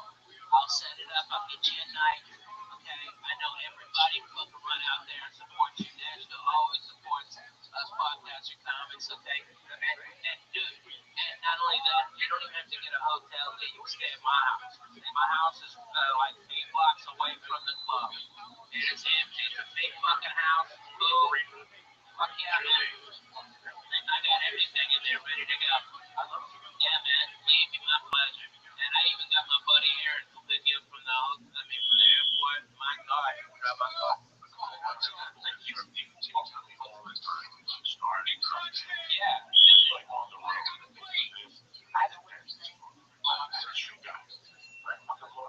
Oh, okay. Oh, yeah.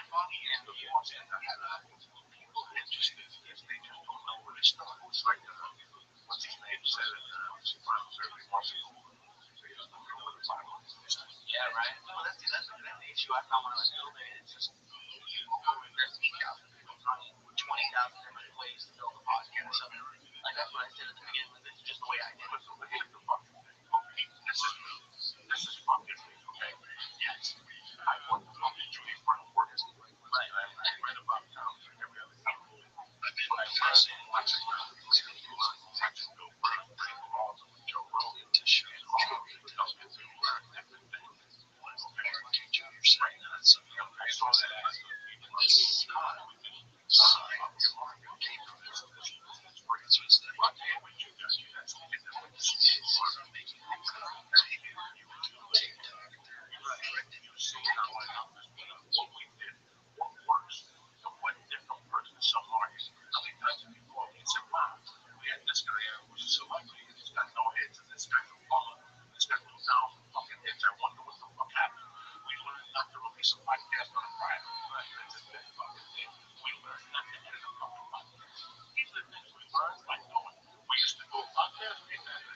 You gotta drop a spit for taking a name once in a while.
one of our cars, and they came out and said it was our fault. And the car was parked, and nobody was in the car. And they started fucking saying something.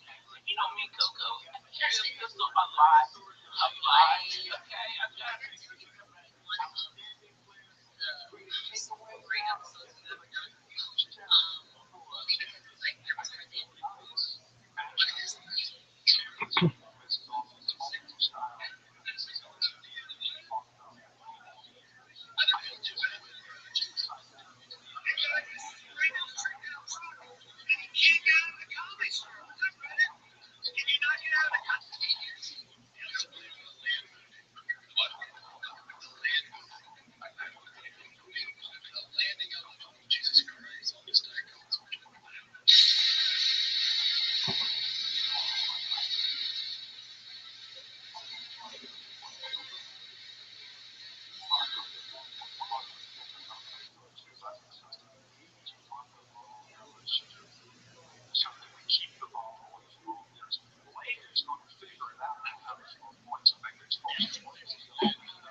Oh, sure, it's Monday.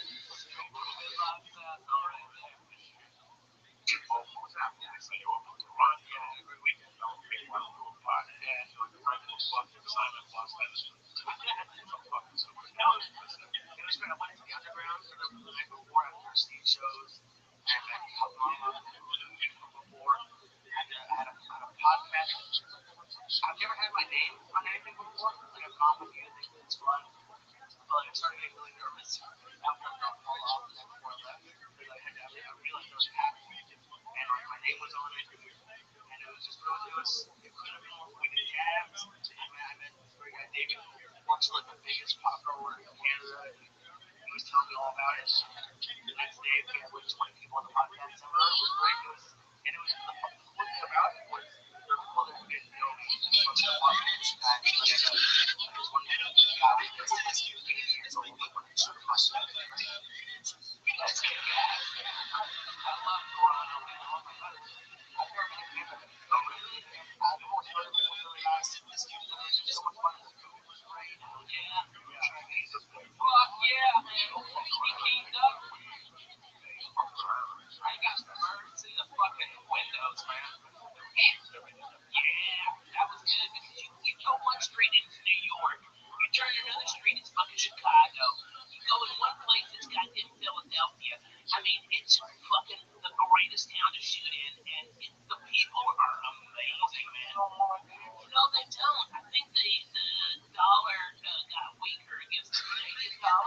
but not anymore. Now it's like 130.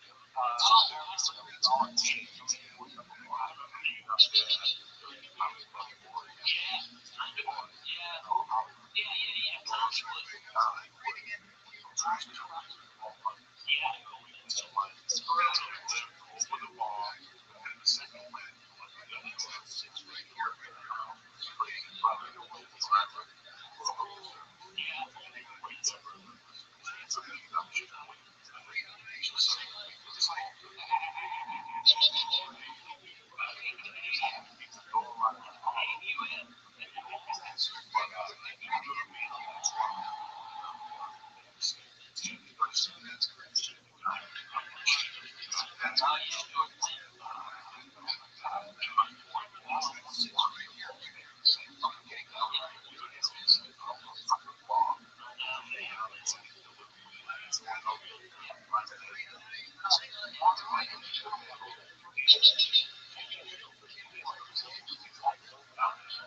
Someone with a nice one. Look at this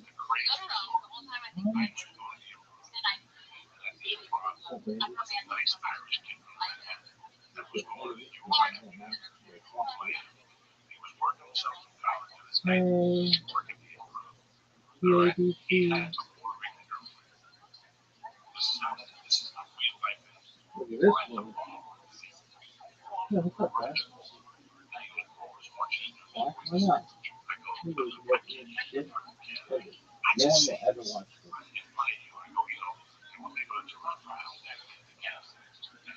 Look at this movie. Sometimes you see. I'm the ultimate Brazilian.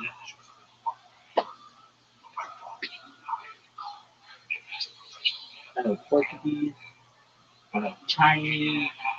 I know Japanese. I know dirty English. Look at this movie. It's a bloody system. Look at this move. Almost torn ACL, kids. But my footwork allowed me to survive.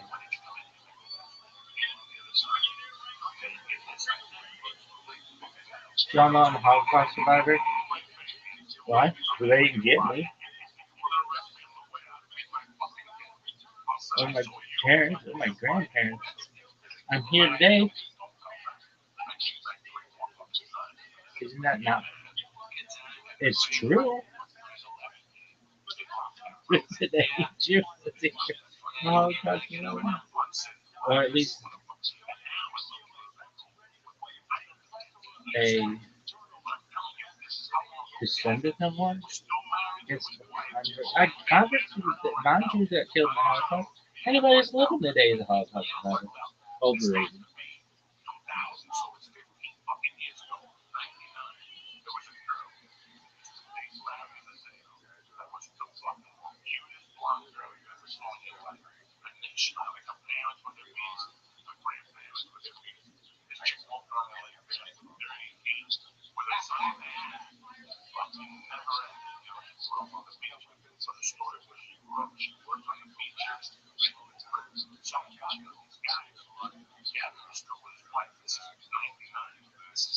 Look at this athletic.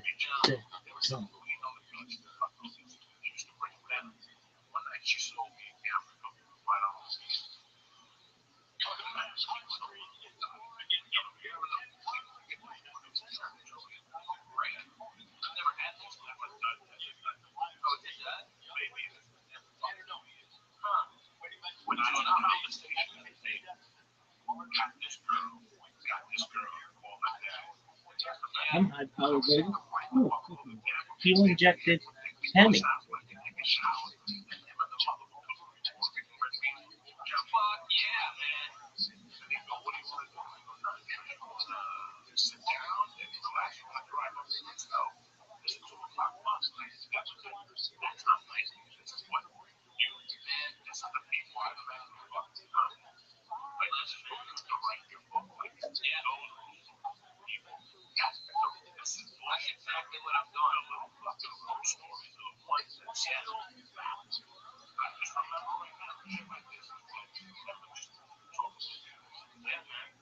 This all we need is you drinking all my orange juice, and this is 1440. 1440. This is fucking awesome, man. This is like we used to do. Right there, looking out the goddamn window. Oh man, it was Texas Pete, Bloody Mary mix we bring out from Houston, and it was deadly, deadly. It was so These good, guys so look amazing. spicy. And then we put pickled green beans in it, and shrimp, and lots of horseradish. Fuck yeah! And sometimes I'd fry up a whole piece of bacon and shove that motherfucker in there. That's how you do it, Lee. Put the Jew in your back pocket. I'm gonna bring you back to life. That's what we did. We get fucked up on that.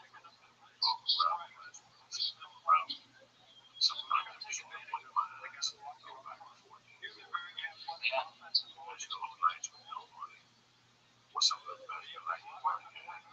Oh my god. Look at this. It's a decision code statement.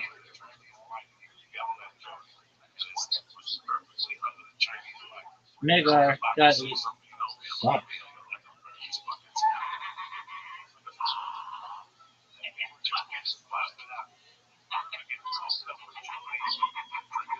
C-Rod. Man,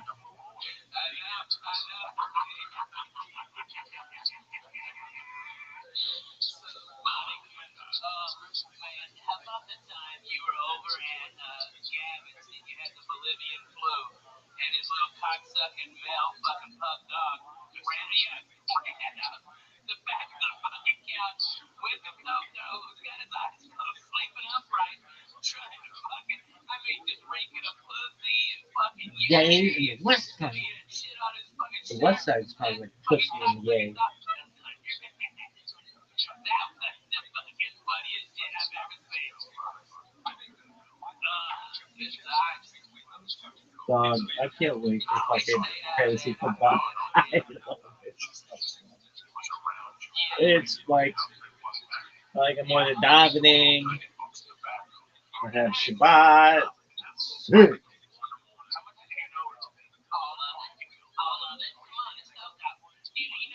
Definitely not fashion. That's With the rare story. All right, I started going blue with this chick. Turns out it wasn't blue, it was heroin. We fucked all night. It was crazy. I loved it. It was tremendous. All right, I think that was 2000. Okay, and that was a great one.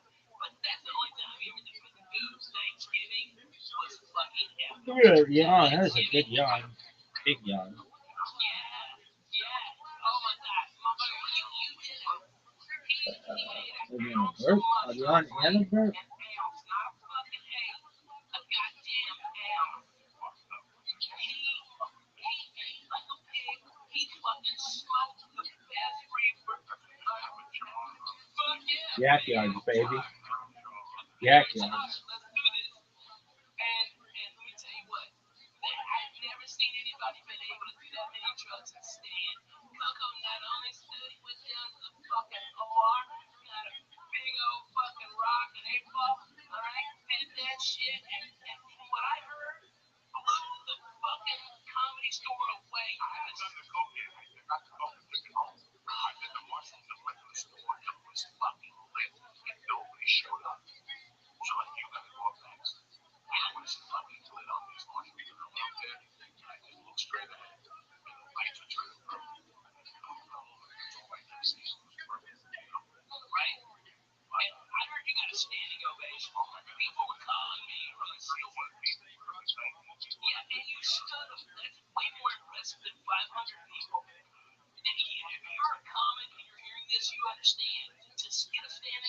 from 19 fucking people is more amazing than getting it for 25,000 people. That's easy. Anybody can fucking do that. All right? These people were there on Thanksgiving night and fucking it blew them away. Fucking tremendous. Think about what a night that was. Maryland was all fucked up. We had a blast. We all ate. It was great times. It was telling my wife that it's, we had our friends that go home to the and they're showing I'm like, I was eating with my wife. Like, what? I don't want to see like what's that word when people are your times, whatever, they're not like empathetic. You're not empathetic, but so if I try to live in a 20 years when you die, I'm very sad. When you're out of my world, and it's just when you think about Maryland a lot, it pisses me off when people talk shit. But I was talking about my today, I see this girl all the time that was Maryland, so I see her all the time in the store. All the time, I see her here, she comes over and says, "Well, she never put me inside and says, "What's going on Maryland?" Everything about Maryland. All the time, man. I had a candle from Maryland on Monday. Yeah, I had a candle from Maryland. I said, "What are you doing, man?" That you do for the Lord is with you. For years.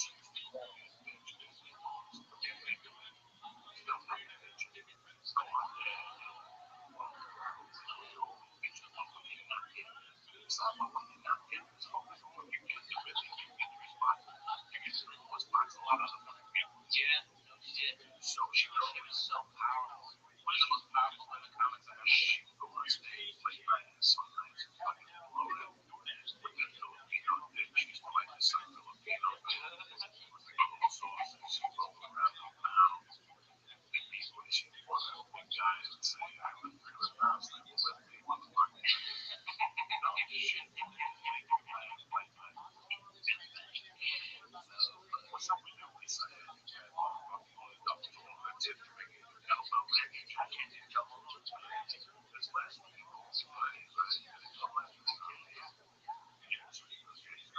You've lost a lot of weight since I saw you last. Look at this. Look at this. Look at this. Look at this movie.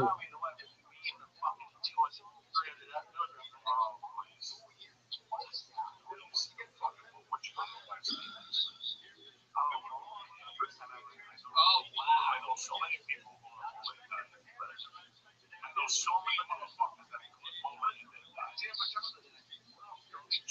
fucking Mullen. No, that's just one part of Mexico. Right, her mom and her like good. It's fucking amazing. Just a little bit of Jesus. But yeah, I don't think I'm getting this right. I did. But it can be depending on how I did it. But now I do.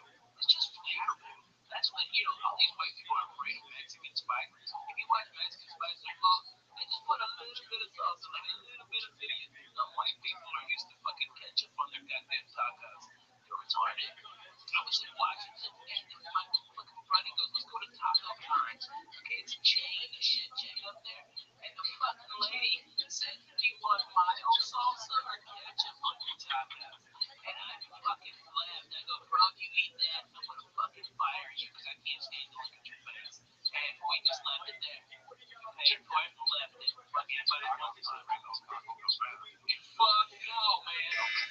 Oh, it sounds like Donkey Kong, baby. They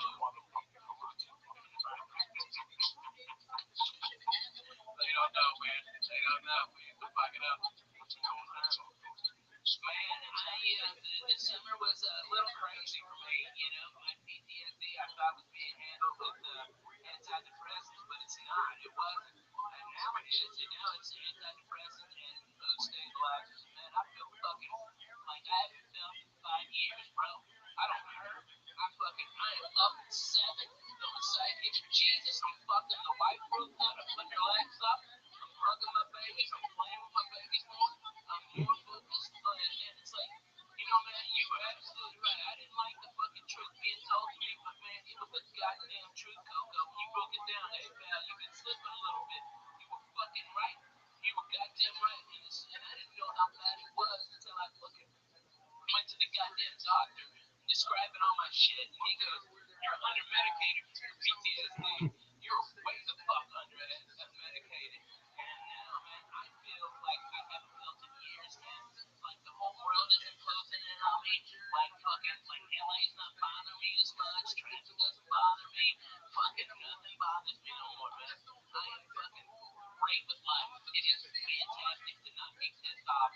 except for when you did it. You know what I mean? It's nice. You know what I mean? You're always one of the worst people that do something wrong with you. Like, you in the back of your head, you know it's right. And that's the fucking worst. Like, nobody, like, I'm not saying you're right about everything. No one's right about everything. But even a couple of those songs, and during it, you hate them. And it's just brutal. I think it's just anybody who you hate, like, when you, like, it's so, like, the most, I'm gonna take man. I'm mad at their dance. Because they won't run the stairs to the hospital. So they're not doing it. You hate it. Because the people growing up, I hated my stepdad because he would break my shit. He would break whatever move I made. He was too stepdad. You always know like this. I grew up with Robert Eagle. And in all those years, I'm fucking up. I get that when I was talking down on the go, it's a listen to my great guys. I'm not talking. So they came to the whole thing. They know that this guy, Robert, they bring this up that they follow what I like. Sleep on the couch. Get her in the morning. We got a handle. And they're not telling me what to do. They're not asking me what to do. They're kind of hinting to me what the right thing to do. And I get pissed. One of the worst conversations I ever had with Matt Boyd. He came up to me at the comedy works and he was like, Ralphie, 95. I'm ready to kill my ex-wife. I'm living in a basement. I have no food or refrigerator. I'm sustaining just with a blow. Pay my rent, get child support. I'm lifting weights and doing the right thing. I'm from the road. And I was canceled all the time. He opened my this guy came up to me. He was like, what's the second? He's like, hey, man, comes down. Why do you want you got time? Because I'm in these cars like you because just me. You know, why? I'm doing these all the time. I know those gentlemen got me to show up. What are you going to shoot? I have a white t-shirt on. I have a white t-shirt on. On my hands. Just my fucking clenching. The punch is getting the ground. Because I'm not saying I'm mad by you. I hate you. And it's wrong. I know you're doing wrong. I know you don't do it either. But I know you don't understand. Just bring me around. I could have busted that house and walked back to being a monster. And when I went back down, I didn't know to get the fuck out of there. Get out of there. You don't want to see the guy again. Wants to see the guy again. He's 98 and burning balls. He's wow. You know him. I followed the guy. He used to come out with the hat and go around.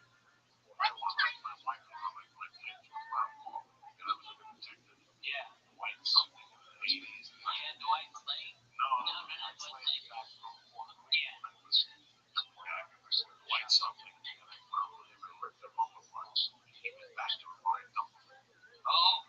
They had just moved to LA together. Man. Look, those remains look down on one and I pulled him aside. I go, man, boy, and he hugged me. He goes, God, boys, he goes, I'm really proud of you. You don't want it.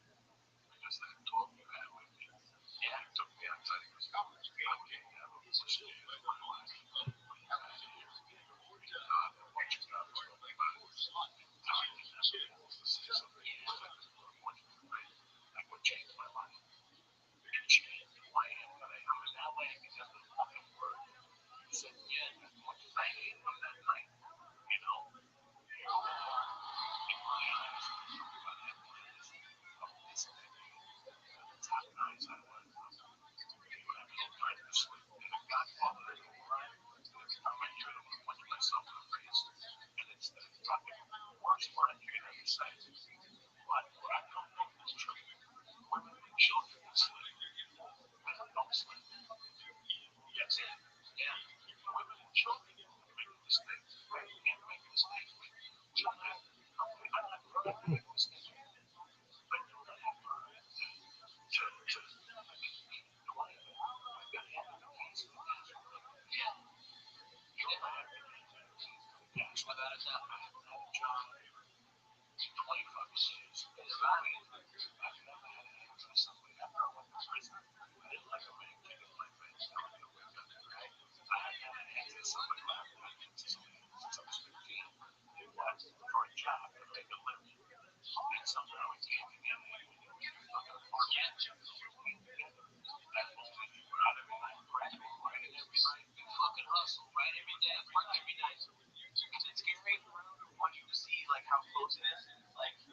So I just did a seminar, and now I'm trying to start doing more of them. And I wasn't even really scared from the first, but now that I'm like, oh, I can see, I really enjoy doing it. And now that I can see, not that it's gonna be easy, but I can see that I'm not going to possible. Like after you guys do shows, you see the talk, and you know this is how it works. Like I just for me, got scared. I really wanted to want to. This guy's a genius in business life. But I think right now when you're doing all these little meetings, I think they go start podcasts, they go start podcasts, they know how to do it. I think your people are doing it. Yeah, I think people really are uncomfortable. They don't know this world. They want to learn from me to see how much know this world. They have friends that are doing this right now. Every time I'm doing this right now. It's just, we're going after pennies. It's not like the homeless issues are there. We just try to find those companies. You know what I mean? Oh, we go after the companies. I'm going to fucking AT&T. Talk about AT&T. Let's do a podcast. Yeah, that's crazy. Talking about their services, what's going on. Yeah. And like answering people's problems and shit. Yeah. They love it. Back here. Yeah. Right now, what we do. Right. With our computer, yeah, savvy. Yeah. What is going on? So man, look at fucking Amazon. Amazon today is getting slammed by fucking shit regulations for people. I mean, they're keeping people working in fucking warehouses over 110 degrees with no breaks. They time everything. They need to fucking counter that shit. I mean, I don't want to buy Amazon now.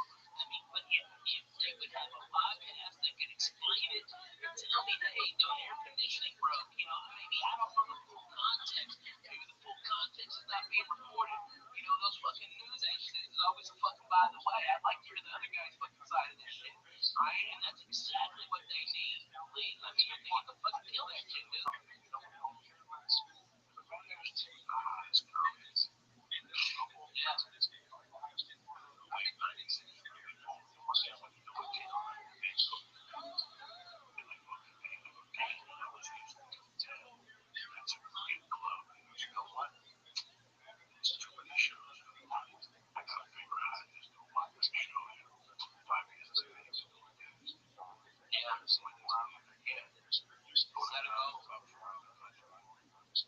It's expensive. How expensive would it be? It's fucking the biggest expense. Yeah. A lot of expenses for the price you would charge. It's a workshop, right? It's not even a fucking bond like me. But these people, it's a workshop. It's just 1 hour. Yeah, it's workshop. I mean, we did like almost 2 hours in one of those times. No, it's a workshop. It's the one surely is going lunch and come back. So why didn't you just go to like rent a room in a hotel? That's not the thing about like fucking yeah. And do it off days. You can save a lot of money if you do it off days, bro. And you know, if you could and look into it, then you can adjust the size of the room. All right, so if you have a big turnout, they can open it up. If not, have a small boat like banana. Yep. That's for that. You listen to a commercial for real estate. You might come pay it down. You try to make $1 million. Yeah, but that was scam. I don't want to scam. I'm not scamming nobody. It's the same. It's the same type of thing. We stay out of your area. And then what you can do is make it a big one. How many times? Yeah. I bet Zadie's in Nashville too, bro. There's a ton of comics there that need to be podcasting. And look, you have there, I mean, you can do, they put it out to all the comedy clubs in the Southeast, and all these comics are coming. There's fucking 40 guys in Memphis, there's fucking shit ton in Louisville, Lexington, fucking Knoxville, Chattanooga, Atlanta, Birmingham. Man, all of those guys will come up. I'd love to do them everywhere, but and that was the one thing that I was surprised by. Like the crowds that came out to Toronto, wasn't a lot of comics. There were a couple there, but it was mostly other people. Yeah. Really neat. I'll have to find a way to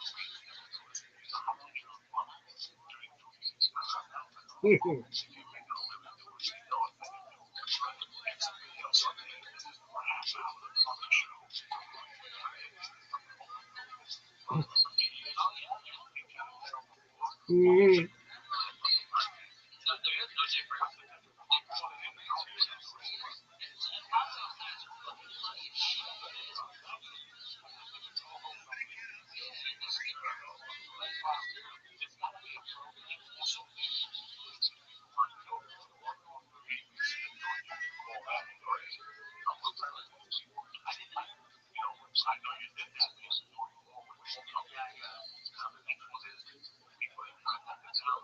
Mm.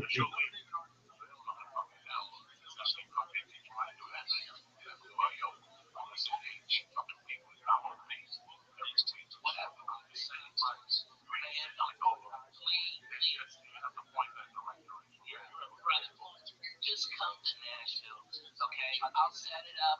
I'll set it up. I'll get you a night, okay? I know everybody fucking run out there and support you. Nashville always supports us podcaster comics, okay? And dude, and not only that, you don't even have to get a hotel there. You can stay at my house. And my house is like 8 blocks away from the club. And it's empty. It's a big fucking house. Food. Fuck yeah, man. I got everything in there ready to go. Yeah, man. Lee, it'd be my pleasure. And I even got my buddy Aaron to get from the from the airport. My car. Grab my car. Yeah.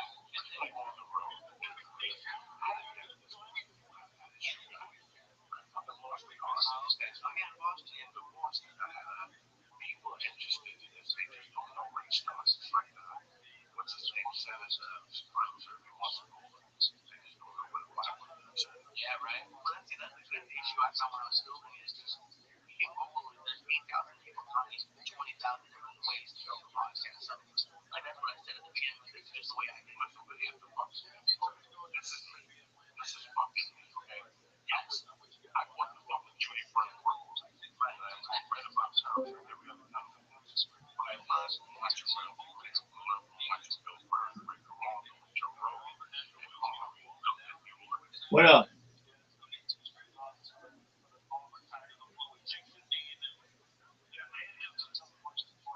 How are you?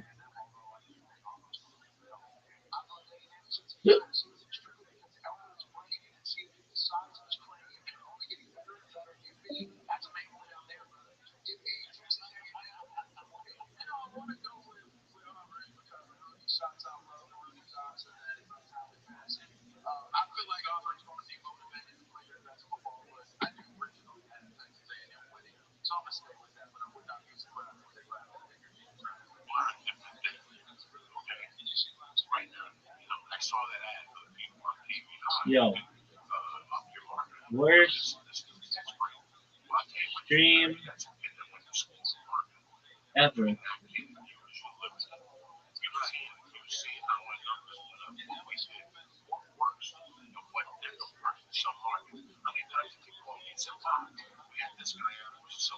You all want to see some fucking athleticism? You want to see some footwork? Look at this bro. This motherfucker's so athletic it makes me want to shit myself. I could poop thinking about this motherfucker's athleticism.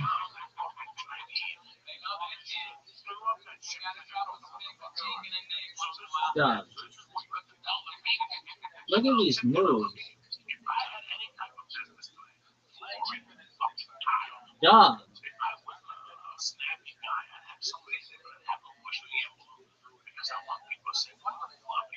Look at this fucking athleticism, dog.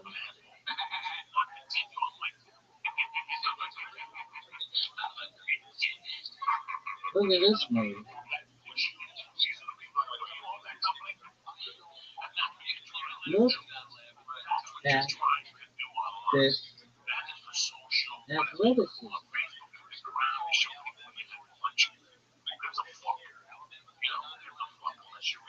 It's really unprecedented. Unprecedented athleticism. Unprecedented athleticism. Unprecedented athleticism. Unprecedented. Look at this move. So sick. Look at this move. Oh, go, you fuck. Dude. Bezos, you gotta work on your fucking platform. Twitch loads so fucking slowly. It's redundant. It's absolutely fucking redundant. Bezos is too busy fucking slowed down shaving his head. You suck. This is the worst dream ever. It's the worst dream ever.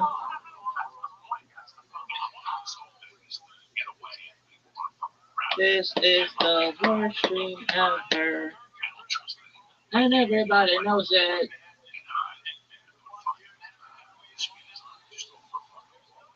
Is this bitch gonna go? Look at this athleticism, yo. Look at this athleticism. Holy shit. That is the most Arabs I've Look at seen this since move. fucking Kuwait. Alright? Holy shit, dude. These fucking I just got retards, my they shirt throw their ripped again. goddamn carpet out Worst in front of the fucking fountain. It looks dream like LA parking for Magic Carpets. ever. It's Arabian night. It's Arabian day. Oh, are you fucking serious? That's why. Worst Those fucking, they're very combustible. That's why. dream. And I've got shot at by those cocksuckers. I've been Iraq. I've been to Iraq. Hey, I don't know they're nice people, because I can't fucking tell the difference of walking around that fucking hot tea or whatever the fuck that shit is. Fucking blow up me like a motherfucker.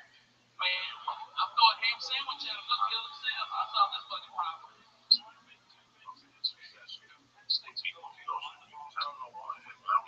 I like some of them. You know who I really dig, and it's fucking crazy? Iranians. I fucking like Iranians more than I do the Arabs. I fucking way more. I like the Armenians too. They're fucking crazy, and it's like, hey, comb your shoulder, bro. Look at this athleticism. Yeah, right? Dog. I hate Russians. I'll tell you that. Fuck Russians. You love Russians. Good. I hate fucking Russians. Are you fucking serious? Russians is goddamn 84. When they killed Swayze and Rendon, they can suck my dick. And you know what? They killed Apollo Creed too, niggers. Don't forget, you slipping. Hey, go fuck that stuff. Alright, those cocksucking Russians stick the baby in the corner. Fuck them motherfuckers. I hate those cocksuckers. Look at this move.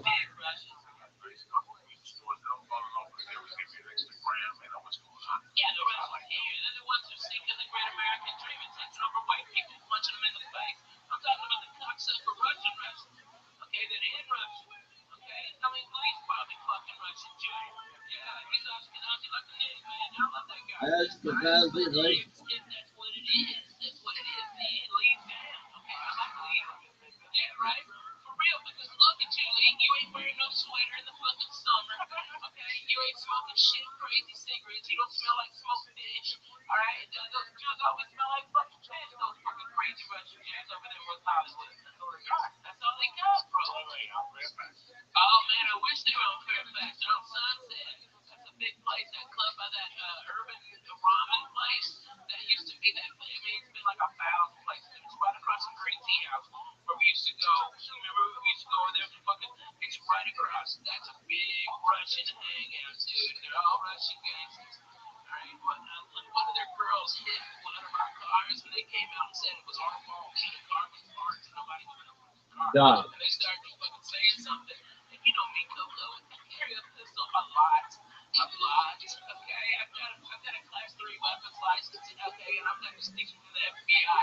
Alright, I can carry the fucking thing anywhere, okay? I can fly with it. Alright? And I just fucking pulled my gun. I just pulled the gun and the guy backed the fuck off and we got to exchange information and fucking went there, no drama. Alright, but they Look were at this surrounding move. my wife. What the fuck am I supposed to do? I've been hit by a Russian lady in the parking lot here. She refused to, but it was her. Yeah, She's like 90 years old, so I felt really bad. But she was like, no, that wasn't me. Her car was filled with that. Just, oh my god. Are you fucking serious?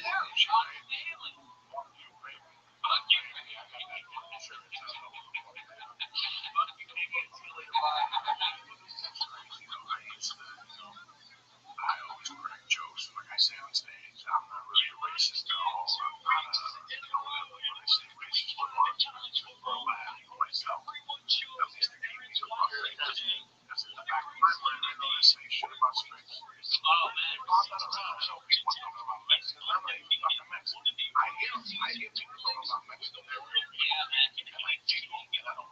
Are you fucking serious?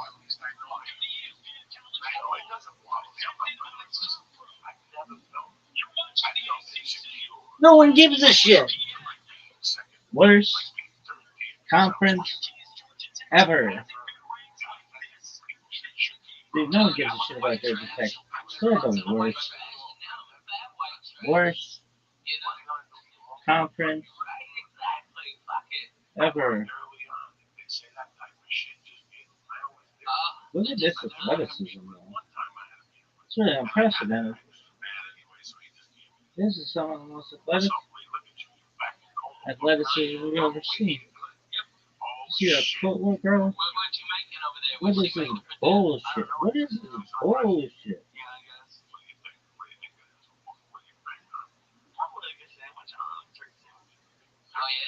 God. God. God. What is this?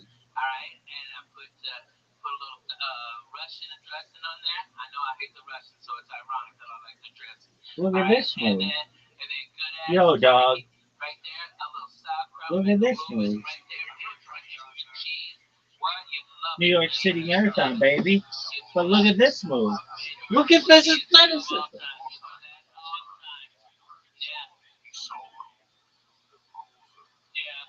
Look at the.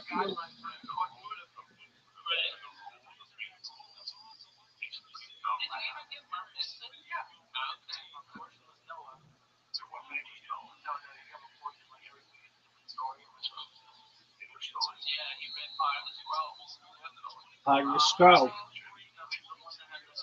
You? Yeah. What part? The part about fucking milfs. That's the part I read. I don't fucking memorize it. Hey, goes burger, da da da.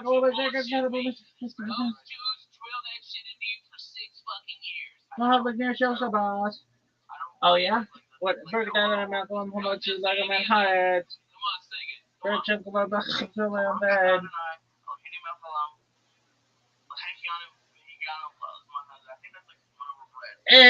No. Burger, da da da. Come on to like a man hard. That's the one for bread, ass.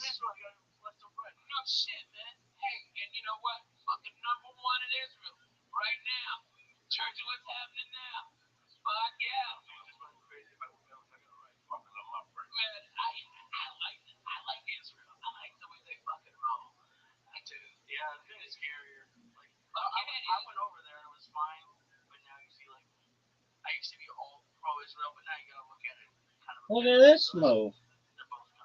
Look at this move. Look at this athleticism. Son?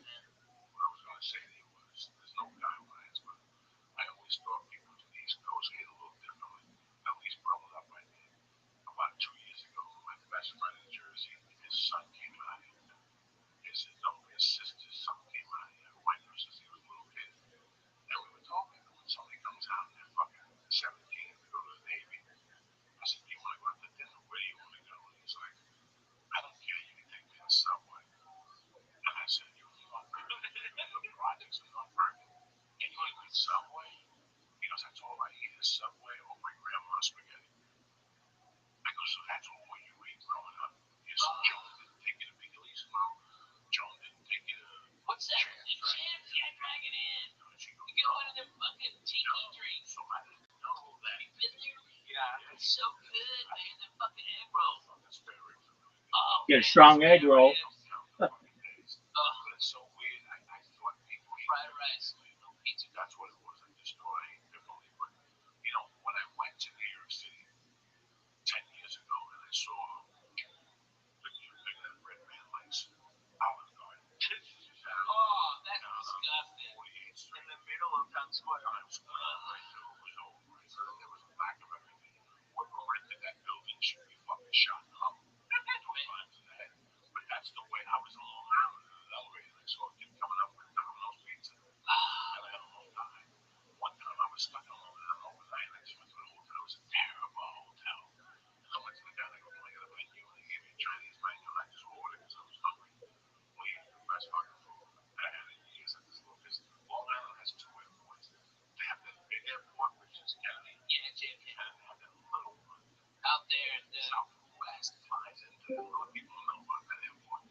Yo, dog.